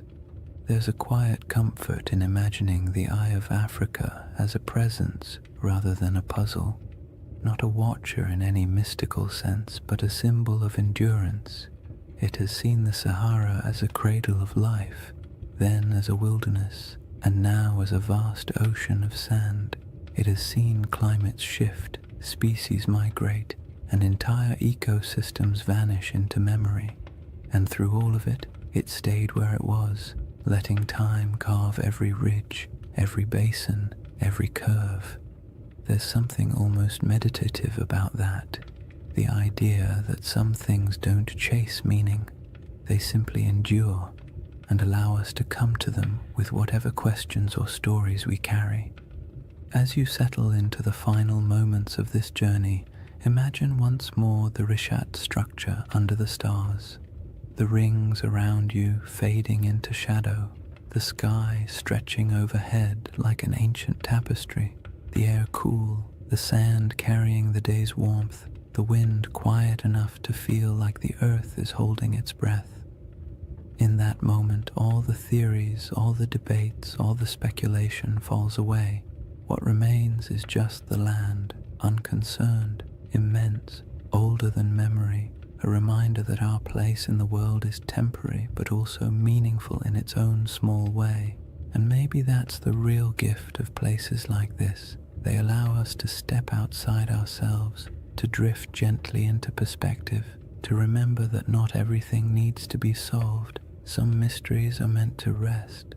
Some landscapes are meant to simply be admired, and some stories, like the Sahara itself, are more soothing when left open, when allowed to breathe, when allowed to drift into the same soft silence that defines the desert at night. So as you drift towards sleep or into a deeper state of calm, let the Rishat structure fade into that quiet space behind your thoughts. Let the rings dissolve into darkness, the stars soften overhead, and the desert wind carry away whatever tension you brought with you. The earth has been here a long time, and it will be here long after the worries of today have faded. You are small compared to the scale of geological time, but that smallness is not a burden. It's a comfort, a reminder that it's okay to rest. Thank you for spending this time exploring one of the planet's most beautiful and enigmatic features. If you enjoyed this journey and you'd like to drift through more forgotten landscapes and ancient mysteries crafted to help you unwind, consider liking the video and subscribing to the channel. It truly helps, and it means a lot. And before you fall asleep fully, let me know in the comments where you're watching from and what time it is for you. I love seeing the entire world gathered in one quiet, shared moment. For now, take one last breath. Let it go slowly, and let the desert night close around you. The Eye of Africa will keep its silent watch. You only need to rest.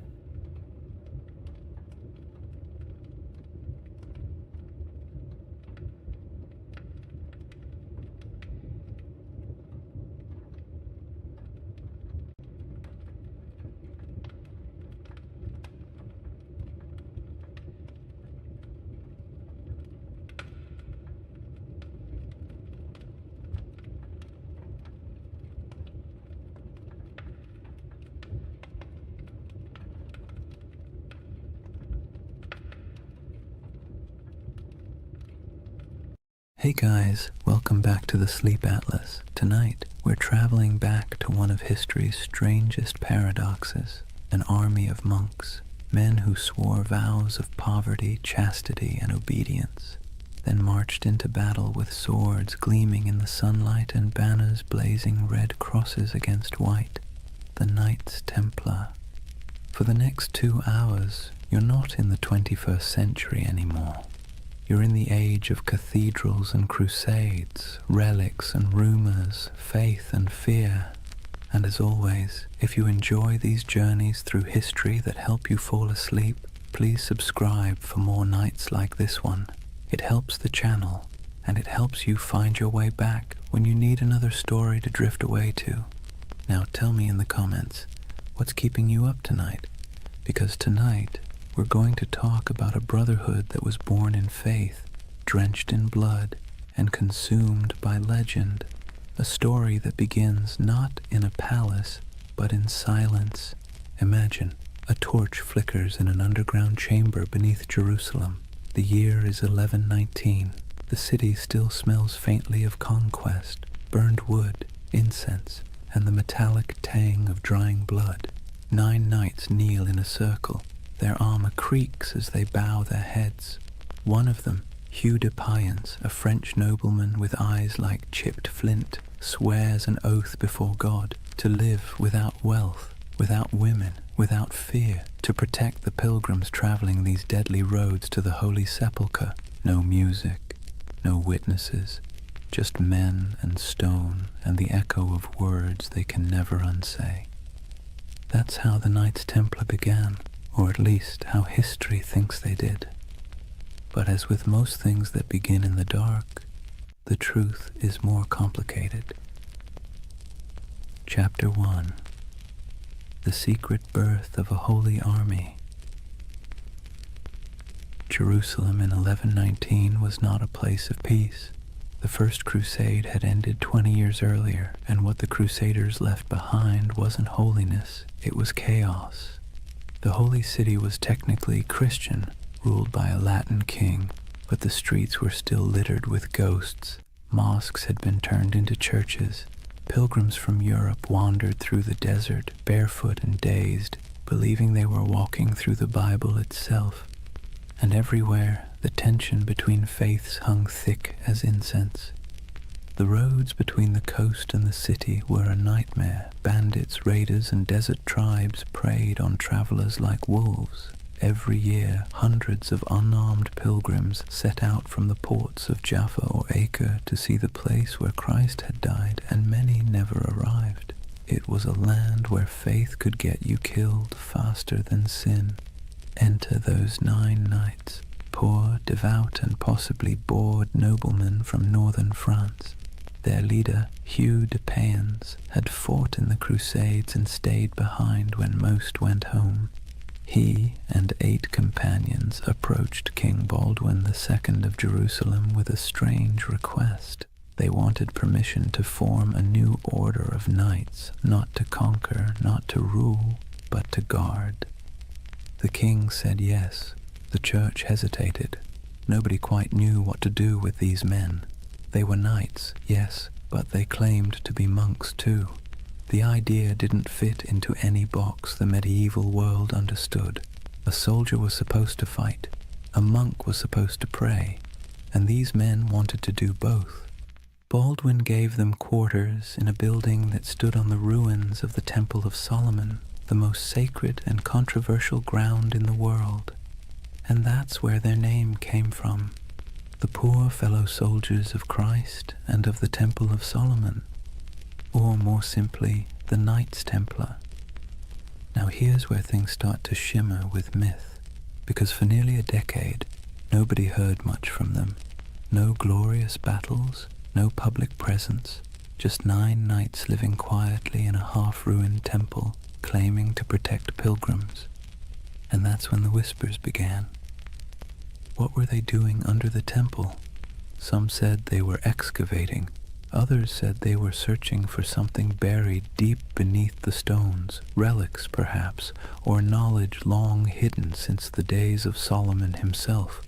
Modern archaeologists will tell you this is nonsense, of course, but even they admit the Templars had access to the Temple Mount, a privilege almost no one else in Christendom enjoyed, and for years they dug there with the Church's blessing. When they finally emerged into public life, they were different, organized, wealthy, confident, almost as if they'd found something that changed everything. But let's step back for a moment. The early 11th century was an age of improvisation. The Crusader states were young, messy, and barely hanging on. Every kingdom was a patchwork of loyalties, half knights, half pilgrims, and a lot of wishful thinking.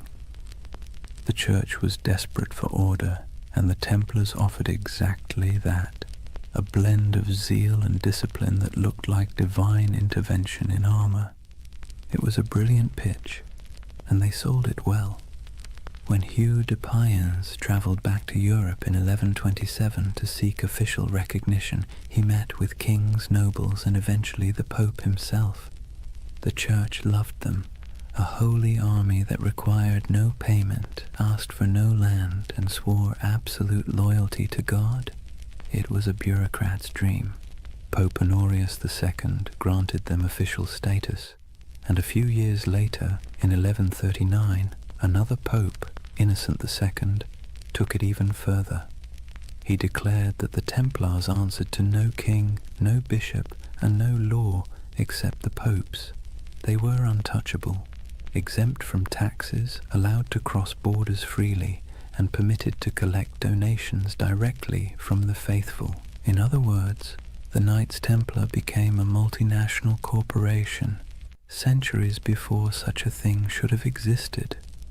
And that's where their story stops being quaint and starts getting strange. Because remember, these were men who began with nothing. Their symbol was two knights riding a single horse, a visual metaphor for poverty.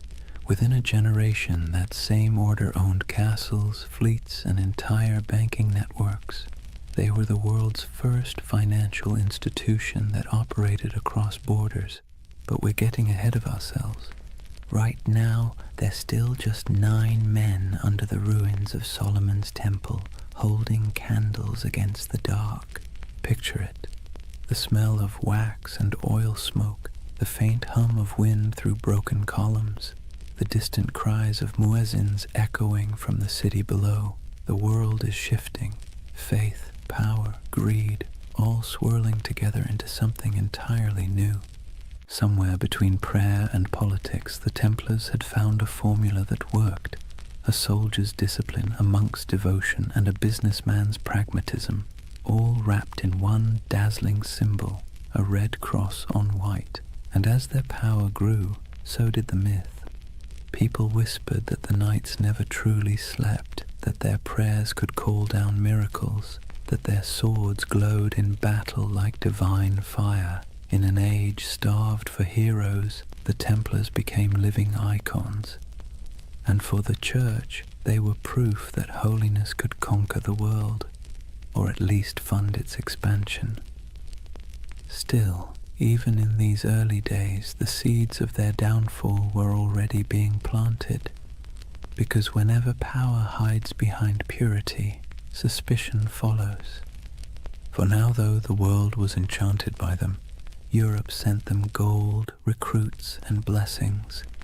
The Templars began to build fortresses across the Holy Land, stark geometric structures designed not for beauty but for survival.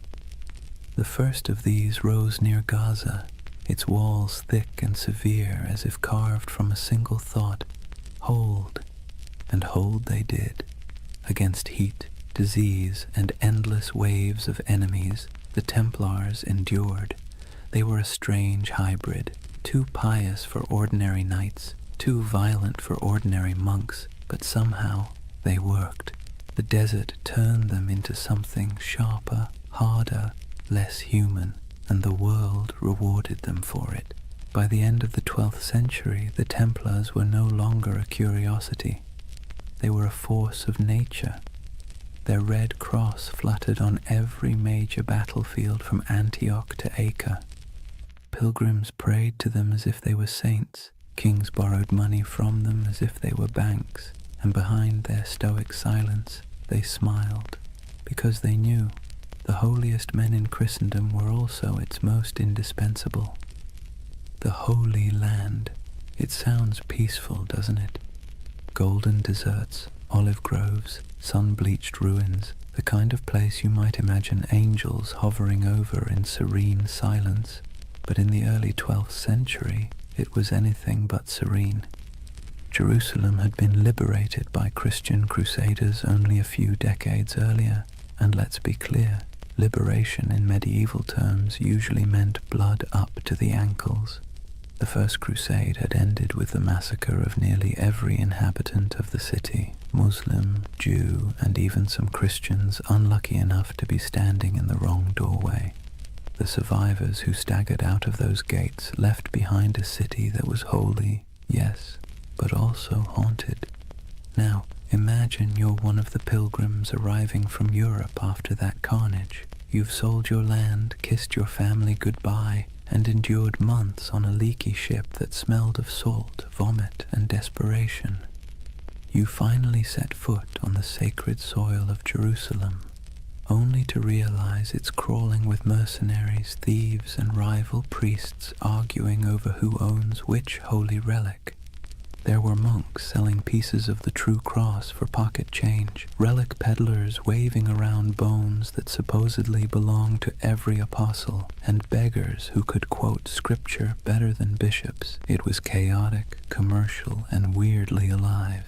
The Holy Land was supposed to be a place of purity, but it was also a marketplace of faith, and this was the world the Templars were born into. To protect pilgrims, they needed roads. To patrol the roads, they needed horses. To feed the horses, they needed money. And to get money, they needed support from Europe, which meant they needed branding. And few groups in history have ever branded themselves better. The Knights of the Temple. It sounded like a riddle, a name that whispered of prophecy, secrecy, destiny. In an age addicted to relics and miracles, the idea of an army living on sacred ground was irresistible. Still, their mission was grimly practical. The routes from the ports to Jerusalem, Jaffa, Acre, Tyre, were treacherous. Travelers were robbed, murdered, or sold into slavery. The Templars became the bodyguards of faith itself, escorting caravans of believers through the desert, fighting off raiders who saw pilgrims as walking coin purses. Picture it, a long line of weary travelers trudging beneath a white-hot sun, sandals kicking up dust, and ahead of them a small band of armored men on horseback, faces hidden behind helms, silent except for the creak of leather and the dull thud of hooves. To see that Red Cross approaching must have felt like salvation made visible. But Jerusalem wasn't the only concern. Beyond the city walls, the Crusader states were fracturing. Christian lords squabbled like children over territory they barely controlled. The Kingdom of Jerusalem, the County of Tripoli, the Principality of Antioch, all were fragile, stitched together by ambition and distrust. The Muslim world, meanwhile, was far from united but infinitely more patient. Leaders like Zengi, Nur ad-Din, and later Saladin understood that the Crusaders were temporary. Empires built on zeal tend to burn bright and burn out. The Templars didn't know it yet, but they were living on borrowed time. For now, though, their world was still expanding. They built their first fortresses across the Holy Land, massive, angular structures that looked more like stone mathematics than architecture. No decoration, no vanity, just geometry and faith. These weren't castles meant to impress. They were meant to survive. Thick walls, narrow gates, cisterns for water, hidden staircases for escape. If you were a Templar stationed in one, your days were predictable. Prayer, Patrol, repair, repeat. The heat was relentless. Armor became ovens. Horses collapsed from thirst. And yet, they endured. They believed every drop of sweat was a prayer, every scar a kind of devotion. The Templar life was monastic but also militarized. They rose before dawn, prayed, trained, rode, and ate simple meals in silence. Even at the table they sat in pairs, sharing food from a single bowl, just as they once shared horses when they were poor. That duality, poverty and power, humility and dominance, defined them. To outsiders it made the Templars look almost supernatural. They were disciplined in a world that thrived on chaos. They didn't drink, gamble, or chase women. They didn't hoard gold for themselves, but for the order. Compared to the average crusader knight, who often behaved like a drunk tourist with a sword, the Templars seemed godlike. But discipline has its price. Their strictness made them feared, but it also made them cold. And in a land that worshipped stories, coldness was suspicious. Rumors spread that they worshipped strange idols, that their prayers were not quite Christian, that beneath their white mantles they bore symbols not approved by Rome. None of it was true, yet, but you can see why people started to talk. The Templars were always apart. They answered to no king, no priest, and no local authority. They were an army within an army, a church within the church. And whenever men form a power that stands outside all others, paranoia soon follows. Still, in the 1130s and 1140s, those fears were whispers drowned out by praise. Pilgrims wrote home about the silent, white-cloaked knights who saved them from bandits. Kings sent donations, nobles offered land. The Templar name spread across Europe like wildfire. Soon new recruits poured in, sons of minor lords, second brothers with no inheritance, men too proud to farm and too poor to rule. To join the Templars was to gain purpose, rank, and immortality of a kind. When they swore their vows, they gave up everything, property, family, even their names. They became one organism, and that made them terrifyingly efficient. Meanwhile, in Jerusalem, politics festered. The so-called Latin Kingdom looked glamorous from afar. Gleaming churches, processions of relics, knights shimmering in gold. But behind the spectacle lay disease, infighting, and endless debt. Maintaining an army in the desert cost a fortune, and Europe's appetite for holy war was already fading. That's where the Templars' financial genius quietly began. They developed systems for storing, transferring, and protecting wealth for pilgrims and crusaders alike. A traveler could deposit money at a Templar preceptory in London, receive a coded letter, and withdraw the funds safely in Jerusalem. It was medieval banking, and it worked. While the kings of the Crusader states struggled to feed their armies, the Templars were busy inventing international finance. It's a miracle they didn't invent the credit card. Their wealth, however, wasn't just monetary, it was reputational. In a world obsessed with honor, the Templar cross became a brand of trust. Churches displayed it proudly, merchants painted it on their ships. Even thieves hesitated to rob a Templar convoy because rumor said anyone who did would die within the year. But faith and fear are fickle allies. By mid-century, the political tides began to turn. Muslim forces under unified banners were pushing back. The dream of permanent Christian rule in the East was already fraying. The Templars found themselves fighting not for glory but for survival. Still, for every setback, they doubled down. When they lost a castle, they built two more. When armies fell, they recruited faster. When allies faltered, they became their own nation of stone and secrecy. You can almost admire the sheer stubbornness of it, the idea that faith could replace geography, that brotherhood could outlast empire. By the late 12th century, The Templars were no longer 9 poor knights in a ruin. They were the backbone of Christendom's military and financial power. Their headquarters in Jerusalem gleamed with marble. Their fortresses dotted the coasts of Syria and Palestine. Their banner, a red cross on white, was feared from Cairo to Constantinople, and yet the cracks were already showing. The Holy Land had always been an illusion of permanence. Empires rose there only to crumble beneath the same sun. The Templars, for all their discipline, could not change geography. They were foreigners defending a dream, and dreams, like empires, are fragile things. For now, though, as the night deepens and the desert cools, imagine the campfires of the Templar outposts glowing under a canopy of stars. The wind sighs across the sand. The horses snort softly in their sleep.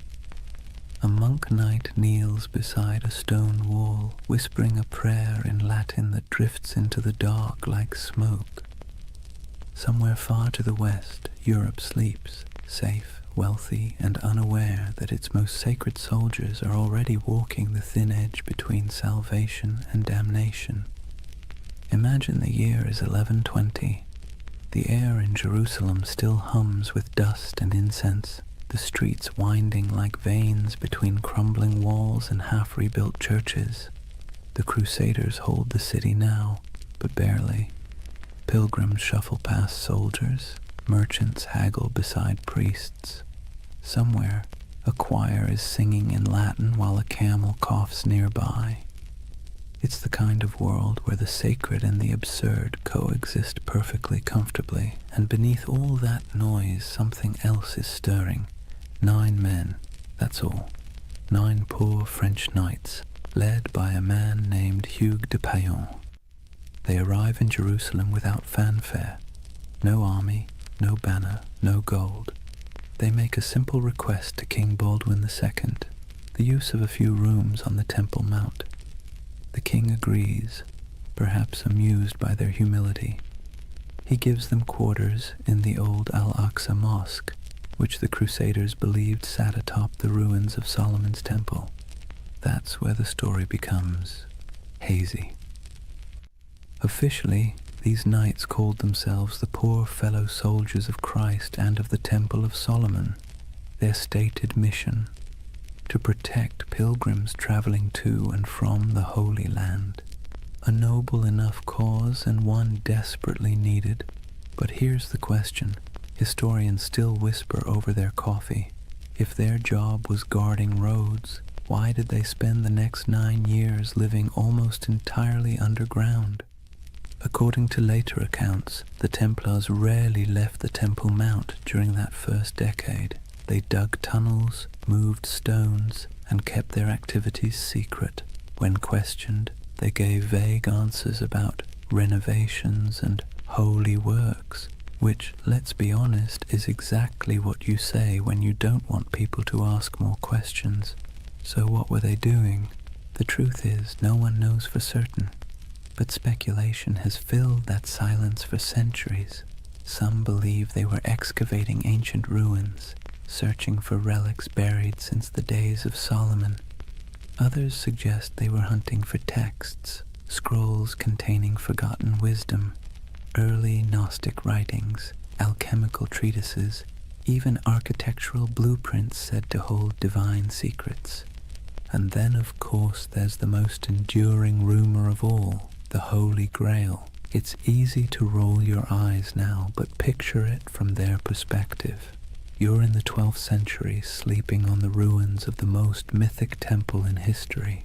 You're a warrior who believes God speaks through symbols, and beneath your feet are thousands of years of rubble, Babylonian, Persian, Roman, Byzantine.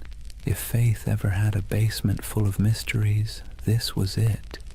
The Templars' time under the Temple Mount became the seed of every legend that followed. Later chroniclers claimed they discovered something extraordinary, but were maddeningly vague about what that was. Some said they found the Ark of the Covenant, Others insisted they unearthed gold from Solomon's treasury. More imaginative souls suggested they uncovered proof of bloodlines, records linking Christ's family to European royalty. And then, of course, there were the occult theorists who decided the knights had learned sacred geometry, secret knowledge about the structure of the universe itself. Whatever the truth, one thing is certain. When the Templars finally emerged, they were not the same men who went in. They returned to Europe transformed, quietly powerful, almost unnervingly composed. Hugues de Payen travelled to France and sought an audience with Bernard of Clairvaux, one of the most influential churchmen of the age. Bernard was a Cistercian monk, a man so ascetic he considered sleep an indulgence and food a distraction. Yet he was also a brilliant strategist, the closest thing the medieval church had to a public relations genius.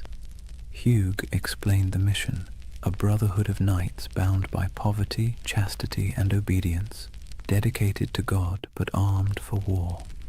Bernard immediately saw the potential. It was a paradox so perfect it had to be divine. Monks who killed, soldiers who prayed, holy poverty funded by the wealth of nations. In 1129, at the Council of Troyes, the Templars received official papal approval. They were no longer just a handful of wanderers. They were an order of the Church. Bernard even wrote a sermon for them, in praise of the new knighthood, describing the Templar as a man who fears neither demons nor men, because he bears Christ in his heart and steel in his hand. It was marketing genius. Overnight, the Templars went from mysterious diggers under a ruin to God's chosen army. Donations poured in, nobles offered land, peasants offered sons. The Templar banner, white for purity, red for martyrdom, became one of the most recognized symbols in Christendom. But still, the whispers persisted. Even as they rose, people kept asking, what did they find beneath that temple? Why did they never speak of those 9 silent years? The truth, if there is one, is probably less cinematic and more bureaucratic. Archaeology as we know it didn't exist. Digging beneath ancient ruins wasn't about science. It was about faith and superstition. Maybe they really did find something sacred. Maybe they found nothing but stones. But it almost didn't matter. The mystery itself was more powerful than any treasure, and the Templars knew how to use that. You see, medieval Europe adored relics because relics made the invisible visible. A saint's bone could turn a dusty chapel into a pilgrimage site. A scrap of cloth from Christ's robe could transform a forgotten village into a holy destination. The Templars, deliberately or not, became a living relic. They didn't need to show proof of miracles. Their very existence was the miracle. Their silence became their sanctity, their secrecy, their strength. And silence travels farther than any sermon. When you think of the early Templars, don't picture roaring armies. Picture candlelight flickering in a stone corridor, the faint echo of Latin prayers, the sound of picks striking stone somewhere deep beneath the earth. 9 men convinced that God had chosen them for something they didn't fully understand, but could feel like a heartbeat in the dark. The idea of the hidden runs through everything they did afterward. Their architecture, simple, geometric, full of hidden passages. Their symbols, crosses, circles, dual riders on one horse. Even their banking system, which relied on coded letters and secret ledgers, carried that same shadowy precision. It's as if the memory of that underground decade never left them. They had been under the world, and when they emerged, they brought a little of the underworld with them. By the time they were formally recognized, the order already had chapters spreading across Europe. Preceptories in Paris, London, and Aragon became both fortresses and treasuries. Templar seals began to appear on documents everywhere. a sign that whatever business was being done, it was trustworthy, incorruptible, and conveniently untouchable by taxes. They were monks, they were soldiers, they were accountants, and they were untouchable. If it sounds like a setup for disaster, that's because it was. But for now, their ascent felt unstoppable. Jerusalem glowed in their imagination as both a holy city and a buried promise. Whatever they had found, or thought they had found, gave them a sense of destiny that radiated outward. They built fortresses across the Holy Land like a constellation, each one a star of faith light against the desert. They moved with precision, their ranks swelling from 9 to hundreds. Their banners fluttered beside kings, yet their loyalty remained solely to the order and to God, or at least their version of him. And through it all, that mystery under the temple lingered, quiet and magnetic. Even centuries later, when the Templars were long gone, legends kept sprouting like weeds. Freemasons claimed descent from their architects. Alchemists said their secrets survived in hidden manuscripts. Occultists saw them as guardians of forbidden wisdom. Historians, somewhat exasperated, kept insisting they were just monks with good bookkeeping skills.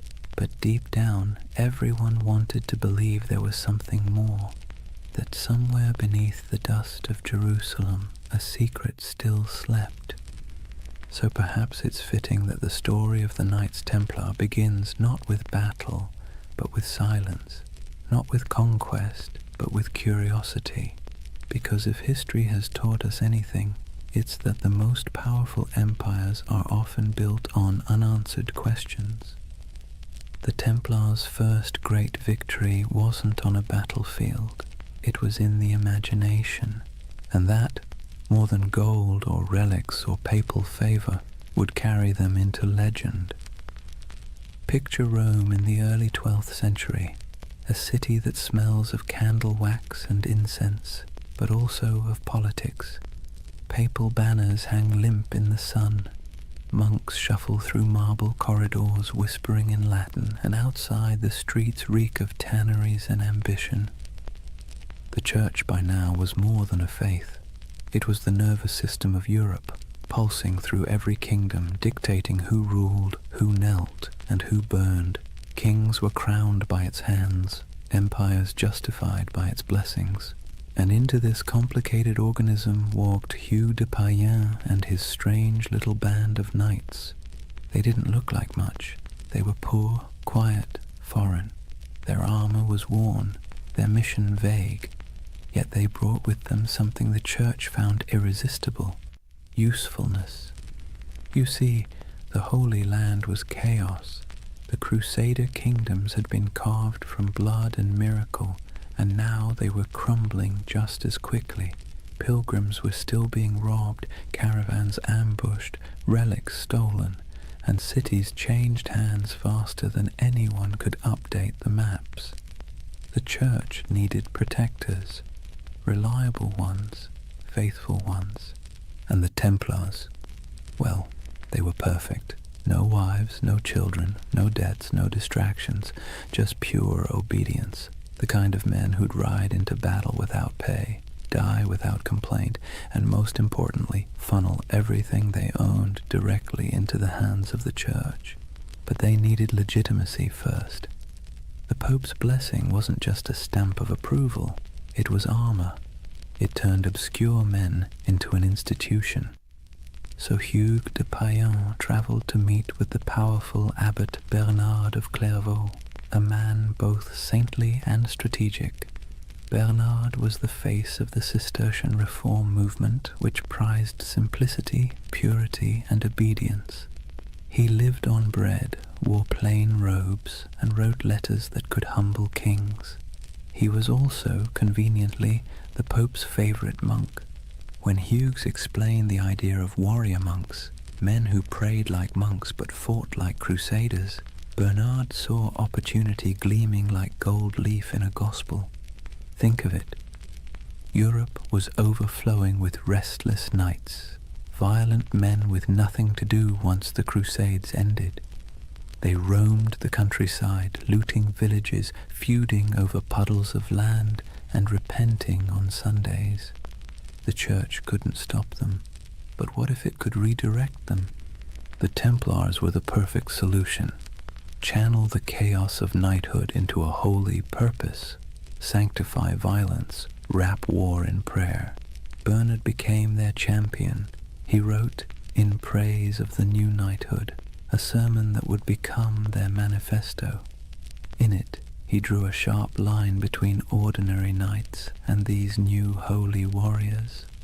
The Knight of Christ, he wrote, fights the battles of the Lord without fear, for he bears Christ in his heart and steel in his hand. It was genius, simple, poetic, dangerous. With those words, the Templars became the Church's favorite paradox. Men who could kill for peace, who could die for salvation, who could hold a sword and a rosary in the same hand and never feel the contradiction. At the Council of Troyes in 1129, the Templars were officially recognized as a religious order.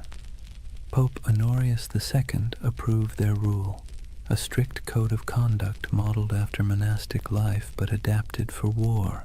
They took vows of poverty, chastity, and obedience. They ate in silence. They wore plain white mantles to symbolize purity, later marked by a red cross, the color of martyrdom. They slept in communal dormitories, their armor near at hand. They prayed 8 times a day. And yet they were also soldiers, men who trained for battle, guarded caravans, and fought with terrifying precision. It was an impossible combination, but that was the point. The contradiction itself was their mystique. The Church, always hungry for spectacle, adored it. Sermons across Europe began praising these poor knights of Christ as living saints. Relics were touched to their swords. Songs were written about their devotion. Donors poured gold into their coffers. Within a decade, they owned lands across France, England, and Iberia. Within 2, they controlled a network that stretched from London to Jerusalem, all under the cross, all under God. The irony, of course, was that their vow of poverty made them one of the richest organizations in Europe. Nobles who couldn't join gave donations instead. Merchants stored money in Templar houses for safekeeping, the world's first reliable banking network. Pilgrims could deposit coins in Paris and withdraw them in Acre. It was faith-based finance, centuries before anyone invented the word finance, and all of it tax-free. The papal bulls that followed granted them extraordinary privileges. Templars answered only to the Pope himself. They could cross borders freely, build their own churches, even collect tithes. Kings couldn't touch them. Bishops couldn't question them. They were a country within a country, a kingdom without a king. And perhaps most importantly, they believed their mission was divine. Every Templar fortress was built like a sermon in stone, simple, geometric, symmetrical. Their architecture rejected ornamentation, favoring clean lines and silent strength. Every chapel pointed east toward Jerusalem. Every wall was both defense and devotion. They didn't just build structures, they consecrated the landscape.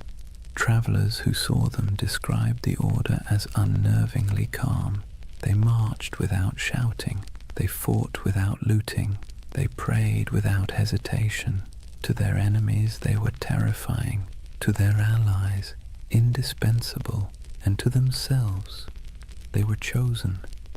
You can almost hear it in the rhythm of their days, the steady tolling of bells, the scraping of armor on stone floors, the murmured prayers before dawn, each man believing he was part of something eternal.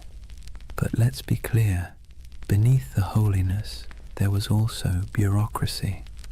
For every knight who swung a sword, A dozen servants and scribes managed logistics, accounts, and correspondence.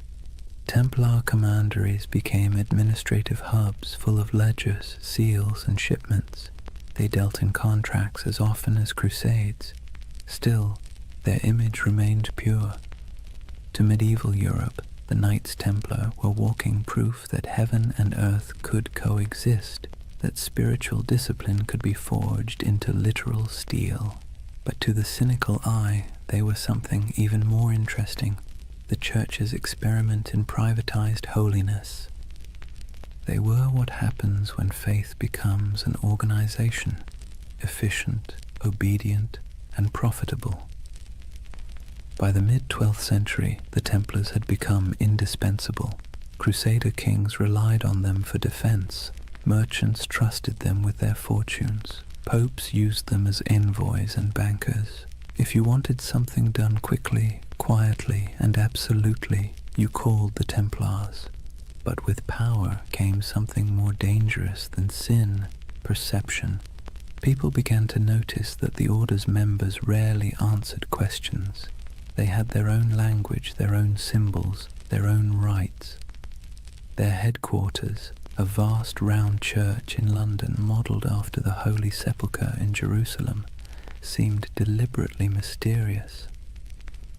And then there were the rumours, always the rumours.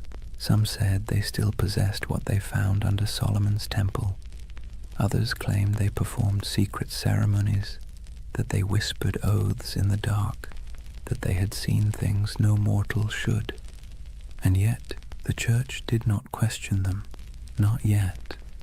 For now Rome was content. The Templars had become everything it could hope for: holy warriors, loyal bankers, global agents of faith.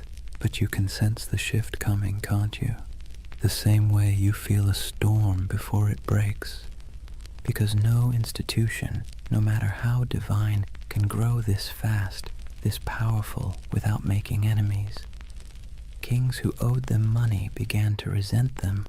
Clergy jealous of their wealth began to whisper, and the pilgrims they once protected began to wonder if these poor knights might be serving something other than God. But that part of the story comes later. For now the order stands at its shining zenith, a creation of faith and fear, cloaked in purity but humming with power. The Vatican's blessing had turned them from a rumor into a reality, and that reality would reshape the medieval world in ways no one, not even the Pope, could have imagined. It's almost poetic, really. The Church had set out to sanctify war, and in the process it had created something far more potent, the first multinational corporation of the soul. And as history will show, nothing that powerful ever stays holy for long. Imagine the early morning light over Jerusalem, a pale gold haze drifting through the heat, settling softly over the domes and stones. The city still breathes the air of miracles and blood. Pilgrims shuffle along narrow streets, whispering prayers in every language. Merchants haggle in the shadow of sacred ruins, and the sound of distant bells drifts through the desert wind like a memory that refuses to fade.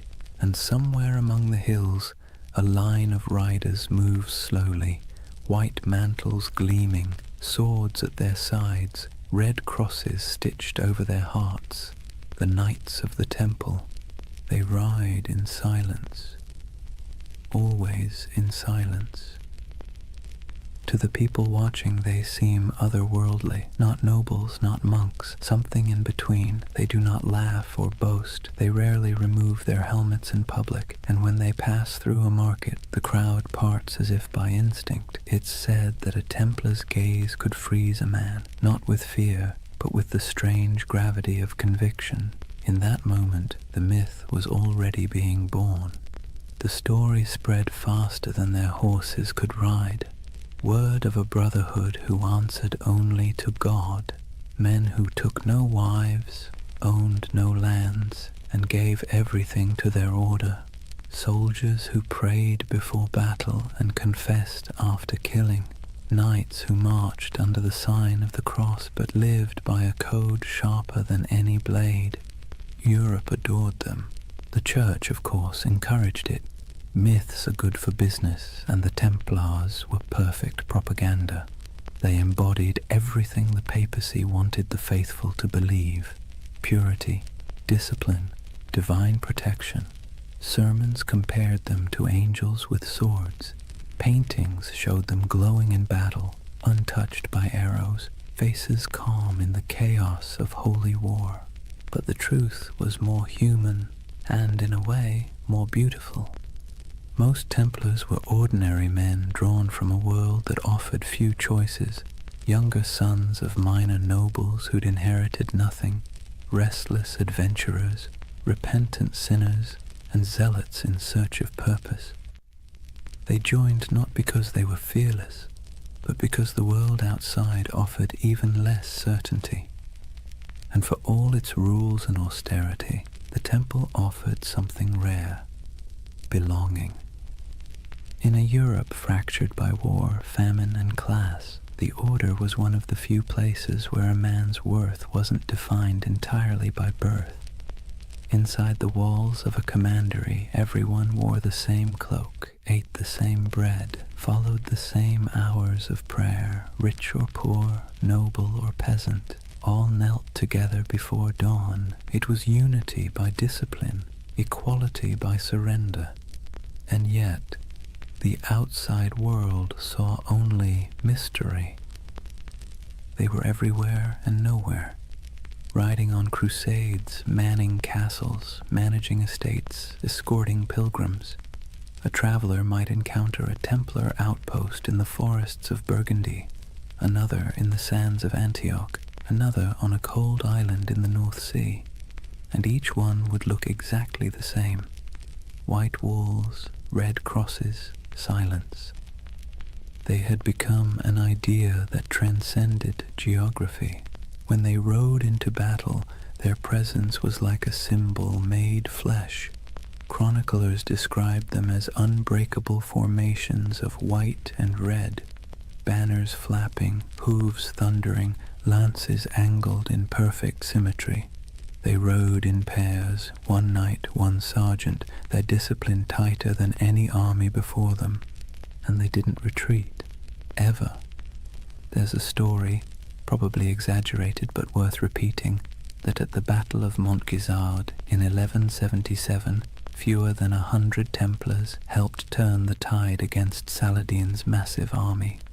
Outnumbered 20-1, they charged headlong into the desert heat, cutting through enemy lines in a frenzy of faith and exhaustion. When it was over, their commander supposedly knelt in the sand and whispered a single prayer: Non nobis Domine, non nobis sed nomini tuo de gloriam. Not unto us, O Lord, but to your name give glory. It's the kind of story medieval Europe lived for, and like all great stories, it spread, changed, and grew until the facts hardly mattered anymore. The Templars were no longer just men. They were a myth in motion. They became shorthand for courage, for purity, for divine purpose. And that, ironically, was the beginning of their undoing. Because the higher a legend rises, the further it has to fall. But for now, they stood at the edge of eternity. Their coffers swelled with donations. Their castles gleamed across Christendom like white stars on a dark sea. Their red cross was the most recognized symbol in Europe. Kings sought their loans. Bishops sought their blessing. Pilgrims sought their protection. It must have felt like destiny, a divine reward for faith and sacrifice. And yet, beneath the surface, something subtle was changing. The order that began with 9 men and a dream was turning into a machine. Their vows of poverty persisted, but their treasuries overflowed. Their humility was genuine, but their power was growing beyond measure. Their lands stretched across thousands of miles. Their archives held contracts and secrets that kings would have killed to read. And because they answered only to the Pope, no monarch, no bishop, no secular court could touch them. They were untouchable, the Church's holy weapon, sharpened to perfection. But history, like the sea, is always shifting. The Crusader states were beginning to crumble. The Muslim world had learned from its defeats and was uniting under stronger leaders. Supply lines were long, morale was short, and faith, that delicate fuel, was flickering. The dream of permanent Christian dominion in the East was dying, and the Templars, who had built their identity on that dream, suddenly found themselves defending something that no longer existed. It's easy, centuries later, to imagine them as fanatics or villains, but maybe they were just men trapped in momentum, unable to stop the wheel they had helped set in motion. By the time their banners fluttered over the last surviving Crusader fortresses, their legend had already outgrown them. In Europe they were saints, in the East they were demons, and in their own hearts, who knows, perhaps a little of both. The ordinary knights must have felt it, the slow decay beneath the glory, the endless wars that achieved nothing, the heat, the sand, the weight of armor, the prayers whispered into silence, the feeling of being instruments of something divine, and yet increasingly something political. But legends don't need clarity, they need symbols, and the Templars had become the most powerful symbol in the medieval world, the perfect fusion of faith and violence. You can almost see it, a banner rippling against a stormy sky, red cross vivid against the white cloth, lightning flashing behind it. To a peasant in a church pew or a monk in a distant cloister, that image meant safety, devotion, and divine justice. To a king in debt, it meant something else entirely. The story of the Templars was no longer being written by saints or chroniclers. It was being rewritten by envy, fear, and ambition. But for now, the curtain hasn't fallen, the candles still burn, the chants still echo in stone halls. The world hasn't yet turned against them. The 9 knights who once huddled beneath the Temple Mount have become an army, a network, a myth. Their legacy has taken on a life of its own, glowing, untouchable, and slightly unreal. And like all myths, it has begun to blur the line between truth and dream. That's where chapter 1 closes, not with an ending, but with a vision of a brotherhood standing on the edge of something vast and unknowable. Their swords gleam in the sun, their white cloaks ripple in the desert wind.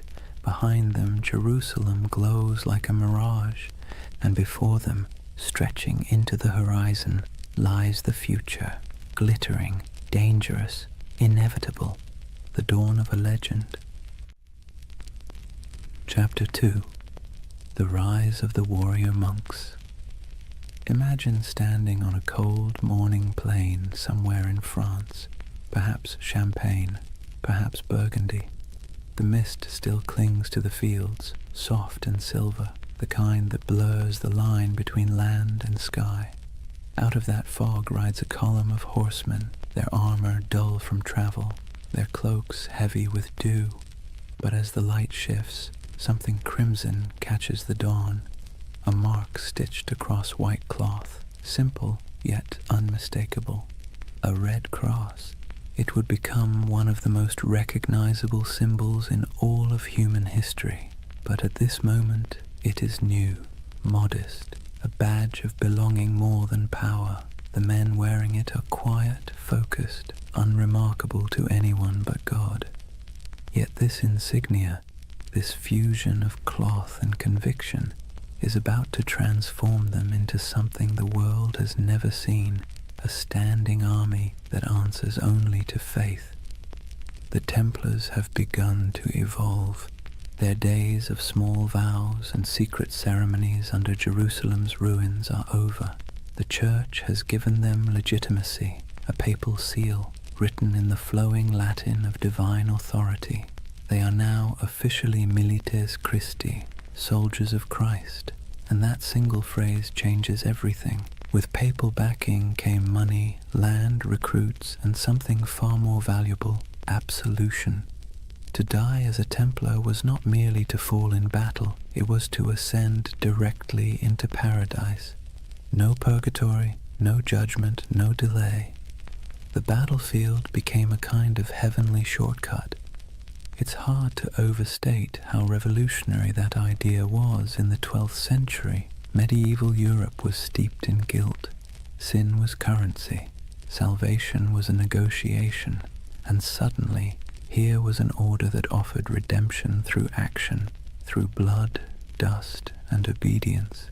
For a restless noble, a wayward knight, or a sinner looking for cosmic forgiveness, the temple was irresistible. The Red Cross symbolized that promise. It wasn't just a banner of war. It was a visible reminder of invisible faith. When a knight knelt before the master of the temple and took his vows, poverty, chastity, obedience, the cross was placed on his cloak as both burden and blessing. From that moment, his life was no longer his own. He would own nothing. He would question nothing. He would fear nothing. And that paradox, total surrender creating total power, became the Templars' greatest strength. Their rules were strict, even monastic. No personal possessions beyond a few garments, no private letters, no hunting, no swearing, no unnecessary conversation. Meals eaten in silence, broken only by the sound of a reader reciting scripture. Even the horses were treated with dignity. No knight was allowed to beat his steed. To the outside world, this was alien. Most knights of the age were brash, boastful, and loud. They wore bright colors, hunted for sport, gambled, bragged about their kills. The Templars, by contrast, moved like shadows, a silent order of disciplined zealots. It's little wonder people began to fear them as much as they admired them. But discipline has a strange beauty to it. Imagine the symmetry of their camp at dawn. White tents in perfect rows, banners hanging still in the air. Each man waking at the same hour, dressing in the same garments, praying the same words. The clang of armor, the rasp of whetstones on steel, the steady rhythm of order in a world of chaos. They were becoming a living embodiment of the medieval dream, unity, faith, and control in a time when everything else seemed to crumble. And when they rode into battle, that unity was terrifying. Templars did not scatter, did not break rank, did not retreat unless ordered. Chroniclers described them as walls of iron, as storms given human form. Their charges were deliberate, almost ritualistic, a prayer in motion. They would advance in complete silence until contact, their lances lowering as one, hooves pounding like a heartbeat. And when the moment came, the cry broke like thunder, Non nobis Domine. Not for us, O Lord, but for you. Then chaos, then history. Every battle became a kind of mass, blood replacing incense, steel replacing song, and the world watched in awe. To the average medieval person, the Templars seemed immortal. When others fled, they stayed. When others hesitated, they rode forward. Stories spread of miraculous victories, of angels fighting beside them, of enemies struck blind by divine light. Whether any of it was true hardly mattered. Faith had become spectacle, but behind the spectacle was a machine. The Templars weren't just warriors. They were administrators, bankers, engineers. Their rule book, the Latin Rule, reads like both a spiritual guide and a military manual. Every moment of the day was accounted for, every piece of armor inspected, every coin recorded. Their efficiency was unmatched, and so was their wealth. By the mid-12th century, they controlled estates across Europe, vineyards in France, mills in England, castles in Spain, olive groves in Cyprus. donations poured in from nobles seeking spiritual insurance. And because Templars were sworn to poverty, those donations didn't dissipate, they accumulated. They began lending money to kings, transporting treasure across borders, and safeguarding pilgrims' deposits. If you were traveling to the Holy Land, you could leave your fortune with the Templars in Paris and withdraw it in Jerusalem. In effect, they invented the medieval checking account. Faith and finance.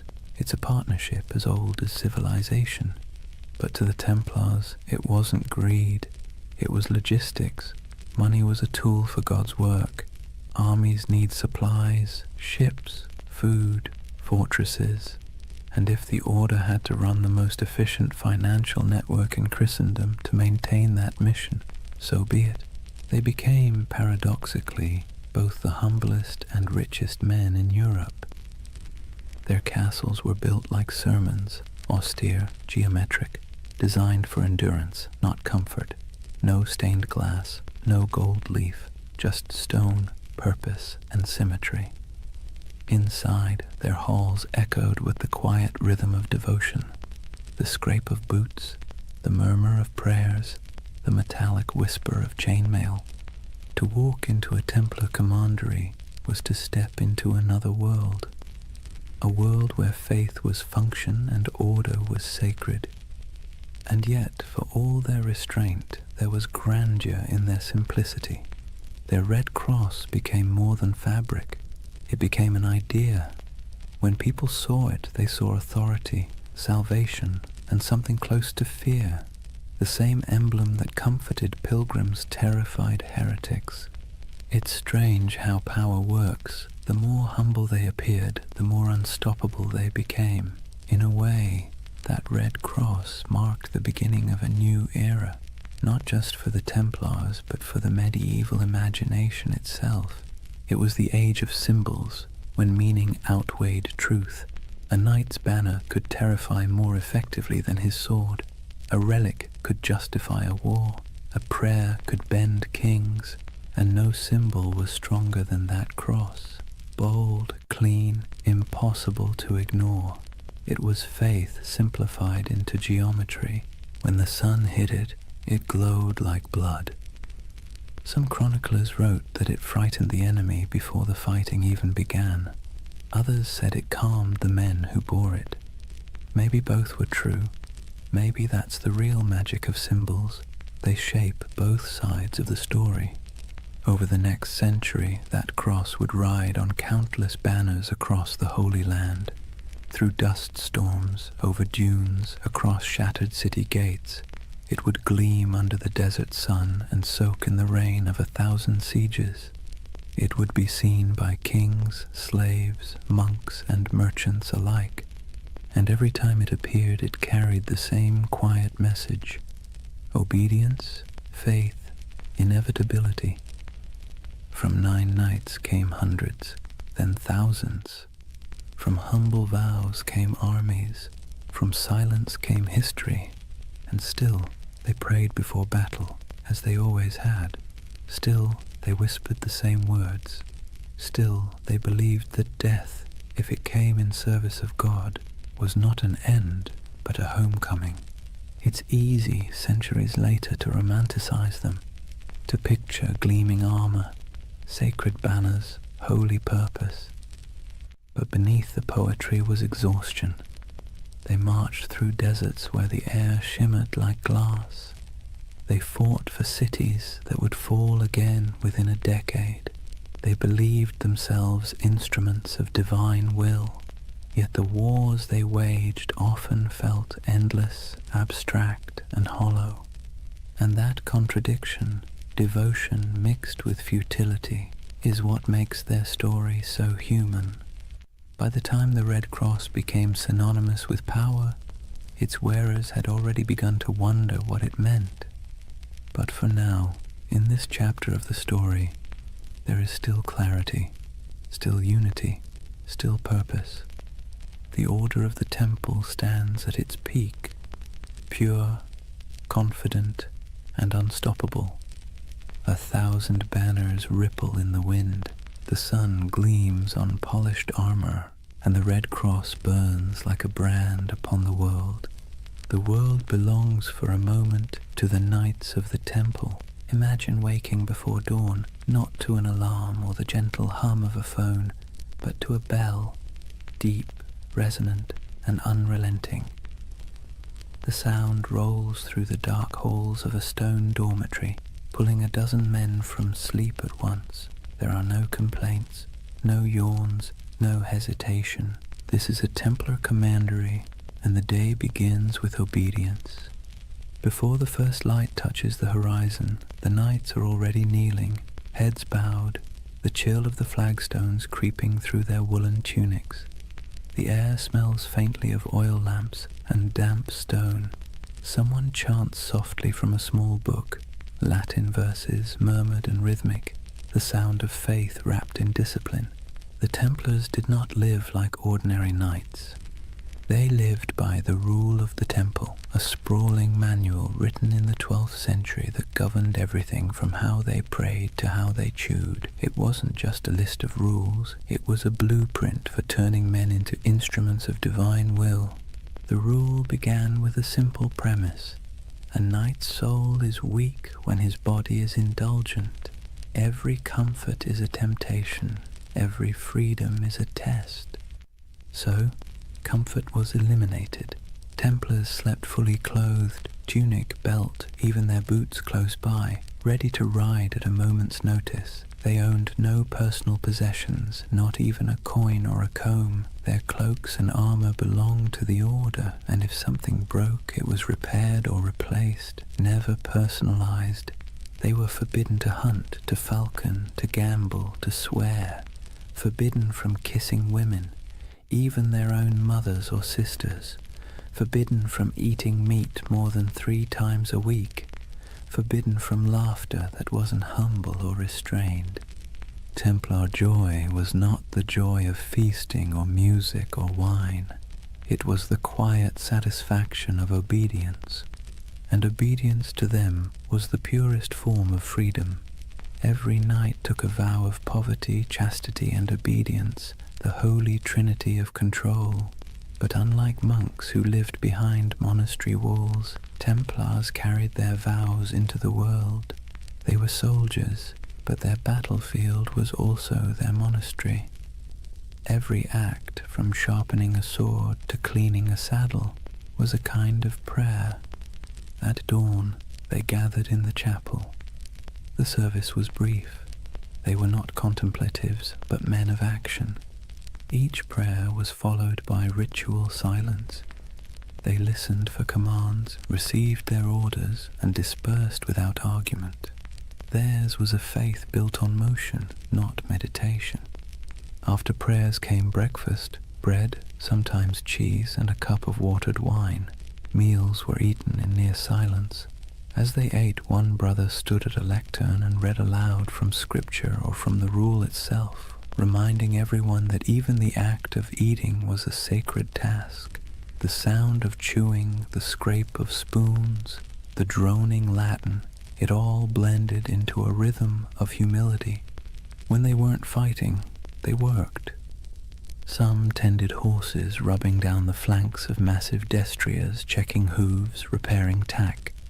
Others mended chainmail, inspected swords, or organized provisions for long campaigns. A Templar's world was practical, full of physical labor, repetition, and readiness. And yet, beneath all this discipline, there was a strange comfort. The rule removed choice, and with it, uncertainty. A Templar didn't have to wonder what his purpose was. It was written in the rule, enforced by his brothers, and sanctified by God. Every decision had already been made for him. In a world where chaos was normal, where famine, war, and plague struck without warning, that kind of certainty was a luxury few could afford. But of course, it came at a cost. There were moments when the silence must have felt oppressive, when the sameness of days blurred together into a single endless prayer. Imagine years of this life, the same bread, the same rules, the same faces under the same white cloaks, no family, no possessions, no indulgence beyond the thin comfort of faith. And yet, the Templars endured it, perhaps because the alternative, a world without order, without divine meaning, felt far worse. There's something haunting about their discipline. It wasn't born from cruelty, but from conviction. They believed that to serve God they had to strip away everything that made them individual. Ego, desire, even identity itself, all burned away, leaving only function. They became pieces in a sacred machine, and when the machine moved, it moved with terrifying precision. Templars trained relentlessly. Their battle formations were geometric, mathematical, rows of cavalry timed to strike in perfect waves. Each knight knew his place. If one fell, the next filled the gap instantly.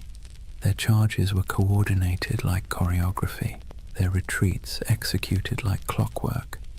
Their enemies called them demons in white. They didn't scream or taunt or show mercy. They advanced silently until the moment of impact, when they cried out only one phrase: Non nobis Domine, non nobis sed nomini tua de gloriam. Not to us, O Lord, but to your name be the glory. It was their mantra, their battle hymn, their surrender to something larger than themselves.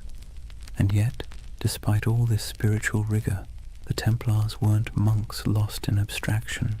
They were engineers, architects, accountants. They ran farms, managed estates, built fortresses, and oversaw trade routes.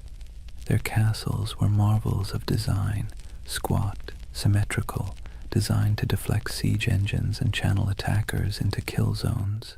But even in architecture, their aesthetic was austere. No ornamentation, no murals, no stained glass, just stone, perfectly aligned, perfectly useful. Templar castles didn't preach beauty, they preached order. Their lives mirrored that architecture. Functional, fortified, minimal. To outsiders, it looked like joyless fanaticism. To the Templars, it was discipline incarnate. Every stone placed, every word spoken, every moment endured was an offering to God. And yet, as centuries passed, cracks began to form. Subtle at first, then spreading. Because discipline without question breeds power, and power, even sacred power, invites suspicion. The Templars' strict hierarchy made them efficient, but it also made them secretive. Their rituals were closed to outsiders. Their vows of silence protected not only their faith, but their operations. Kings and bishops began to whisper, what did these warrior monks do behind closed doors? Did their oaths hide something darker? The rule of the temple, written to sanctify obedience, began to look like a veil. And the more power the order gained, the more castles, the more treasure, the more influence, the more that veil began to draw attention. It's a pattern as old as history. Purity breeds envy, secrecy breeds rumor, and strength breeds fear. But that comes later. For now, imagine one of those long Templar days near its end, the sun dipping low behind battlements, armor hung to dry, the smell of horse sweat and oil in the air. The chapel bells toll again, soft and steady. The knights gather one final time, kneeling in rows, their white cloaks ghost-like in the flickering candlelight. They pray not for victory, not for wealth, not even for peace. They pray for endurance, for the strength to obey again tomorrow and the day after until the end of their lives. Outside, the wind carries the smell of dust and salt. Somewhere beyond the horizon, enemies are gathering, empires are shifting, and history is already writing its next betrayal. But inside the chapel there is only the rhythm of prayer, the faint creak of chainmail, the murmur of Latin words fading into the night. And above them, Carved into the stone arch of the temple wall, the red cross catches the last trace of sunlight, still, unchanging, eternal. For now, imagine the first thing that hits you isn't the sight, but the heat. The air itself feels alive, sharp with salt from the sea, heavy with dust from the desert, and tinged with the scent of oil, incense, and sweat. You've just stepped into the Holy Land sometime around the year 1140, and you're walking through a world where heaven and earth have been fighting for custody of the same patch of ground for generations. The Crusader kingdoms were born from blood and disbelief. After the First Crusade captured Jerusalem in 1099, waves of settlers, soldiers, and zealots streamed eastward, knights chasing absolution, merchants chasing profit, peasants chasing a miracle. What they found was a land older and more complicated than anything they'd been promised. Picture Jerusalem then, not the golden city of postcards, but a dense, sun-bleached labyrinth of limestone walls, narrow streets, and markets bursting with languages: Arabic, Greek, Latin, Armenian, Hebrew, all colliding in the same dusty air. Bells rang from churches while the call to prayer echoed from minarets. Frankish knights and Muslim merchants haggled over silk. Pilgrims shuffled barefoot past relics too sacred to question. The Holy Land was less a battlefield than a mosaic, fragile, shimmering, and always on the verge of breaking. For the Templars, this was both home and battleground. They arrived as guardians of faith but quickly became administrators of empire. They built massive fortresses to anchor the Crusader presence, stone giants rising from the desert like mirages made real. One of their most famous was Crac des Chevaliers, the castle of the knights. If you've ever stood on a cliff and felt the wind try to push you backward, you'll know the feeling of that place. Perched high above the Homs Gap in modern Syria, it was less a castle and more a declaration. Double walls, circular towers, arrow slits that could whisper death at 100 yards. The stones gleamed pale under the sun, and from its ramparts you could see for miles the mountains, the valleys, and the endless horizon of sand and sky. Inside, it was strangely orderly. Kitchens, chapels, barracks, even a bathhouse. You could live there for months without stepping outside, which was convenient, since stepping outside usually meant someone was trying to kill you. The Templars' castles weren't built to impress. They were built to endure. They were a theology of stone, faith expressed in geometry.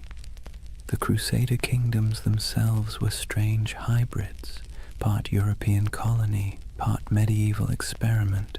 French nobles ruled over Middle Eastern cities filled with Syrians, Greeks, and Jews. Mosques stood beside cathedrals. Crusader coins bore Latin inscriptions on one side and Arabic ones on the other. In some ways it worked. Trade flowed, cultures mixed, and for a brief shimmering moment East and West coexisted, not peacefully, but practically. Templars thrived in that liminal space. They spoke local languages, made deals with Muslim rulers, and hired Arab engineers to fortify their walls. Despite their reputation as fanatics, the Templars were pragmatists. They had to be. The Holy Land wasn't a sermon, it was survival. Still, survival came at a price.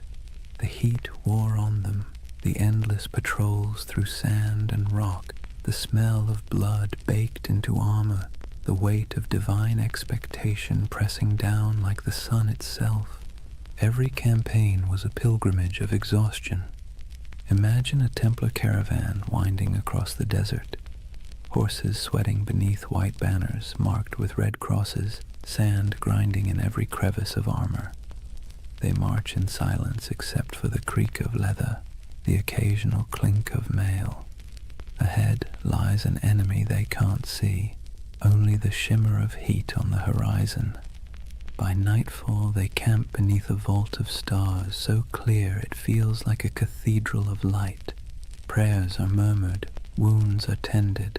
The men sleep on bare ground, swords within reach, their faith both pillow and weapon. In this land even the air felt charged with contradiction, sacred and savage all at once, and nowhere was that clearer than in Jerusalem itself. For a brief century the city stood under Christian control, a jewel of Christendom wrapped in ancient dust. The Templars' headquarters was no ordinary building. It was the Al-Aqsa Mosque, believed at the time to stand on the ruins of Solomon's Temple. To the Muslim world it was one of Islam's holiest sites. To the Templars it was the very foundation of their identity, the Temple of Solomon, the birthplace of their name. They turned its halls into barracks, its courtyards into stables, its shadowed corners into places of prayer and secrecy. There, in the dim glow of oil lamps, the Templars trained, planned, and perhaps, as rumors later claimed, uncovered something ancient. Some said they found relics buried beneath the Temple Mount, the Ark of the Covenant, the Holy Grail, scrolls of forgotten wisdom. Others said they simply found nothing and invented mystery to fill the void. Whatever the truth, their presence in Jerusalem became mythic. The sight of their white mantles moving through the streets, calm, silent, immaculate, inspired awe and unease in equal measure. They were soldiers of God, but they moved like ghosts. Their faith was practical, but their reputation became supernatural. Pilgrims whispered that Templars could not be killed by ordinary men. Enemies swore they saw them fight after being struck down, and perhaps that was the point. In a land where death was daily and miracles were currency, a little fear was useful. Templar strategy was as psychological as it was martial. They fought not just with swords but with image, the cross on their chest, the silence in their ranks, the absolute certainty in their purpose. Their presence in battle could shift morale before a single blade was drawn. When the call to arms came, whether at Ascalon, Damascus, or Hattin, the Templars rode out not as individuals but as one unbroken will. Their discipline was terrifying. They charged in perfect formation, shields tight, lances lowered, red crosses blazing against white. They were often the first to enter and the last to retreat. In moments when other armies broke, the Templars held, and when they died where they stood. But for all their valor, their victories were temporary. The Crusader kingdoms were built on sand, politically, literally, and theologically. They could conquer cities, but they could never conquer geography. The further they stretched their lines, the thinner their strength became. And while Templars built walls of stone, their enemies built alliances. Muslim leaders like Zengi, Nur ad-Din, and eventually the great Saladin began to unify what had once been divided. The dream of Christian dominion over the East began to falter as reality, relentless and strategic, pressed back. Still, for nearly 2 centuries, the Templars endured. They were the spine of the Crusader world, a constant presence whether guarding pilgrims on dusty roads, escorting kings, or defending castles that seemed impossible to hold. And through it all they believed, or at least tried to, that their struggle was holy, that every drop of sweat, every wound, every brother lost was part of a cosmic design. But in quieter moments, as the wars dragged on and the Holy Land slipped further from their grasp, doubt must have crept in. What happens when a holy mission stops feeling holy? When obedience begins to feel like futility? When you've spent your life serving God with sword and blood, and still the world refuses to be saved? History doesn't record their private thoughts, but you can imagine the silence inside those massive stone fortresses, the kind of silence that comes after years of praying into a void. The Templars' castles still stand in ruins across the Middle East, in Syria, in Israel, in Turkey, their stones sun-bleached, their halls open to the wind. Stand in one, and you can almost hear the echoes, hooves on cobblestone, the whisper of chainmail, the low murmur of prayer. Those walls remember. They remember a time when faith and empire shared the same heartbeat, when men rode into battle convinced they were defending heaven itself. And maybe, in their own way, they were. Because for all its contradictions, the Crusader dream wasn't just about conquest, it was about belief, belief so strong it reshaped landscapes, rewrote maps, and built fortresses that still defy time. The Templars were both its architects and its prisoners, bound by duty, by faith, by the unbearable beauty of purpose. And even as the Crusader kingdoms began to crumble, they didn't loosen their grip, they just prayed harder, fought longer, and built higher, until the day came when the walls themselves began to crack. But that's a story for the next night.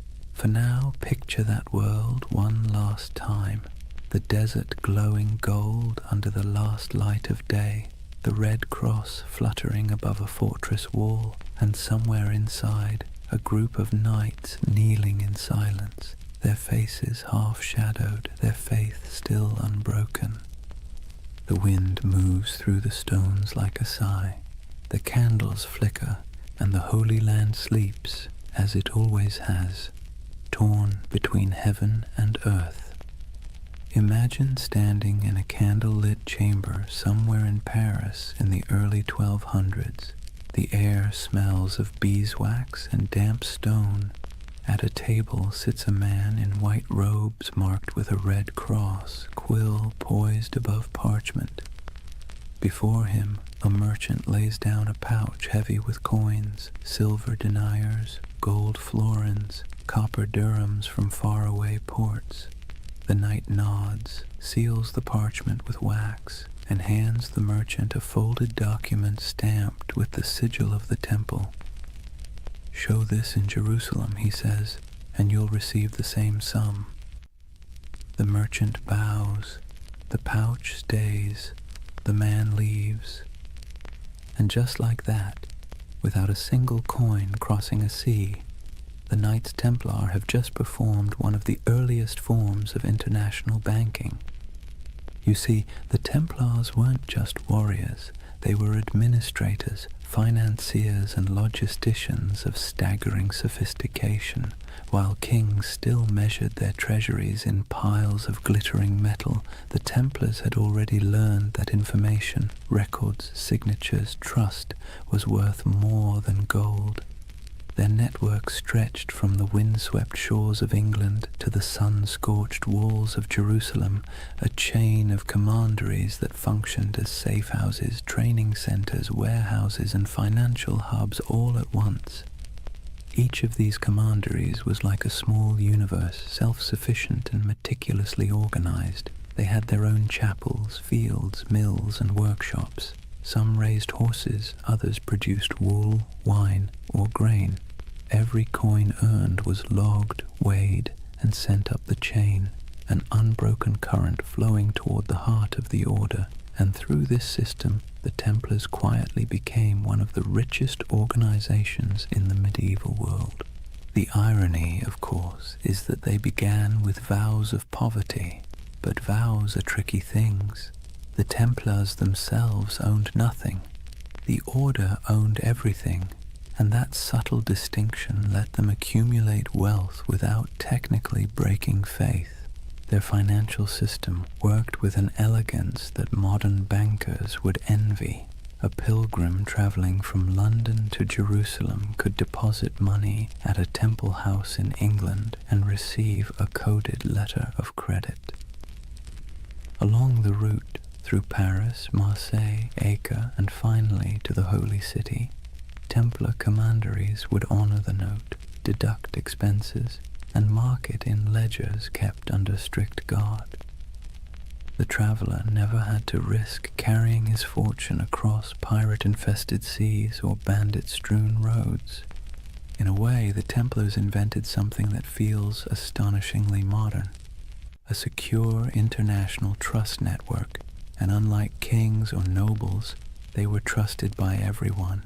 Christian, Jew, Muslim, it didn't matter. The Red Cross was as good as a vault door. The Templar ledger became a passport through chaos. Picture the roads of Europe in the 13th century, narrow tracks winding through forests and mountains, lined with monasteries, taverns, and thieves.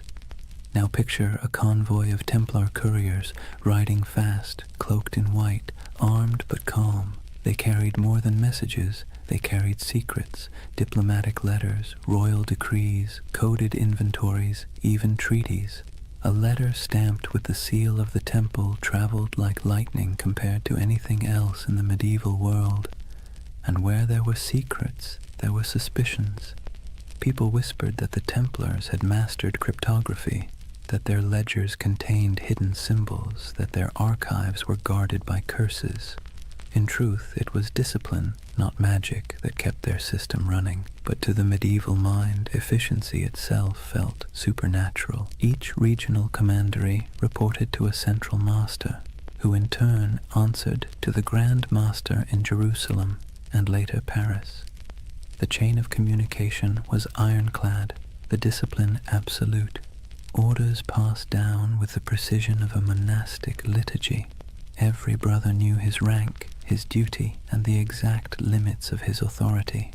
Templar correspondence reveals a world that hummed like a machine. Cargoes of wheat, shipments of crossbow bolts, barrels of wine, all recorded, all accounted for.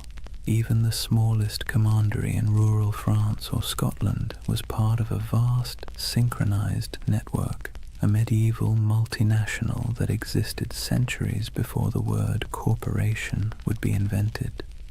And yet, for all this order, there was mystery.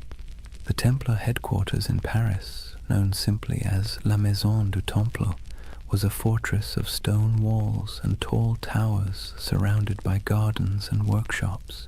Inside lay one of the greatest treasuries in Europe, a glittering hoard of gold, silver, jewels, and documents so valuable that kings themselves stored their wealth there. King Louis VII did. So did Henry III of England. Even the Pope trusted the Templars to manage funds for crusades. When monarchs needed loans, it was often the temple that provided them. When nobles needed to transfer land, the temple served as intermediary.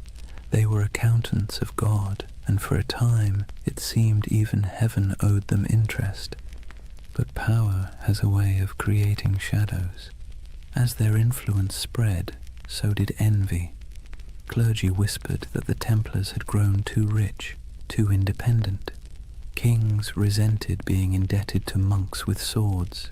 Rumors began to drift through Europe like incense, that the Templars worshipped idols, that their rituals were secret and profane, that the cross they bore was not a sign of purity, but of blasphemy. Still, in their heyday, those whispers were little more than background noise. Outwardly, the Templars thrived. Their fortresses dotted Europe and the Levant, solid, silent, identical in style, as if each had been built from the same blueprint. Stone geometry repeating across continents.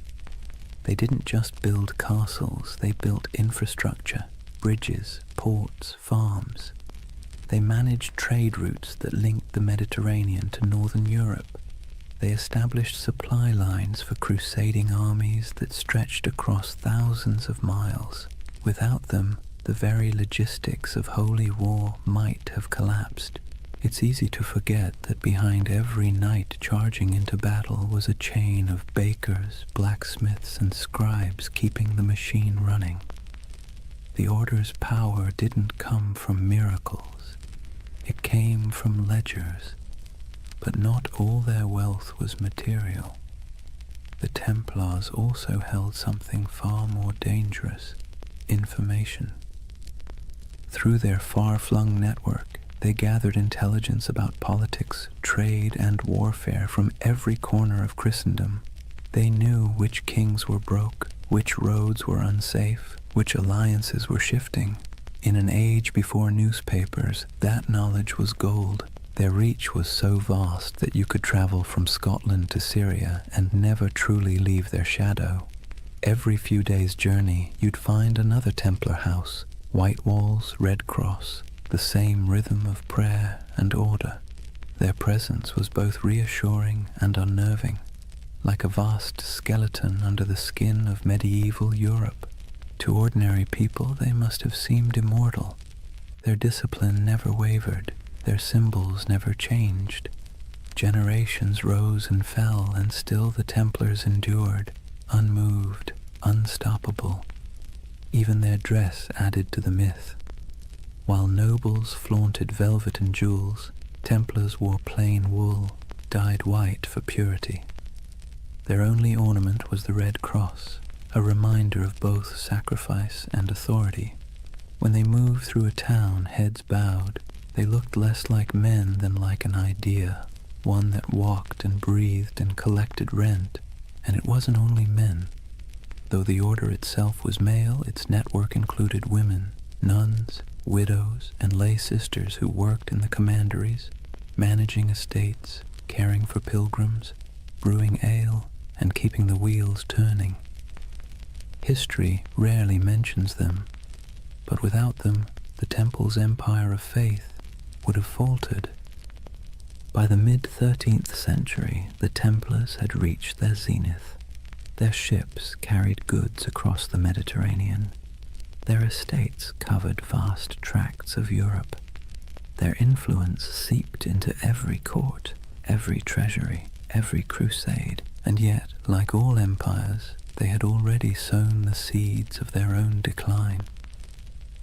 The Holy Land, their reason for existing, was slipping away. Muslim forces were reclaiming city after city. The Crusader states were shrinking, and with them the spiritual justification for the Temple's existence. But the Templars adapted. They shifted their focus westward, becoming less of a crusading order and more of a financial and political one. Their castles became banks, their swords gathered dust, their prayers became ledgers, and with each ledger, their power grew. But so did resentment. Imagine being a king and realizing that the most efficient, trustworthy, and wealthy organization in your realm doesn't answer to you. It answers to no one but God, and maybe the Pope. That unease was the first tremor before the fall. But for now, in the candlelit rooms of the 1200s, the world still looked stable. Templar scribes bent over parchment, quills scratched, coins clinked softly in wooden chests. Outside, the moonlight shimmered on stone, and the red cross of the order fluttered faintly in the night wind. It was a world of precision, discipline, and quiet ambition. A world that believed itself eternal. And perhaps, for a while, it was. Picture a long stone hall lit by morning light through narrow slits in the wall. The air smells faintly of straw and cold iron. Dozens of men kneel side by side, white mantles draped over their shoulders, red crosses stark against the fabric. No one speaks. The only sounds are the shuffle of boots, the whisper of breath, and the faint crackle of a torch. It's not a church exactly, not a barracks either. It's both, and that contradiction is the essence of the Knights Templar. Discipline was their creed. Every movement, every word, every thought was governed by the rule of the temple, a sprawling set of commandments written in the early 12th century that blended the rigidity of a monastery with the brutality of a battlefield. And yet, for all its severity, there was beauty in that order, a rhythm that shaped their days like the tolling of distant bells. They rose before dawn to pray, their voices echoing in unison. Then came the chores, feeding horses, sharpening weapons, tending armor, mending cloaks, cleaning wounds. Breakfast was simple: bread, sometimes watered wine, rarely meat. Then training, endless training, sword drills in formation, mounted charges across dusty fields, bow practice until fingers blistered. To the outside world, they were holy warriors. To themselves, they were servants of God, of each other, and of discipline itself. Templars lived by vows of poverty, chastity, and obedience, but those words meant something very different in their world. Poverty meant no personal possessions, but the order itself owned vast estates. Chastity meant avoiding women entirely, even in conversation, an easier rule to write than to live by. And obedience meant complete submission to one's commander, even unto death. That last vow was the hardest, and the one that defined them. A Templar didn't fight for victory. He fought to obey. If ordered to hold a line, he held it. If ordered to die, he died. There was no hesitation, no bargaining, no emotion. In battle, this made them terrifying. Other soldiers might panic, flee, or waver. The Templars never broke formation. Even when surrounded, they fought in silence, red crosses vanishing one by one into the dust. It's tempting to romanticize that kind of devotion, but there was nothing romantic about it. It was hard, mechanical, and often lonely. Templars were forbidden to embrace their own brothers without permission, forbidden to joke or sing frivolously, forbidden to play games of chance. Even laughter was discouraged, except in moderation. Their armor, too, reflected that restraint, plain, functional, unadorned. No bright colors, no gilded crests, only the red cross sewn near the heart. It was said that when the Templars rode into battle, the sound of their charge was unlike anything else. Not the roar of chaos, but the low thunder of synchronized hooves, a kind of terrible harmony. They weren't the largest army in the Crusades, nor the most numerous, but they were the most feared, because the enemy knew they wouldn't stop. Every Templar learned to fight and die as part of something greater, and that mindset extended beyond the battlefield. Inside their commanderies, every task, no matter how small, was done with the same ritual precision. From the folding of cloaks to the cleaning of armor, everything had its method. The order saw chaos as the devil's playground, and order as divine. Imagine the life of a young recruit, a sergeant or a serving brother, joining the temple. He would begin as an associate, working the stables, tending the fields, carrying water. He'd sleep on straw, wake before dawn, pray, eat little, speak less. The nights might seem distant, stoic men of few words, but in truth everyone shared the same weight of silence. Templar silence wasn't emptiness, it was control. They believed words carried danger, pride, gossip, temptation. So they learned to communicate through gestures and glances, through efficiency rather than expression. Meals were eaten in near silence, a monk reading scripture aloud while others chewed. If you wanted salt, you didn't ask, you pointed. If you needed bread, you waited your turn. Over time, that silence became a kind of language, a pulse that connected them more deeply than speech ever could. And perhaps that's why their discipline bordered on the sacred. Their punishments were severe but predictable. A brother who broke his vows, who stole, lied, or behaved pridefully, might be stripped of his cloak, forced to eat on the floor, or made to lie face down during Mass while others stepped over him.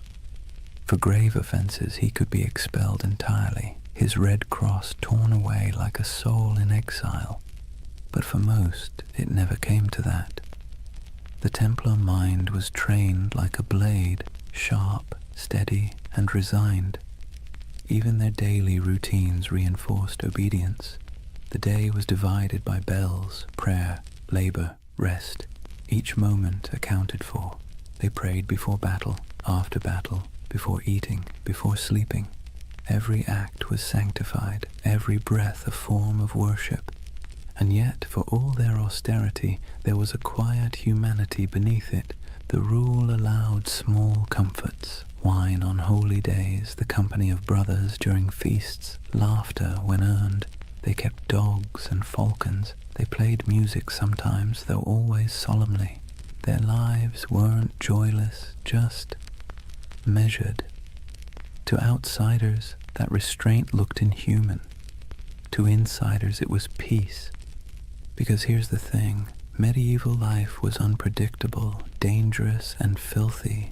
Plague, famine, war, it was all chaos. The Templars built a life where everything made sense, a world of routine, duty, and clear purpose. That order was their sanctuary.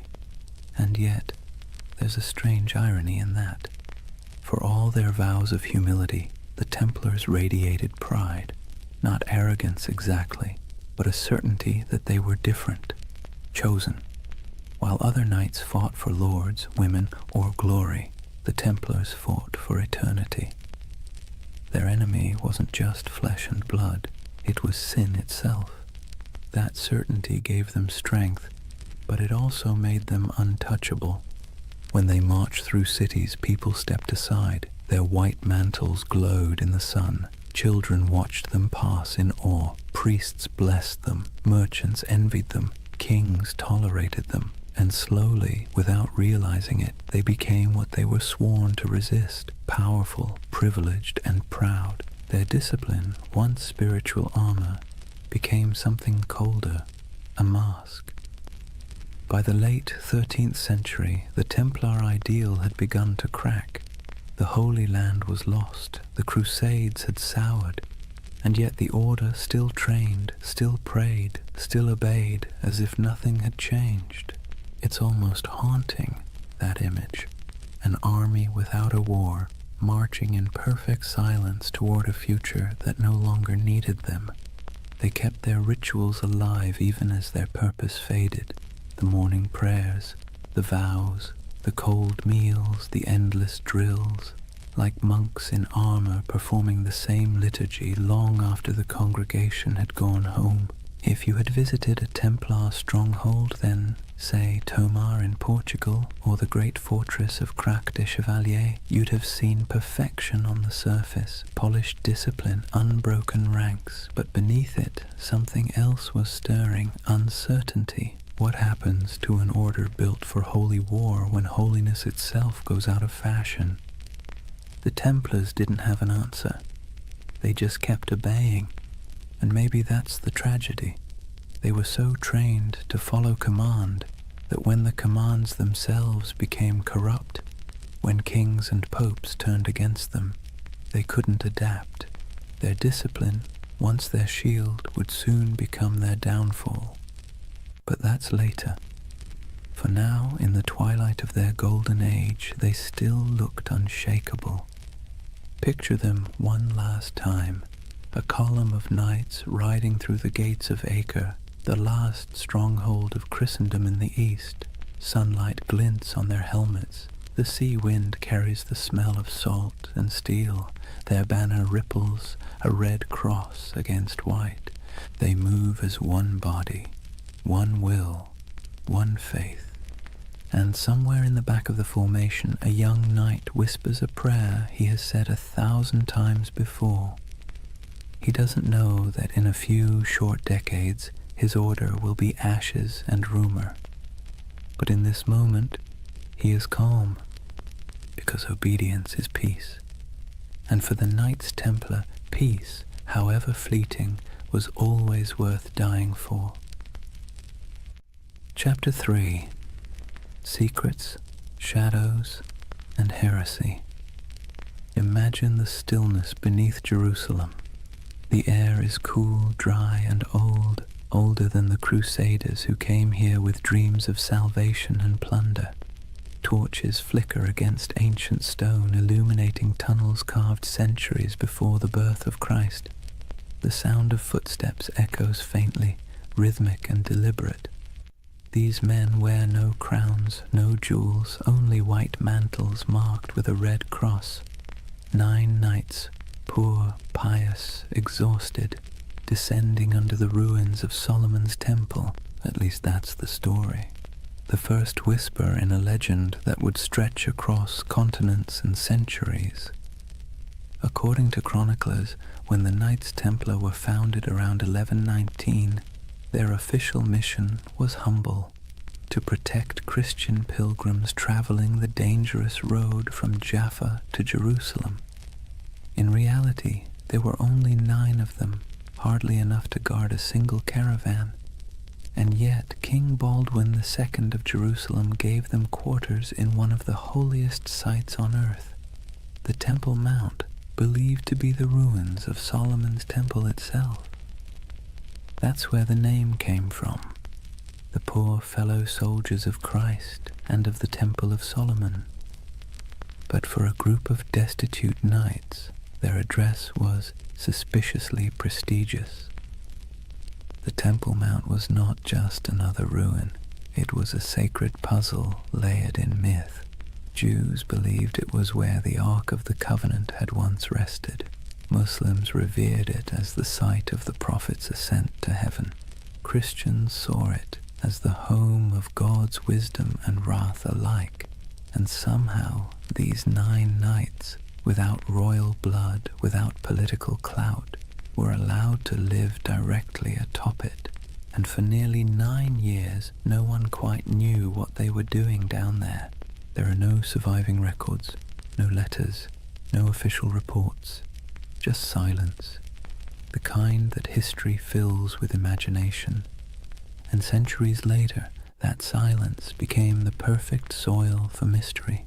Some say the Templars were digging, not guarding, that they searched the ruins for hidden relics, ancient scrolls, or lost knowledge buried deep beneath Jerusalem. According to certain accounts, the knights conducted excavations under the temple itself, tunneling through ancient chambers that had lain untouched since biblical times. Archaeologists in the 19th century actually found evidence of Templar tunnels beneath the site, narrow shafts and corridors leading nowhere, carved by human hands during the Crusader period. That's when the myth took root, that the Templars had uncovered something extraordinary, something that transformed them from a handful of ragged knights into one of the most powerful organizations in the medieval world. What was it? The Ark of the Covenant? The Holy Grail? Secret knowledge from King Solomon himself? Or perhaps something less tangible? A myth so potent it didn't need to exist to be believed. It's easy to see why the story stuck. The Templars' rise defied logic. They appeared out of nowhere, impoverished, under-equipped and obscure. Then, almost overnight, they became legends.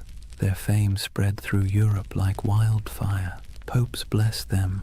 Kings donated land. The church gave them privileges no other order had ever held. They could collect tithes, build fortresses, even run their own banks. Within decades, they were richer and more influential than most monarchies. How does that happen unless you've found something powerful? Of course, the historian in us can explain it rationally. Europe was full of eager donors. The Crusades were romanticized as a holy cause. The Church wanted soldiers who could fight without being corrupted by greed, and the Templars fit that image perfectly. Their vows of poverty made them trustworthy. Their discipline made them effective. Their myth was self-reinforcing, but reason rarely wins the imagination. And so the legend persisted that beneath the stones of the Temple Mount, they discovered secrets the Church itself feared, hidden teachings, forbidden wisdom, proof that faith was not as simple as it seemed. You can almost hear the whispers, a flicker of torchlight in the dark, the scrape of metal against stone, the muttered Latin of a prayer or a spell. It's nonsense, of course, probably, but beautiful nonsense.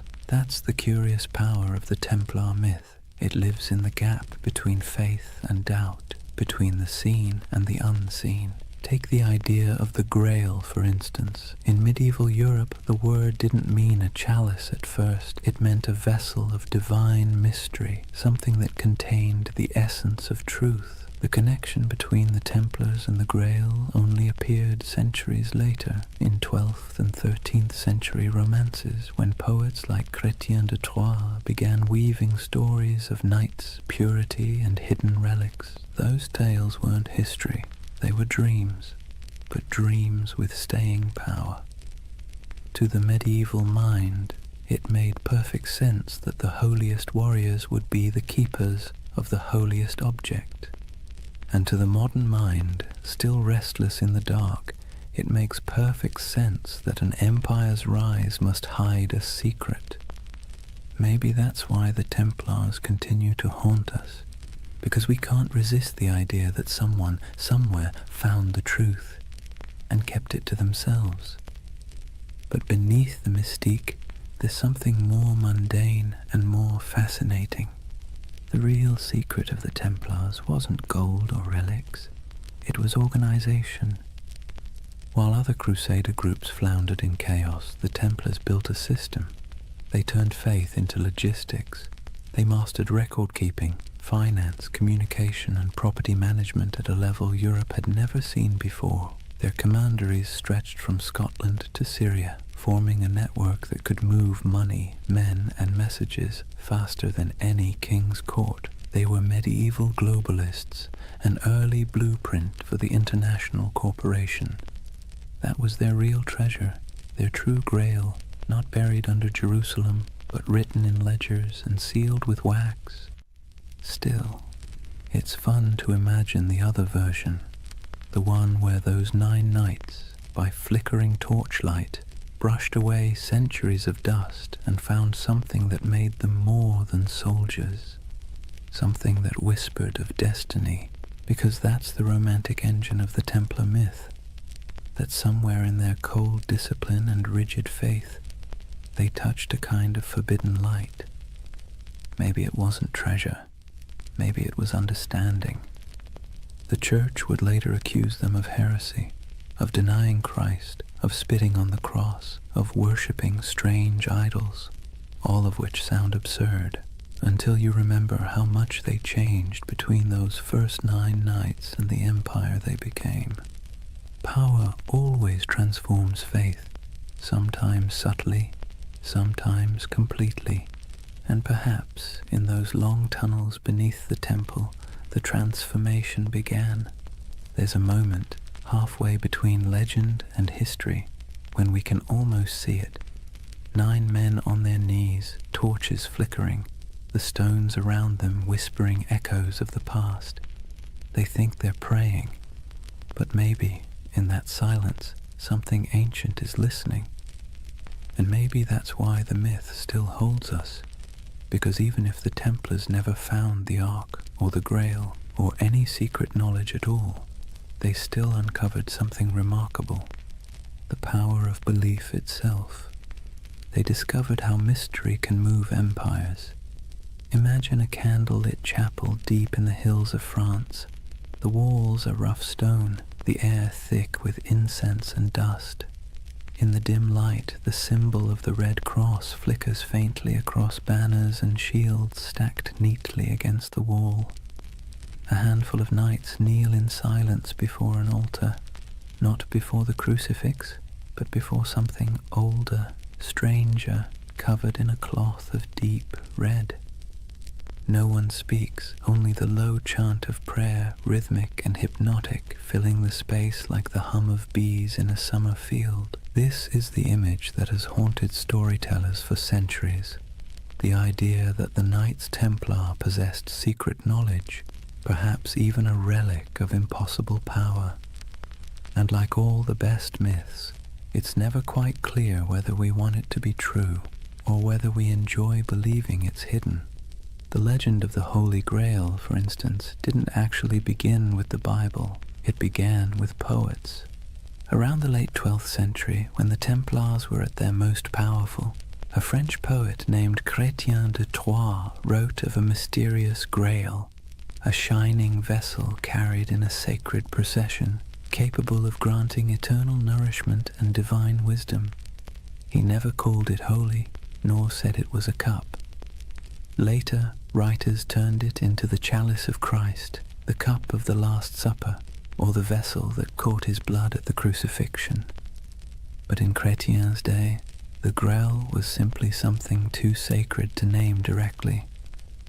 And in that ambiguity, the Templars found a shadow, because who else fit the image better? Knights of divine mystery, warriors of impossible devotion, a brotherhood whose rituals were secret, whose vows were absolute, and whose origins lay under the ruins of Solomon's temple. To a medieval audience it made perfect sense. If the Grail existed, it was the Templars who kept it. Over the centuries, the Grail and the Templars fused together into a single enduring myth, a marriage of chivalry and mysticism that no amount of historical evidence has ever been able to undo. The truth, though, is both smaller and more interesting. The Templars were bureaucrats of the divine. They didn't sit around sipping from golden chalices or unlocking cosmic secrets. They balanced books. They managed estates. They wrote letters in crisp Latin. They were the spiritual accountants of a holy empire. But because they lived in an age obsessed with relics, bones of saints, drops of Christ's blood, splinters of the true cross, they were inevitably drawn into the world of the sacred object. They guarded reliquaries. They escorted pilgrims who sought miraculous artifacts. They helped fund and protect monasteries where fragments of supposed holy items were displayed. So when rumors spread that they had discovered ancient scrolls beneath the Temple of Solomon, texts written by early Jews, Gnostics, or even pre-Christian mystics, the stories stuck. The scroll myth would grow and mutate over time. Some later accounts, centuries after the Templars were gone, claimed they had found the Book of Thoth, an Egyptian text of divine wisdom. Others said they uncovered teachings from the lost tribes of Israel, and some whispered of alchemical diagrams, maps of the cosmos itself, hidden away from the church to protect humanity from knowledge it wasn't ready to bear. Of course, there's no evidence for any of this, but myths thrive where evidence fails, and perhaps that's what made the Templars so irresistible to later imaginations. They embodied that perfect combination of real power and secret silence. The Church itself fueled much of it, unintentionally, because the Templars, though loyal to Rome, answered to no king, no bishop, no worldly authority. They were free to move money, land, and information across borders. They could send coded letters that no one else could read. They had their own internal justice system, their own chapels, their own prayers. In other words, they looked a lot like the very thing the Church feared most, a second church. And that's when suspicion began to bloom. Whispers spread that the Templars practiced strange rituals, that their initiations involved renouncing Christ, spitting on the cross, or worshipping a mysterious head called Baphomet, that their power came not from God but from something older. Most historians agree that these accusations were lies, propaganda created to destroy them later. But it's worth noting why those lies were so effective. Because they sounded plausible. Because secrecy always invites projection. If you give people a locked door, they will imagine what's behind it. And for medieval Europe, already steeped in apocalyptic fear and superstition, the Templars became the perfect vessel for that imagination. Their very success became suspicious, their discipline unnatural, their wealth sinful, their silence heretical. And yet, maybe there was something beneath all the rumor. Not magic, not relics, but an attitude. See, the Templars didn't pray like other monks. Their spirituality wasn't cloistered, it was militant. Their daily life was about control, obedience, and the annihilation of the self. Every moment of pleasure, every trace of comfort was stripped away to make room for purpose. In a sense, that was a kind of secret knowledge, the knowledge that faith and suffering could be fused into a single weapon. And that's what made them so dangerous. Not to the Muslims they fought in the Holy Land, but to the church that eventually feared them, because the Templars didn't seem to need intermediaries. Their faith was too direct, too efficient, too pure. When you can talk to God through action, you make priests nervous. By the time the Crusader kingdoms began to crumble, the Templars' mystique had already surpassed their usefulness. Europe no longer needed warrior monks, it needed bankers, diplomats, and obedient clergy, and so the Templars' mysticism, once admired, became suspect. It's strange, isn't it, how quickly a symbol of holiness can become a symbol of heresy. One century they were Christ's chosen, the next they were whispered to be sorcerers. But perhaps that's the price of mystery. The more tightly you guard your secrets, the easier it is for others to fill them with darkness. And in the quiet moments when we think of the Templars by torchlight, kneeling before something hidden under silk, we feel that same tension, that blend of awe and suspicion, that uneasy beauty of something half-believed. Because part of us wants to believe. We crave hidden truths. We need our mysteries, especially the ones that refuse to resolve. And maybe that's why, centuries later, the Templar myth is still alive, in Dan Brown novels, in video games, in conspiracy theories whispered on YouTube at 3 a.m., because it scratches that ancient itch, that somewhere, someone knows something we don't. It's funny how little we've changed. The medieval mind looked at the stars and imagined divine design. We look at old ruins and imagine lost technology. Both are acts of yearning, proof that we are wired to believe that history hides something from us. And perhaps the Templars were the first to realize that the greatest power isn't in what you know, but in what others think you might know.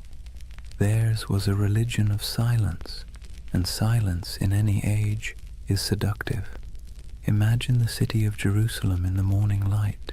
The walls are pale gold, dust drifting through narrow streets where merchants lift their shutters and donkeys stamp impatiently in the shade. From the hills beyond, the desert glows like a sea of faded fire.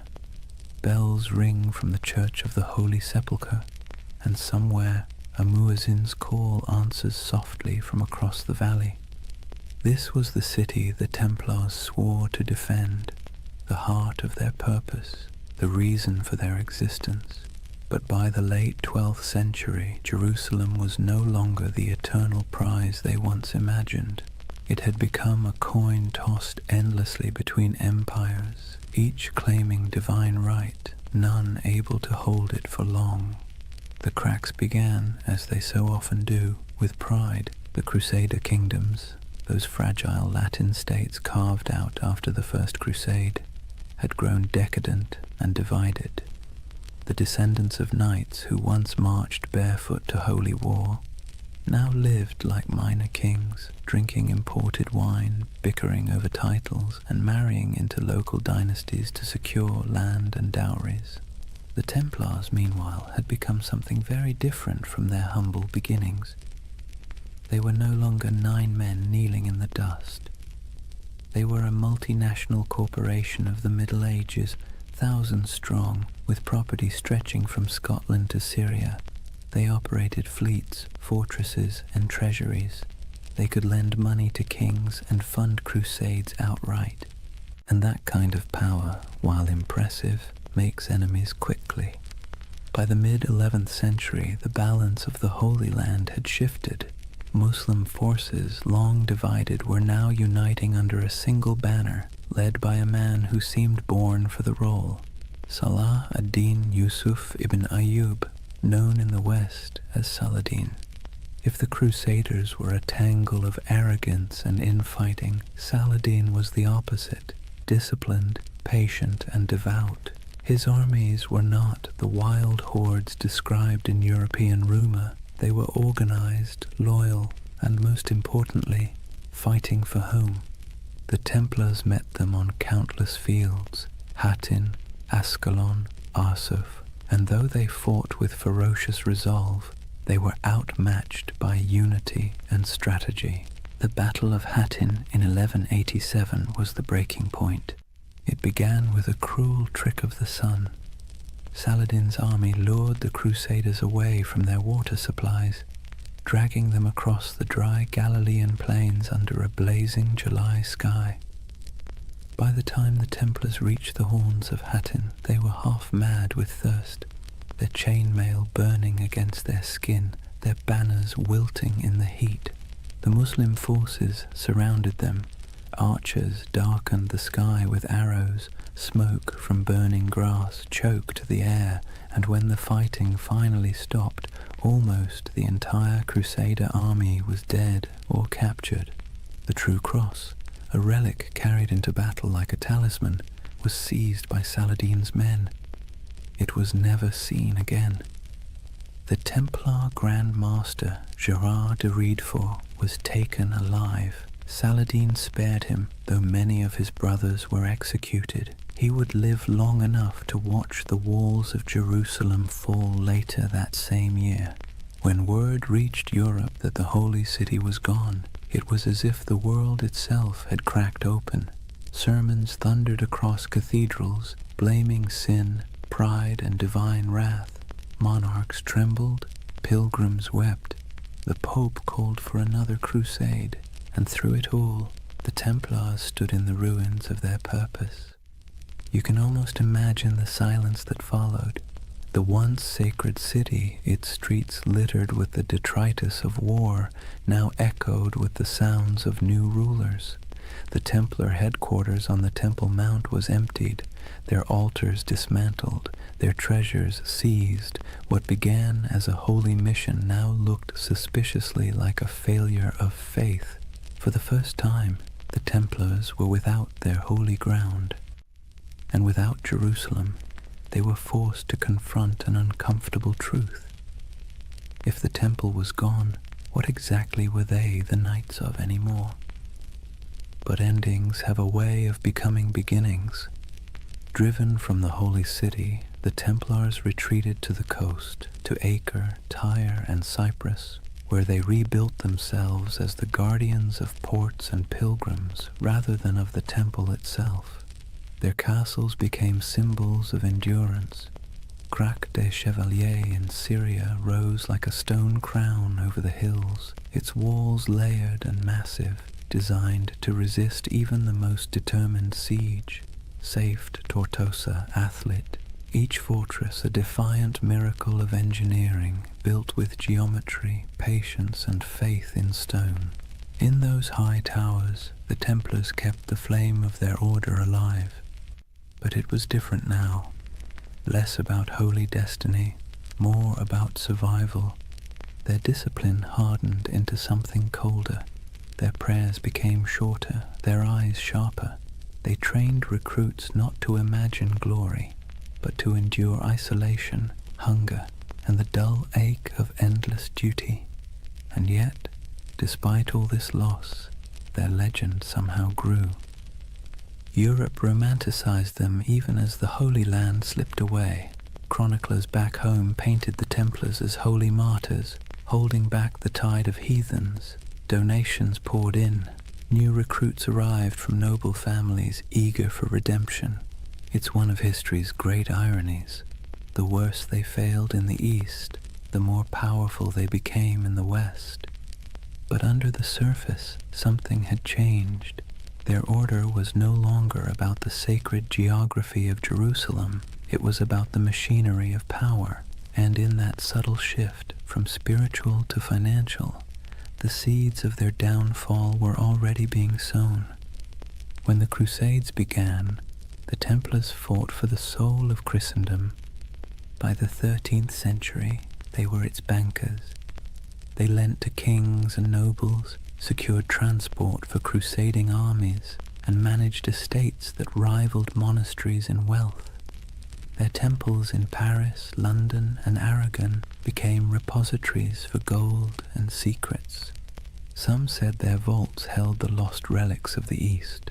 Others whispered that beneath their churches, tunnels led to rooms where initiates swore oaths in candlelight, swearing not to crown or cross, but to something older. In truth, those basements probably held nothing more exotic than ledgers and coin chests, but perception, as always, was more dangerous than reality. To kings in debt, the Templars' wealth was an insult. To the Church, their independence was heresy.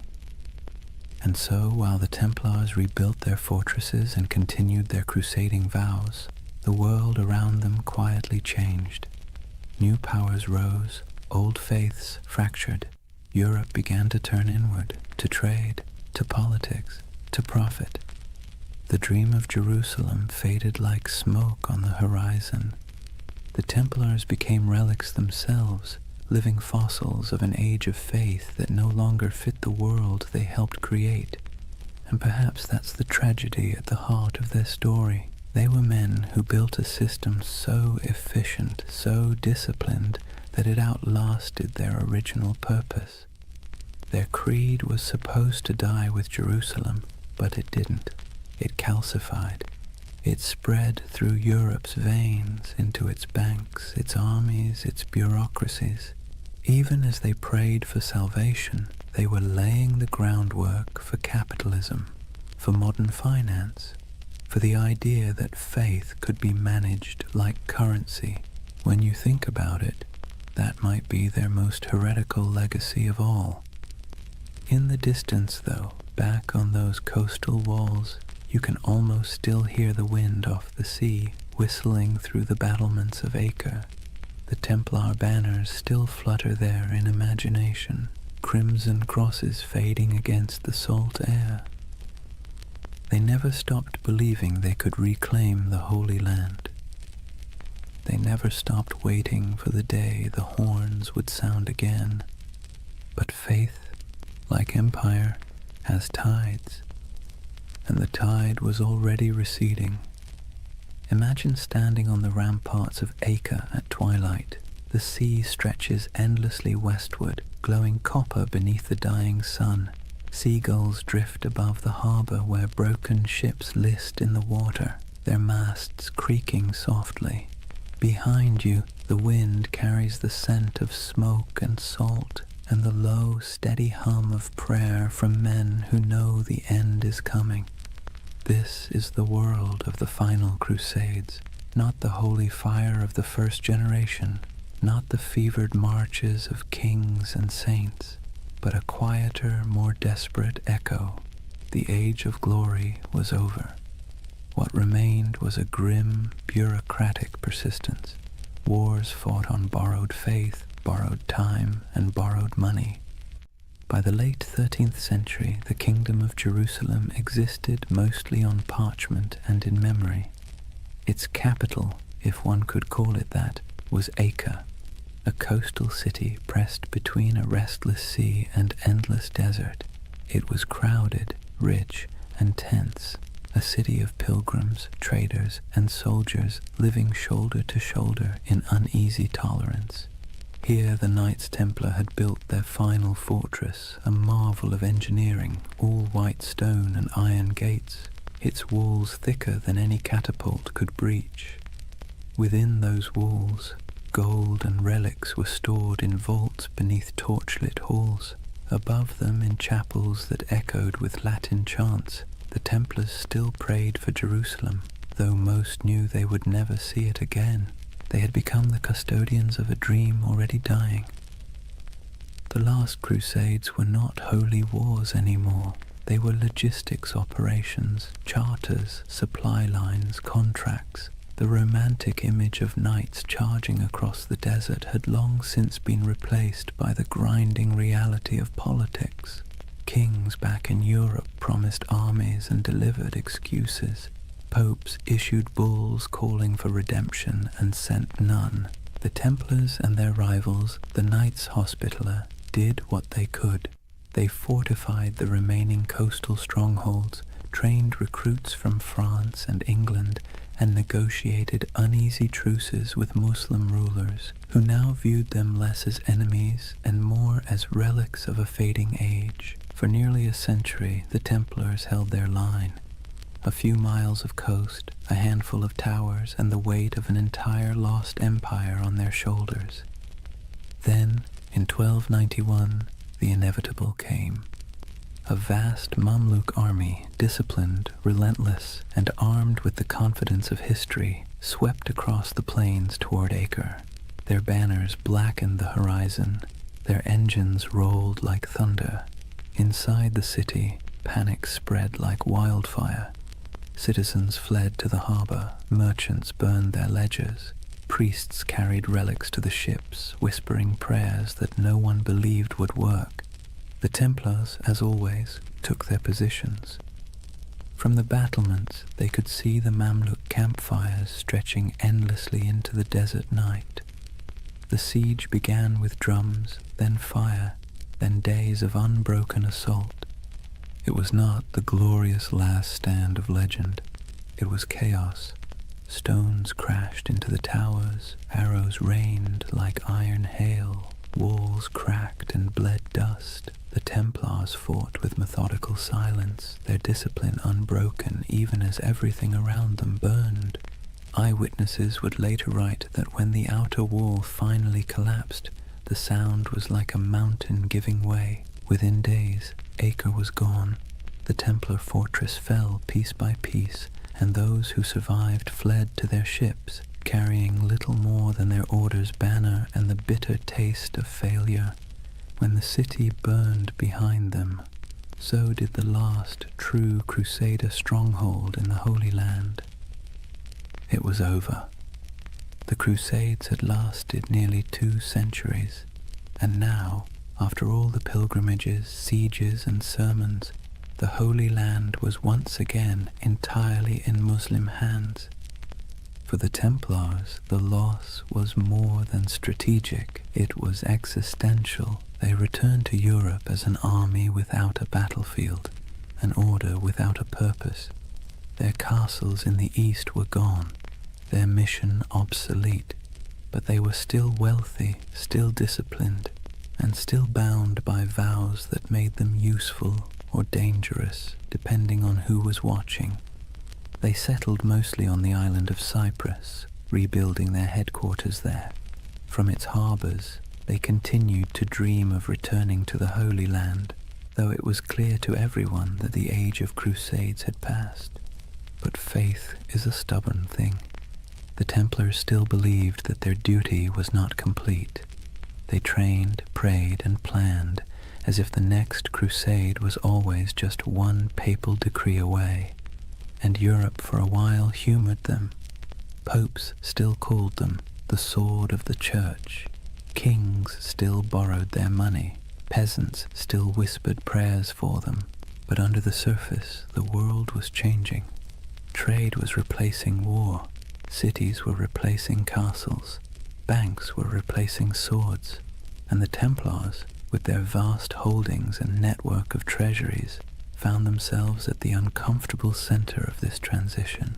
They had invented the closest thing to modern finance, a system where a pilgrim could deposit gold in Paris and withdraw it in Acre using coded letters of credit. It was genius, practical, and efficient, and in hindsight, catastrophic. Because when the wars ended and the debts came due, kings looked at the Templars' wealth and saw temptation, not salvation. Especially one king in particular, Philip IV of France. Philip was a man both pious and paranoid. He owed the Templars enormous sums of money, loans for his wars, his court, his vanity. But he also saw their independence as an affront. They answered not to him, but to the Pope. Their fortresses in France were like miniature states, their archives sealed and secret. and the more Philip learned about them, the more their silence unnerved him. Rumors spread of strange initiation rites, of heretical symbols, of men kissing the cross in reverse. Nonsense, most likely, but for a monarch looking to erase his debts and consolidate power, nonsense can be weaponized. In the years after Acre, Philip began to scheme. He courted the Pope, then bullied him. He planted spies among the Templars. He listened to gossip and invented the rest. The Templars, perhaps naively, continued to operate as they always had, holding mass, training knights, managing estates. They trusted in their reputation, in their service, in their holy mission. They never realized that while they were guarding against heathens abroad, the real danger had been quietly gathering at home. In the fall of 1307, France was restless. Taxes were high, the treasury was strained, and the king's legitimacy was fragile. Philip needed an enemy, and what better villain than a secretive, wealthy brotherhood whose glory had long since faded into rumor? The Templars were about to learn a lesson the Romans once taught long ago, that power without narrative is just a target. Their story had begun with oaths whispered beneath the Temple of Solomon. It was about to end in the flicker of torches and the hiss of sealed orders. History, like the sea, has its own rhythm, rising, falling, devouring. The Templars, once masters of both faith and war, had finally drifted too far from shore. Their banners would not fall on the battlefield, but in the courts of kings. Their last enemy would not wield a sword, but a quill. The Crusades had ended, but the Inquisition was just beginning. Imagine Paris in the early morning of October 13th, 1307. The air is cold, the mist heavy.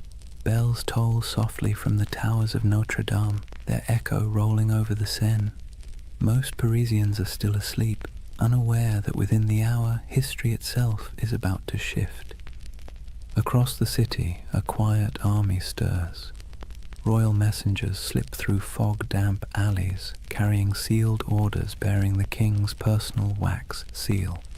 Soldiers, sworn to secrecy, assemble at street corners and bridges.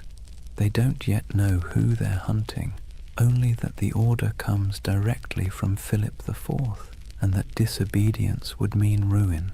When the sun finally breaks the horizon, the trap is sprung. Every Templar house in France, every fortress, every commandery, every quiet estate hidden among vineyards and fields is surrounded. Gates splinter, iron boots echo down stone halls. The knights of the temple, warriors who once faced Saracen armies in the blazing deserts of Palestine, are dragged from their beds half-dressed, bewildered, accused of crimes so grotesque they can barely comprehend them. Blasphemy, idolatry, heresy. The list reads like something pulled from a fever dream, but this was no dream. It was politics, dressed in the robes of faith. Let's be clear, Philip IV was not a fool. He was something more dangerous, clever, desperate, and convinced of his divine right to do whatever was necessary to hold his kingdom together. He had bled France dry with wars against England, then with his campaigns to tax the clergy. When the church resisted, he struck back, exiling the Pope from Rome, installing his own candidate, and essentially turning the papacy into a branch office of the French crown. That Pope was Clement V, a man whose spine was as soft as the velvet cushions he sat on. Officially, he ruled from Rome. In practice, he lived under the shadow of Philip's will, a papal puppet relocated to Avignon. And so, when the King of France whispered that the Templars were dangerous, heretics, maybe even satanic, Clement listened. But the real accusation wasn't spiritual, it was financial. The Templars held vast wealth, not in piles of coins, but in something far more threatening: records, ledgers, IOUs. They were Europe's most sophisticated bankers, managing royal treasuries, facilitating trade, and holding deposits from nobles who trusted their vaults more than their own castles. That included Philip himself, who now owed them so much that, if they called in their debts, France might collapse. And so, with one order, Philip did what every indebted man has dreamed of doing since time began. He erased the balance sheet. The raids were coordinated with surgical precision. Templars across France were seized simultaneously, their archives confiscated, their leaders imprisoned. Jacques de Molay, the Grand Master, was arrested in Paris, along with his top commanders. He had been a guest of honor at the king's court just days before, attending the funeral of Philip's sister. Now his hospitality was rewarded with chains. The interrogations began almost immediately. The king's agents, men of ink and iron, demanded confessions to every sin imaginable. They accused the Templars of denying Christ, of spitting on the cross during initiation, of worshipping a mysterious idol called Baphomet. They spoke of obscene rituals, secret kisses, and dark oaths taken by candlelight. And under torture, men will say anything. By the week's end, confessions poured in, broken, contradictory, desperate. Some swore they had been tricked, others simply wept and signed whatever parchment was placed before them. The king had his proof. But outside the dungeons, the world was less convinced. The charges made no sense. The Templars were fanatically religious, sworn to poverty, chastity, and obedience. Their prayers structured their lives so tightly that even eating and sleeping were acts of devotion.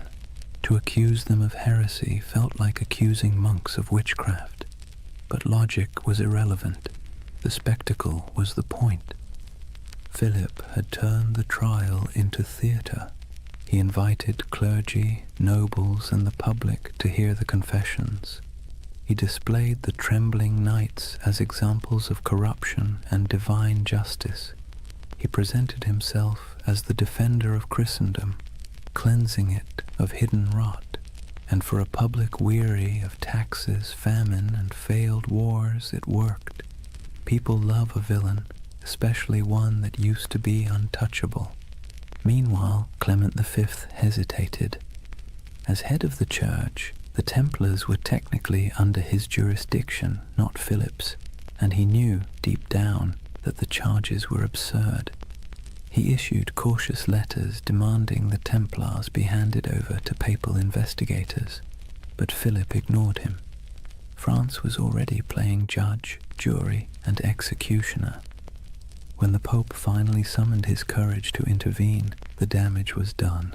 Across Europe, the accusations had spread like wildfire. Other kings, seeing opportunity, followed Philip's lead.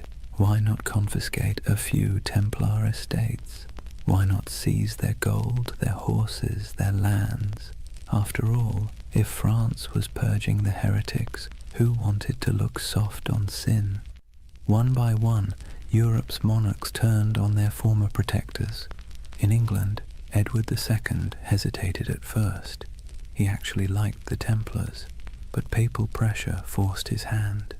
In Spain and Portugal, the order was dissolved and reborn under new names, with new insignia, to preserve their assets while appeasing the church.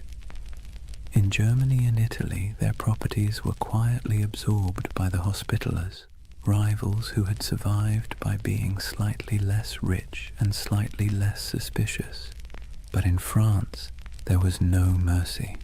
The king's prisons overflowed with knights. Some recanted their forced confessions, and for that they were burned alive. Others were kept in darkness for years, their order formally disbanded by papal decree in 1312. As the walls closed in, Jacques de Molay remained calm. His life, by then, had been one long act of faith. He had fought in Outremer, negotiated with kings, and seen the fall of Acre. He knew what it was to lose everything. But this betrayal, this twisting of faith into a weapon, was something colder. He endured years of imprisonment, interrogation, and humiliation before being brought once more into public view. On March 18th, 1314, the king staged one final spectacle. Molay and 3 senior Templars were led onto a platform erected on the Ile de la Cité, a small island in the Seine, directly across from the royal palace. The crowd gathered in silence, expecting confessions and repentance. But instead the old man, gaunt, weary, his hair turned white in prison, stood tall and spoke words that would echo for centuries. He retracted every confession, declared the order innocent, condemned the lies, the cruelty, the injustice. The crowd gasped. The executioners hesitated. Even Philip's officials seemed unsure what to do, but the king, unmoved, ordered the fires lit immediately, and as the flames climbed, witnesses said Jacques de Molay did not scream. He stood, unmoving, until the smoke swallowed him. According to legend, with his final breath, he called down a curse, summoning the Pope and the king to meet him before God within a year. It sounds like myth, but here's the strange part. Both men did die within 12 months. Philip collapsed suddenly during a hunting trip. Clement succumbed to illness not long after. Their bodies, it was said, refused to rest peacefully. One burned, one desecrated by lightning. History, for once, indulged in poetic justice, and so ended the Knights Templar, at least on paper. Their castles were seized, their treasure vanished, their order dissolved, but their legend, that refused to die. Whispers began immediately, of ships slipping away from La Rochelle under cover of night, carrying gold, relics, and sacred texts, of surviving knights who fled north to Scotland or vanished into the Alps, of secret brotherhoods, the Freemasons, the Rosicrucians, who claimed descent from the last guardians of the temple. It's hard to tell where history ends and myth begins. Maybe they're the same thing now, a story too powerful to stay buried. The fires of Paris went out, the ashes scattered. But in the imagination of every generation since, the Templars never stopped riding. Their red crosses still gleam faintly in the dark corners of our collective memory, where faith and conspiracy meet like 2 mirrors reflecting forever. Chapter 4. The Fall, the Curse, and the Immortal Legend. Take a deep breath and picture it again. Paris, 1314. The sun setting behind the grey spires, the river glinting like a blade, the crowd dispersing after the execution, their murmurs fading into the wind. For a moment, the city feels hollow. The flames have gone out, the smoke has thinned, and all that remains of the Knights Templar is the faint scent of burning oak and the whisper of rumour. It should have ended there, but history, like fire, has a way of smouldering long after the last spark dies. They say Jacques de Molay's final words were a curse. He called out from the pyre, summoning Pope Clement and King Philip to appear before the judgment of God within a year. The legend says his voice did not tremble. It carried through the crowd, past the walls of Paris, past the gilded windows of the royal palace, carried by the smoke as if heaven itself were listening. And then, as the flames consumed him, something strange happened. The air shifted. The crowd fell silent. Even the guards who had lit the pyre looked uneasy, like men who had just seen something they shouldn't have. You can almost hear the echo, soft, defiant, and final. Within 1 year you will answer before God. It's the kind of line that sounds too neat to be true. And yet, history, either by coincidence or poetic design, obliged. Within a month, the Pope fell ill.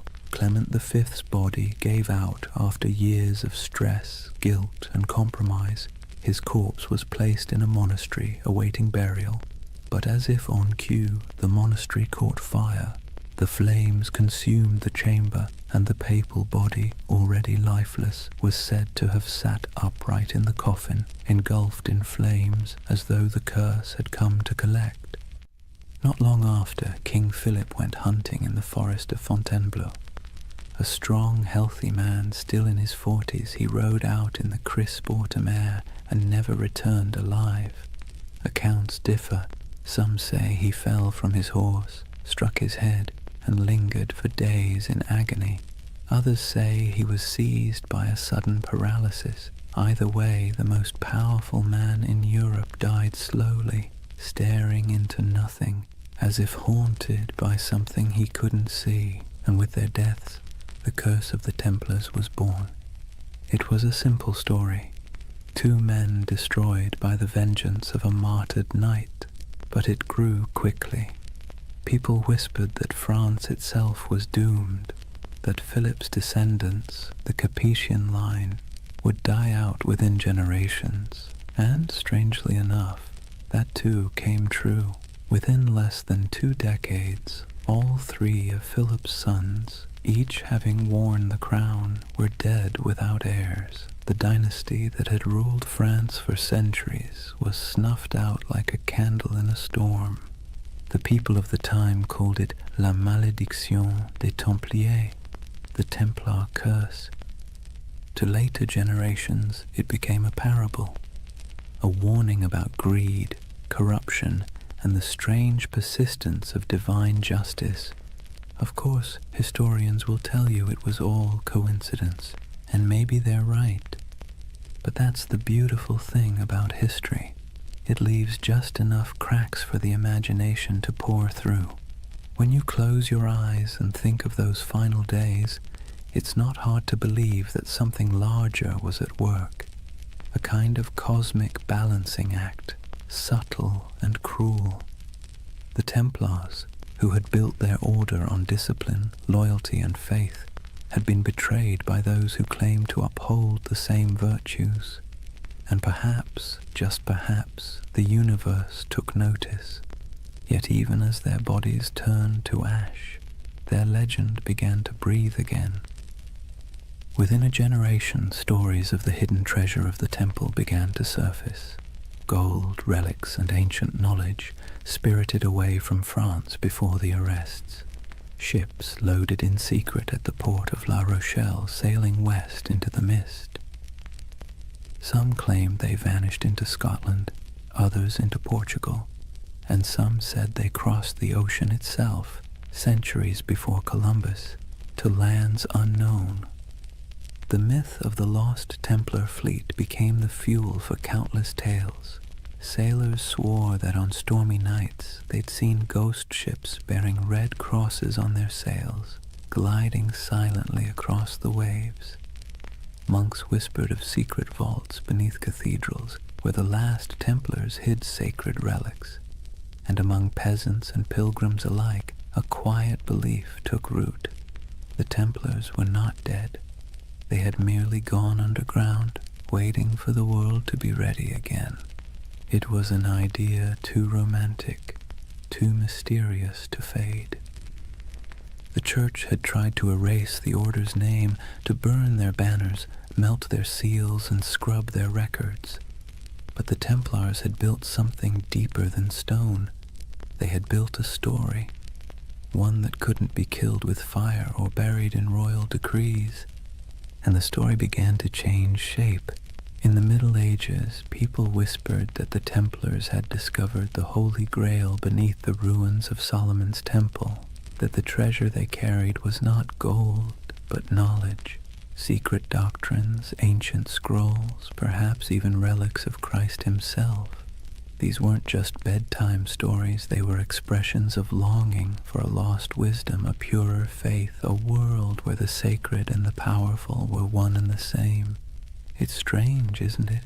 The church destroyed them for being too secretive, too independent, and yet that very secrecy made them immortal. The less we knew, the more we wondered. And wonder, as every myth-maker knows, is the soil in which legends grow. By the 14th century, the Templars were ghosts. By the 15th, they were saints of imagination. By the 18th, they had been reborn entirely, absorbed into the rituals of the Freemasons, who borrowed their symbols, their oaths, and their mystique. Masonic lodges across Europe adopted the Red Cross, the sword, and the language of brotherhood. In their dimly lit halls, among candles and geometry, men in powdered wigs whispered oaths not unlike those once spoken in Jerusalem. And in those flickering moments, the Templars lived again, not as soldiers, but as symbols, symbols of resistance, of hidden knowledge, of purity lost and truth buried beneath the weight of time.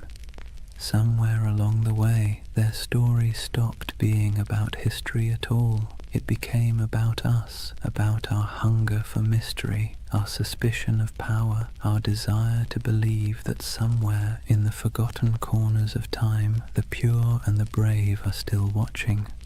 And that brings us back to that fateful Friday, the 13th of October, 1307, the day that superstition itself was born.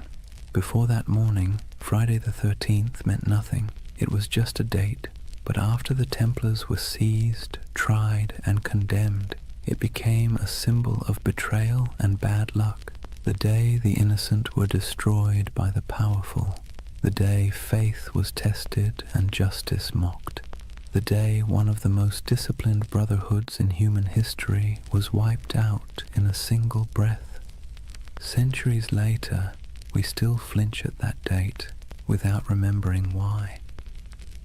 Maybe that's the real curse, not divine vengeance, but cultural memory, a faint echo of injustice that hums quietly beneath the surface of modern life. Every time the calendar aligns and Friday falls on the 13th, we pass through that echo. Most of us shrug it off, but somewhere deep in the collective mind, a voice whispers, "Be careful." It's the whisper of a fire crackling on an island in the Seine. The whisper of 9 knights kneeling in the dark, taking oaths no one else would ever hear. History loves to bury its ghosts, but ghosts, if nothing else, are patient, and so the legend of the Templars endures, not as a warning, not as dogma, but as a lullaby for the restless. A story that reminds us that even in corruption, there can be faith. Even in endings, there can be echoes. That the night, however dark, always remembers the shape of its stars. Close your eyes for a moment and imagine the sea, a cold wind blowing from the west, the smell of salt, iron, and rain. It's October of 1307, just days after the arrests began. France is tightening like a fist.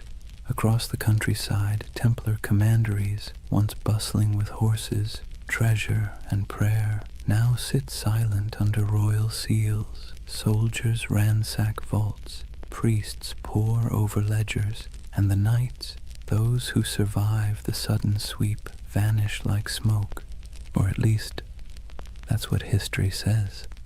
But if you listen carefully, beneath the crackle of parchment and the scratching of quills, you'll hear the ocean whispering another version. At the western edge of France, in the port of La Rochelle, witnesses claim they saw something strange. A convoy of ships flying the Red Cross of the Temple quietly slipped out to sea just before the arrests. The official records say nothing, but rumors say otherwise. Some say the ships were loaded with gold, silver, relics, and documents, everything the order held sacred. Others say they carried only men, brothers who refused to die in chains. Either way, when the king's men arrived to confiscate the Templar fleet, the docks were empty. Every ship was gone, vanished into the grey Atlantic mist. Where did they go? That question has haunted historians for centuries. Some claim they sailed north to Scotland, where King Robert the Bruce, excommunicated by the Church, might have welcomed the outlawed knights. Scotland, after all, was in rebellion. Its land was cold, rugged, and far from papal reach. It's said that on the eve of Bannockburn in 1314, the same year Jacques de Molay was burned, a small band of armoured riders appeared on the battlefield, carrying the Red Cross. They turned the tide against the English, then disappeared as swiftly as they came. Is it true? Probably not. But as every good myth knows, plausibility is optional when the imagination takes hold. Others believe the Templars went west, farther than any Christian ship had gone, that they reached the shores of Portugal, and from there, the New World itself, centuries before Columbus. In Portugal, after all, the Templar legacy is easy to trace. King Denis, who admired the order's discipline and skill, quietly rebranded them as a new brotherhood, the Order of Christ. Same men, same property, same goals, different name. Under that new banner, they built fortresses, trained explorers, and financed voyages. Centuries later, one of their spiritual heirs, a man named Prince Henry the Navigator, would launch the Age of Exploration, and the Red Cross of the Templars would appear again, painted on the sails of caravels bound for Africa, India, and beyond. You've seen it before, even if you didn't notice it. The ships of Columbus, the sails of Vasco da Gama, the Red Cross fluttering against the wind. A silent inheritance, passed from the knights who once guarded pilgrims to the sailors who remapped the world. And so, some say, the Templars never truly vanished. They evolved. They traded swords for sextants and Jerusalem for the horizon. But there's another theory, quieter, stranger, almost tender in its melancholy, that many of the surviving Templars simply went home. Imagine them. Men in their 40s or 50s, scarred from years of crusade, watching everything they believed in collapse. Some fled across borders, shaving their beards, burning their mantles, blending back into ordinary life. A few became monks in other orders. A few became mercenaries fighting in wars for causes that meant less to them than the discipline itself. And some perhaps wandered until they disappeared entirely. It's easy to picture one, an old knight on a country road in Burgundy, walking beside a thin horse, whispering the prayers he'd once spoken in Latin under vaulted stone. The world had moved on, but his habits hadn't. He still woke before dawn. He still ate in silence. He still believed that somewhere, somehow, the temple would rise again. History doesn't record their names, but you can almost feel their absence, like a missing note in a song. Meanwhile, in the cities, the myth began to grow. People whispered that the knights had gone underground, forming secret brotherhoods that passed their wisdom down through generations. Some pointed to the Freemasons, whose ceremonies echoed Templar oaths of loyalty and secrecy. Others to the Rosicrucians, the mystics of the Renaissance who claimed to guard ancient knowledge. And later still, to shadowy organizations whispered about in smoky taverns, societies of men who spoke in symbols, who wore rings marked with crosses, and who always seemed to know more than they should. Whether any of it was true didn't matter. What mattered was that the idea felt true, because deep down, humanity hates endings. We don't like to believe that things simply stop, that great movements vanish overnight. We'd rather imagine that somewhere, beneath the surface, the story continues. And maybe it does. In Scotland, legends grew of hidden lodges beneath cathedrals, where descendants of the Templars met by candlelight. In Spain and Portugal, old families claimed to possess relics from the temple, swords, seals, and parchments that no historian could trace. And in France the ghost stories began. Peasants said that on stormy nights they saw riders in white cloaks galloping through the woods near old commanderies, their torches flickering like stars. No hoofbeats, no voices, just the wind, the rain, and the sound of metal brushing against metal. The church called it superstition, but the peasants knew better. They said it was the Templars, still keeping watch. Centuries later, during the French Revolution, when mobs looted churches and burned archives, strange things were found. Stone carvings of Templar crosses hidden behind altars, letters sealed with wax bearing the order's symbol, and cryptic diagrams suggesting that not everything had been destroyed. Even Napoleon, the great skeptic, was rumored to have been fascinated by them.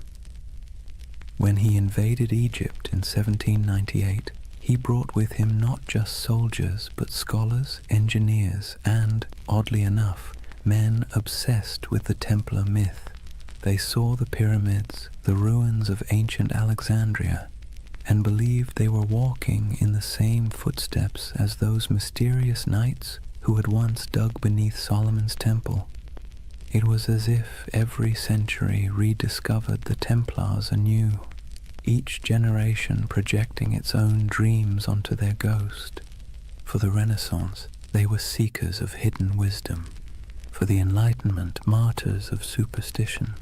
For the modern age, symbols of rebellion against authority. And through it all, their image never changed. White cloaks, red crosses, silent resolve. The perfect blend of purity and menace. That's the strange paradox of the Knights Templar. They began as humble monks sworn to poverty and ended as eternal figures of power. They were meant to defend faith but became symbols of doubt.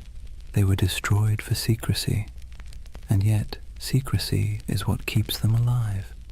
When you trace their story from the ruins of Jerusalem to the myths of modernity, you realize that the Templars have become less a chapter of history and more a kind of mirror. Every age sees itself in them. Every conspiracy, every spiritual revival, every lost cause finds its reflection in their legend. Even today, their name is everywhere. Video games, novels, films, coffee brands, even insurance companies. The irony would probably amuse them. Men who once vowed to own nothing now sell everything. But perhaps that's fitting. The Templars were never just about religion or war. They were about the human need to believe in something that endures. And maybe that's why we can't stop imagining where they went. Not because we need the facts, but because we need the comfort of knowing that ideals, courage, loyalty, sacrifice don't just die with men. They drift, they adapt, they survive. So when you think of those ships sailing out of La Rochelle into the fog, try not to see them as fugitives. See them as dreamers, as the embodiment of a simple, quiet truth. That faith and mystery always find a way to escape the fire. Maybe they reached Scotland, maybe they reached the New World, or maybe they're still out there somewhere, beyond the horizon, sailing a sea that never ends. Imagine a cold dawn in Paris, 1307. The streets smell of smoke and fear. Bells toll somewhere in the distance, slow, heavy, deliberate. The king's guards march through the mist, their armor clattering like a death knell. Inside the stone halls of the royal fortress, a handful of exhausted men kneel before a tribunal. Their white mantles, once symbols of divine purpose, are now stained with dirt and tears. The red cross across their chests looks almost like a wound. These are the Knights Templar, the once unbreakable brotherhood now accused of heresy, blasphemy, and witchcraft. Their Grand Master, Jacques de Molay, stands among them. His face is gaunt, his hands tremble, but not from fear, from disbelief. Only a few years earlier, kings had begged for the Templars' loans, popes had blessed their missions, and merchants had trusted their vaults gods with fortunes, and now the same powers that exalted them call them servants of the devil. Let's be clear, the charges were absurd. The Templars were accused of spitting on the cross during secret initiations, of worshipping a mysterious idol named Baphomet, a bearded head that supposedly whispered prophecies, of kissing each other's backsides as oaths of loyalty. It sounds like something invented by a drunk gossip trying to impress a tavern full of bored clerks. But in medieval Europe, rumor and heresy were as lethal as swords. Under torture, men confessed to anything. And King Philip IV of France, buried in debt to the Templars, knew that pain was cheaper than repayment. He wanted their treasure and their silence. So he ordered confession after confession, until even the strongest broke. It's strange to imagine these were men trained to endure battle, to ride through sieges, to fight without sleep.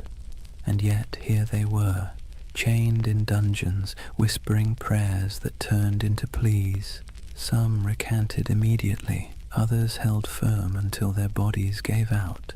But through it all, one question pulsed beneath the surface like a heartbeat. Where is the treasure? Because according to legend, the Templars had amassed unimaginable wealth. Gold from Jerusalem, silver from Europe, relics from the Holy Land. They were bankers to kings, landlords to half of France, and custodians of secrets no one dared write down. When their order collapsed, that treasure simply disappeared. The official records show nothing. The king found empty vaults, the church seized estates, but no gold. And so the myth began.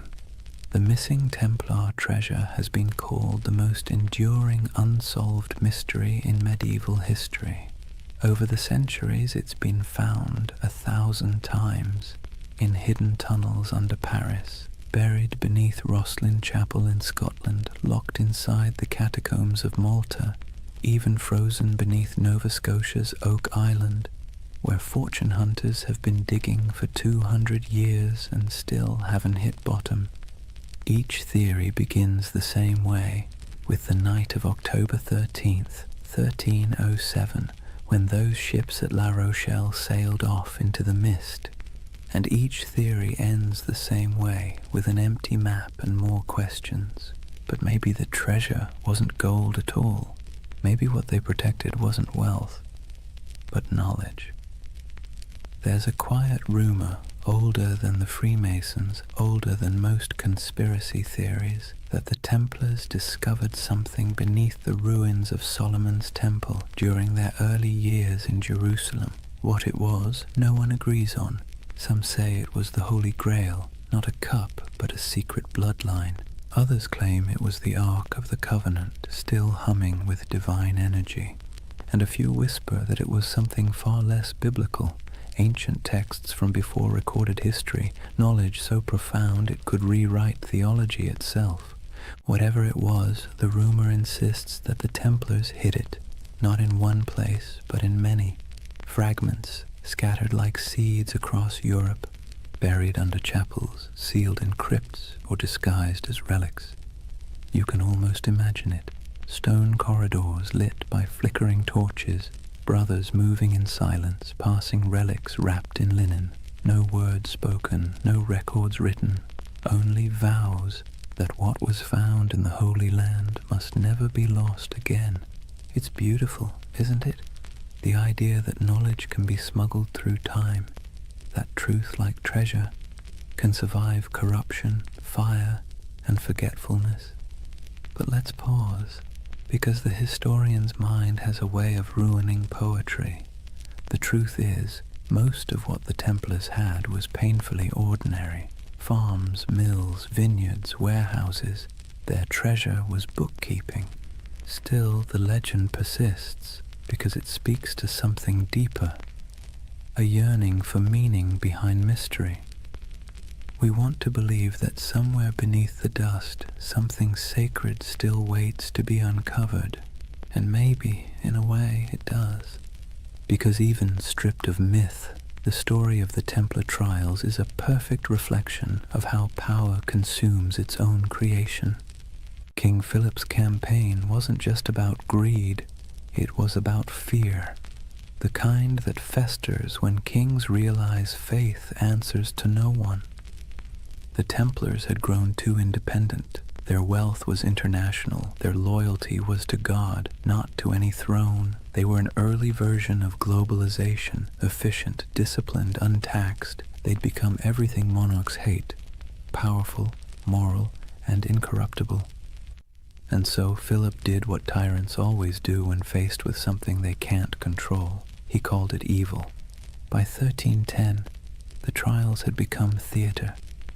Dozens of knights were paraded through Paris to confess and repent before crowds. Some, desperate for mercy, repeated the false confessions they'd made under torture. Others refused, and for that they were burned. The flames were said to burn clean. No black smoke, only white.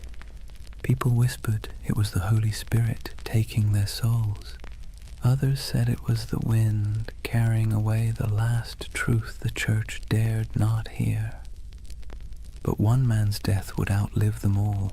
Jacques de Molay, the Grand Master. In 1314, after 7 years of imprisonment, he was led to a small island on the Seine. The executioner tied him to the stake as the king's men watched. When asked for a final confession, de Molay refused. He looked at the crowd and spoke instead to the heavens. He declared that both the king and the pope, Philip and Clement, would soon answer before God for what they had done. It was less a curse than a statement of cosmic bookkeeping, but it landed like a thunderclap.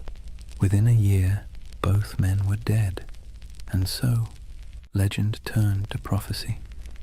The curse of Jacques de Molay was born.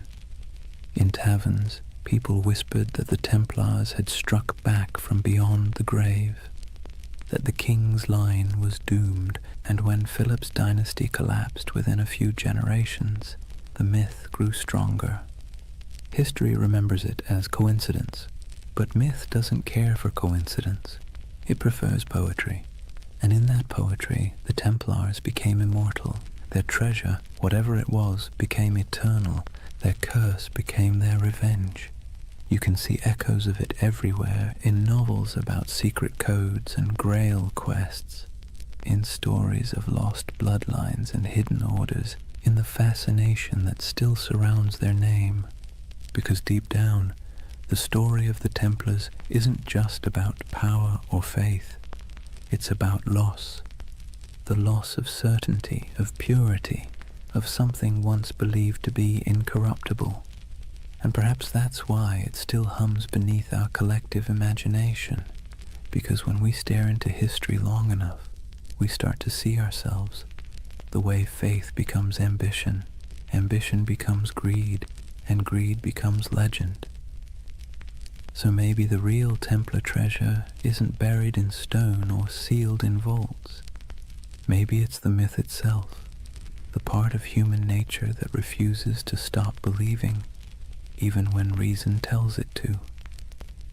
The belief that something holy might still be hidden under all this noise and dust, that even in ruin there's a secret worth protecting, and somewhere, under moonlight or memory, a ship still drifts through fog, carrying not gold, but the weight of a promise, the promise that no truth ever really disappears. It just waits to be rediscovered. Picture this, the flames dying down on that island in the Seine, the crowd dispersing into the night, their faces glowing with the reflected orange of what they'd just witnessed. And above it all, the black smoke curling toward the spires of Paris, drifting into legend. Jacques de Molay was dead, but his curse, if you believe in such things, had already taken root. The chroniclers of the time, even the cautious ones, couldn't ignore what happened next. Within months, Pope Clement V was dead of illness. Within a year, King Philip IV was thrown from his horse and died suddenly. No heirs, no fortune, no redemption. It was as if the fire had leapt from de Molay's pyre into the royal bloodline itself. Whispered superstition turned to conviction. The Templars had called down divine justice. And that's where history ends and myth truly begins, because after that day the Knights Templar ceased to exist in the record. Their castles were seized, their lands divided, their members absorbed into other orders or driven into hiding. But their name, their symbol, only grew stronger.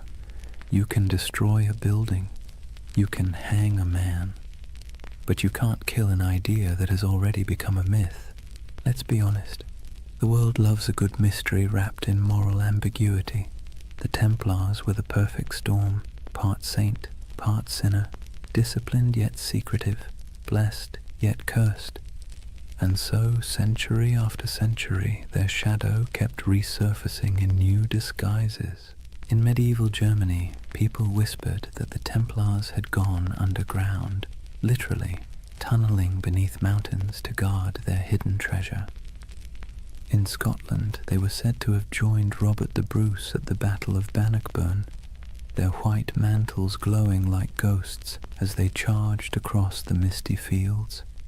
In Portugal, they supposedly rebranded as the Order of Christ, quietly sailing under new banners as Europe's age of exploration began.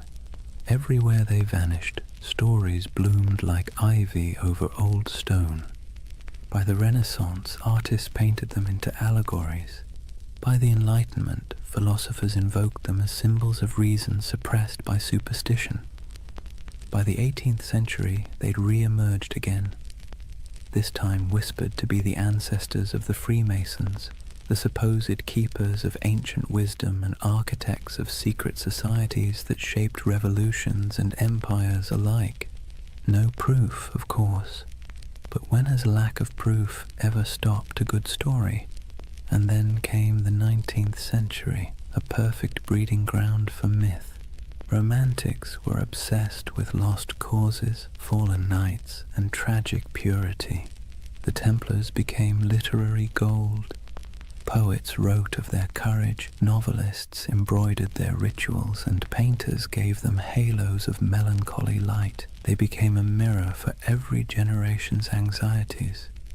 The pure few against the corrupt many, the dream of spiritual order in a chaotic world. And that's the secret ingredient to their immortality. Each age reshapes them to fit its own fears and fantasies. For the Victorians, they were noble martyrs. For the mystics, guardians of sacred geometry and alchemical truth. For the modern internet, they're either ancient aliens or early bankers. The spectrum runs from the sublime to the ridiculous, and somehow the Knights Templar fit perfectly into both. But why? Why them and not some other crusading order lost to time? Maybe it's because they sit right on the fault line between faith and doubt. They were monks with swords, believers who killed, poor men who became rich, holy men who served kings. Their contradictions make them endlessly recyclable, adaptable to whatever mystery you want them to represent. And let's be clear, people love contradictions. They feel human, they feel possible. The Templars are not gods or demons. They're a reflection of how ambition twists faith, how purity curdles into power, and how power always inevitably invites its own destruction. It's almost poetic that they were accused of worshipping a severed head, because in a way, that's what their legend became, a body without a leader, kept alive by imagination, headless but somehow still breathing. Let's drift for a moment to one of those places still whispered about, Rosslyn Chapel, Scotland. Built in the 1400s, long after the Templars' supposed end, it's a riot of stone carvings, angels, vines, strange geometric knots, and figures that seem oddly ancient. In the quiet of that chapel, with dust in the sunlight and the faint echo of distant hymns, you can almost believe the stories, that beneath its floor lies a vault, and in that vault lies a secret, one so profound it could change everything we know about history. But then again, maybe it's just a crypt, maybe it's just stone and shadow, and maybe that's the point, that the real magic of the Templars isn't what they left behind, but what we keep searching for. Even their curse, that famous curse of de Molay, wasn't a curse at all until later writers made it one. It was a final speech, a cry for divine justice, but humans can't resist dramatizing justice into vengeance. We want the universe to mean something, to balance the scales, so we turn dying words into cosmic verdicts, and over time, that became the mythology we know today. Friday the 13th, the day of the arrests, turned into a symbol of bad luck. Their crosses became icons of mystery. Their disappearance became proof of survival. It's all absurd, and yet strangely comforting, because buried within the fantasy is a wish that truth survives corruption, that goodness hides rather than dies, that somewhere there's still a secret order of noble souls keeping the flame alive in a world that's long gone dark. And who knows, maybe that's true, not in the literal sense, but in the sense that stories are secret orders. Each retelling keeps the memory alive. Each listener becomes an initiate, one more person who knows that once there were men who tried to turn faith into action and paid the price. So when you hear their name, the Knights Templar, maybe don't imagine treasure or curses or cryptic symbols. Imagine something quieter, a group of men kneeling under torchlight, making promises they could never keep but tried to anyway. Imagine their breath clouding in the cold air, their armor cold against their skin, their hearts probably as uncertain as yours or mine. And perhaps in that uncertainty lies their true immortality, because we don't remember them as saints or villains. We remember them as the dream that somewhere in the chaos of history, people once believed they could create something pure, something incorruptible, something worth dying for. And though their towers have fallen and their banners turned to dust, the idea still flickers in stone carvings, in folk tales, in the glow of every conspiracy theory forum at 3 a.m. The Templars endure not because they were flawless, but because they were human. And humans have always dreamed of perfection, even as we fall short of it. So when you finally close your eyes tonight, imagine the world they left behind. Imagine the quiet after the fire, the soft sound of waves against forgotten shores.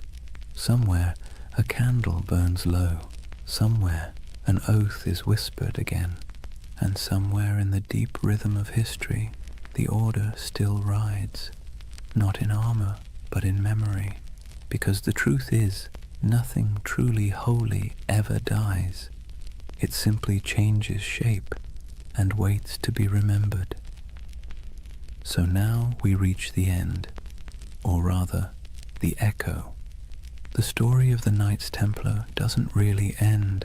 It simply fades like candlelight in a long corridor, stretching further and further into shadow. If you've stayed with me through this entire journey, through crusades and curses, through deserts and dungeons, take a moment to notice the quiet. The world they built and the world they lost are both long gone, but the silence they left behind still hums with meaning. Imagine it, Europe asleep under frost, old cathedrals creaking with age, the moonlight brushing against statues of long-forgotten knights. In that stillness, you can almost hear them, the faint clink of armor, the whisper of prayer, the soft murmur of devotion and doubt braided together. because that's what the Templars really were. Not gods, not monsters, just men standing at the fragile intersection between the sacred and the human. They tried to build heaven with earthly tools, swords, stone, oaths, and hope. And like everyone who's ever reached too high, they fell. But falling doesn't mean failure. It just means the dream became too heavy for the age that held it. History loves to paint the Templars as symbols of greed, of purity, of secrets, of sin. But perhaps they were simply mirrors, reflecting what every civilization fears most. That no matter how powerful we become, or how righteous we think we are, time will eventually unmake us, fold us back into silence. And yet, the beauty is that silence isn't nothing. It's the space where memory lives, it's where myths breathe, and it's where you, right now, can find peace. As you drift, think of how strange it is that the same stones that witnessed their vows now lie beneath traffic, beneath cities, beneath centuries of dust. But if you look closely, the pattern is still there, in church floor tiles, in the geometry of modern skylines, in the lingering idea that faith, when coupled with discipline, can move empires. Every age finds its Templars, not in armor, but in conviction, not guarding pilgrims, but guarding truth, or art, or compassion, or whatever fragile thing seems worth defending in their time. Maybe you've been one of them without realizing it, someone trying to build something pure in a world that doesn't always reward purity. So tonight, as the story fades, let the noise of history recede behind you. The clash of swords, the whispers of betrayal, the long sermons and louder silences. Let them dissolve into the steady rhythm of your breath, because this is what remains when the myths fall quiet. A reminder that even the grandest empires, the greatest orders, and the most secret brotherhoods eventually return to stillness. And in that stillness, something eternal stirs, not banners, not blood, but the simple, persistent urge to remember that once humans dreamed of divine perfection, that they believed in sacred duty, that they tried, however imperfectly, to bridge the distance between heaven and earth. And maybe that's enough. If you close your eyes now, you might see them one last time, riding slowly into the horizon, the sun setting behind them, their white mantles glowing faintly in the fading light. No words, no music, just the sound of hooves in the sand, steady as a heartbeat. And then, quiet, the kind of quiet that carries centuries. So let the world of the Templars drift away. The wars, the treasures, the secrets, what's left is only peace, soft, steady, endless peace. Thank you for joining this journey through time, for wandering through cathedrals, deserts, and dreams. If you enjoyed this story and want to hear more journeys through history to help you sleep, please subscribe. And before you drift off completely, tell me what's keeping you up tonight. Maybe next time we'll dream through that too. For now, rest easy. You're safe. History will keep its secrets until morning. Good night.